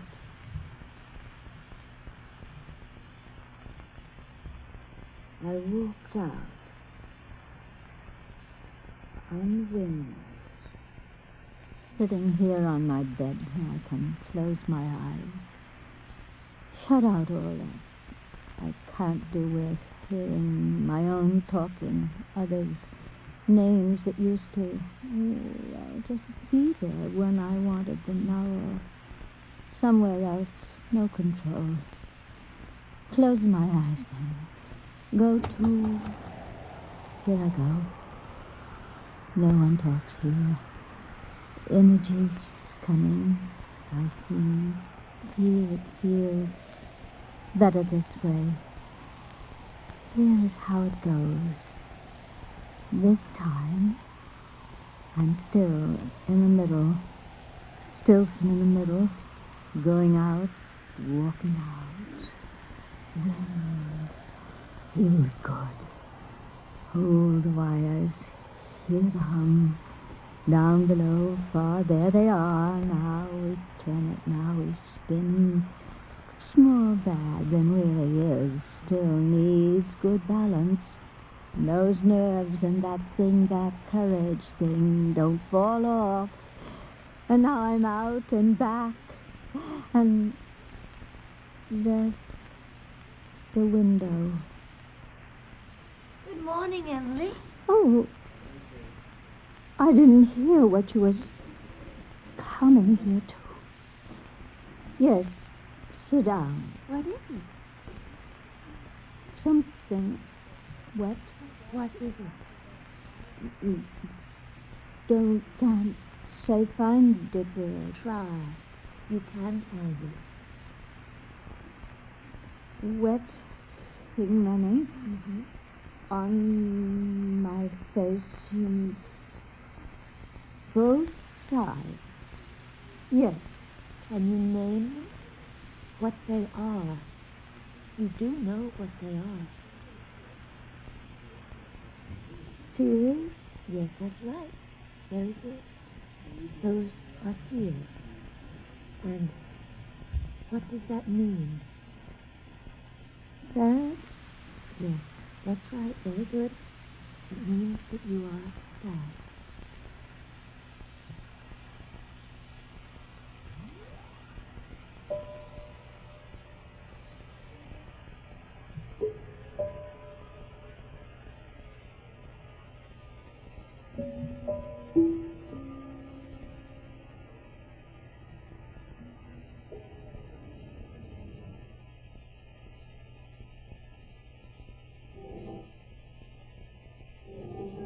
Wonder what's inside of it. I mean, how does it work? What's inside that makes it work? Would you like to Should I change the channel? Are you sure? No, I'm fine.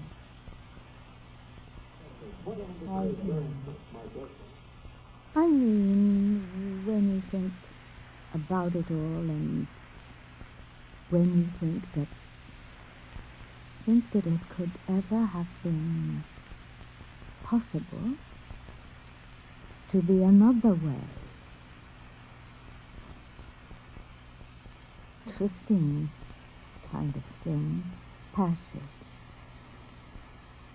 Ways that lead to something. Door somewhere. Probably closed off now. Possibly for good. I mean, forever. What does that mean? Would you like some candy? No. Really need it? No. Where was I? Why don't they just leave me when I'm okay? Slipping out of it and...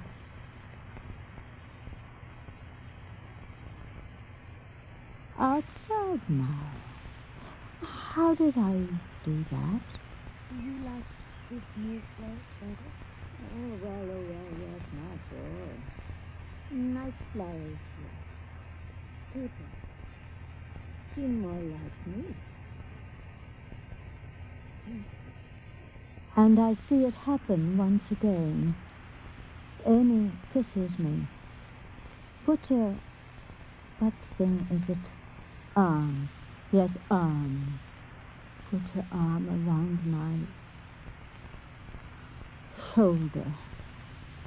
Turns her head away so I can't. Well, it knows what she's doing anyway. May not get much better even though I'm here. No, I know that.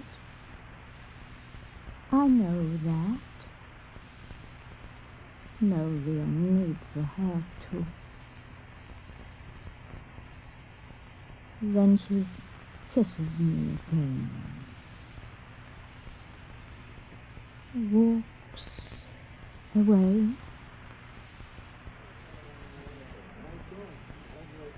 Where am I? Stimulated the cortex of the dog with an language without thought or thought without It's also unpredictable, you know, that similar to behavioral correlates no fixed posts, no fixed boundaries. Scientists acquired information about the organization Is that mental activity during the month, the dog, the cat, and the rat. The discovery of certain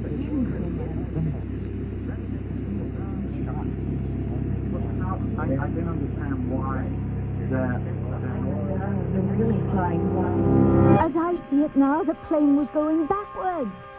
Really, a wind that strong, didn't know it could be. Yet the sky was clear, not a cloud, crystal blue. Gorgeous angels could have lived in sky like that. I think the cyclone must have blown in on the Andes from the sea.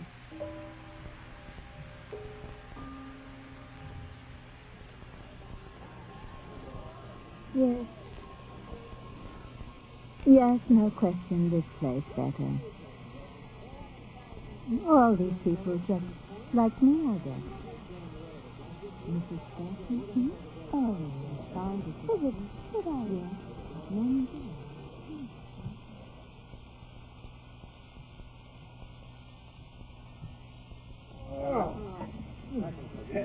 Well, now that we're all here on this very lovely afternoon, I thought maybe the She looks really good. What? This new lady here, can't remember what her name is. Anyhow, what it is, all dressed like this. Very nice. And I just want to extend a good welcome here on behalf of all of us. Well, that's very nice, Billy, very nice. Can any of the rest of you remember this woman's name? I seen her, I think, when it is yesterday. How's that? Very good, that's right. You met her for the first time yesterday. Now, can any of you remember her name? Dolores. No, not Dolores. She was a caught sight, you know, just a minute. What either, what, where, mit Music? Yeah, right, good, you're right. She was listening, I caught slides out of wooden box stand, tipping and tapping. The foot was, you know, just like this then. Was the foot, yeah. Mrs. Wilson, were you inside listening to some music just now? Well, now I was, yes. Slow down. Listen to what you're saying. Well, yes, I was listening when it was going in. Good, I think I say. Very good. Yes, I liked it very much. It made it very nice inside. Very good. Barbara. Oh, Mrs. Timmons. You heard the music too?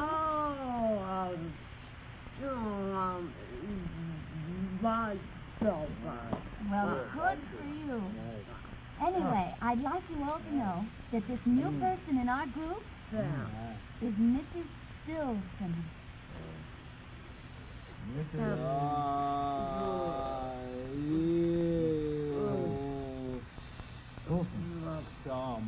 Right. Well done, Mr. Brownstein. Yeah, right. Good, yeah, it's work picking garbage. That's right, it's working. I told you it would. Hey, wait, hold on here. Just remembered. What's that, Billy? You've been holding out pay up. Where is it? Where is what? Where is for all what I did all that time labor, which you... Don't kid me. I see you grinning back there, ate up. So where is it? Where's the loot? For the cheesecake. That's right. You know it for the cheesecake. Home recipe. Extra special. Pay up. Billy is a terrific cook. Oh, yeah. Used to be. Not much now what they say anyhow. See? Look, laughing. Giggles. Tries to hide it. She knows. Come on. Fork over. Hand it over. Don't be cheap. What? Don't be cheap. You know when someone don't pay, you say he's cheap. Billy, you're not listening. Okay, not the word, not the right word. What's the word? I'll take any help you can give me. Sheep. That's it, that's the word. That's what you are. From now on, I'm going to sell my recipe somewhere else. Say sheep, Billy. Cheap. Not right. Okay, try again. This is thing we can. What is it? Let's see. Okay. Here we go. Chart. Nope. Not right. You know, really, this could take all day. Well, then the sooner you do it, the sooner we go on to what I planned. You've got something planned? You've never got something planned. I've always got something planned. Oh, come on, don't give me that. You're just trying to impress this new lady. What's that word again? Sheep. Sheep, right. Okay, let's see now. Sheep. Billy, you just said it. Did I? Good. Well, then we can go on to something else. So just when you're going to fork over for the cheesecake, I could be a rich man now. Billy, I never made the cheesecake. I'll bet you're going to sell the recipe to all the stores or whatnot everywhere. Fancy places made Billy, all right. Billy, sheep. Say sheep. Sheep. Yes, very good. Cheap.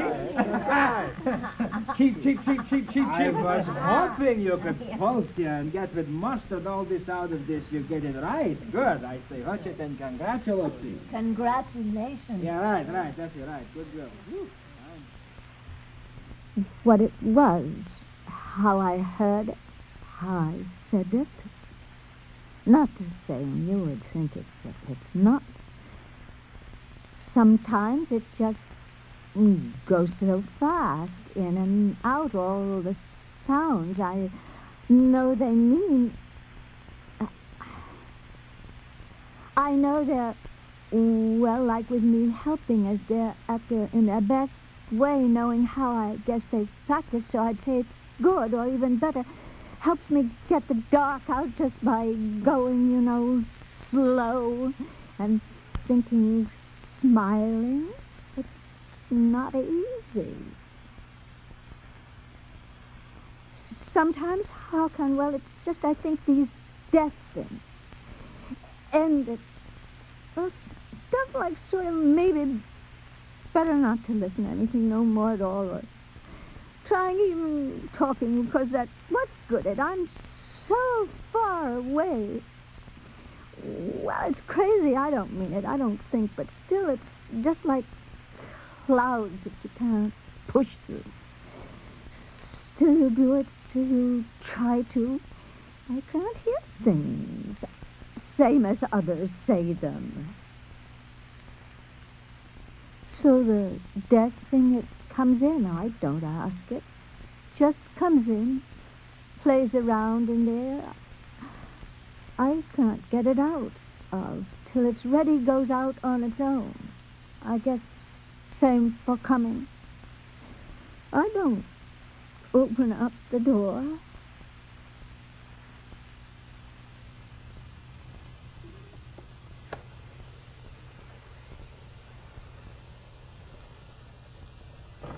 Oh, I'm sorry. I thought the room was free. And he said, could try use her machine. Maybe... Oh, yes, of course. Oh, no, we'll use another room. Sorry.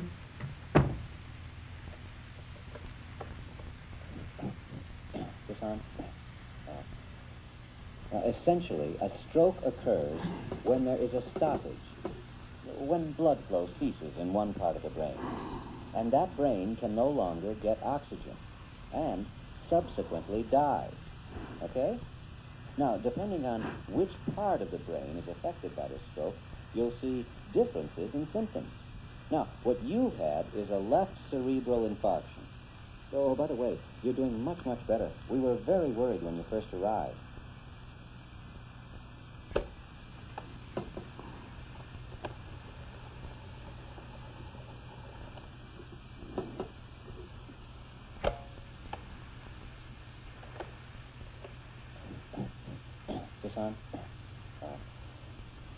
Essentially, a stroke occurs when there is a stoppage, when blood flow ceases in one part of the brain, and that brain can no longer...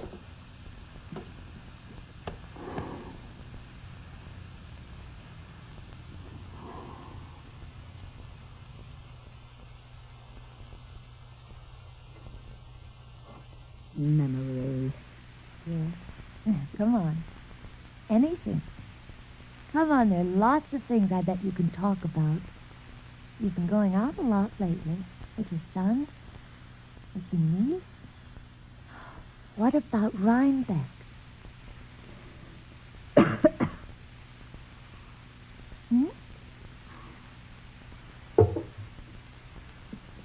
On Saturday, on Sunday, my son, on Saturday, my son took me to see the yacht at Rhinebeck. See what? What I used to fly in. Can you think of the word? What word? Or what you used to fly in? Planes. Very good. Old planes. Yes, very, very good. I sat inside one of them. He said it was like the kind I used to fly in and walk out on wings in. I couldn't believe I could have ever done this. But he said I did. I had. He was very proud. But my head was really hurting bad. And I was, I guess, up here, you know. Both. I've been crying. Yeah. And then, all at once, it remembered everything.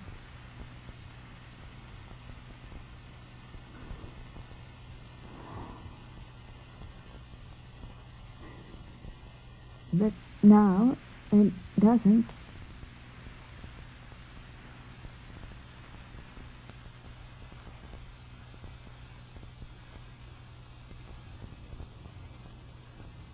Are you warm enough? Oh, yes. This is winter, isn't it? Yes. That was just a guess, you know. Well, it was a good one. Keep it up. Do you know what this is called? What? That's falling from the sky. Where do you get names from? What? From in here, same as you. Do you know how you do it? No. Then how am I supposed to learn? I don't really know.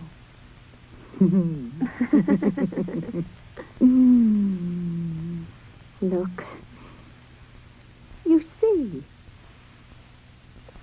if I put this stuff in my hand, then I know its name. What's its name?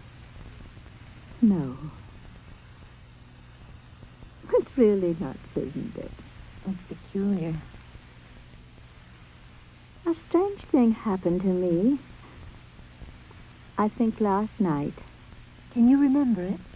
Perfectly. Ah. I think it may have been, you know, when you sleep. A dream? Yes, one of those, but I'm not sure that it was that. Is it all right if I eat this? Yes. We used to make a ball of it, then pour maple syrup over it. Did you ever do that? I don't know.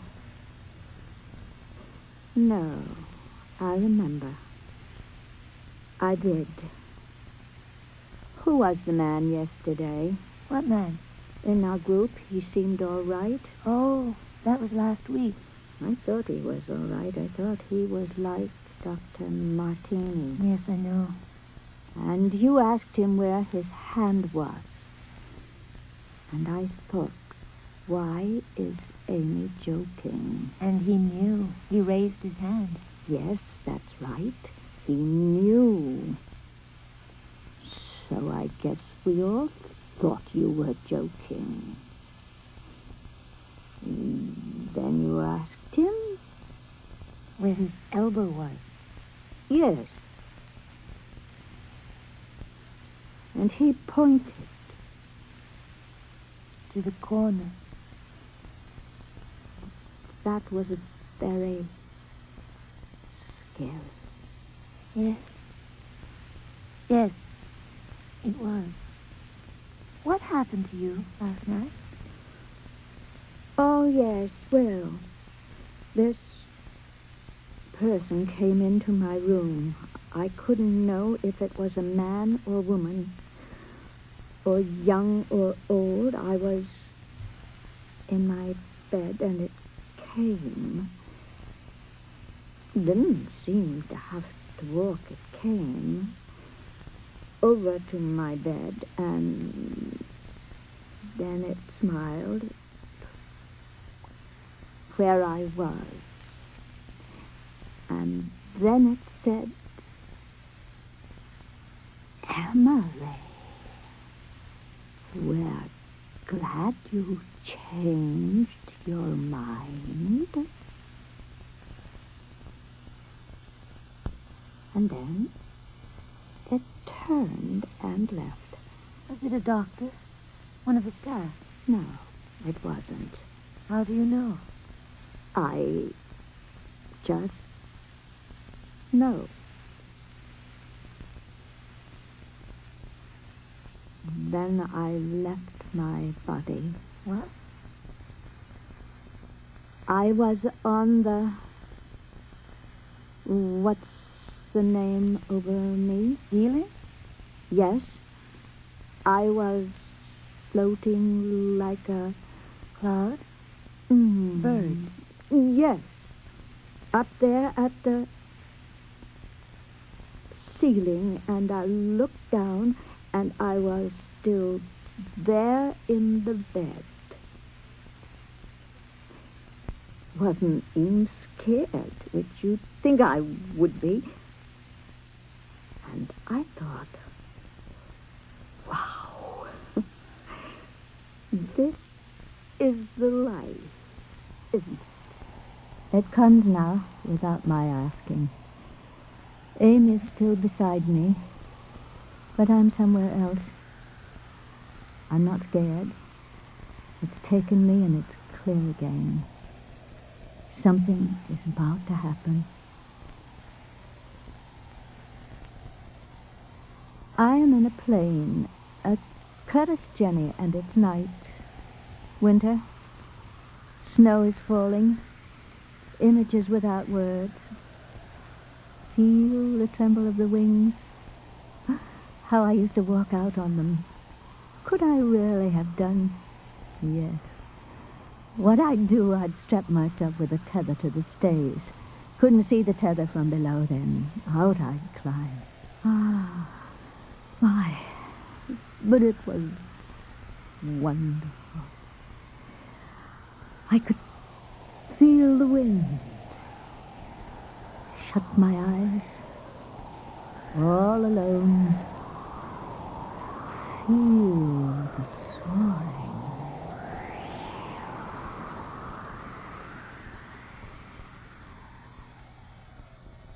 But this is in another time.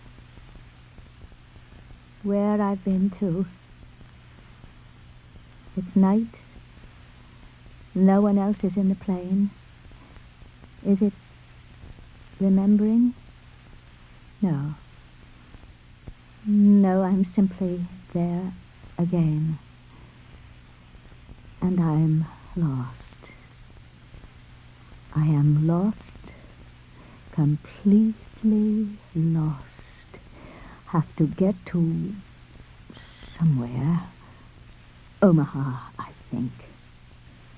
The radio is out, or rather for some reason picks up only Bucharest.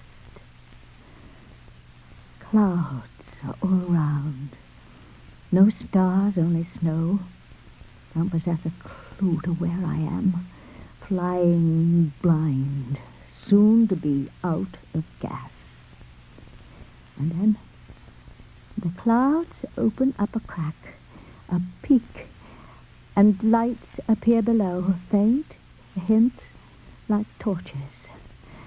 Down I drop, heart pounding with relief, with joy, hoping for a landing place. I'll take anything, a field, a street, and down I go. No place to land. It's a town at the smallest. One tiny street is all, 3 street lamps, no one on the street, all deserted, just the street, and some faint light in the middle of darkness.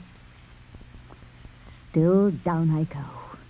Maybe I can find a name on a railroad station, find out where I am, but I see nothing I can read, so I begin to circle, though I know I'm wasting precious fuel, and I'll crash if I keep this up. But somehow I just can't tear myself away. Though I know I should pull back on the stick, get the nose up, head north into darkness. Omaha must be north, but no. I keep circling this one small, silly street in this one small town. I'm scared to leave it, that's what. As if I guess once away from it, I'll be inside something empty, black and endless. So I keep circling. Madness. But I love it, what I see below. And I just can't give it up. It's that simple. Just can't bring myself to give it up. Then I know I have to. It's a luxury I can't afford.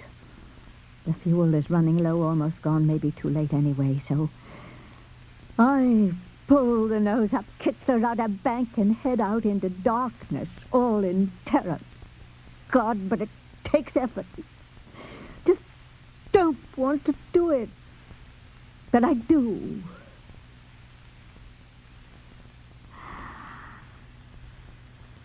Actually, odd thing, once I did. I broke free. Got into the dark. Found I wasn't even scared. Or was I? Not remember. Wonder where that town was. Got to Omaha, all right. Was it Omaha? Yes, I think so. Yes. Topeka, that was it. God, but it was wonderful. Awful scary sometimes, though. Are you all Around. The hairspin saw it rumble, jumps and jumps. Out goes inside up and takes it. Gives it. Okay. Thank you. Touch her for me, would you? Oh, my. Yes, and here it goes, then. Out there.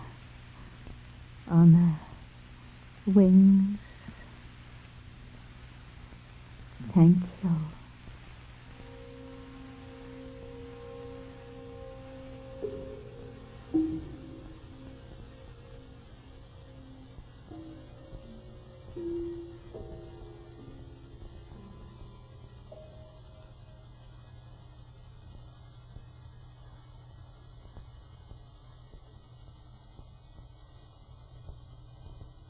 Wings by Aurthur Kopit. Mildred Dunnock was heard as Mrs. Stilson, and Cara Duff McCormick as Amy. Others in the cast were Richard Ramos, Zoanne Leroy, Peter Getz, Marianne LePay, and Michael Laskin. Original music for Wings was composed by Herb Pilhofer. Earplay was directed by John Madden, with technical realization by Tom Vagley. For Earplay, Earplay is made possible by grants from the Corporation for Public Broadcasting and the National Endowment for the Arts.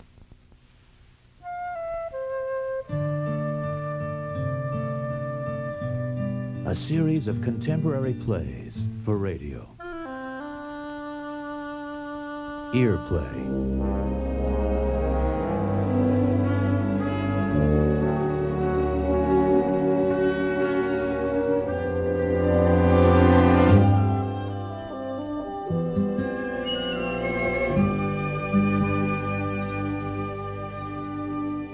This week, Earplay presents The Temptation Game by the American writer John Gardner. Gardner is best known as the author of 6 novels, among them The Sunlight Dialogues, Nickel Mountain, and his latest, published in 1976, October Light. For several years, Gardner taught medieval literature at Southern Illinois University. He now lives, writes, and teaches in Bennington, Vermont. He was commissioned by Earplay to write a drama for radio. The Temptation Game by John Gardner.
Devil of a night. No moon, no stars.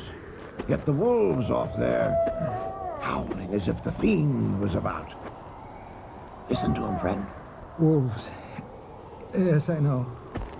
No harm in wolves. Ain't natural. Wolves howling and not a shred of a moon. Portends no good. Troubled times for England, that's what it portends. Wind from the north, too, never a good sign. You've heard about the births. Births? I'm afraid Prodigious births, all the length and breadth of England, brother, so men say. Perhaps the news is slow to reach you, hidden away the way you are at the top of the world in your monastery, but believe me, brother, down here in the hustle and bustle below, there's mysteries afoot. God only knows what it signifies. God can, when he pleases, make One thing clear. sure, old Jack's got an eye on things. Jack? The devil, sir. Jack Horn. He's got hundreds of names, sir, and as many faces. He's not far away. Take a shrewd old traveler's word for it. Old Jack's no stranger these lonely parts. But nobody knows that better than you, huh? It's a monk's special business. A monk, yes. You monks develop a feeling for these things, huh? Up there on the mountaintop, far from men. I admire the monastic life, believe me. Seeking out devils in their own remote kingdom of high, sheer cliffs, haunted lakes, dark forests, moving right in on them, challenging their ancient solitary reign. As to that, cities too. Your name's Brother John, I think you said. Brother John, yes. Oh, I think so. I can't remember. Somehow Easy now, Ed, easy. Don't chew your wits now. We'll have your head clear as a bell pretty soon. You lean on me. That's the way. I may be as old as the back door to hell, but I ain't weak. No, sir. I've been roaming this wilderness more years than you'd believe. It's given me endurance. You lean on old Gristle, brother. Now, that's the way. Oh, God bless you, old man. But who are you? Now, don't talk. Save your strength. We'll be there pretty quick now. See that glimmer up ahead? That's the Black Oak Inn. They'll fix you up. Little food in your belly, little hot spiced wine to wet your whistle, sir. Yes, food, little rest.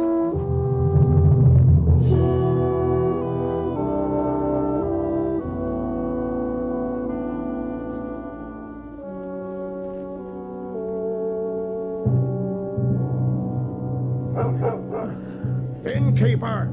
Open up, you got company! What's your noise, you hellhound? Tain't natural, whole countryside crawling with dogs, filling up the night with their confounded rattle, chicken thieves, grave robbers, molesters of poor harmless traveling men, and worse things than dogs, too, now that you speak of it. Owls and muttering, chattering magpies in every country croft and haymow, cats in the alleyways, frogs in every ditch. Hello in there! Patience, can you? I'm coming as quick as an old man can. Who the hell been knocking on a poor old gentleman's door at this hour? Not that you ain't welcome, says the spider to the fly. Oh, it's true, it's a little past me bedtime. Now, don't fool with me, innkeeper. You know as well as I do, nobody sleeps a wink at the Black Oak Inn. Too much sin and unholy carouse, and yes, sir, you're a standing outrage and an offense to King Richard's peace. No, that's a lie, sir. The most damnable and ungenerous and unflattering lie. There's nobody here but honest men, so far as nature allows. As St. Paul himself says, we've all got our frailties and faults, so that some poor unfortunates have proclivity for wenches, and some poor souls for fisticuffs. But, says St. Paul, better to be merry than to burn. Hell save us from empty loquacity, I say. Now look down here, you old lard pot, and give a man a hand. My friend here, he's none too well. Oh, look at him. Why does me bum he is? Here, holy brother, take a man's arm. Oh, I'm all right. Yeah. Thank you. Perhaps a little dizzy. It's a curious business, innkeeper. Says his name's Brother John from the monastery. I found him leaning against a tree down the road, standing there, glassy-eyed as King Edward's ghost. Yeah, let's get you in. What's this? What's this? You there, my lord. Kindly hold the door. Why, it's Furley, as I live and breathe. You know him, my lord? Well, certainly he's John Furley. I grew up with the man. Oh, he was hardly a monk in the days I knew him. John, look at me. It's your old friend Thomas, Tom of Ipswich. Ipswich. Oh, forgive me. My mind, I'm afraid. Impossible. He can't have forgotten me. Here, bring him to the lodgings I've taken him back. That is to say, the lodgings we've taken, my two friends and I. John knows us. We'll see to him. Ah, poor creature. Acts like a man who's had a bump on the head, or perhaps seen some specially grim execution. That'll do it, you know. I've seen it many times, most notably in cases of drawing and quartering. Doesn't bother me, of course. I'm in the legal profession. Even the most spectacular of our executions, such as burnings or crushings, are everyday matters to a man like me. But sometimes to people of tender sensibility, nobly effeminate people, if you follow me, people with a saintly delicacy of stomach. Not that I don't admire such people, as I'm sure you understand. Though I watch with a touch of amusement, I confess, when grown men sicken at the chop of an axe and a splatter of red, though civilization itself holds the handle. And God provides the sawdust where the severed head rolls. Well, but Not that I mean to be morbid or unfeeling. That's the room up ahead, third door. That's the way. All the same, as I was saying, certain people of poetic disposition, after witnessing the grim work of justice done, take on the befuddled appearance of my friend John Furley here. Which is not, of course, to say that... Oh, here's the door. Bring him in. This way, yes. Thank you. But then it may be something else entirely. Some holy vision which left him weak. After all, his way of life, solitary, brooding, you know. Oh, it's a common occurrence, my lord. Monks half out of their wits coming down from the monastery. Shall we put him on the bench? Easy with him. Say what the devil's going on here. Oswald, there you are. It seems heaven's granted us an unexpected guest. My God, sweet pain, it's John Furley. So it is, Ives, our old friend John Furley in the flesh. I'm sorry, all this trouble. He's definitely got the look of a man who's being bubbled on the head. Ives, pass the brandy. Oh, certainly. I hardly know how to thank you all. Now, hush, John. Drink this. Oswald? Yes. Go bring us your lovely velvet cloak. You mean my... The same. Come, friend Oswald. You've no need of it just now. No. The king won't be calling a parade for past midnight. Old traveler, what has happened? Well, I found him over there by Ravensholt at the foot of the mountain, my lord, baffled and befuddled as the day he was born, pale as my lady the moon. Thank you for bringing him in. Here, have this for your trouble. Oh, my thanks, sir. Innkeeper, Yes. bring our friends supper and wine. Move those old battle legs quickly this once, eh? Oh, that's I will, my lord. Will there be anything else? Nothing yet. On your way now. Very good. Oh, after you, old man. Oh, no, after you. No, to the contrary. I insist. But I insist. Out, you doddards! Damned upstart peasantry. Yes. But disorder's in the nature of things these days. Guards off fishing in the northeast corner of the universe, and the devil's usurped his throne. Eh, John? It's no use. He can't hear you. Faded out, you think? His eyes are closed. Gone like September. Oh, we can't have that. John. John, you all right? Can you hear me, John? Oh. Whatever's happened, you're safe enough now. You're with dear old Ipswich friends. Here's Ives. He's a cook now in the service of King Richard. Yes, it's Ives, John. Can you hear me, lad? And here's Oswald. He's one of the king's Cheshire archers. Yes, it's Oswald, John. You remember little Oswald? Oh, Christ. Save me. John, can you hear me? Thomas.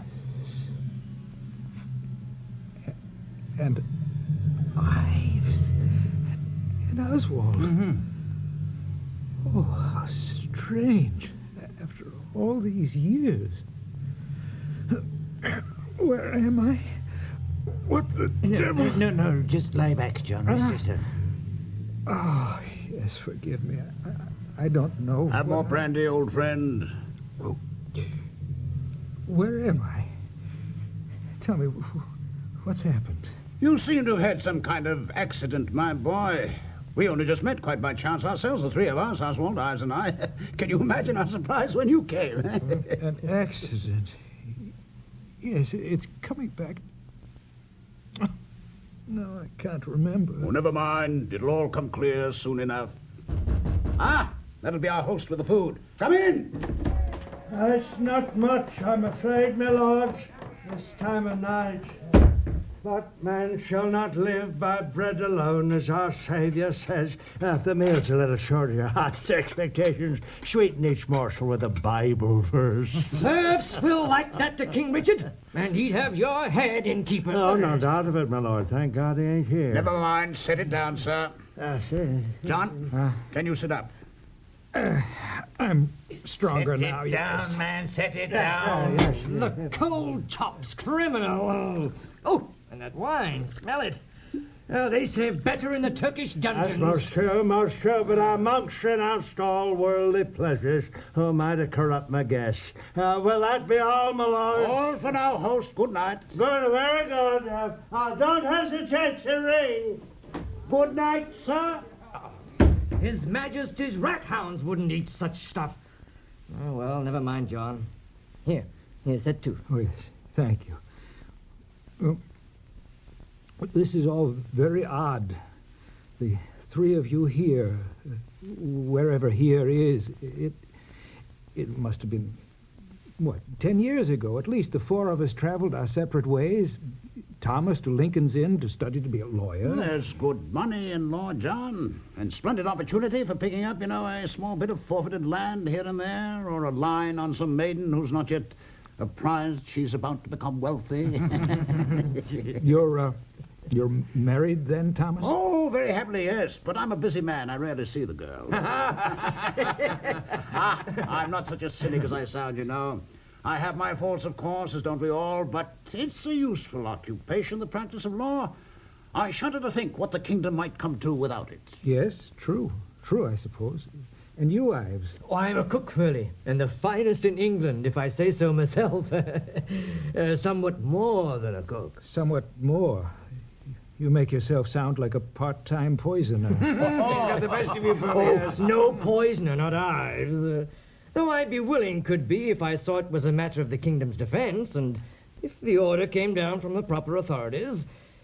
You know, there are odd things afoot here in England, I can tell you.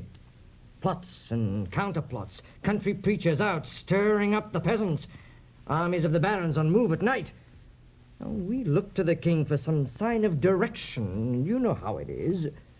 Oh, maybe you don't, since you've been off all this while in your monastery. No, there's plenty don't love the king, you can take my word for it. Plenty looks back to the days of King Edward when we all felt like King Arthur's Knights of the Round Table. But there's none of that now. Richard's a pacifist. He won't even fight the Irish. Well, he makes knights of them. Come now, something's to be said for peace. Oh, well. In any case, John, I'm no poisoner, not yet.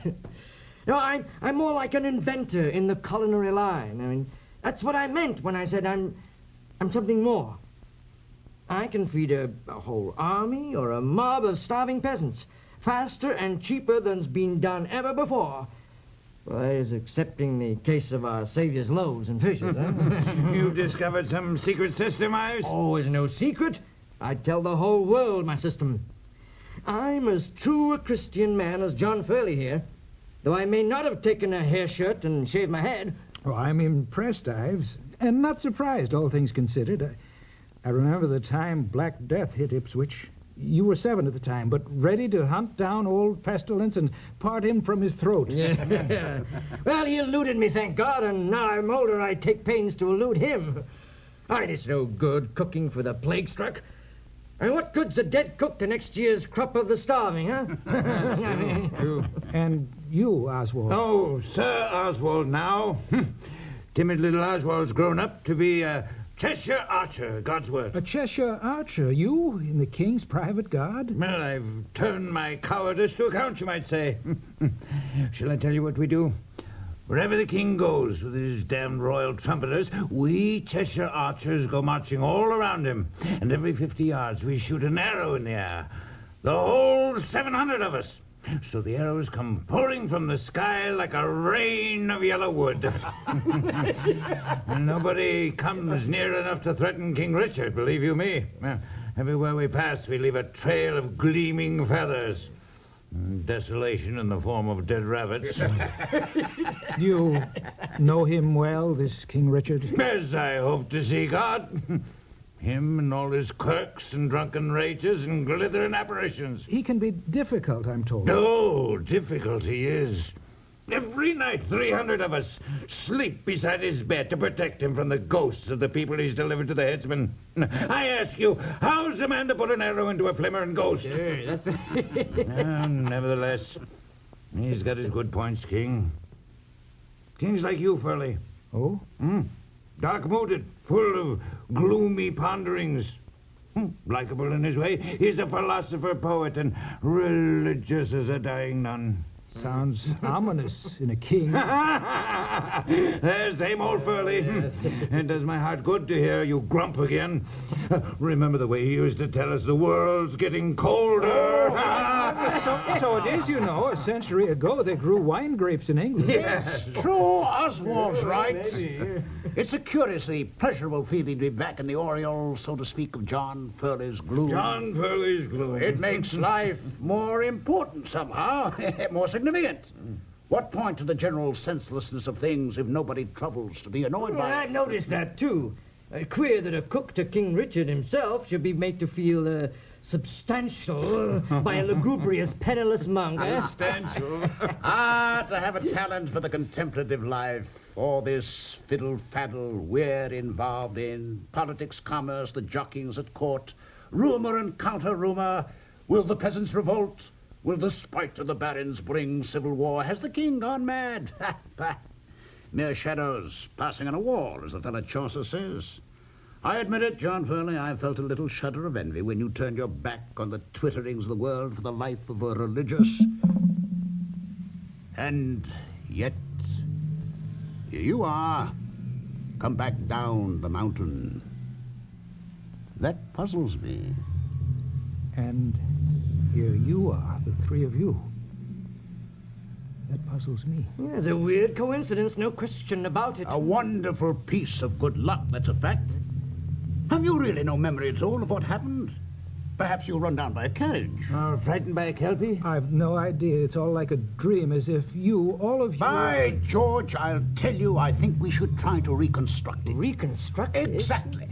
Tell us fairly what you do remember leading up to tonight.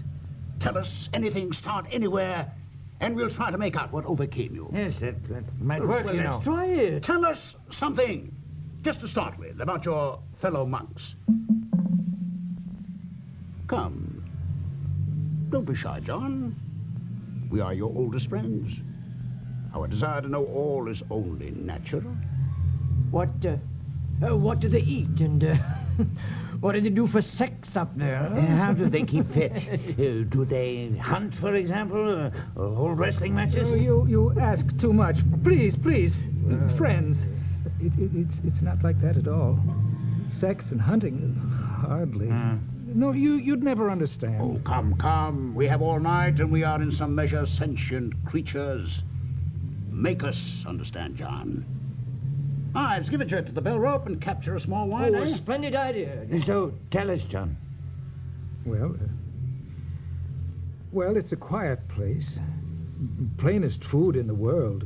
And as for sex, there's none. Oh, come on now. Not so much as a whiff of it, eh? A little natural tumbling in the bean lot now and then, eh? Never, Ives. The renunciation of the world up there is absolute and severe, and after a while, not even painful. Yes, come in, sir. You rang, my lords? More wine, please, host. Bring a large jug of it. Yes, the biggest you can carry. Not much, my lords. Behold, I vanish into air. That's a big job, too. So, go ahead, John. You mortify the flesh, you were saying. That's natural enough. We can sympathize with that, given the natural inclination of that life. Well, it's not that the flesh is inherently evil, not even that desires are unduly distracting. It's rather that... Go on.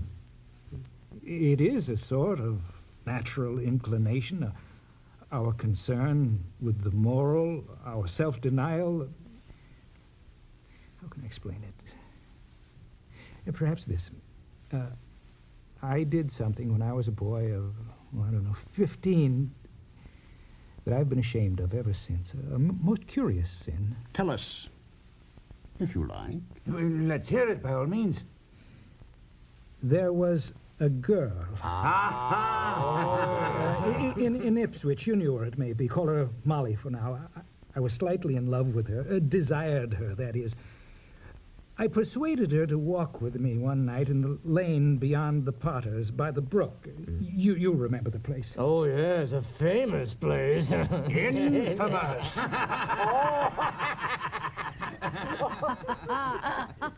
Easy, John Furley. You can hold my hand because it's dark and there's sheep ruts I could stumble from, but my hand's all you're getting and you know it. I'm sorry. I didn't intend to... Hush. I didn't mean it. I like it when you put your arm around me. Now say it. This thing you're so desperate to tell me. It's hard. I don't know if I should. Come on, John Furley. First, I've got to see you, Moll. I've got something desperate important to say to you. So poor, simple Molly, she sneaks out her window like a you-know-what. And lo and well away, he can't say it. I shouldn't tell you. I was wrong. It's stupid. It's getting stupider, you know. That's true. Sit, Molly. What? Please. All right. I'll sit. Now, tell. I'm afraid you'll be angry. I won't, I promise. Might I be? I hope not, because I like you very much, and the thing I have to tell you... Have you any idea how nervous you're making me? Well, that's true, I must be.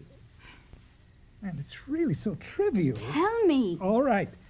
All right. It's this. Your voice is too loud.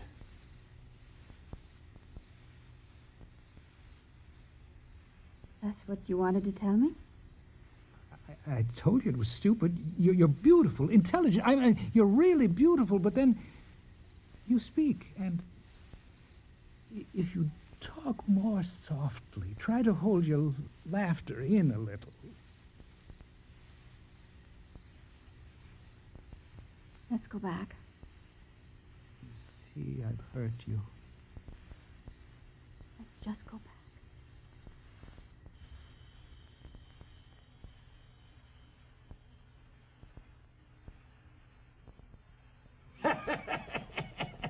And that's all that happened?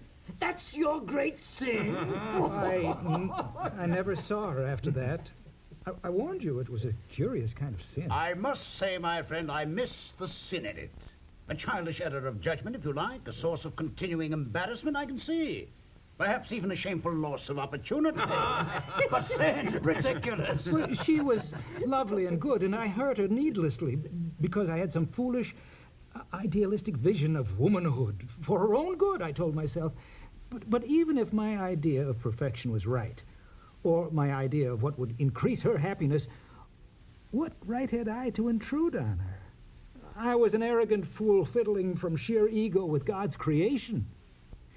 We call gluttony a sin, and lechery, the temptations which lure down men with certain so-called base inclinations, but my inclination led equally to harm. Better if I'd made love to her. Instead, I abstracted her, treated her like some lifeless work of art.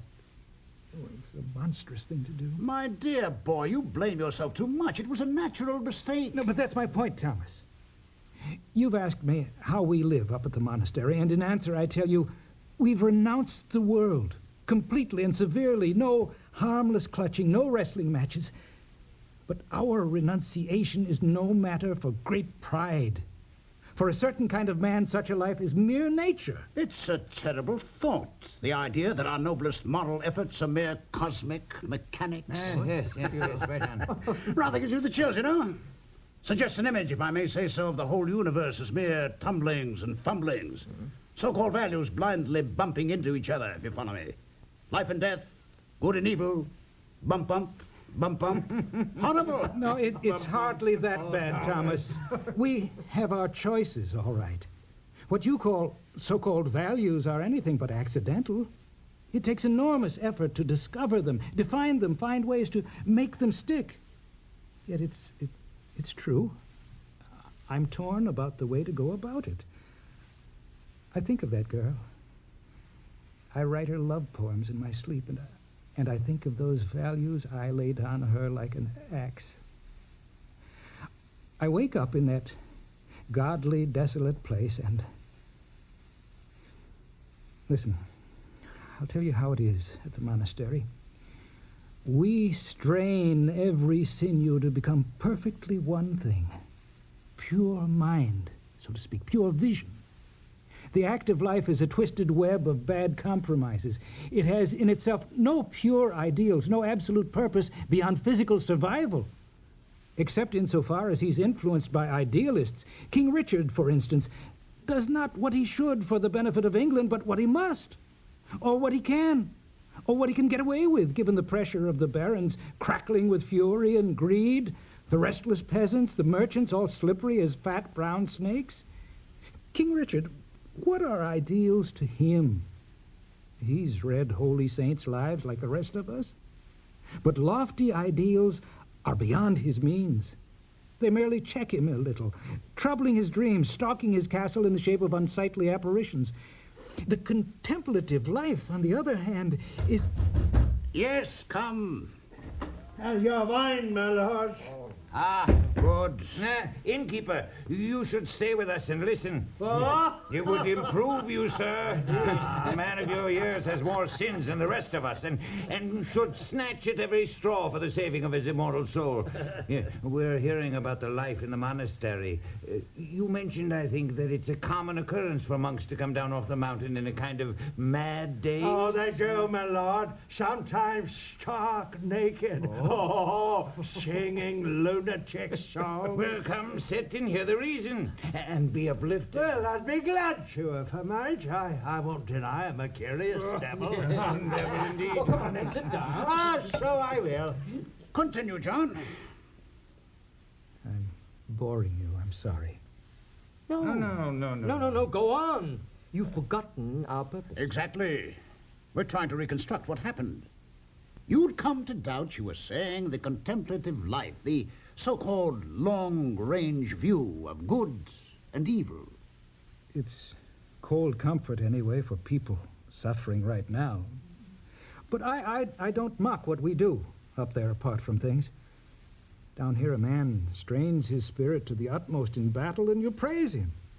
What for? Because he killed some poor fool, blew up some beautifully wrought old bridge or some hospital, some church. No, we on the mountaintop strain to see into the heart of things, grasp the very essence of evil and good, and haul the news back into the world like a dragon's gold. The day will come, I promise you, when people will be amazed that in our day we cut off the prostitute's nipples or cut off workers' hands for refusal to pay taxes. We who merely think and pray have our use, you'll find, if it's only to make the tyrants uneasy. And you've rejected that life, it seems. Perhaps. I'm not sure. I keep thinking of the way I behaved toward that girl. Well, so the monks have no sex, eh? No bibbly-dibbly. None, and no hunting, no wrestling. No pity. We live by rules as harsh and steady as the principles governing the turning of the spheres. Rules like the rules of a game, you might say. Arbitrary, more or less, but absolute. Conventions against which we test our faith and love. Like a lawyer's precedents or a cook's recipe. Oh, yes. We take a meaning. Or like that curious stiff-legged ostrich strut when a band of Cheshire archers goes parading with the king. What's that? Oh, yes. We all love our sweet, sweet rules, eh? They're games, I admit. Finally just games. Nevertheless, we take them seriously up there. I could tell you, for instance, about the monks' temptation game. Oh, temptation game? Magnificent. Hey, that's worth a refill. Temptation game. Scrumptious. Go ahead, John. The rules? Well, at least once in his life, every monk leaves the monastery for 40 days and nights in imitation of our Savior, to submit himself to temptation by the devil in the wilderness. Incredible. No doubt. Nevertheless, they do it. And ever after that time, the monks talk soberly about the temptations they endured, their visions, their subtle successes and failures.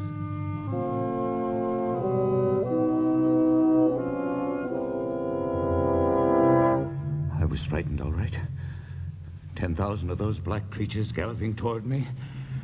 All shaggy as mountain goats, and their eyes red as coals, and the smallest one big as 3 oxen, God's truth.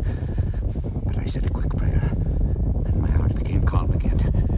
And as they were bearing down on me some 20 feet away, rumbling and shaking the mountain like an avalanche, I looked up and I said, "Get you back to hell, you devil creatures! If you were real, one of you'd be sufficient."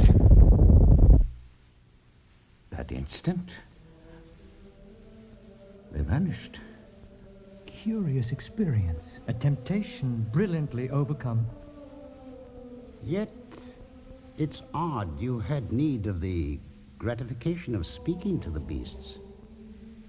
Was it pride, I wonder? Possibly, brother. But it would have been more an act of pride to keep silent. Saintly to the point of unwholesome complacency.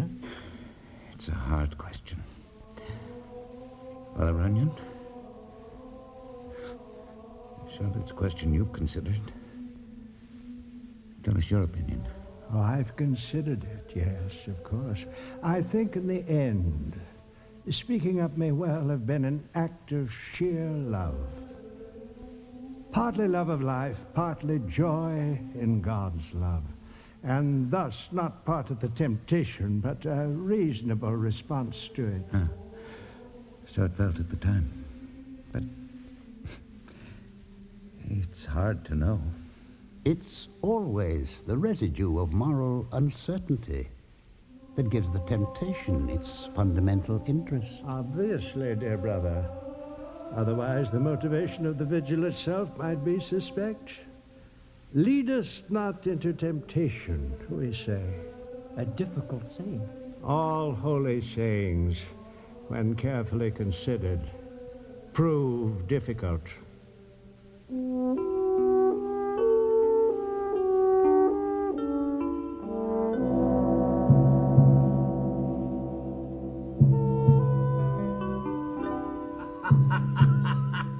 Come, John Furley.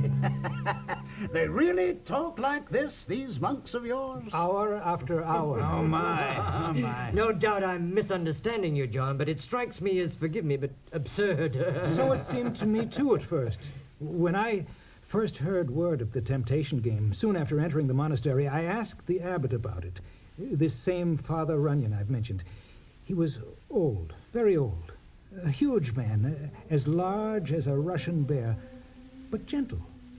And it seemed to me exceedingly wise. Father, what earthly purpose can this 40-day vigil serve? Earthly, my son? Well, heavenly, then. Well, now, I'll tell you. It's merely, let us say, a kind of testing of the equipment, a sharpening of the tools. Now, a man learns some curious things all alone. With a bellowing wind, a pack of howling wolves, dark, groaning trees. Learns his secret doubts, his greed to stay alive at whatever cost, his anger at the indifference of the universe to his will. He's a devil's man, then, crying in his beard because he suddenly understood that if he happens to die, even the people who loved him best will remember a man he never was. And in due time, they'll barely remember him at all. Tearing his hair because he's realized at last that he feels true loyalty to nobody. Nothing. Merely sucks in life like a pulsing bog, and turning people's smiles of timid, self-regarding hope into flattering mirrors of his own cheap magnificence, his own groping wish. Or he pounds the gravel of the earth with his fists because all he desires beyond potatoes and dead flesh, the planet's sacrifice to his mindless need, has eluded forever his ability to believe. What is virtue but cowardly precaution? What is power but an illusion of escape from gravity? What is love, mighty love, but a projection of one's death fear onto riches the world can better spare? So much for wisdom and power and glory, says the monk to himself. The world's all blackness and unsyllabled thunder.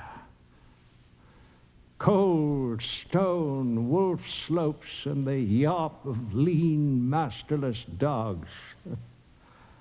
Out there in the wilderness, after 40 days, nothing has meaning but the sense a man plants in it. No use to hearken back to the wise opinions of your grandfather. Not out there. Such voices grow faint after 40 days of hunger. You're Robin of the Green out there, surviving through winter by supping on your own white guts. Whatever darkest filth is in you, the devil puts on that shape and comes. And people survive it? Oh, yes, often. The best do, and occasionally the worst. And what do they learn from it? Self-abandonment, my son. At times, a sense of humor about life. Sympathy from discovery that the problem's universal. Just keep listening to the talk of the brothers. You'll see for yourself.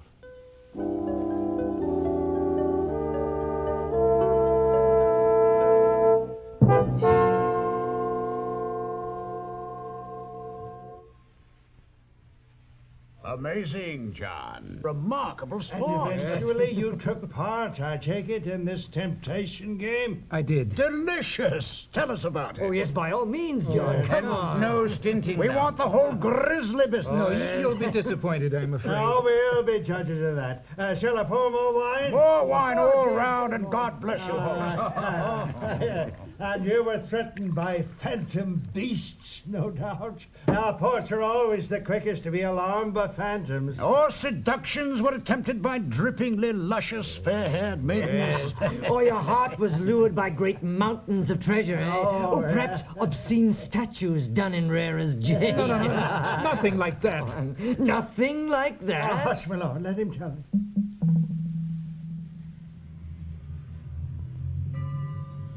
Well, the monks went with me only as far as the door. I took, as the rules of the game prescribed, a small jug of water and 1 loaf of bread. Those who had experience of the devil's tricks gave me last-minute warnings on what to beware of. He, or rather they, since fiends are legion, can fool in a curious way with time.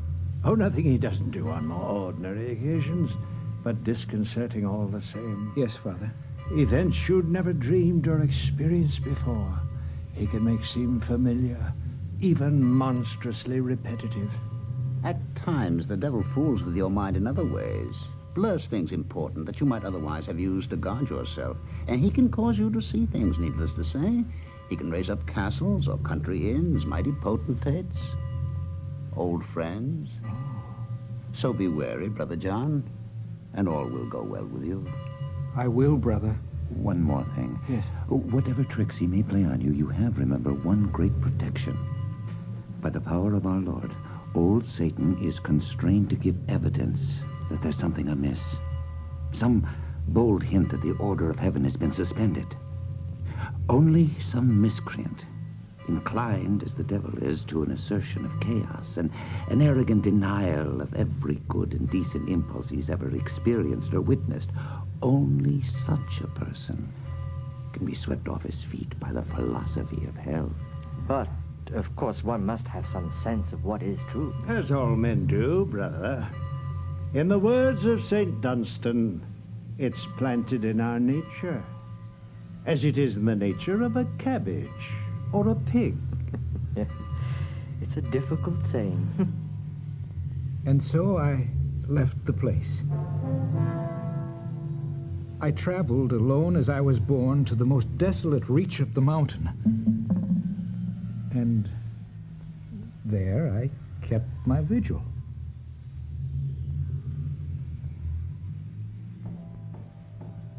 Exactly. And what happened? Yes, what happened? Nothing. Nothing? Absolutely nothing. Stranger and stranger. You're certain you saw or heard nothing at all? Not a thing. Well, the brothers were disappointed when I told them, needless to say. They were, in fact, all but abusive. Come, brother, tell the truth. You're toying with us. It is the truth, brother. Is it possible you took with you more food than was prescribed? Well, perhaps he hurt his head. Tell us more precisely what you experienced, Brother John. Now, how is it possible that nothing whatever occurred? I can tell you only this. Night after night, there was thunder and lightning and drizzling rain. When 30 days and nights had passed, by count of the scratches I'd made on my jug, I was lightheaded, very nearly too wobbly to walk. I'd look through the rain at some unfamiliar shape. I'd feel for a moment a powerful temptation to turn it into, I don't know, demonic monsters or some ancient hag, the skull of a man, a young woman, a serpent. But I couldn't, or rather wouldn't. Let the devil make his own illusions, I remember thinking. And by an exercise of will, I made the unfamiliar shape keep firm. Went up to it and explored it and found it an old stump, the rib cage of an eagle, a white-flowered bush. I felt foolish and worthless. And the urge grew stronger to enliven and magnify my paltry existence by allowing myself to pretend mere flickering dreams were real. But dreams are dreams. I refused to succumb. I went into a cave to avoid the endless rain. Let the devil make it rain in here if he's got the power, I remember thinking. There were bats there, and spiders. I could have changed the sound of squeaking bats to creatures speaking in ancient languages, but that, too, I refused. My resistance weakened more. A woman seemed to come to me. John Furley, raise your head and look at me. No. You're a dream, a rumble of old guilt. Dream or not, look at me. I loved you, John. And I loved mere theories. Oh, you loved me as well as your theories. We were foolish, that's all. Both of us. Too proud of our virtue, both of us. You're wrong to feel guilty. No, go away. You're a dream. That's not important. What I tell you is the truth. No, I've loved no one, never. Then never. You should start here, now. What good are theories without love? But you're not real! I jerked myself awake, and it was true. She'd been a dream. The cave was as before, dark, full of echoes, empty as... Anyway, I hadn't been fooled. I was, as you know, a poet in my youth. Now, what use, I asked myself, is a poet whose heart and mind can trick him? Clear vision, that's every great poet's chief gift, the ability to penetrate artifice and mere fashion, conjure up by the miracle of language what is. Time dragged on. I caught a severe cold, otherwise nothing happened. Oh, you must have done something wrong. It's a kind of mockery of all we've struggled for. Well, perhaps another time. No, you my did- sons, it seems to me you're quite mistaken. He saw nothing, you think? He saw the temptation to lie, play mere games. Brother John's been successful then? Most certainly, for the moment. Oh, there's always the possibility of some devil's trick. Temptation from some quarter where it's least expected. But for now, no doubt of it. Yes. That seems right. So, John, you were successful. Wonderful. But then, how come he's here? Yeah, that's true. Perhaps we've missed something. Is it possible? Go on. Is it possible that temptation's not over yet? Ridiculous. Here you are, safe among old friends. Oh, is he? Who can say for sure we're not dreams? Yeah, that's an interesting question. I say nonsense. He's a realist. He'd know if we were dreams. John, wake up. Give me your hand. Where are you? Wake up, John. Quickly. There's something more, John. Remember, concentrate. Oh. Concentrate.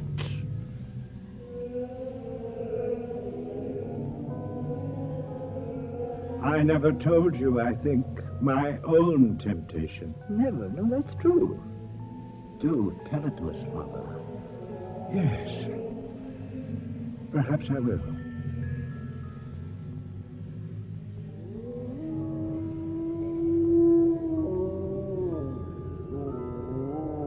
I jerked myself awake.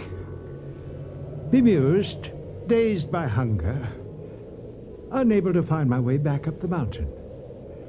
I had stumbled by pure chance on an old bearded peasant. Dark as the pit of hell it is, brother. No moon, no stars. Strange, most unnatural. But never mind now. Here, lean on me. thank you, That's sir. the way there now. There's a castle up ahead. We'll get help for you there. You have no doubt of it. Sure enough, there was a curious light far in the distance, and we made our way toward it.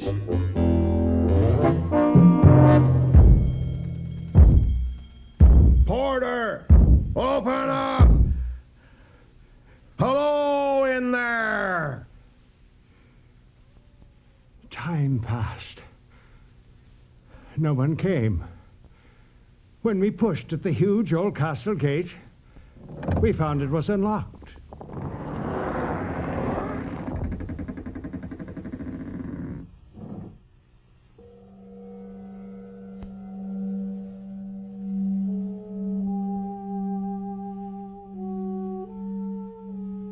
There was a sliver of the moon out now, and by its growing light we saw an empty courtyard. We went in. There was nary a soul in sight. It was like the kingdom of the dead. And then, little by little, it seemed to me I heard sounds around me. I gazed in astonishment at the grisly old peasant who'd brought me to the place, and before my very eyes he faded away in the darkness like dispersing fog. The sounds of life around me grew clearer now, and as much as the peasant had faded away, living beings, I thought, began to emerge out of the moonlit air. There were knights in queer, old-fashioned armor, and courtly ladies in the dress of some bygone century, and they were all quite solid now, as solid as you are, brothers. Excuse me, sir. And I hailed them, went up to them, one after another. What am I, might I ask? But they ignored me, every one of them. And it came to me at last that perhaps I myself was invisible. Incredible. I moved in astonishment toward the castle's interior, passed by the guards, they never blinked an eye, and traveled up a long stone stairway till I came to a high, wide, grandly furnished room. In the center of the room, two kings were deeply engrossed in a game of chess, and I drew near the chessboard to watch the play. And after a time, it somehow came to me that the king on my left was none other than King Arthur of old, and the king on my right... But that was a mystery. I could only describe him to myself as the other king. Your Majesty! And now, suddenly, while the two kings were playing, a royal messenger came running into the room and hurried to King Arthur. The knights of the Round Table are drunkenly shooting the other king's falcons, and great is the havoc, for many are now dead. King Arthur glanced up at the other king and said, "What is your will, sire?" Play the game. King Arthur's messenger departed then, but soon he was returned, more agitated than before. Your Majesty, your knights in their madness have driven further. At this very moment, they are tearing the other king's falcons to bits, and the feathers they scatter to blow in the wind far and wide. Again King Arthur said, "What is your will, sire?" Play the game. And so the messenger departed. Not longer than the space of 2 moves later, a second messenger came rushing into the hall, and this one ran straight to the other king's side. Your Majesty, strange news! The falcons King Arthur's knights destroyed and tore apart utterly are miraculously gathering to their former state. Both feathers and flesh, and in a great flock are moving toward King Arthur's knights. It was the other king who said, "What is your will, sire?" King Arthur, I could see, was exceedingly distressed. But at last he said, "Play the game." The messenger departed, bowing as he left. But he soon returned and went as before to the other king's side. Your Majesty, the falcons are attacking King Arthur's knights, tearing their eyes out and slashing at their throats. And if their fury goes unchecked, all King Arthur's goodly knights will soon be slaughtered. The other king smiled and looked darkly at Arthur. What is your will, sire? King Arthur said nothing. He was quiet as a statue. And then, abruptly, I realized that I, by some mystery, was in fact King Arthur. I'd mysteriously dozed off. My beloved knights were dying. And in terror and fury, I seized the chess pieces and ground them to dust in my fists.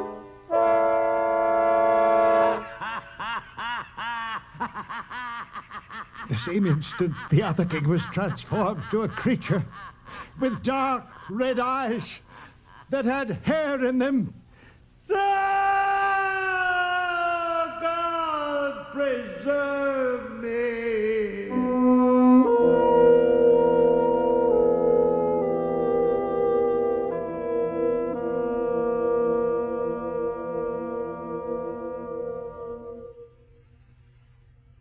A strange temptation, Father Runyon. I'm not sure I understand it. A strange temptation, John. Yes, strange. Father Runyon had been fooled for a moment, you see, but he saved himself, breaking free of the game, abandoning the monstrous rules. And then, in the final instant, he drew back. Terror over love, mere paltry terror. He clung to his life as a monk. His harsh, arbitrary discipline stayed there, high on his mountain. The moral being, if I may ask. I left the monastery the following morning to return to the active life, as they say, to the world where there are thieves and murderers to be brought to the bench and monarchs to protect from some maniac's ambush and the hungry to be fed. And so you've abandoned your talent for peering inward, for taking, as they say, the long-range views. I left, came down off the mountain, yes. You've actually turned your back on that life. Well, it's just as well, no doubt. There's a great deal needs doing in this stupid world. It's always tempting, of course. The notion of going away somewhere, getting in touch again with so-called reality. Yeah, that's tempting. Tempting? Well, life's no game.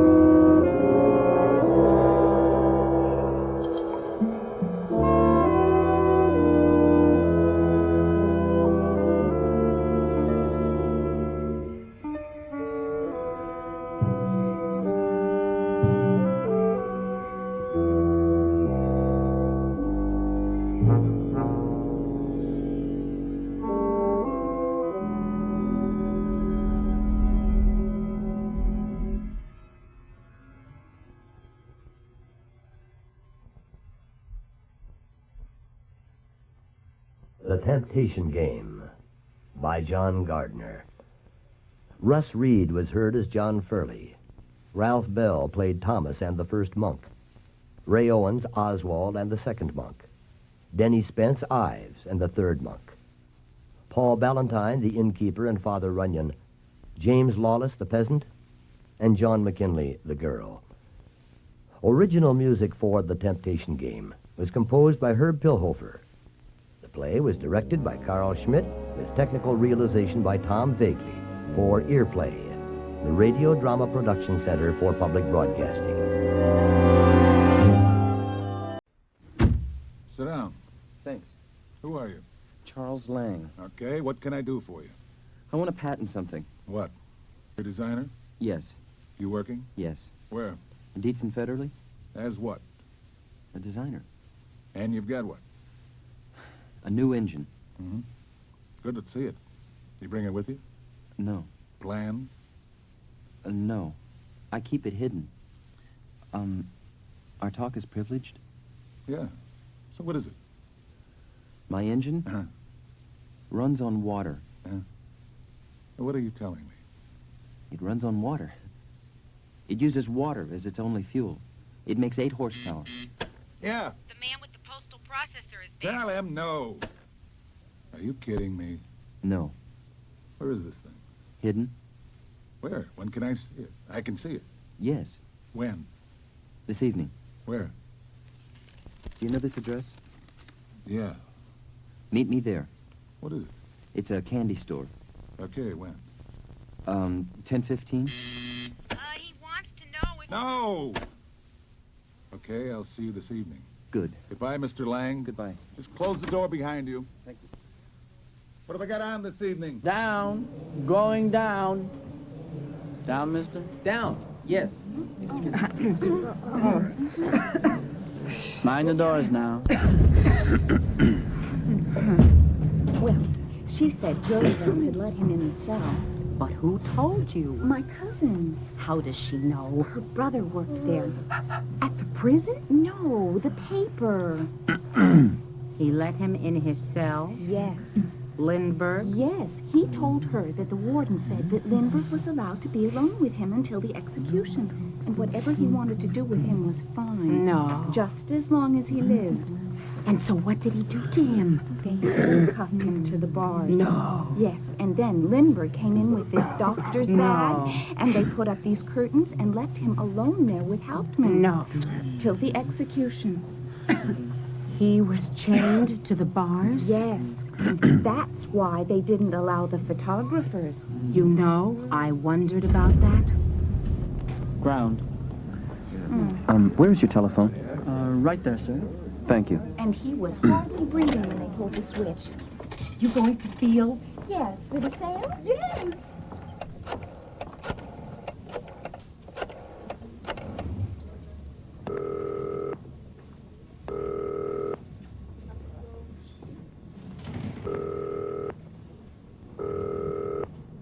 Hello? Rita? Yes. How are you? Oh, I'm all right. How are you? I'm going to meet with him tonight. You have to watch yourself. I know. Charlie, I watch will. yourself. I will. You don't know. You say that too easy. You don't know. It's in both our best interests. Oh, Charlie. It's okay, Rita. No, don't trust them.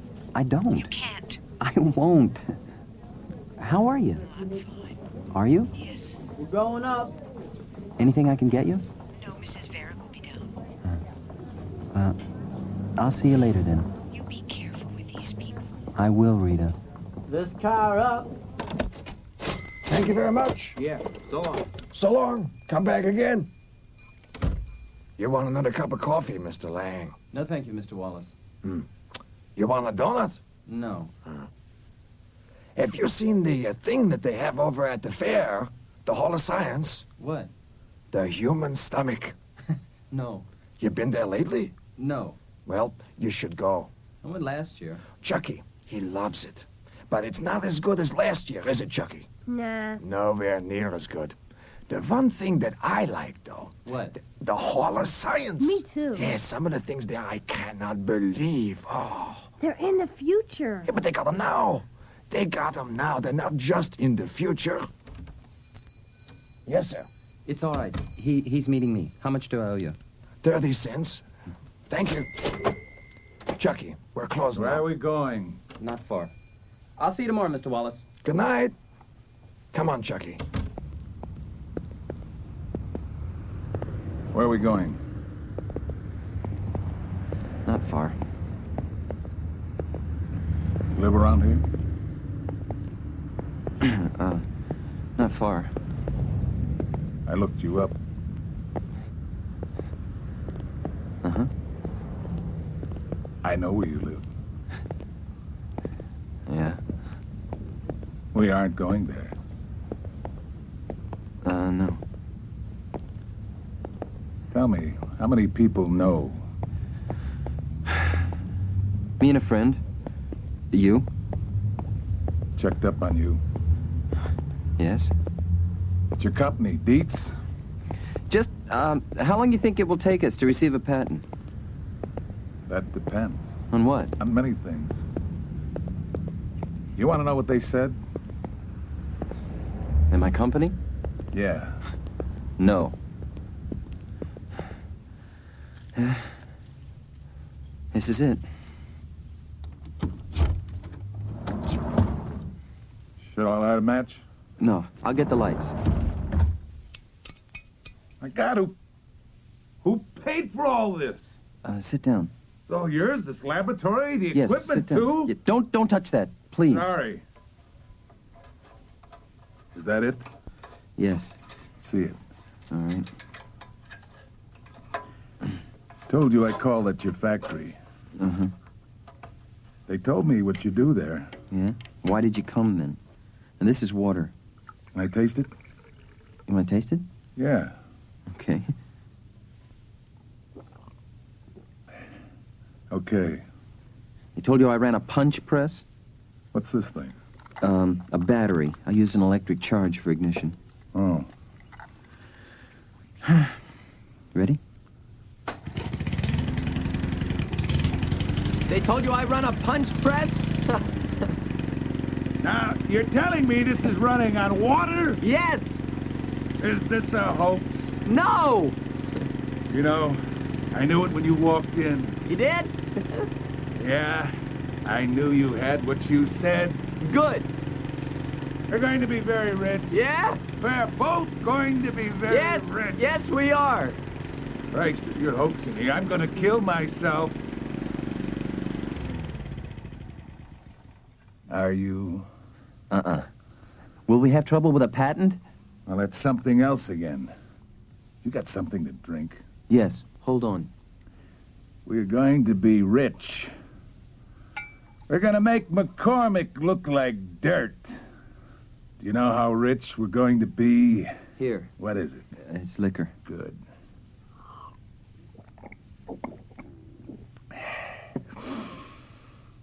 Can I turn it on? Just spark it. This thing? Yes. Here. Like this? Yeah. I swear, I can't believe this. And delayed by the storm, she missed the evening mail by seconds. The woman ran after the mail truck, waving the letter, and the driver saw her in the mirror. When she got home, she found her house had been struck down by lightning, and if she had been there just moments previously, she would have been killed. Remember to enclose a postal order in the sum of $1 made out to the person whose name is at the top of the list. Is that you? Charlie? I'm back. What did he say? He said we would be very rich. What did he do? Come, sit down. He looked at the machine. What sort of man is he? He's greedy. Did you give the plans to him? No. Can you trust him? Yes. For certain things? Yes. What? To see where his best interests lie. You have to watch yourself. I will, of course. Oh, you're so tired. Yes. What happens now? We're going to patent the machine. What will that take? Research, he tells me. Preparation. Yes. And money. What's the next step? I'm going to meet with him tomorrow. He said that I should go to work, and we would get together in the evening. Does he know the way things are for you at work? Yeah. Well, part of it. He told me to do nothing which might draw attention to myself there. Why? He said things might get complicated as we go along. They might? He said they might. I'm going to meet with him in Bughouse Square. Why there? He said that we have to be careful now. Did you move the engine? Yes, after he left. Good. Are you hungry? No. I'm very tired. Oh, stay here. You can make up the couch. All right. I'm going to the factory tomorrow. Oh, sleep late. No, he said I should go. All right.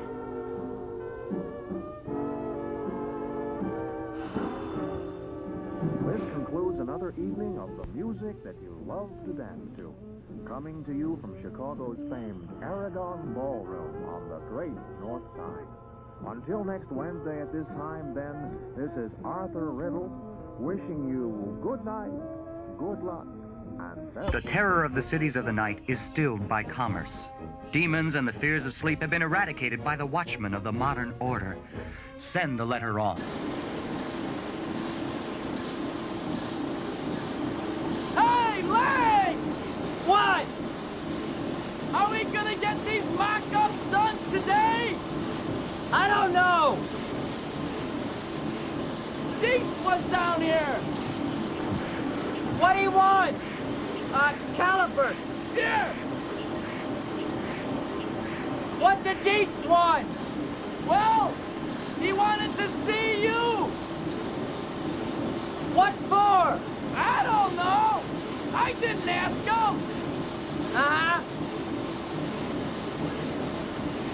You know what I think it was? No. Do you want to know? No. Sure? Just tell me when it hits 16. 14! All that I know, you'd better watch your rear. Thank you. That's all right.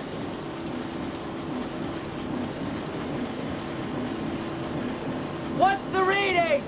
14-8. 15-2. Huh? 15-6-5.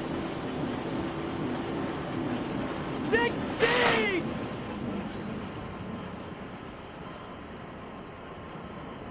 Thank you. And every time I feel a thrill of pride, when patriotic songs are played, and when Old Glory takes the air and ripples in the wind, I find myself ashamed!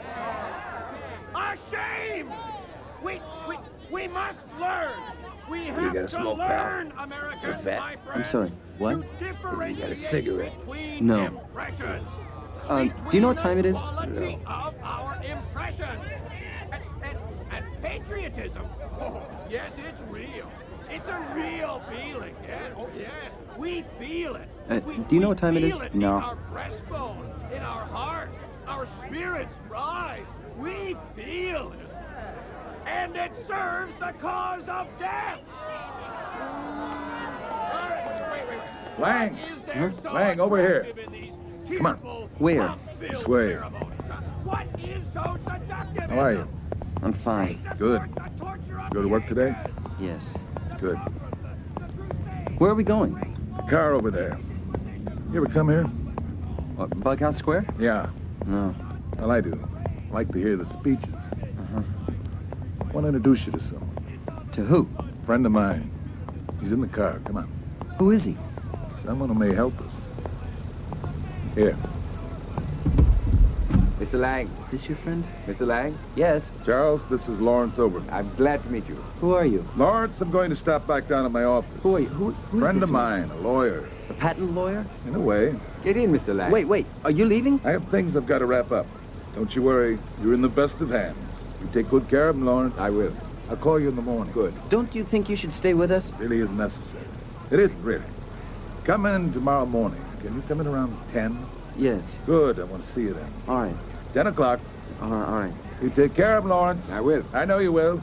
I'll see you in the morning. Get in, Mr. Lang. That's it. Take us up towards the zoo, will you? Yes, sir.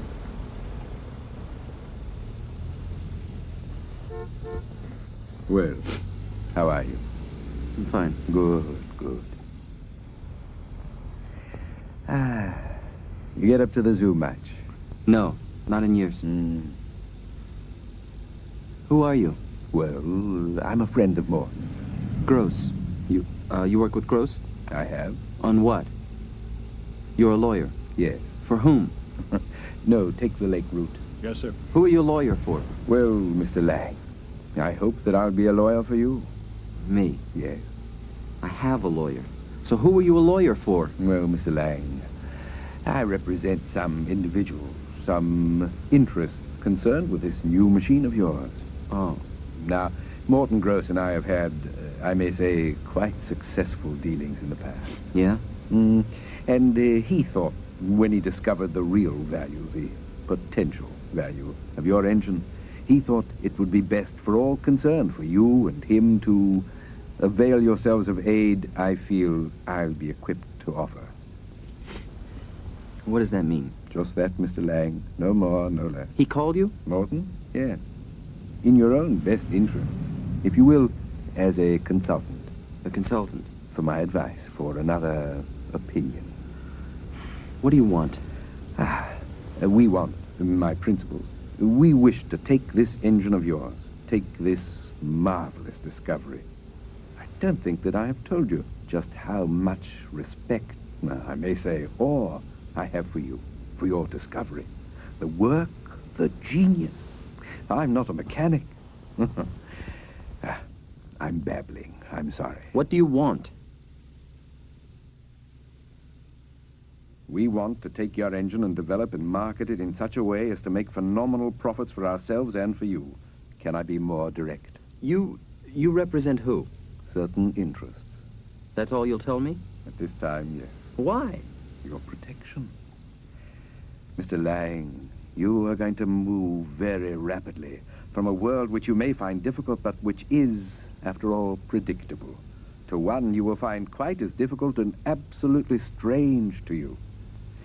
And we are prepared, on close examination of your model, we are prepared to make a, and I do put it conservatively, a substantial offer for your engine. You would like to license it? No. We want to patent it. You want to buy it outright? We are quite prepared to compensate you for a loss or diminution of, let's say, of your prestige. You would, of course, your name, of course, would be linked with development. Now, we could propose a presentation to the effect that you, Charles Lang, working closely with some to-be-named designers in the company, developed, I don't know, perfected, all or part of the machine. Huh? What do you think? I know this is not so easy for you. What company? And that's yet to be decided. And in return for this, I'm given what? What are you given? Security? Acclaim? A certain order of acclaim? A very large cash settlement? A post as, I don't know, chief of research? Some vice presidency? Lifetime tenure? Salary commensurate, of course, in addition to the cash award. Where? Sorry? Where would this job be? Where? What company? Why, whichever you chose, Mr. Lang. I hate factories. That's understandable. I hate them. Well, then, of course, you needn't work in one. In some non-industrial concern. In the front offices. Or, for that matter, all you'd need do is keep the title. You really needn't come in much at all. I hate them. Well, Mr. Lang, forgive me, but we aren't discussing running someone's punch press. They ruined my sister's life. They did. They crippled her. Yes. Well, you'll never have to work in there again. The machines. Now, both of you are going to be very wealthy. The men and women where I work, they're cattle. Yes. They work too hard. Well, you're going to change that. My machine? Yes. Yeah. More power. Yes. Cheap power. Yes, Mr. Lang. Time for thought. We can exploit that for you. Your machine. You can. We can develop your machine. Cheaply and efficiently. We can protect you. Protect me from what? We can turn back here. Yes, sir. Protect me from what? Money's power, Mr. Lang. Who pays the piper calls the tune, eh? From what? Come with us, Mr. Lang. The things, the turnings, predatory machinations, things beyond your wildest dreams. You needn't know. Come with us. See your machine made and utilized. Keep control of what you've made. I have control. No. I have control. The moment that your engine sparked and came to life, it was no longer yours. Come with us, Mr. Lang. We are prepared to pay you $60,000 cash currency. Additionally, a salary of $20,000 every year you live, and for a period of 15 years after your death to heirs or assigns. And of course, numerous stock benefits. 5,000 shares of water engine in addition to the settlement. A 15-year option for the purchase of 10,000 shares additional at the par value. You come in, we'll sit down with this. What do you mean it isn't mine? Ownership is curious. Law is not arithmetic. The law is not precise on some points. Litigation is expensive. If it isn't mine, whose is it? You would do well not to snare yourself inside a net of law. To have to find an answer to your question in the courts would not, I can assure you, be a process you would find the least diverting. They'd kill you, Mr. Lang. Who? If you wish to keep the slightest interest in your engine, in its development or potential for profits, you are going to need a lot of help. It's mine. Oh, really? What do I need help for? A substantial case could be made for the ownership of this machine by those who've paid for its development. And who's that? Why, Dancin Federally, of course. The company for which you work. Sir? No, once around the block. Mr. Lang, you've worked for many months while in the pay and on the premises of Dancin Federally. Now, you were forced. We know that you were forced by circumstances, lack of capital and suitable equipment, to work on your engine while on salary and while on factory premises. This is unfortunate. Perhaps more so was your decision to continue work on the machine at your own workshop. The laboratory you have built yourself on Halsted Street is fitted out entirely with tools stolen from Dietz and Federley. The tools, the parts, the copies of the requisitions forged by you, the time you stole from Dietz. I think that you believe in law. To whom, then, does the engine belong? I ran a punch press. Yes? I never took a thing. Oh, come now, Mr. Lang. That just is not the truth. Let's not be specious. We abide by law, or we do not. What difference if you take $4,000 cash from the front office or $4,000 in material from the stockroom? Are your motives relevant? Do you think there was ever a thief, Mr. Lang, who stole without reason? You are a thief, whether you think so or no. I made the engine. Of course you made it, Mr. Lang. Your engine is a work of genius. Whether you were able to establish ownership is quite another matter. I myself think you would not be able to. My people want the engine. Dietz will deal with us. We'd rather deal with you. But we will deal with whom we must. Will you accept our offer? What? 60,000 cash, a corporate position, actually an annuity, stocks, etc. Huh? Will you accept? No. Mr. Lang, I'm not a man to haggle. 85,000, 30,000 each year. You know, you put us in an unprotected stance here, Mr. Lang. In dealing with you, a case could be made for our collusion in the theft. What theft? Of the machine. I think that in the light of this, our offer is... I'm not going to tell you that it is generous. It may or it may not be, but it is eminently reasonable. I don't like you. Let us not be romantic. For God's sake, who cares if you like me or not? Act in your best interests. Sell it to us. I swear that this offer is in your best interests. Do you think I always conduct business in the car? You're in danger, Mr. Lang. It's dangerous to deal with you. I know that you don't know this, but it is so. I swear to you. Sell us the engine. Here, sir. Yes. Well, you sleep on what we've talked about, Mr. Lang. Please, call me tomorrow. We'll talk then. Where? Morton Gross's office in the morning. You stop by tomorrow morning. You come in and talk with us. I know this is difficult for you, but think. Think about the things that we have spoken of. Mr. Lang? You think, and we will talk tomorrow. Good night. Good night.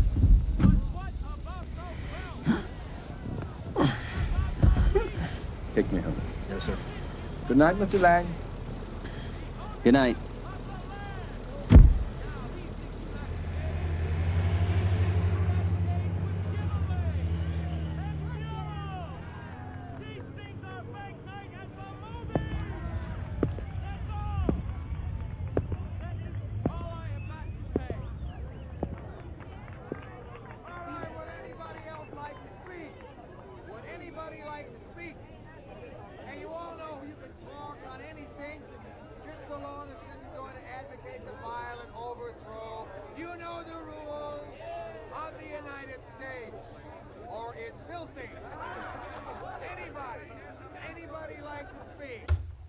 You don't look good.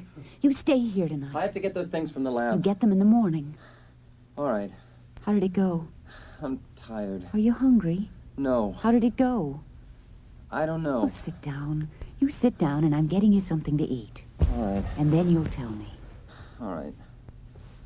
I should get those things from the lab. You be quiet now. It makes no sense. What? None of it. So much money. What money? They offer me. Labor-saving tools. You hush now. You calm down. They think that I'm an animal. Now, no, they don't. They hate me. No, they don't. But you will have to deal with them. I know.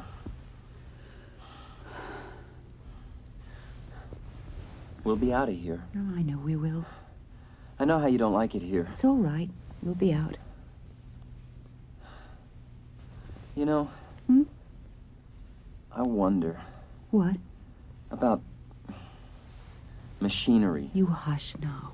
Oh, You relax, and then you'll tell me everything. all right.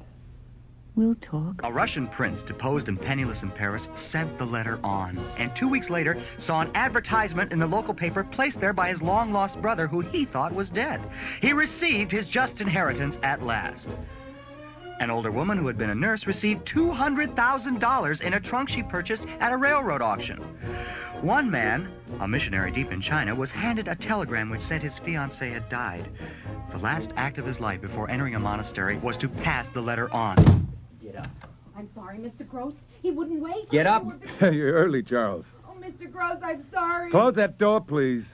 Now, what's the matter? You get up, you punk. Good morning, Mr. Lang. You're here What is too? the problem? You people make me sick. You sit down. Maybe we can talk about this, huh? Why don't you sit down? Now, what is it? What's happened, Mr. Lang? You're funny. What happened, Charles? You son of a bitch. You don't know what's in there. You don't know. The whole thing is an animal. Whatever you want. You cannot have it, kill it. You do not have one idea what you did. There's nothing sacred to you. All right. What you is wrecked it? You wrecked it. What? What? What? You wrecked my lab. Someone wrecked your lab. You wrecked my lab. When? I think I should kill you. When? I don't know. Last night. They wrecked your lab last night? Yes. Who? You. Who is this you? You think that Morton here wrecked your lab? Yes, him and you. We wrecked it. Why would we do that? Plans. To get plans? Yes. Someone stole your plans? They stole your plans? Did they steal your plans? No. No, the plans are safe? Are the plans safe? You wrecked my lab. Are the plans safe? You people are savages. You were animals. Charles, we didn't wreck your lab. How bad is it? Demolished. Charles, we didn't wreck it. I came to do business with you. Why should we do something like that? Think. Are you in? No, for God's sake, I'm not in. Do you think we would do that to you? Charles? And are the plans safe? I come in here. What am I? I run a punch press. You tell me I'm a criminal. If I don't have these small pieces of paper, the things I develop, someone takes them from me. I go back to my press. I am a criminal. If I give you the plans, I am a criminal. If you steal them from me, I am a criminal. Why do you play with me? Are the plans safe? You know if they're safe or not. They stole them? If they had stolen them, you wouldn't let me in here. You wouldn't let me in here. I'd be arrested somewhere, wouldn't I? Huh? For a wrench that I took from Dietz. They're safe. Yeah, that's safe. I hid them. You think I'm a fool? I'm no fool. They were hidden. You bet they were. There in the laboratory? No. Where? Somewhere else. Should I tell you? The engine, too? Yes, the engine, too. So they got nothing? They ruined my work. What did they take? Nothing. They came for the plans. You make me tired. Why did you do this? I came to cooperate. I came to do business. Who knew? You. Who else? Just you. The two of you and me. And my sister. Would she tell someone? A friend? Don't you mention her. Might just have been a coincidence. You never know. Business communities, that girl out there at the desk, some cab driver, there are many things, many ways. Believe me. Now, where have you hidden your engine? It's hidden. Where? It's safe. It must remain safe. I can have men assigned. Let me postcards. We'll put them around your lab, or with you, wherever you say. You ruined my lab.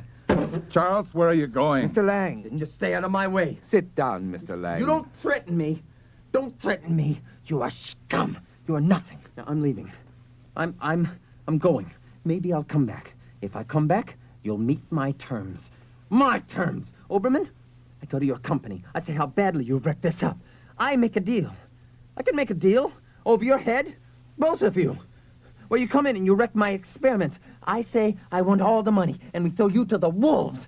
This could happen. Now get out of my way. What wolves? Now, Mr. Lang, if you walk out that door now, we are going to have to go to Dietz and sue you for possession of the plans, and you are going to lose. You do your worst. You're scarcely being realistic. Charles. Hear this. I will keep my offer open until 10 this evening. You stand aside, please. We will be here until 10 this evening unless you decide to take our offer before. I would not expect that. Well, one never knows.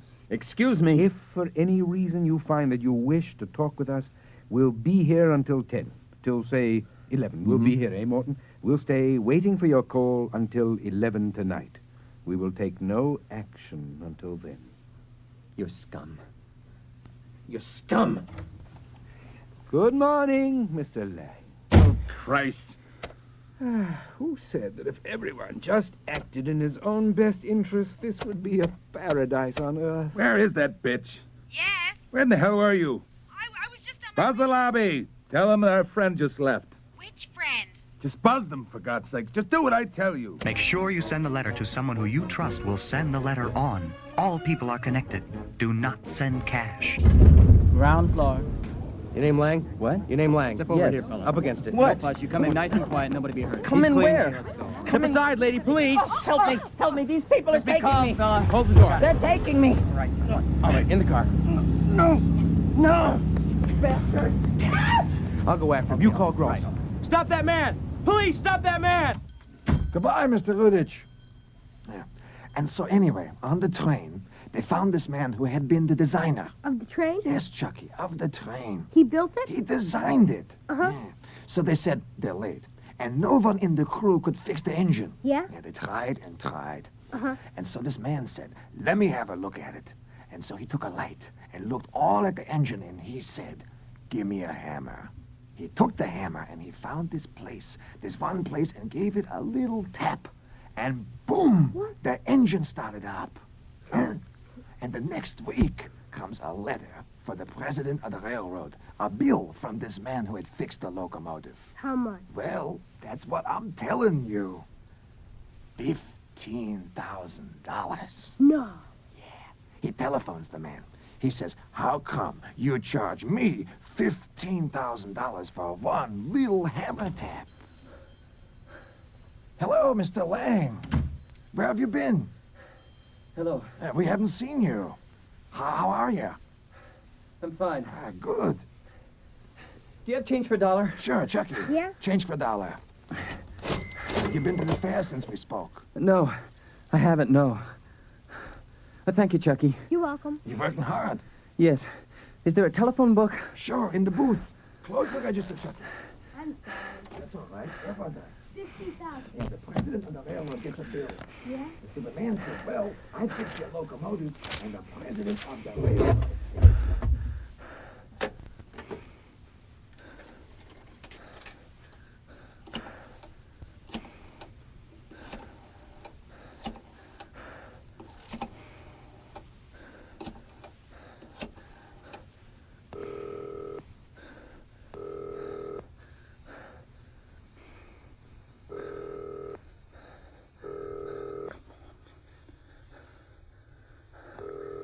Chicago Daily News. Hello. I'd like to speak with someone. Who? Someone on the city desk. Who on the city desk did you wish to speak to, sir? I don't care. The editor, I don't care. One moment, please. Yes, Chucky. Grandpa wants to know if you'd like a cup of coffee. No. No, thank you, Chucky.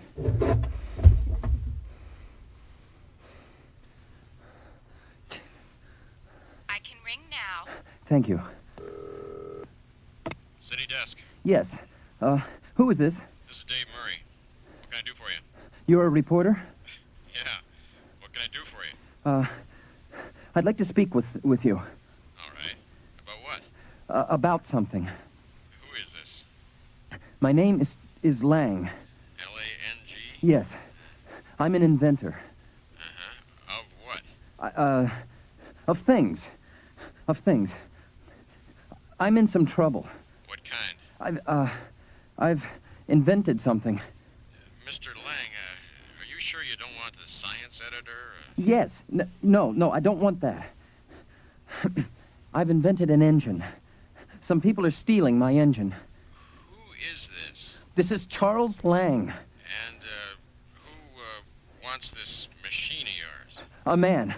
Oh, please. I swear to you. The police are out. They're looking for me. Look, may I talk to you?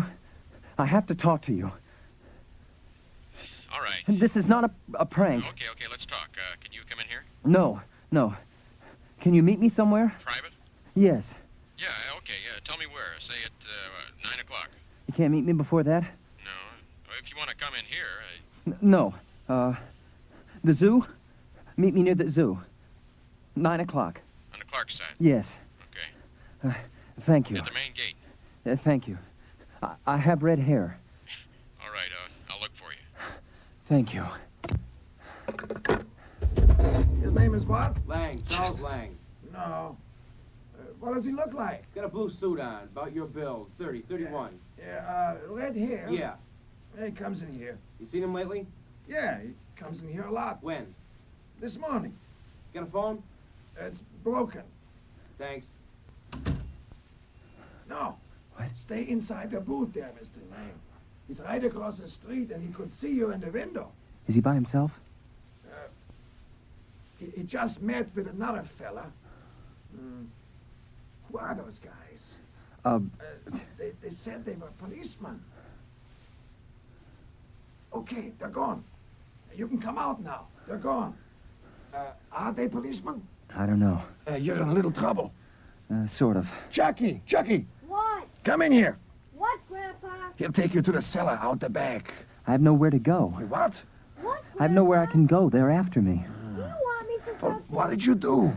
I didn't do a thing. What can I do to help you? What do you want, Grandpa? I'll be all right. Where are you gonna go? I'll be all right. I just need someplace to get away until tonight. I think I know where you can go.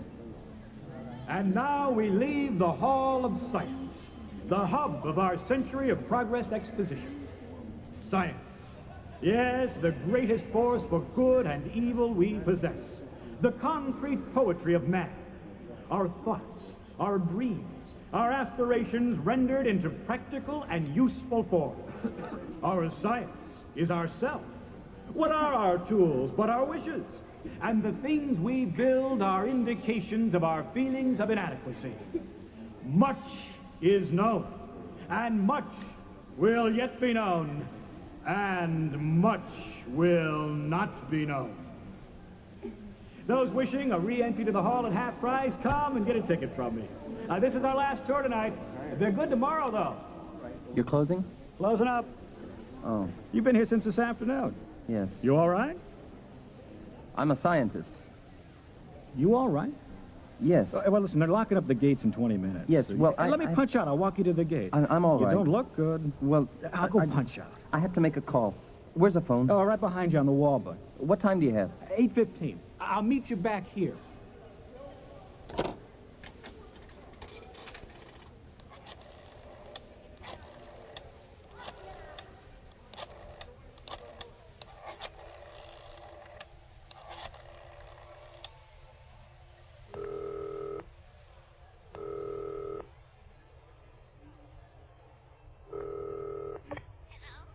Thank God, Rita, I've been trying to call you all after... Hello?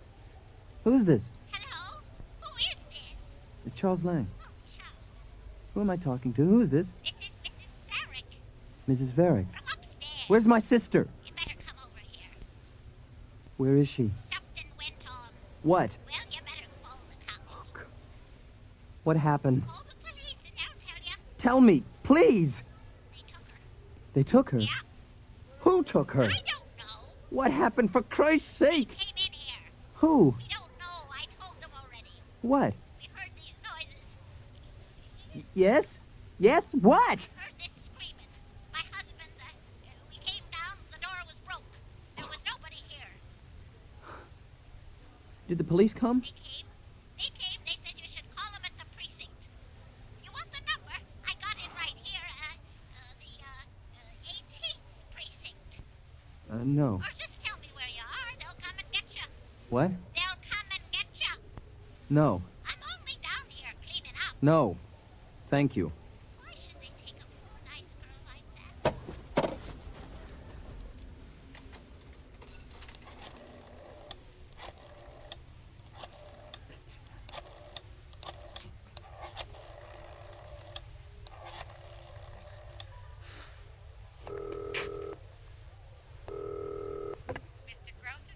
Let me talk to Oberman. Let me talk to him. One moment. Hello? Where is she? Good evening. Where is she? We can help you find her. Don't hurt her. You have the plans. I have them. Are they close to hand?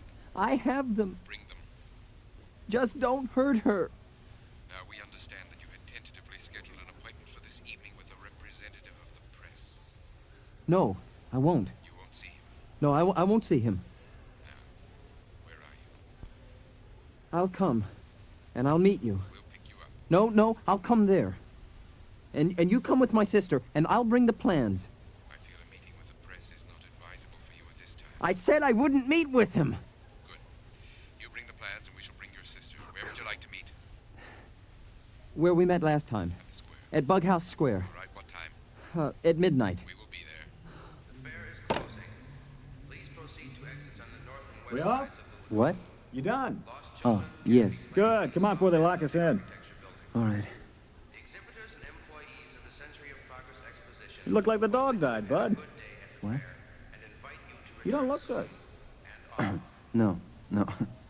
Hey, take a look at this. What? Look what I got in the mail this morning. The ancient mysteries of Egypt and the East are all within the mind of man. What is it? It's a chain letter. Who knows the real power of man's soul? Much good, much pain and misery is caused by our beliefs, by what is known and by what is not known. All civilization stands on trust. From the minutest strand of trust, the world hangs. Great wealth and fame stand just beyond your grasp. Write the names of 3 friends at the bottom of this list. Send $1. Can you beat this? I'm supposed to send $1 to 3 people I've never even heard of. Oh, wait a minute. Look, frozen in the Arctic wastes. Whoever wrote this cannot spell. Listen, though. Frozen in the Arctic wastes. Could I talk to you? Sure. Which way are you going? To the loop, north? Sure, we'll catch a car. You think we could stay here for a minute? All right. Thank you. Would you like to go down by the lake? Yes. All right. What time do you have? 9. I'd like to show you something. What? A thing I made. What is it? Can you read blueprints? No. I'm going to show this to you. Well, I can't read them. That's all right. This is my engine. I designed it. It's possible that you're the only person who will ever see this. What is it? It's a motor, like an automobile. Yeah? It uses water for its fuel. I made it. The quintessence of those things which made our country great. How much more? They need the 2 columns. And how many words? 200? All right. The Century of Progress, sign and symbol of the great essential strength of the free market. All around a nation's founder in decay, the East turns red, and senile Europe limps from day to day in search of that lost leader, that lost vigor never to return. Wait. Okay. For Europe is the old land, and this is the new. The West is golden, with the promise of prosperity to come. The principles which made this country, made it great, as it is great, as once again it shall be great, with trust, with power, with mutual recognizance. Maybe I'll take it out. With mutual understanding of the simple grace and the eternal power of, quote, the bargain made and kept to, unquote. In Chicago, Phoenix of Communities, we once again say, I will, quote unquote, and rise from the ashes, hardened, strengthened, turned towards the new day, the day of progress, the second 100 years of progress. Got a light? The Century of Progress Exposition enters its new life, too, enters on its 2nd year. Let us continue to support it. 30. Brilliant. Thank God I don't have to sign it. Don't send my boy to Harvard, the dying mother said. What have I got on this evening? Meeting with that... Oh, yeah, right, Lang. Yeah, that's it. Meet me later? Maybe. 11? Maybe. I'll call you. Oh, excuse me.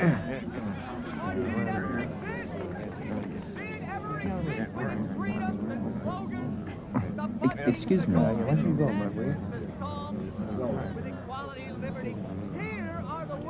Excuse me? Where is America? I say it does not exist. And I say that it never exists. Hello, Mr. Lang. Oh. Do you have the plans? Yes. Where are they? Where's my sister? Where are the plans? You going to take me to her? Yes. She's not here now? We're going to take you to her. Now, perhaps I could have the plans. I put them in the mailbox. You put them in the what? The mailbox. What mailbox? They're gone now. What? Where's my sister? Whom did you address them to? Where is she? Chicago Daily News. Rewrite. What? Give me rewrite. One moment, please. Rewrite. Dave Murray. Hey, how are you? Swell. Ready? Shoot. Waukegan, Illinois, David H. Murray, special to the Daily News. Today's date, 7:30, make it 6:30 a.m. The dead bodies of a man and woman were discovered early this morning on a stretch of industrial lake frontage 5 miles north of Waukegan, period. The man has been tentatively identified as Charles Lang, L-A-N-G, of 2854-2854 Northersea in Chicago. The woman has not been identified, period. Cause of death in both cases appears to have been drowning, period. Paragraph. Illinois State Police and Waukegan Police are conducting a full-scale inquiry, comma, an autopsy later in the day should establish positively the cause of death, period. Paragraph. Late yesterday afternoon, a man identifying himself as Charles Lang... Same way. Yeah, same way. Telephoned the Daily News and announced that he believed himself in serious danger, period. A meeting was scheduled between this reporter and the man for late last evening. The man identifying himself as Lang announced he had discovered or invented some new revolutionary sort of engine, comma, the workings of which he would reveal to this reporter at their scheduled meeting, period. This reporter presented himself at the spot elected for the meeting, comma, but the man identifying himself as Lang never appeared, period. Possible connection between this telephone call and the lakeside deaths of the couple discovered are being investigated, comma, as is the possibility of foul play, period. That's it. Okay, got it. Tell the room they got a picture they can get off the state cops at the lab, okay? Yeah. Yeah, thanks. Hey, who's pitching for the Cubs today? Hold on, I just looked at him. It's Fetters. No, thanks. Now, Chucky, What? what did you do? What? What did you do? I left the drawer open. I'm sorry. You cannot leave the drawer open. I'm sorry. Do you want that locomotive? Yeah. All right, then. Grandpa, What? there's a free day at the exposition. Friday afternoons to anyone under 12. You want to go? Yeah. Then watch the cash. Huh? Hey, there's the mailman. Now go get the door. I wonder what he's got for you today. And so we leave the Hall of Science, the hub of our Century of Progress exposition. Science, yes, the greatest force for good and evil we possess. The concrete poetry of humankind. Much is known, and much will yet be known, and much will not be known. As we complete our second 1,000 years, in the dilapidated office buildings and in rooms and railroad hotels, in torn and filthy manuscripts misfiled in the second-hand bookstores, here rest the vestiges of this and other cultures. Arcane knowledge in transition from the inaccessible to the occult. As we rush on, from the philosophical to the mystic. Knowledge dying with the death or insanity of the final participants. The memory lies only in the lunacy of drunks. In waking fever, dreams of knowledge unaccountable for. The technological and ethic masterpieces decay into folk tales. Who knows what is true? Real knowledge of events past and future does not rest in history books, but in the imaginations of people. I once saw the plan for a machine which I was told would run on water as its only fuel. I heard tell of a woman in Tacoma received $7,000, but she lost her life because she broke the chain. The fair is closing, and those who wish re-entry to the hall at half price, see me for a ticket. This is our last tour tonight. They're good tomorrow, though.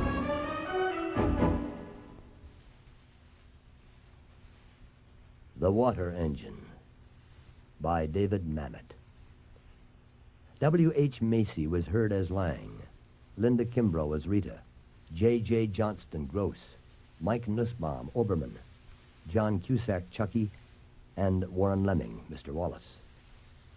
Also heard were Tom Mueller, Bobby DeChico, Annabelle Armour, Carol Goldman, Colin Stinton, Harlan Hogan, and Michael Arcisi. The play was directed by John Madden, with technical realization by Tom Vagley.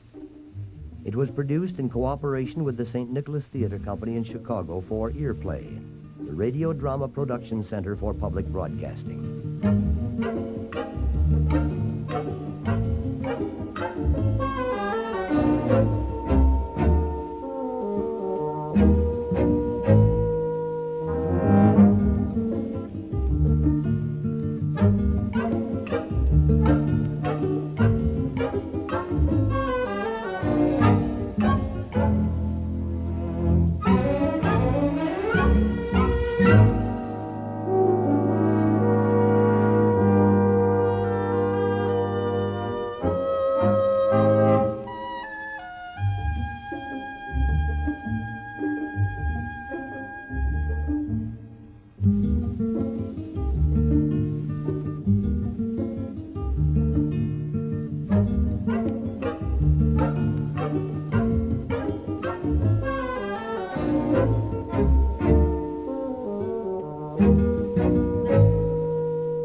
Earplay is produced by National Public Radio and WHA under grants from the Corporation for Public Broadcasting and the National Endowment for the Arts.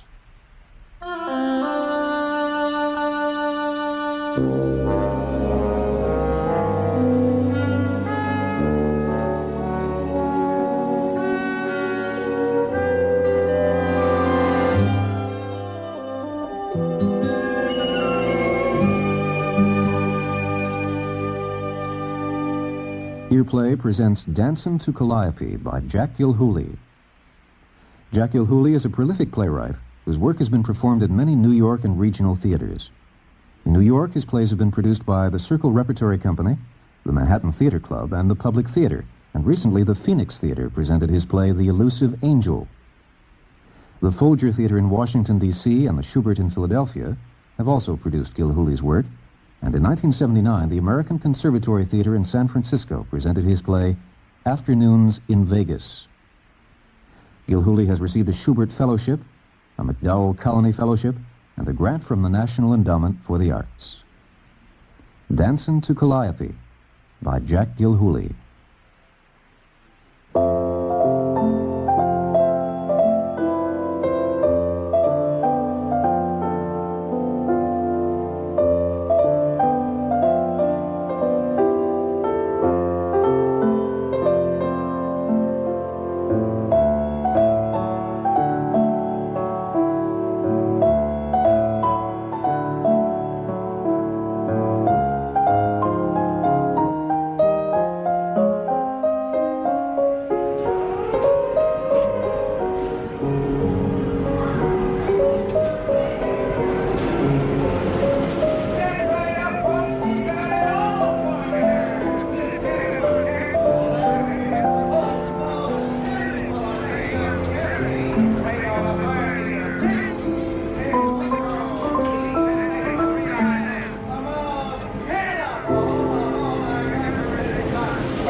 Change between shows, Sean? Oh, why don't you just sit me down there by the chair, hon? Yeah, you bet, Sean. Here, unzip my tail fin. There's gotta be a better way to make a living. They yell at me, too. Stop feeling sorry for yourself. Well, they don't yell at you the way they yell at me. They all want me to drop my drawers. Want to see what's down there. You don't face that problem. Seeing that, number one, you don't wear no drawers, and number two, you don't have no legs with that mermaid outfit. Theoretically. Huh? Oh, yeah, but me. They want to see more than I show them. I mean, they get their money's worth when they take a gander at me. With my one falsie and my half beard and my half wig. I should think they do. Well, they can't see enough. Gotta view the whole works. Well, Rick, you're not exactly the boy next door in that get-up. No, the girl. Look, I told you what to tell him. Tell him you No, got... I know. One set of male and one set of female. Hell, that just turns them on. Then I gotta explain about the risk of me getting arrested for obscenity. Then they start yelling about the girls flashing down the midway. So I say, in no uncertain terms, I ain't a girl. And I zing them a few cuss words, and I stomp out of the 10-1 and wait to carry you in your fishtail back here to the dressing trailer. Not a fish tail. It's a mermaid tail. Look at it this way, Rick. At least you're working. Hell, this time last year, you were in a penitentiary. I don't want to hear about this time last year. We've got a whole evening ahead of us. Well, we ought to get a union. These hours stink. How come Lou Ray don't have to work days? You know Barney saves up the prettiest coochies for night when the good old boys show up. Well, Lou Ray's got it knocked. Don't ever tell a coochie she's got it knocked. Coochieing's a rough racket. It's humiliating, too, some of those things they yell at you. Believe me. And, Ricky, you're showing precious little thanks to Barney Harrelson. Oh, with the piddling amount of do-re-mi he pays, you ought to thank us. If Barney didn't go to bat for you, you never would have been paroled. He did it for you. And he needed a half and half. Whatever. You're free now, ain't you? Of sorts. Oh, what's that supposed to mean? Well, when I was in a slammer, I was kind of certified, you know? Legit. Respected. Armed robbery, the big leagues. The day I walked into that cell block, instant respect. Well, they would have respected you more if you hadn't got caught. If I hadn't got caught, they never would have known me. Have it your way. Come on. Let's head home for a rest before digging.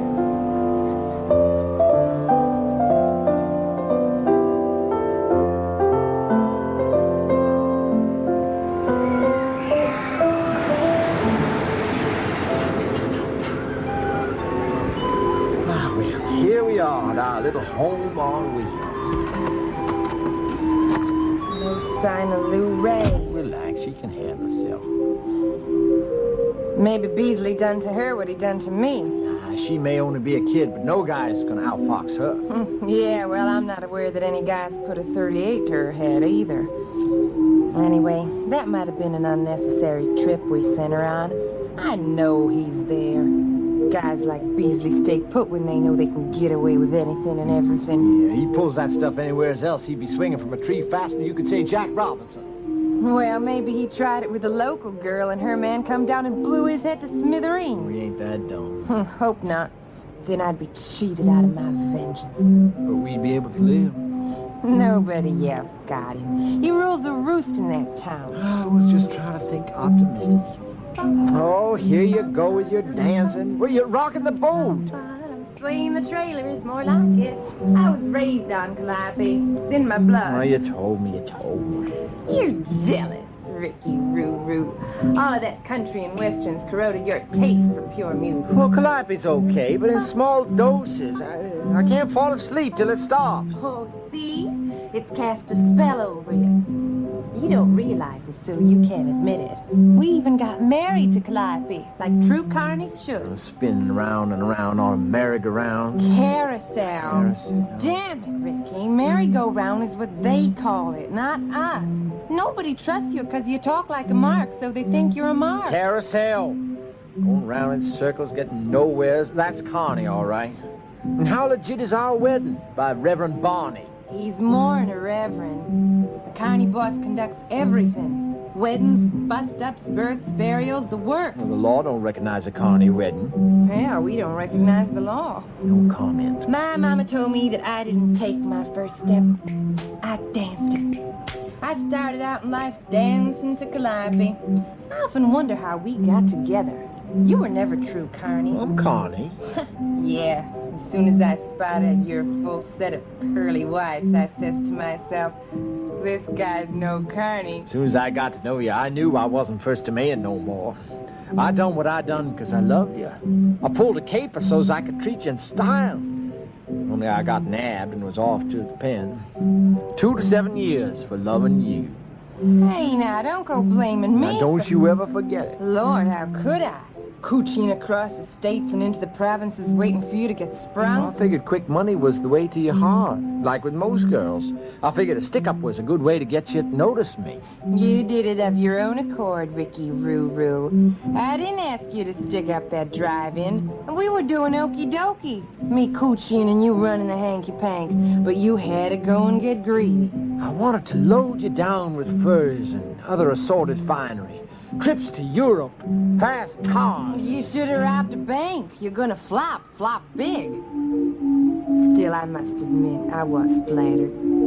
Proved you had a certain kind of character going up against a straight world like that. Nobody on a circuit ever pulled a heist before for me. I wanted to surprise you.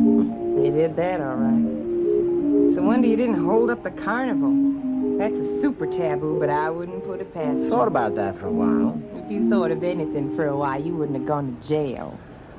Well, the Calliope stopped. Time for dinner.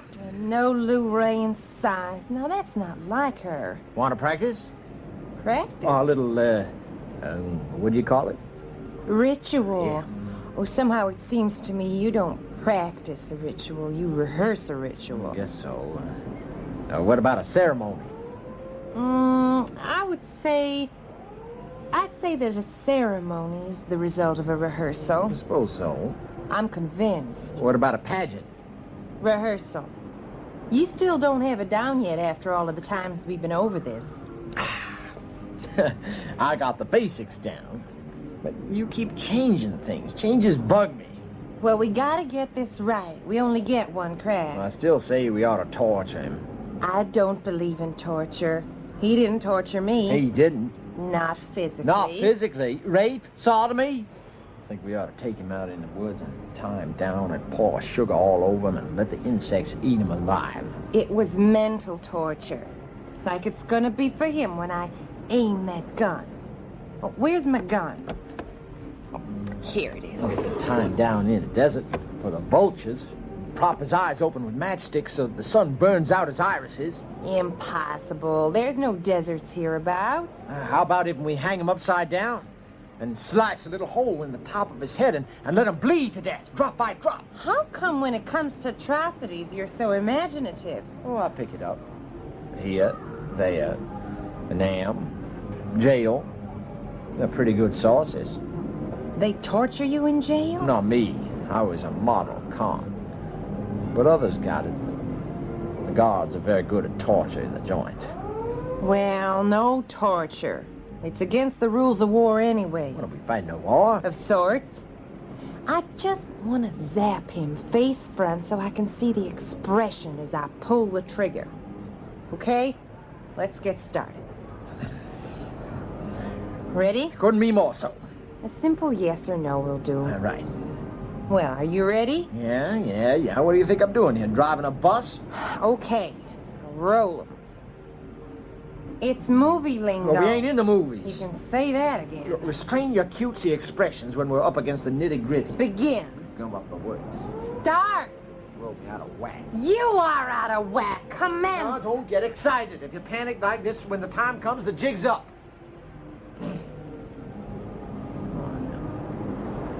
Hey, Sheriff. Turn and meet your maker. No. What's wrong? You are. He'd go for his heater if he heard that. You gotta speak to him with respect. Catch him unaware, as the saying goes. It's gotta be simple. I can handle that. It's gotta sound casual, like you're asking directions. Then when he turns, I deliver the line, not you. This is my show. Right. You're the one that got violated. Then, after I deliver the line, I plug him. Here goes. Say, Sheriff. He turns, and I say, meet your maker, meathead. Bang! Oh. Now I hand the gun to you. We kiss. Come on, put something into it. This is our last kiss on Earth. Okay. Now you shoot me in the temple. Bang! And I fall. Okay, now shoot yourself. Okay. Here goes. Bang! No, damn it, not in the mouth, the head. Well, Jeez, that's all we need. Some of these criminal psychologists will start putting all kind of dumb pieces together. What with you being a half and half and an ex-con, and what with what he done to me and all. No telling what kind of conclusions they'll come up with. What are you talking about? A gun is a sexual symbol. It is?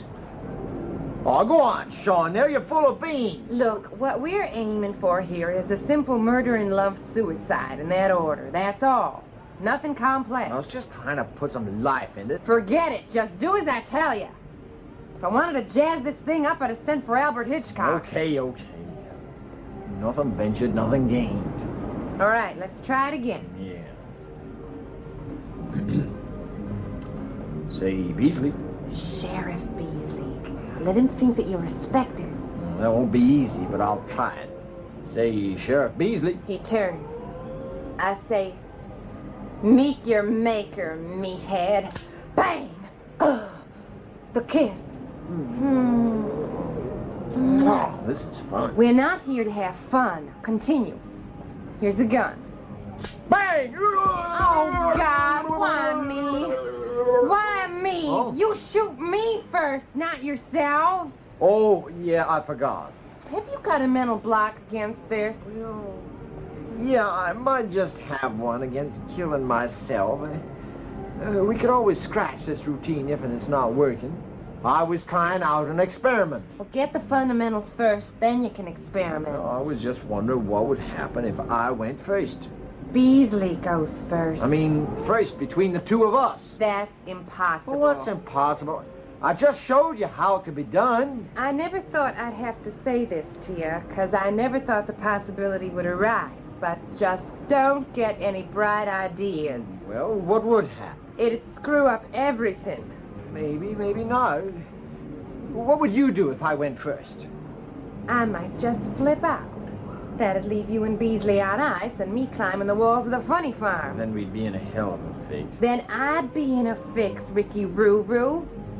Now, let's try it again, and without the experiments. We can't afford to leave anything to your imagination. It's gotta be instinct, like a dog taking a leak. I'll get it by the time we get there. That's not good enough. Our destination is right around the corner. Call it our rendezvous with destiny. That sounds better. Right. Our rendezvous with destiny is right down the road, almost. Time is not on our side, is what you're trying to say. Definitely. So let's do it one more time. Okay. Here goes. Say, Sheriff Beasley. Meet your maker, meathead. Bang! Now you. Bang! Oh. Bang! Oh! That was fine, baby. But we're missing something. Not by my count. Well, how will they know we're a love-suicide? Well, what else could we be? A murder-suicide? Nah. People who know us, well, they know we're too much in love for murder. I might punch around every once in a while. The coroner don't know that. He don't know us, and he won't believe Carney's. He'll call it a crime of passion. Well, ain't it? No. It's a crime of love. Now, there's a difference between love and passion. Well, that's a point. We could leave a note. Notes are too impersonal. Anyway, a note could blow away. We could pin it to his chest. No. We could stab it to his chest. The cops will get it and do whatever they want with it. Anyway, neither of us is a poet. Only a poet should write a note like that. Oh, you're kind of poet. No, I only got the instincts, not the words. Look, I feel obliged to say one more time. I know it's coming. I don't know why we gotta shoot ourselves. I don't like this gun. I told you we'd never get away alive. Well, I ain't disputing that. Our geese are cooked. I just question our method, that's all. It's quick. It's clean. Well, clean? Blood all over each other's heads, faces. That's clean? I don't like guns. Hi. Blu-ray. You're never gonna guess what I found. Ah! Oh my God! Don't shoot, Ricky! Lorraine. Oh, now you did it, you moron. She passed out. Amazing, amazing. Did you hear that? Give me that gun, you stupid jerk. Now help me drag her here. Yeah. Lorraine, honey. Did he get me? Oh, no, baby. It's okay. Did he get you? Amazing, amazing. You shut up, you stupid trap. Well, why is she being so dramatic? Did she think I was gonna drill her? Cause my father used to do that. Remember, Ma? I remember, baby. He'd get drunk and taunt us and tease us with his gun till we'd cry like crazy. With a loaded gun, he'd do it. Well, mine ain't loaded. Well, how do I know that? Because I sent you out to buy the bullets. Oh, yeah. You owe me $3.40, Rick. Oh. Remember how Daddy used to do that, Ma? Yeah, I remember, honey. Only I didn't cry. Now, relax. It's all over. You didn't cry because you wouldn't give the old coot the satisfaction. Well, what the hell's going on here? Who yelled murder? Put the knife away, Barney. No call for that. Now, everything's under control. Everything's A-okay, Barney. Now, just put the knife away. You all right, Janelle? Yeah, boss. All present and accounted for. Hey, this jerk lays a hand on you. You let me know. You shouldn't bed down with a jailbird, Chanel. It's not bedding down when you're married to the jailbird. You married us? Yeah, don't remind me. I paid my debt, Barney. I paid my debt. Well, cut the horseplay, you deadbeats. Now, get ready for dinner. Barney's still got the hots for you, Ma. Let him get his own woman. Don't knock Barney's infatuation. That's how you landed this gig. And what the hell is so amazing to you, Ricky? It's amazing the way you reacted to the gun. A crisis like that, and you still have the presence of mind to scream out in Carney language. That's shrewd thinking. That's reacting to pressure. What's my native language? A word like miezer is instinct with me. If I yell murder, murder, then I wouldn't have gotten no attention, because all the carnies would figure it was some mark dame. Nobody would have responded, because what kind of carny gives a damn if a mark gets what's coming to him? Well, cut the small talk now. What did you find out? Well, Beasley's still there. Big as life, Ma. He looks pretty harmless to me, just another good old boy. They're the worst kind. Just a teddy bear. A grizzly bear. He lives about 3 miles out of town. Now, every night, on the way home from the pokey, he stops in for a few beers at a place called Junior's Dewdrop Inn. It's a roadhouse off alone by itself, and the only phone is outside in the parking lot. Now, if you rip the phone out, and if you let the air out of the customer's tires, that'd really screw things up. Hell, you guys would be 3 states away by the time the news breaks, and God knows how far you'll be by the time they get through talking to me. You'll be closing in on the Mexican border, and I'll be steering them off to Canada. Hot damn! Hot damn! You act like this is some kind of picnic. Well, it's gonna be fun. fun, ain't it? I don't see any fun coming around the horizon. Do you, Charnel? Satisfaction. Excitement, then. I just wish I could string along for the getaway. Out of the question. We'll link up later. This ain't a game we're playing. That's your whole problem, Lou Ray. You don't take things serious. Well, that ain't a problem. That's an advantage. Yeah, I used to think like you. I wised up. I wised up in a hurry. You crossed the line, Mama. That's how you wised up. Basic difference between you and me is that I'll never cross the line. What line? And if that weren't enough, you did the greasy pole as well. Ah, greasy pole. Ray. Look what happened to you last year was a terrible thing, Mom. Enough. You gotta admit, you heated up them customers to a feverish state. What line? You crossed the line and you let them touch you. All right, that's enough, There's Lou Ray. one creep in every audience who thinks you're ready for anything he thinks he can get away with, and that creep just happened to be Beasley. Now shut up, Lou Ray. Don't you touch me. You didn't even learn when that guy in Canada bit you on the thigh. What greasy pole? Never So when mind, Beasley Ricky. saw that open invitation, so to speak, as you would do in the greasy pole, well, he must have figured you was fair game, especially since he's the law in these here parts. Well, he's gonna pay in spades for what he done to me. What greasy pole? Beasley probably didn't even think of it as rape. He probably thought of it as an invitation. Now shut your trap. I can't believe she said that to me. Shut up. What line? What greasy pole? Shut your trap, she says to me, her What daughter. line? Shut up, Lou What Ray. greasy pole? She ain't that he ain't up. She ain't that he ain't up. She ain't that he ain't up. Does that mean shut up? Yeah. I figured as much. I just don't think them bifetamines agree with you, Mom. Or different strokes for different folks. Different is sure right. Oh, I'm leaving. Lou Ray, I think you're being a little inconsiderate to your mama. What's the line? Well, the line is a strip of tape 3 feet from the edge of the stage. That's as close as you're supposed to get to the boys. The greasy pole is a device that some girls use for, maximum exposure, as Barney calls it. I thought all you did was strip and dance Well, around. that's what we respectable ones do. Not Ma, though. She gave them boys their money's worth in her heyday. Jeez, if I'd known that, I would have put a stop to it. How was you gonna know about it? Carnies ain't even allowed to watch coochie. Yeah, that's a dumb rule. Bull! It's the best rule on a midway. What do you think would happen if carnies were allowed to watch the girls? How they gonna maintain respect for you if they just seen you flashing your flesh in front of 300 strangers? I'm gonna have me a word with the Queen of Sheba. Sheba. She's coming right back. O'Neill! Forget it. It's over. I don't coochie anymore. I never realized what you were doing out there on the valley. Look, I paid for this trailer on the dollars those marks would toss at me. Don't you forget that.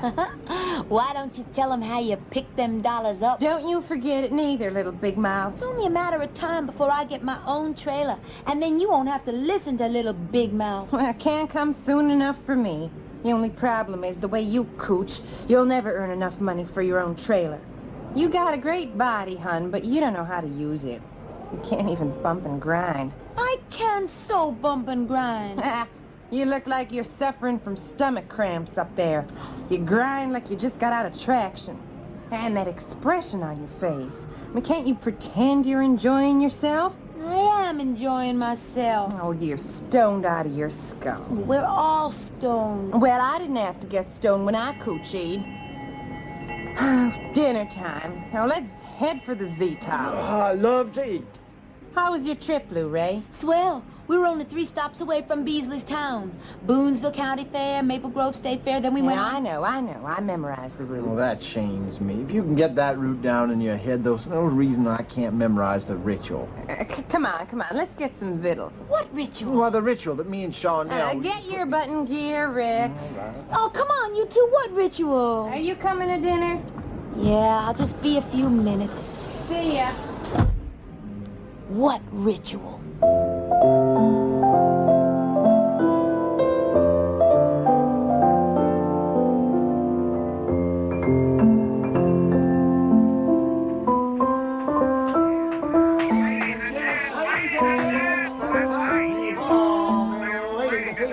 The star of the sea, Charnel the mermaid!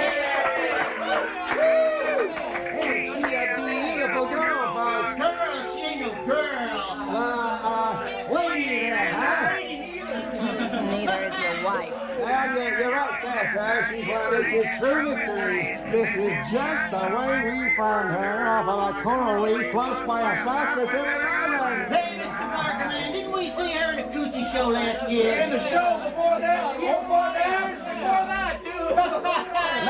No, she's brand new to the show. We just fished her out of the drink. How could you see me, Coochie? I got no legs. Must have been a girl equally as beautiful from the waist up. Hey, Miss Mermaid, how do you folks do it?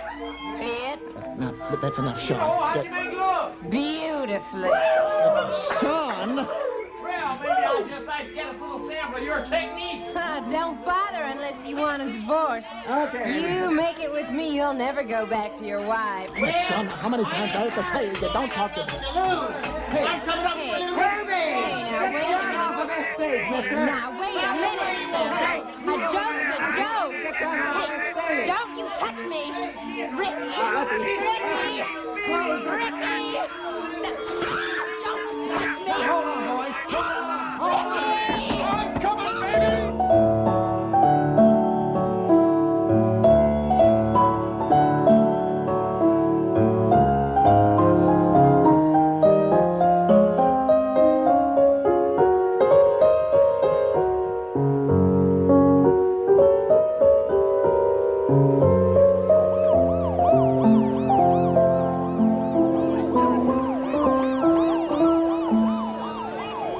Ricky, wait up. Damn. Hey, where's the fire? Back there. Boy, you sure hightailed it out of a 10-1 after a smashing I entrance. done like that football fella once said. When the tough get going, the going get tough. Illustrated Ike says they sent out a 6-county alarm. I don't believe nothing I tell you. Well, if that's true, then Beasley and his boys have been called in to quiet the riot. He may already be here. Even if I told the truth, Beasley couldn't have got here this fast. Ricky, you got more excuses than a virgin. Well, wait in that case. I guess we better head for the trailer. We'll keep the door locked. What about Lou Ray? Oh, if she comes home, we'll open up. Meanwhile, we've got ourselves to preserve. Oh, what do you mean if she comes home? Oh, we're all she got. She's probably having the time of her life. You know how she gets revved up when there's excitement, danger coming down? Here's the trailer. Lock the door. It's just as well Lou Ray's not here. She'll start her belly aching about you soon enough. She don't need but a drop of the hat to start moaning about her mama. We didn't start over me. It started over my costume. She'll say it was you in the costume. Well, yeah, she'll believe what she wants to believe.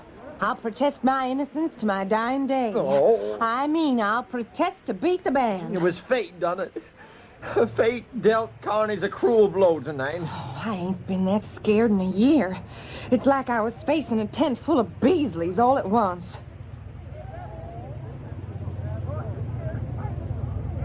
Hey, what about the bearded lady?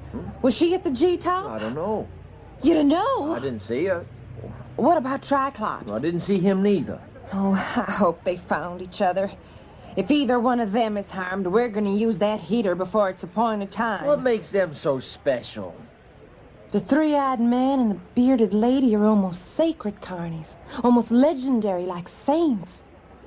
Well, when they first arrived, Triclops caused a bit of a stir because of the eye in the middle of the forehead. Even the veterans were a bit taken aback. He's an original. They didn't smoke or drink. They kept their trailer neat as a pin, never fought, never cussed, never even disagreed. Now that's rare in carny life. I'd knock and they'd show me their photo album and their pictures of their daughter. She was beautiful. No extra eye, no beard. Seems she'd run away out of shame. But they weren't bitter. They said it was God's will and that they were happy just to have had her. And when they mentioned God's will, I knew they didn't go to church, but I figured they had deeper feelings. I knew that every morning before the townies woke up, they'd stroll off together towards some secluded spot like the woods or a beach. I knew because I was a light sleeper, and one day I decided to follow. The sun hadn't even come up yet, but they had no trouble seeing it. Finally, they arrived at this spot in the woods, a sort of clearing, and they stood still. and raised their hands, his right still holding her left. And they offered up these prayers to God, who, I guess to them, was the sun, which had just started to rise. They said all kinds of prayers, and every last prayer was one of thanksgiving. Can you imagine that? Amazing. Well, when they finished with a long, loud amen, they embraced and kissed the longest kiss I ever did see. It was clean and neat and warm. And then they headed back. And I knew right then and there, beyond the shadow of a doubt, my life would never quite be the same again. Never again the same. That's weird. Maybe we should all be a little more weird. We are weird enough. Maybe they rented the kid. Oh, you're unbelievable. If you're looking for vengeance, you ought to go looking for the guy that punched Prince Electro while he was swallowing his neon. You look for him. Vengeance is a man's duty. What? Is that you talking? After what you've been planning for us? It's a man's task, except in my case. Then vengeance is mine, as they say. Now, we're straying from the point. Let's try the ritual. Shoot yourself. Oh, Ricky. Okay. All right, get the gun. All right, there you are. Okay. Here goes. Say, Chef Beasley. Meet your maker, meathead. Bang! Now you. Bang! Oh! Bang! Oh! You're finally getting the hang of it. Who's there? What do you think? What's your name? Open the door, you dumb peckerwood. Give me your handle. Lou Ray, you stupid son. Give me it incarnate. Stop jerking around and open the damn door. Rizu Razy. That's right. Now open the door. Oh, out of the way, nitwit. I gotta go to the Donecker. Here's your tail fin, Ma. I think she needs a talking to. Well, she won't listen to me. Anyway, what's to talk about? Respect, for one thing. Respect something she ought to know the meaning of. I always had respect for my elders. Don't call me an elder. I ain't an elder. I will not offend my folks. It was only out of the direst necessity. The name she calls me, the thing she says to you. I raised her the best I could. But I was out on the valley all night and she was off on her own. I'm lucky she's not in jail. Well, maybe she should have done a little time in the slammer. I didn't polish your social graces. Oh, I don't think she'll appreciate you leaving everything to her and your will. I got no one else. Besides, it's about time she got a fair shake. You know, she wants to be a part of this caper you're conjuring up. Did you say anything to her? No. She just suspects something's afoot as we get closer. And with her taste for kicks, she wants to be aboard. Nothing doing. We'll let her think she's going to send the cops on a goose chase to Canada, but of course it'll never come to that. Oh, it could come to that if we make a run for it. Or she'd be happy. We'd be alive. Only the cops would be screwed. Who cares about them? Ricky, that girl's pure as the driven snow, and you... What? Manner of speaking. She had nothing to do with my assault, and she'll have nothing to do with my revenge. Now let the kid live. I'd kind of like to live myself. Without me? I'd like to live with you. That's a closed issue. I thought you said you loved me. Wow. What a night. Hey, Ricky, could I have a beer? After the way you talk to me. Oh, come on, Ricky, honey. I didn't mean no harm. He's your stepfather, not your honey. You like tonight? Put some life into this here operation. Well, it might have taken some life out as well by morning. You mean the prince? Well, he was living on borrowed time. Anyone puts neon tubes down their throat's gonna find it hard getting life insurance. Jeez, you don't even give a damn. I give a damn. I hope he pulls through as much as anyone. And I hope he never does neon again. Well, if things are so exciting up there, why'd you come home? Biological. They overturned all of the Donekers. Barney was sitting on one at the time. We laughed ourselves sick. It almost made up for all times he nickeled and dimed us to death. Look, could we cut down on the death talk? Oh, are you afraid of death, Rick? I don't exactly cotton to it. Ain't you afraid of death? I never even think about it. Right. You're just a snot-nosed little baby peanut. Hey, I'm 18. Big deal. Have you seen Lucy? Who's Lucy? Lucy, the bearded lady. Oh, yeah, I seen her. When the trouble started, me and the girls made a beeline for the trapdoor under the stage. Those boys tore the ballet apart looking for us, and there we were, right under their very nose. I asked about Lucy. Forget the peelers. Oh, she was with her old man hiding out like the rest of us. They were arm in arm. Ooh, creepy sight. Made my blood run cold. You're a real reservoir of compassion, ain't you? Compassion's for suckers.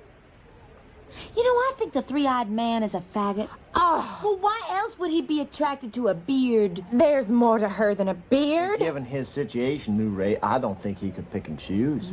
Those two are weird. Oh, I've heard that before in the recent past. You two can arm wrestle for the Insensitivity Award. Where'd you get the tail fin? One of the ruffies gave it to me.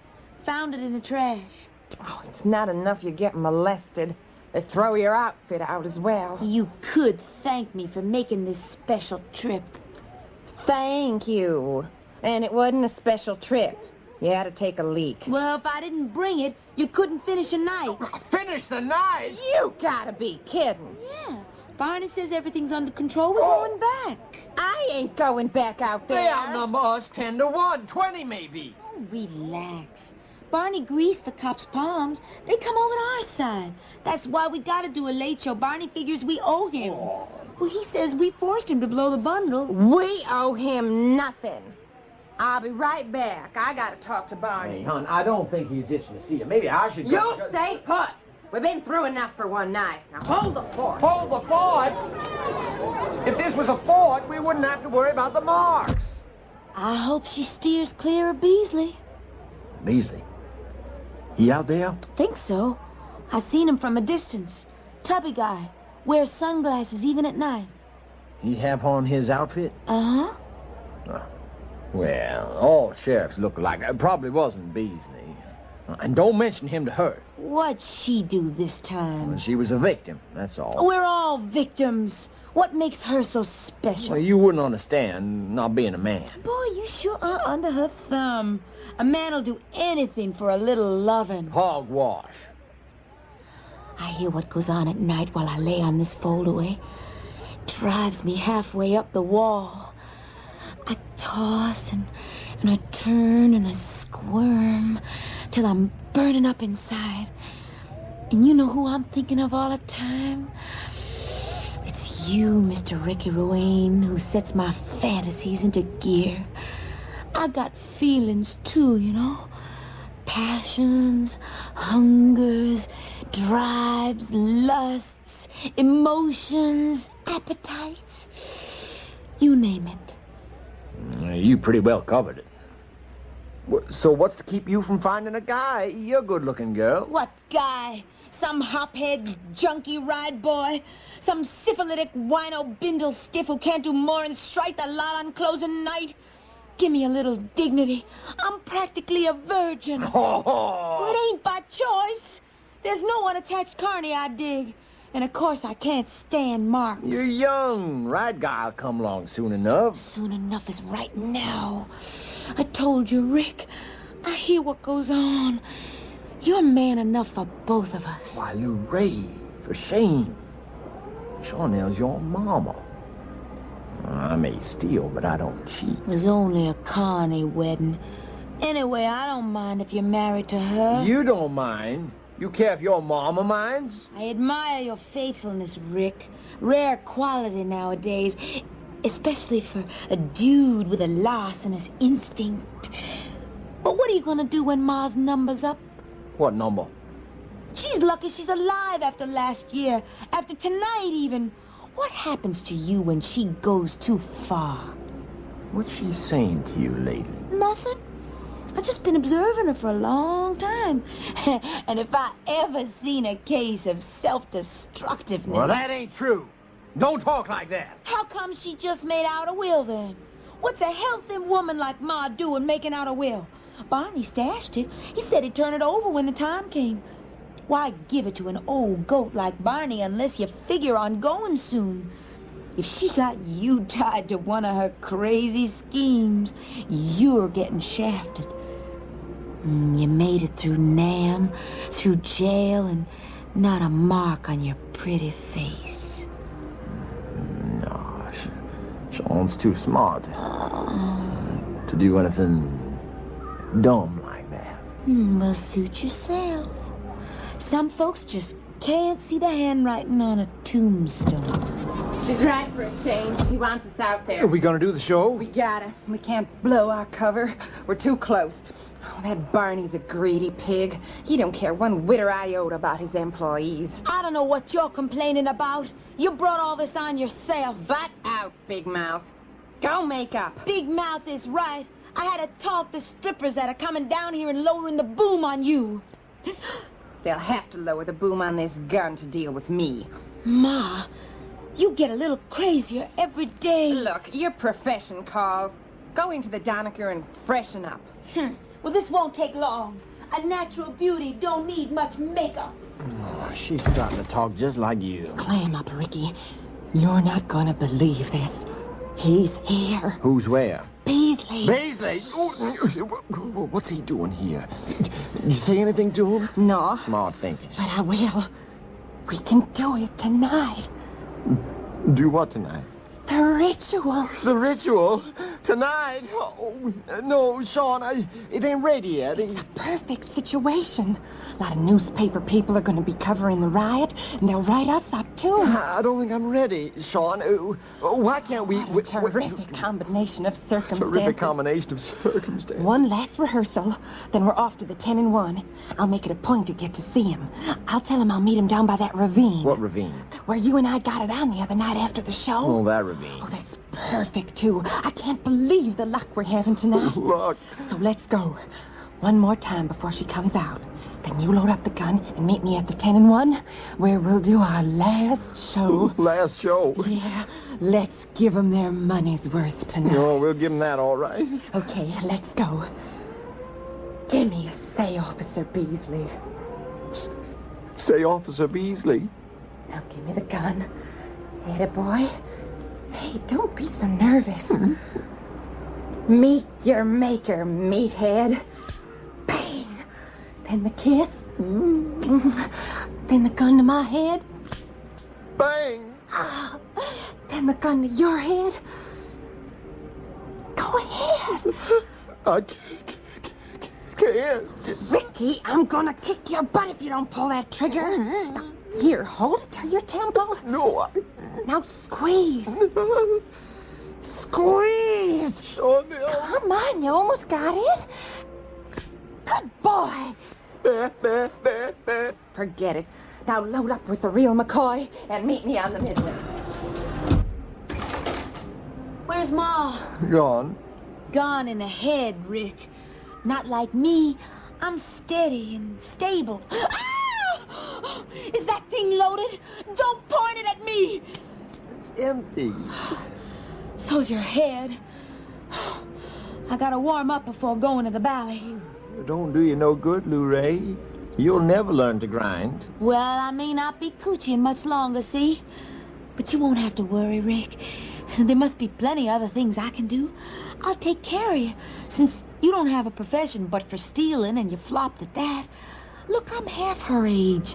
Saner, prettier, some people say. Could never understand why a stud like you could go for an older woman. I mean, she ain't old, but hell, I'm just crawling out of girlhood.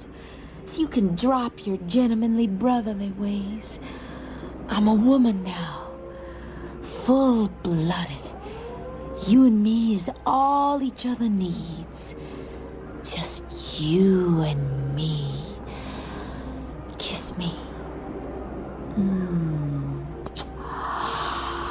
What do you say, Rick? Well, I say that me and your ma have a bit of business to tend to. Why don't you head down here after your cooch and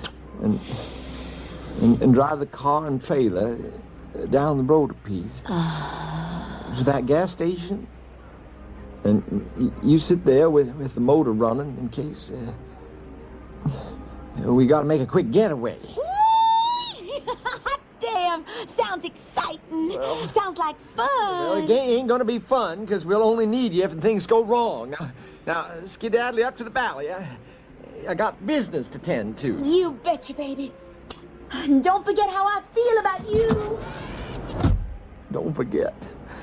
How could I forget? Damn Chanel. Damn Beasley.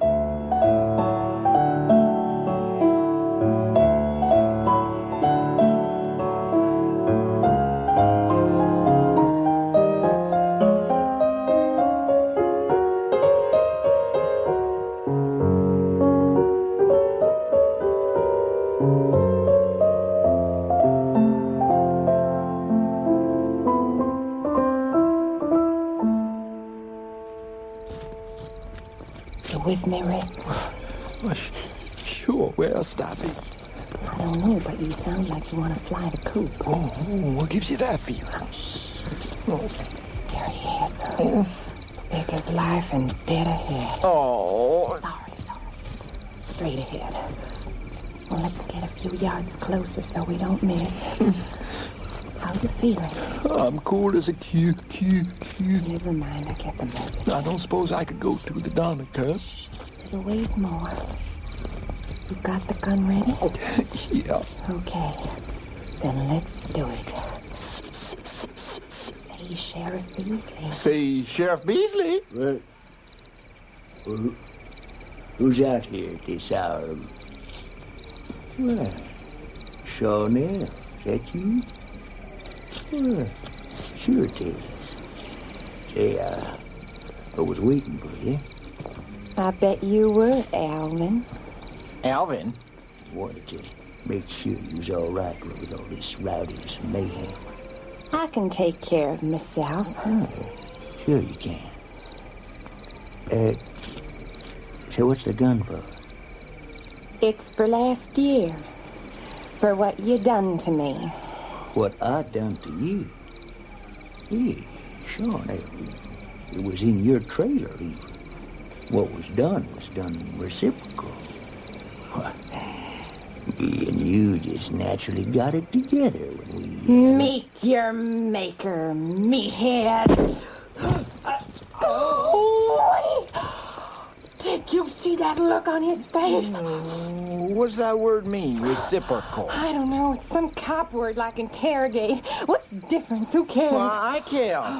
Well, it means cops are beyond the law and therefore can do any blame thing they want. I ain't so sure that's what it means. Now, come on. We're wasting time. How about that kiss? Make it a gooder.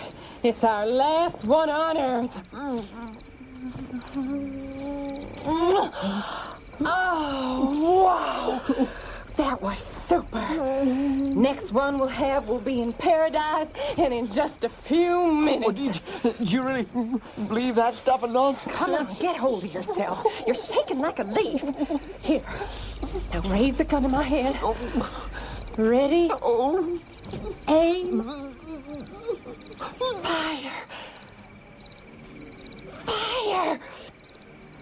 Oh, Ricky, you just can't face up to life's everyday obligations. I swear, if I didn't love you... Oh, my God. What have I done? My poor Chanel. Well, no turning back now. Gotta honor my obligations. Oh, I'm shaking like crazy. Well, goodbye, cruel world. Cruel as you are, I was just starting to warm up to you. Here goes. Ready? Aim. Ha! I missed. God damn, I knew I could do it. I thought that might happen. Oh, a crying shame. Can't do nothing right. I tried, baby. I give it my all, but no one knows better than you how I tend to screw things up. Don't worry, hon. I'll look out for your daughter for you. Treat her just as kindly as I did you. Now, if I can just pry your pretty little hand open. Insert this here pistol, like so. There we are. I knew you wouldn't want me to have to go back to jail for this. Well, no point in it. I served time already for you. Anyways, I got an obligation to your offspring. Well, we gotta get moving. I truly loved you, Charnel. Maybe not like the three-eyed man loved the bearded lady, but in my own way. I'm coming! I'm coming! You're just like your mom.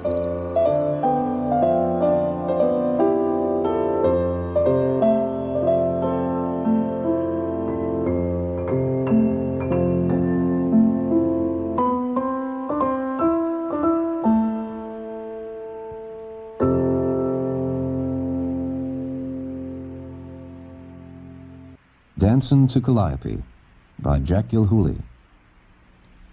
June Gable played Lou Ray. John Lithgow was Ricky Ruane, and Catherine Baranski was heard as Chanel. Sheriff Beasley was played by Russell Horton. The piano music was arranged by Steve Barnett and performed by Carol Barnett. The play was directed by Daniel Freudenberger, produced by Howard Gelman, and engineered by Tom Vagley. Dancin to Calliope was recorded in New York by Earplay, the Radio Drama Production Center for Public Broadcasting.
you.